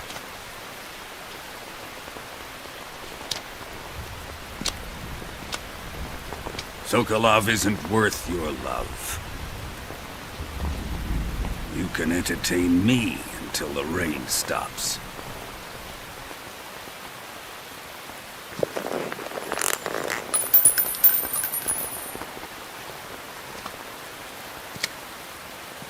Kuwabara, Kuwabara.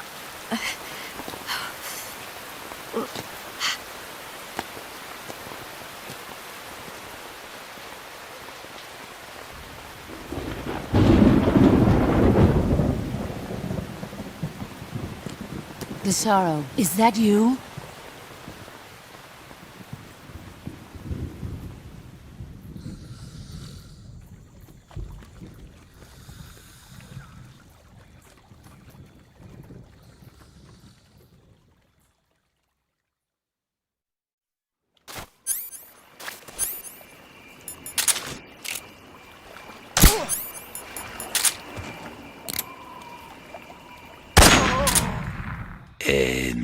Come in, H. This is H. Patrol here. The enemy is attacking from an unknown position. Begin the alert status. Major, Sokolov's been hauled off. Snake, did you kill another one of the Cobras? Yeah. I'm pretty sure it was the end. Good work. Now you won't have to deal with him later. I guess so. What's wrong? It's nothing. Surely you're not going to tell me you wanted to test your skills against a legendary sniper that even the boss respected? No. Snake, this isn't a contest or sport. This is war. The only thing you should be thinking about is carrying out your mission. Yeah, I know.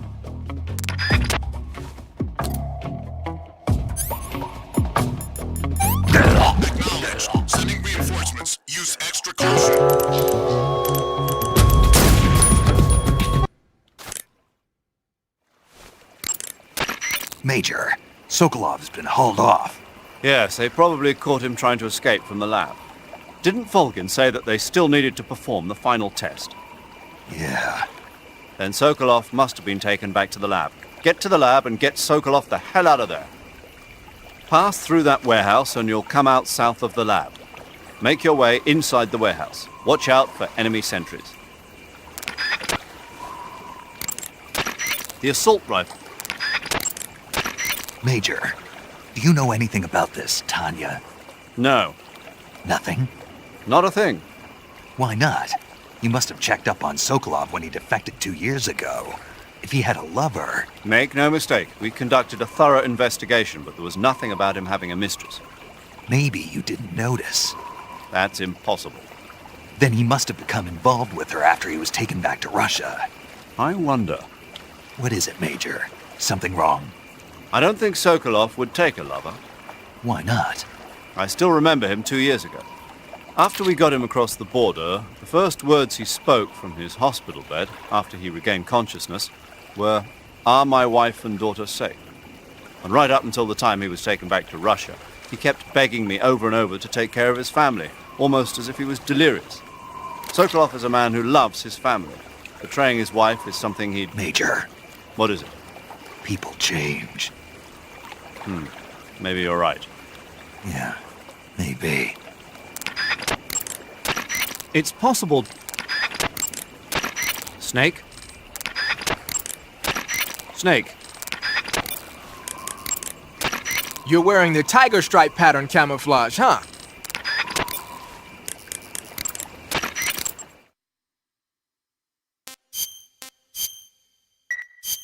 Snake, have you ever seen the guns of Navarone? Never. It's about a mission to blow up the huge guns on the island of Navarone during World War II. 6 men are chosen to participate in the operation, each with his own special ability. They only have until an English destroyer passes by the island to complete their mission. Facing impossible odds, the 6 men have to sneak onto the island from a cliff on the southern shore.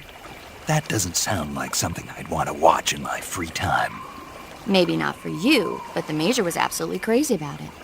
The Major? He told me to tell you how great it was. Tell him I'll go see it as soon as I get back to the States. Do you want to tell him yourself? No, let's save that for later. I'd better get back to the mission. Yeah.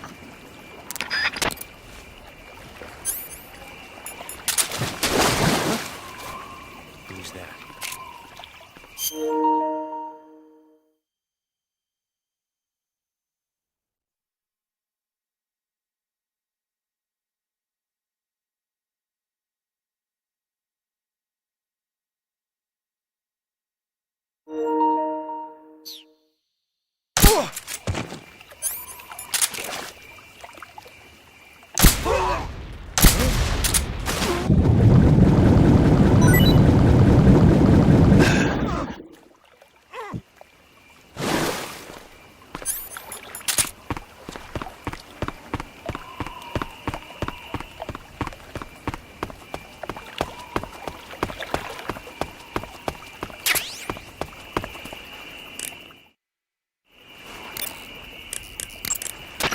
Snake, be careful. That area is supposed...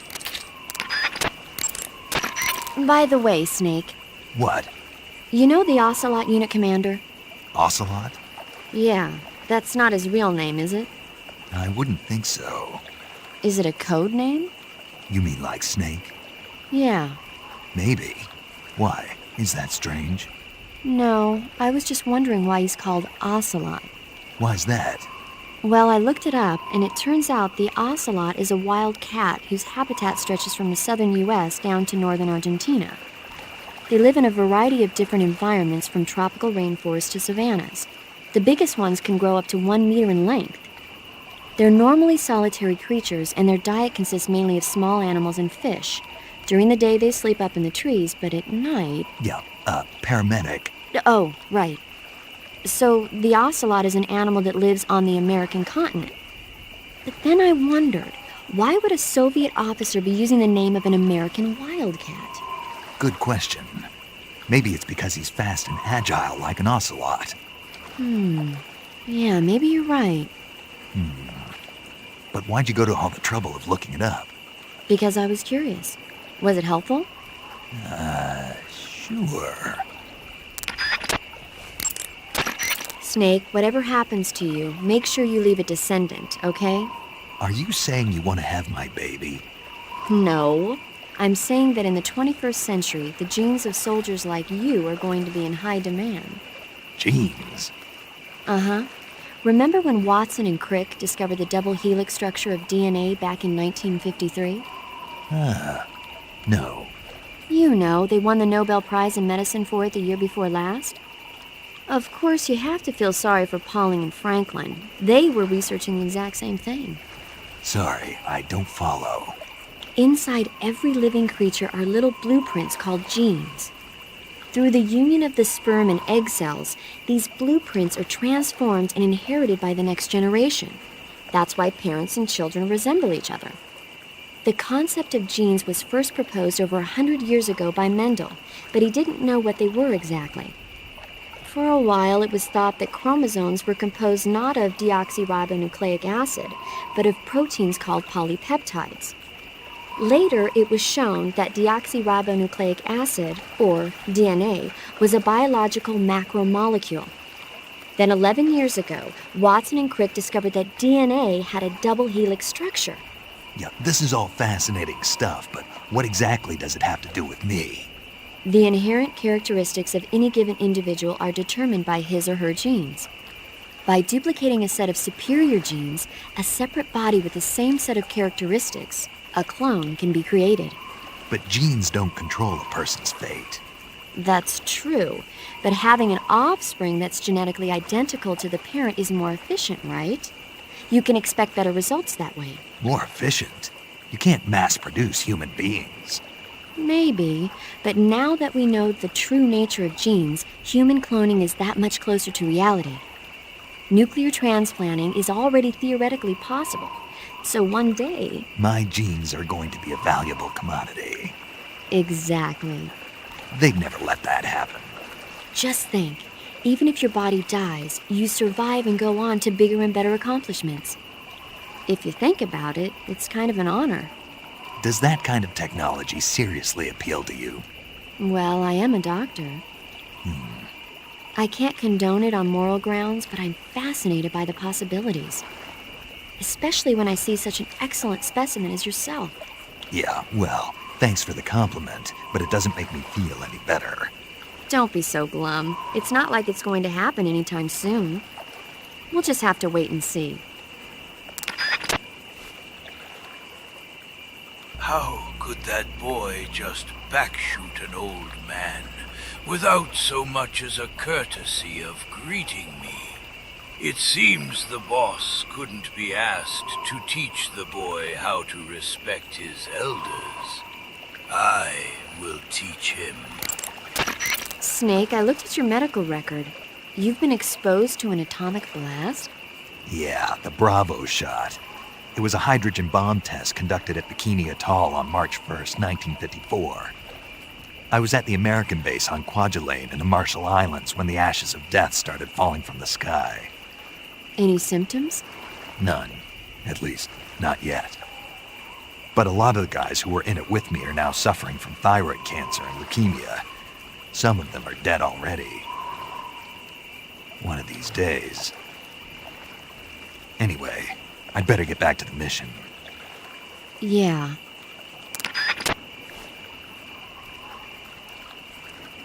Don't worry, Chad. This is still a kill-less run. You see, it was that explosive barrel that killed that poor guard. It just happened to combust all of a sudden with no involvement from me at all. Snake, that area is home. Snake,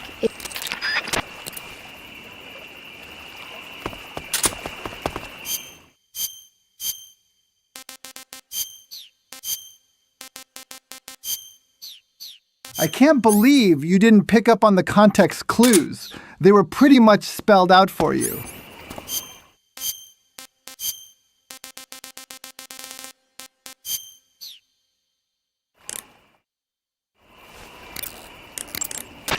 Snake, what's that camouflage?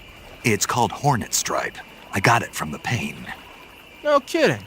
Sounds like a pretty unique design. From the looks of it, it's somehow infused with the power of hornets. The power of hornets? Sure. When you're wearing that outfit, hornets won't attack you. Neither will spiders or leeches. You might even be able to tame the ones that come flying out of a hive.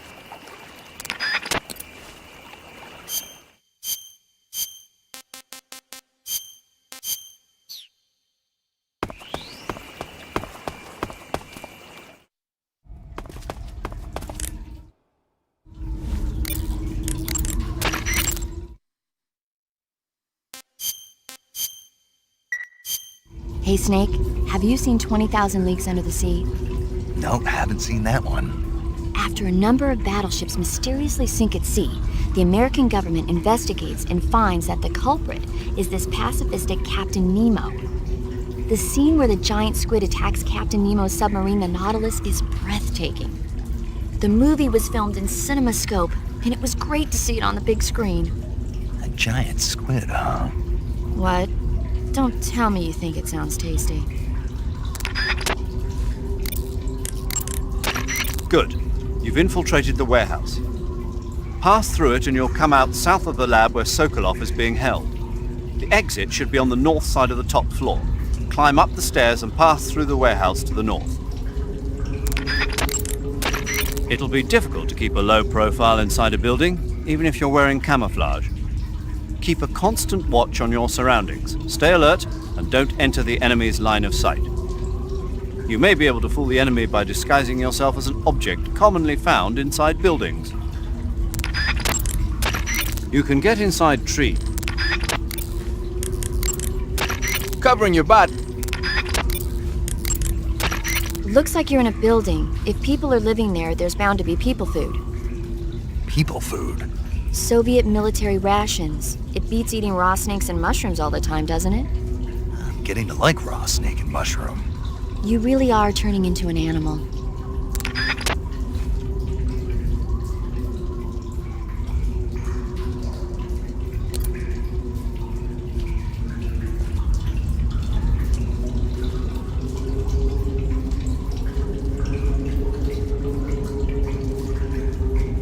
People food.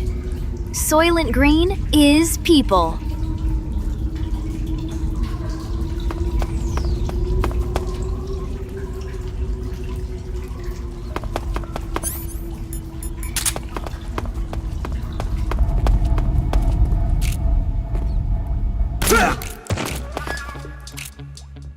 Huh? What's wrong?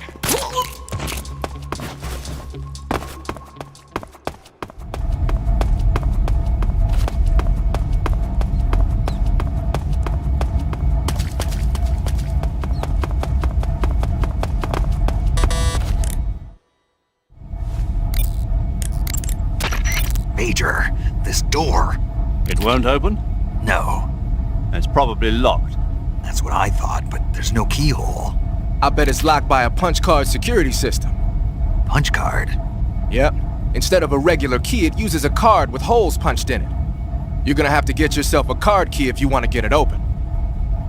Snake, you need a special kind of key to open that door. Right now, your top mission priority is to rescue Sokolov. Head for the lab to the north.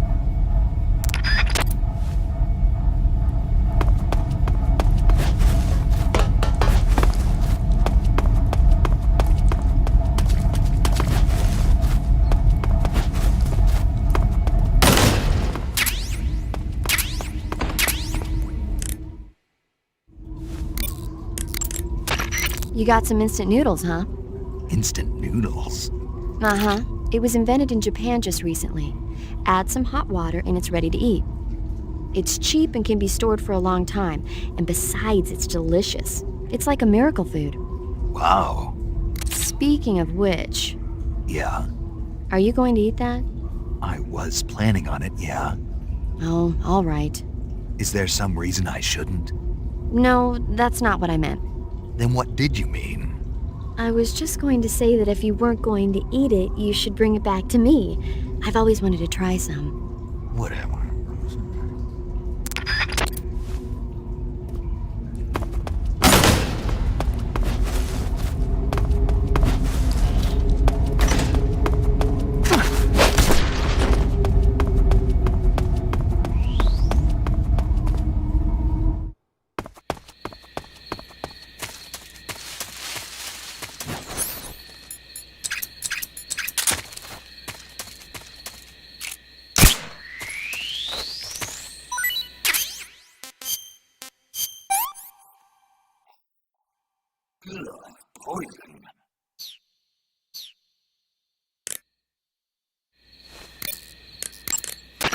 It sounds like you've got food poisoning. Food poisoning is caused by eating poisonous food. When you have food poisoning, your life will continuously decrease. If left untreated, you'll eventually throw up whatever it was you ate. That'll get rid of the food poisoning, but you'll also use up a lot of stamina. So it's a good idea to treat it yourself before you vomit. To cure food poisoning,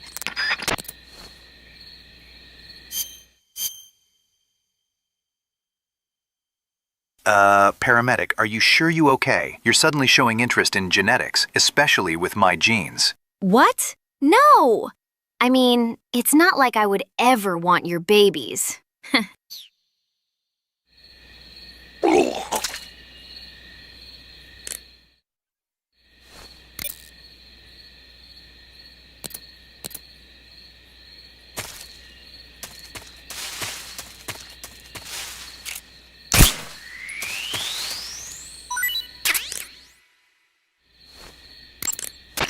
I see you've captured a poison dart frog. The poison dart frog is native to the tropical rainforests of Central and South America. They normally grow between 2 and 5 centimeters in length, but for some reason the ones in that area seem to be much bigger than that. Poison dart frogs are known to carry a potent neurotoxin called pamiliotoxin. Long ago, people used the poison to coat their arrows for hunting. Watch out, because if you eat one, you'll get food poisoning. Yeah, I know. How? You really want to hear? Never mind. I got it. Punch card? Do I need to punch the card or the door?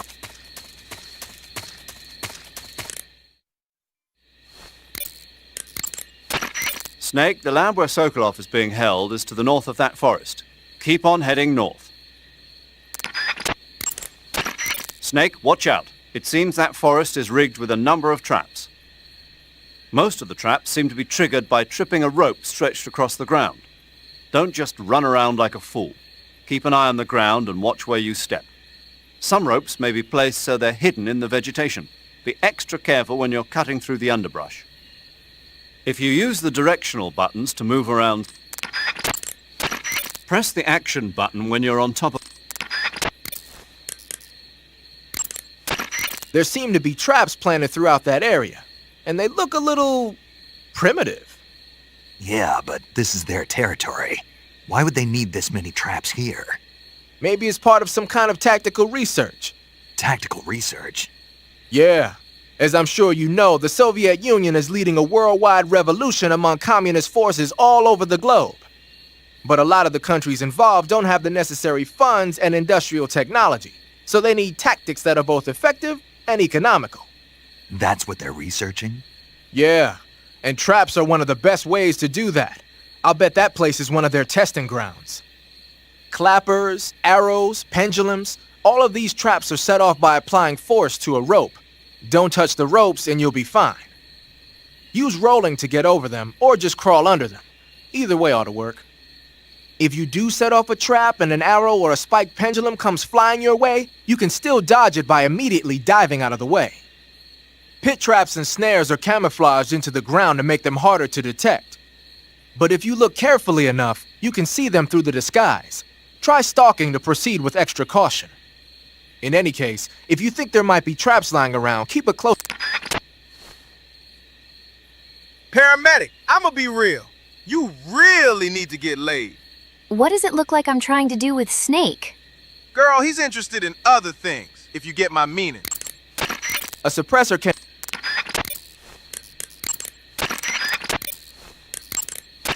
You want to save?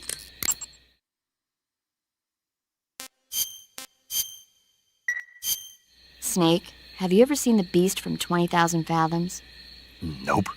It's about this monster that comes to life from deep within a glacier as a result of an H-bomb test in the Arctic. It crosses the ocean and emerges in New York. I especially like the scene where the monster attacks the lighthouse, and the one where it pops out of a valley in Manhattan and makes a big hole in a building.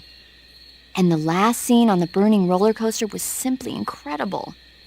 And because I saw it in a drive-in theater, I actually felt like I was a part of the movie. It's funny, isn't it? How you can let yourself get absorbed into these things without thinking even when you know it's not real? Distinguishing between what's real and what's not isn't always as simple as we think. Well, don't get too absorbed in your mission. It's important to take a rest every now and then. Snake, have you ever read Homestuck? Can't say that I have. There is a whole plot point about punch cards and the combinations you can make with them.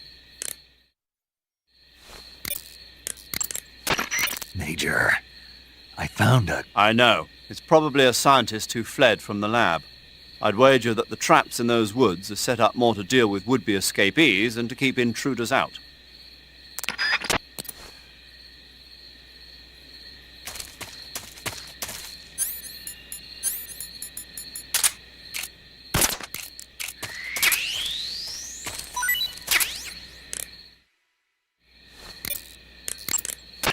I see you've caught a European rabbit. The European rabbit is said to have come from the Mediterranean region originally, but nowadays they're found all over the world. They've been used since ancient times as a source of food, so it might be worth catching them. Rabbits are known to eat their own excrement. They eat their own... That's right. It's called cecal feces. When the rabbit eats fiber, the fiber is fermented in the rabbit's appendix, or cecum, and turned into a nutritious substance full of vitamins. The rabbit excretes this substance and then eats it again to absorb the nutrients. That's a neat trick. I think I'll give it a try. Snake, rabbits and humans don't work the... I'm just kidding. You really thought I was going to eat it? A little, yeah. Even I wouldn't do that. I guess not. But how did those seagull feces taste? What? I'm just kidding. Oh...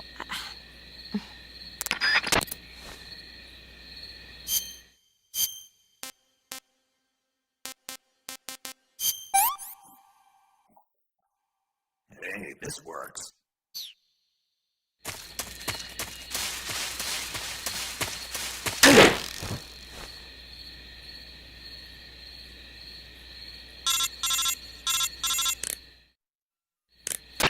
Snake, have you been caught in a snare trap? Yeah.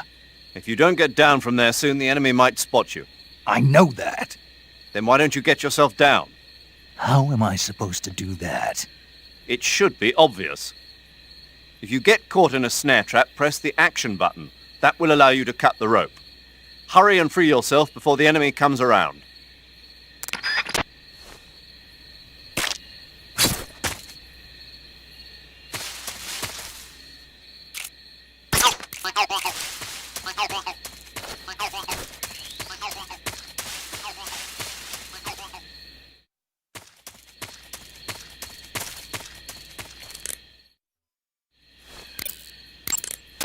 Sokolov is inside the lab. Look for a way in and use it to infiltrate the lab. Sokolov.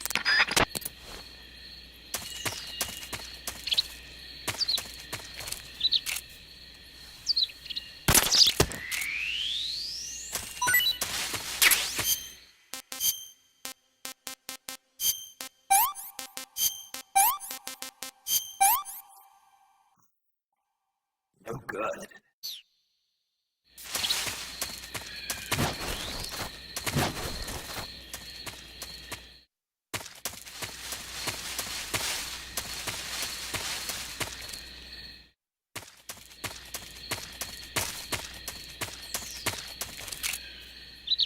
That rabbit is a subspecies called Big Chungus. It is unusually large for a rabbit, so we'll make a good meal.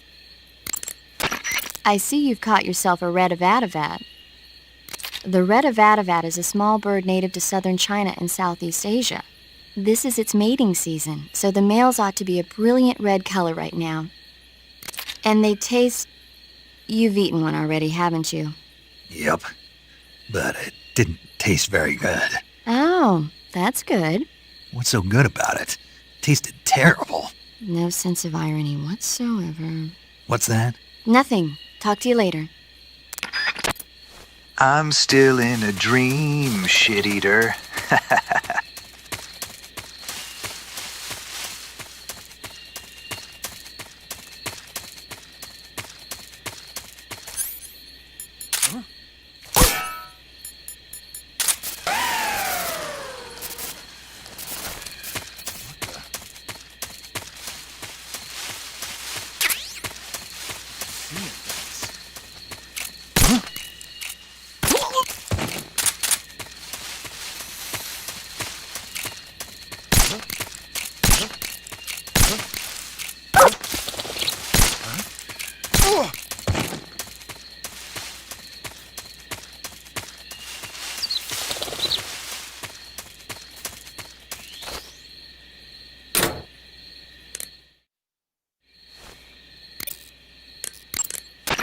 Snake, the enemy appears to be using that door to enter and exit the lab. Think you can sneak in? I can't open the door. That door appears to be locked from the inside. You won't be able to open it from the outside. But there must be some way to use the door to sneak inside. And what do you propose? Well, How about if you stand in front of the door and perform a ritual dance? A ritual dance? That's what they do in Japan when they find a door that won't open. Are you serious? You want me to eat the rabbit shit? I'll eat the rabbit shit! Pan. Yeah, but this is the Soviet Union. I don't think doing a dance is gonna make the door open. Then you think of something.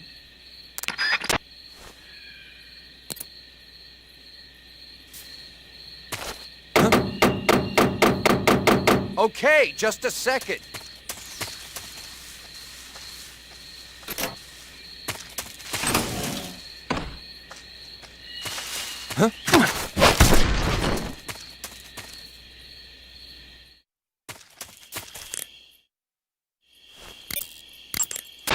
I see you've made it inside the outer wall.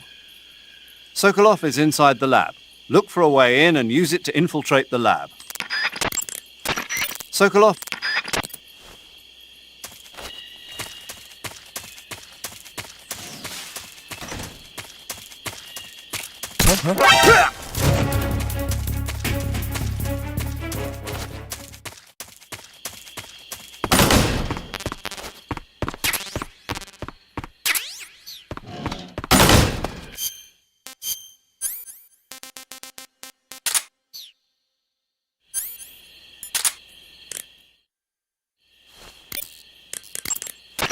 Snake, you've got a... I know. It's some new kind of rifle out of the West. Looks kind of like a black rifle. No, it's not an AR-15. It's an XM16E1, a top-of-the-line rifle that the Army adopted recently on a trial basis. The U.S. military was working on a new concept for a light infantry weapon from the late 40s through the mid-50s. In the end, they decided they wanted a .22 caliber high muzzle velocity rifle with full auto capability. What they came up with was the AR-15, the so-called black rifle. The one you've got there, the XM16E1, is a modified AR-15 that's been fitted with a bolt forward assist. I heard they're doing performance evaluations down in Southeast Asia. So they captured one in Vietnam and brought it here? That's my guess. But that thing looks a lot different from a regular XM16E1. There must have been a gunsmith present at the field test who made all these modifications on the spot. The fact that it's painted in camouflage colors shows that more and more people these days are starting to realize the importance of camouflage. They made it so it takes a suppressor, too. Yep, that's a nice feature to have for a recon unit on a sneaking mission deep in enemy territory. You can attach and detach the suppressor by opening the weapon window and pressing the enter button. Oh, and the firing mechanism's been modified to enable 3-shot bursts. Why the hell would they do that? These days, a lot of new recruits aren't used to firing in full auto mode. They have no trigger control and end up emptying the whole clip at once. Maybe they were experimenting with ways to prevent that and came up with the burst mechanism as a possible solution. Stupid idea, if you ask me. Hey, give it a chance. It might come in handy. Open the weapon window and press the action button to switch between semi-auto, full auto, and 3-shot burst modes. Have fun with that.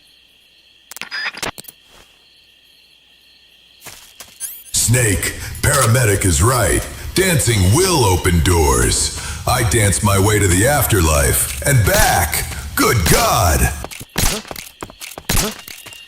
What's wrong?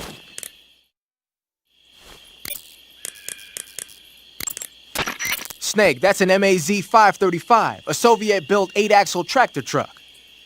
During World War II, most of the heavy transport trucks the Soviets used were supplied by the U.S.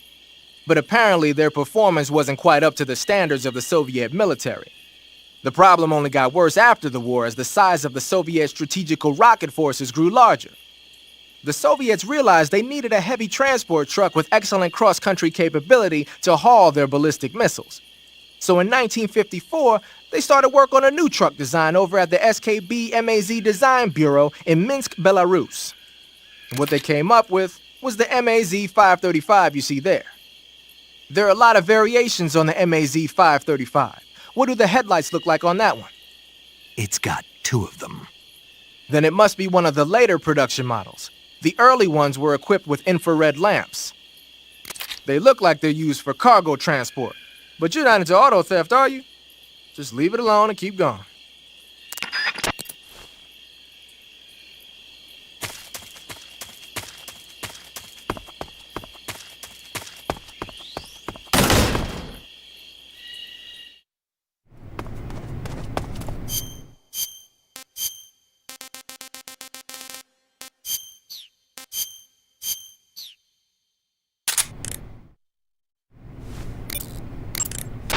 I see you're disguised as a scientist. It suits you rather nicely. As long as you don't do anything suspicious, like roll or crawl, the enemy should have no reason to suspect you. Sokolov is somewhere inside that lab. Find out where he is and make contact with him. If you want to know where Sokolov is, why don't you ask one of the people around there? Snake, your disguise seems to be working. But don't forget that you're trying to pass as a scientist. Don't do anything that a scientist wouldn't do, like roll or crawl, and certainly don't go around punching people. If an enemy starts to suspect something, don't run away. Stay where you are and remain still. That should get you out of most situations. Snake, be careful of those scientists as well. If they get a good look at your face, they'll know that you're not one of the scientists assigned to the lab. Take care to keep your face hidden from the scientists. Even if they figure out who you are, the scientists won't attack you, but you'll be in for it if they cry out or press one of the alarm switches on the walls. If a scientist starts to suspect something, turn your face away until the suspicion passes. If you get a chance, try interrogating a scientist. He might have some valuable information for you. Remove your disguise temporarily. Be careful, though. If you get blood on your clothes, the enemy will see through your disguise. If you do get blood on your clothes, go into the survival viewer and change into a different outfit. After a while, the blood should come out on its own. As long as you're disguised as a scientist, you won't be able to equip guns and knives. On the other hand, you might be able to equip items that don't look like weapons at first glance. Snake, enemy soldiers who... Snake, be careful. The way to change between...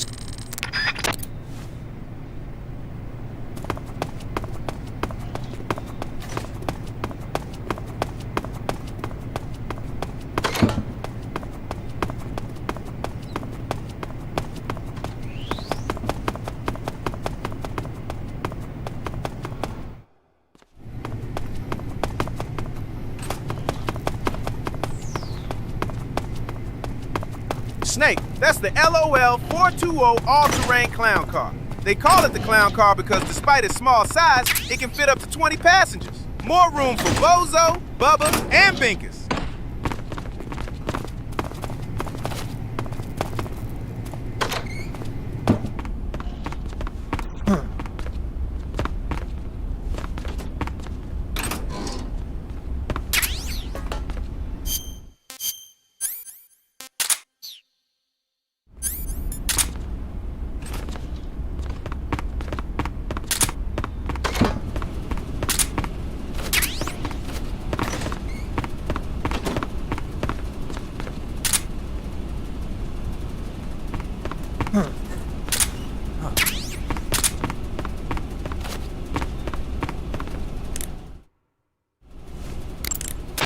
Be careful, though.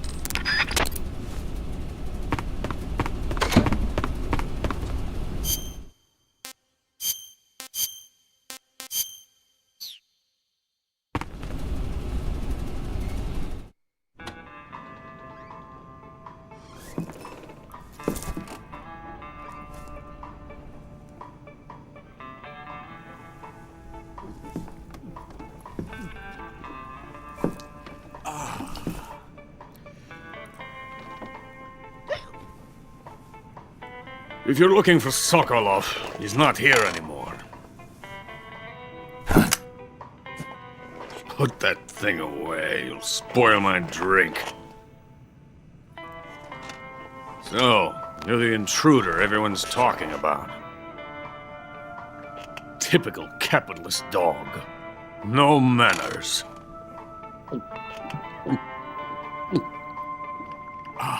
And who are you? You mean you've never heard of me? And you call yourself an agent? Legs. Very well, then. I am Alexander Leonovich Granin. A man of some importance, if I do say so myself. I am the foremost weapons scientist in the Soviet Union, and the head of the glorious Granin Design Bureau. This is the Order of Lenin. It is an honor of the greatest magnitude, given along with the title of Hero of Socialism to only the finest workers. It was awarded to me in recognition of my brilliant contributions to society. Since the Great Patriotic War, I have created countless weapons in the service of our great communist society. It was thanks to me that we were able to stamp out the Nazi scum. It was I who created the basic design for the mobile ballistic missile system you know and fear as SS-1C.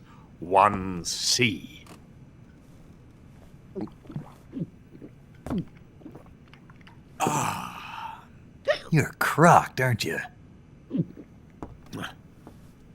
I'm merely drowning my sorrow. Because of him, I've got nothing to do but sit here and drink this crap. Him? Sokolov. It's him you're looking for, isn't it? Because of him, I have been stripped of my authority. My research has come to nothing. Look. It is a revolutionary mobile nuclear missile system. A bipedal tank. A bipedal tank? Yes, a walking tank. A robot. Are you familiar with the theory of the missing link between apes and humans? Well, this technology will be the missing link between infantry and artillery. A kind of Metal Gear, if you will.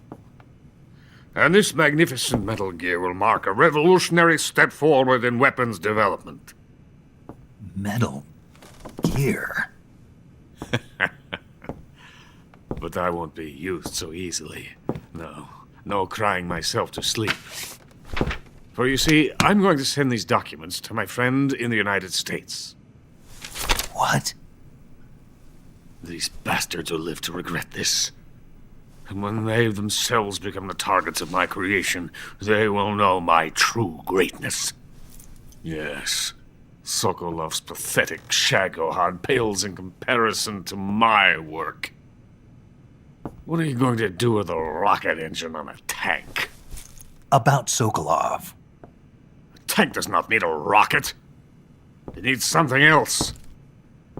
Look at these. Legs. Not shoes. No. Legs that allow it to go anywhere. Just as when humans learn to walk upright. That is the real revolution in weaponry. Don't you agree? But the fool's in charge. Joe Sokolov. And where is Sokolov? My project has been terminated. The philosopher's legacy has been handed over to him. What the hell are you talking about? The philosopher's legacy. Haven't you heard of the philosophers? The Colonel has inherited their immense legacy. Volgin's father was in charge of the philosopher's money laundering activities. In the confusion of the war, we somehow ended up with their treasure. And Volgin inherited that treasure illegally.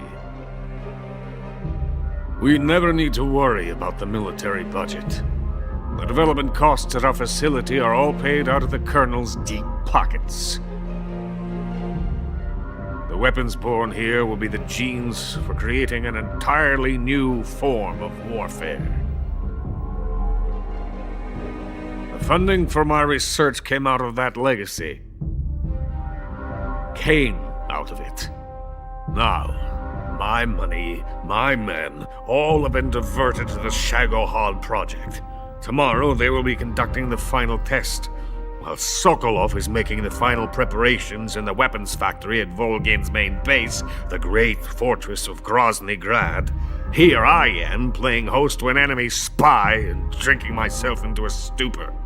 That's where they moved Sokolov? Yes. And the Shagohod is there too? Of course. Hey!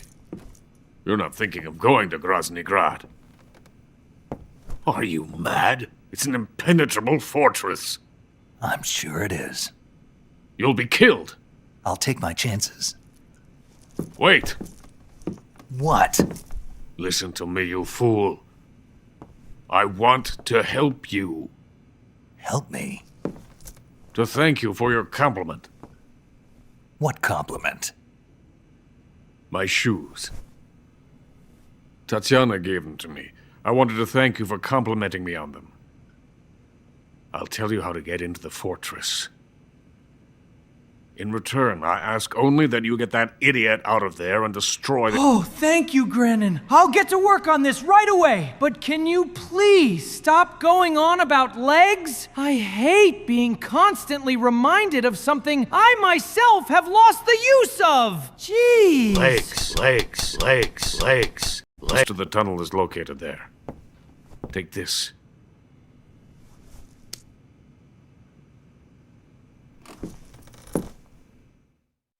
You passed through a warehouse on your way here, didn't you? Yeah. There should have been a locked door. Oh, hey, Grannon! What? It sounds like I'm underwater? That's nothing, because I'm definitely not in a boat with a pool full of water in it, drowning. Door lies the vast jungle. You can climb up into the mountains from the far end of the jungle. Go back to the warehouse. Use the key to open the locked door, and head for the mountains. Got it? Why are you helping me? Unlike Sokolov, the thought of defecting has never once crossed my mind. I love my country. I love this land. I cannot even imagine living anywhere else. I wish to remain a hero of the great motherland. I cannot bear the thought of being hounded into a corner and left to waste away. It is already dawn. You must hurry. I will remain here and nurse my troubles for a little longer.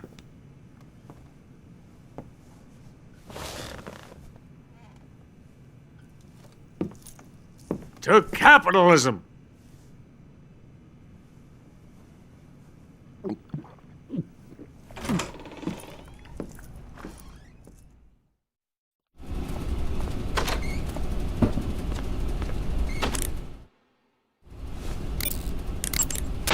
You want to save?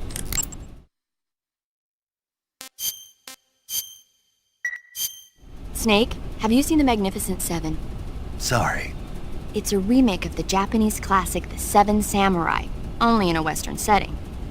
This tiny Mexican village is attacked every year by bandits. Finally, the village elder can't stand it any longer and decides to hire someone to protect the village. 7 gunmen respond to the call. They teach the villagers how to shoot and prepare for the oncoming attack. But then, the enemy shows up at the village with a huge band. Then what happens? You'll just have to see it for yourself. I don't want to spoil it. No. Movies are only fun when you actually watch them. There's something you have to experience for yourself.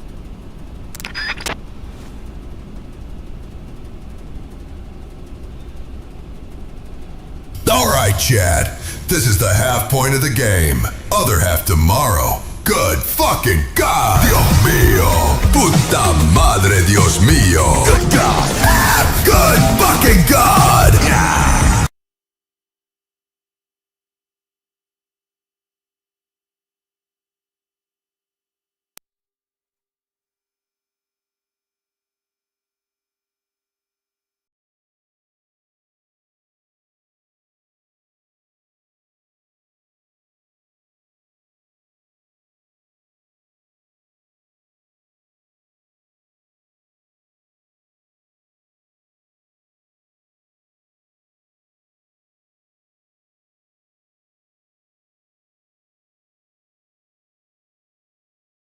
I'm on a boat! I'm on a boat! Take a good hard look at this motherfucking boat!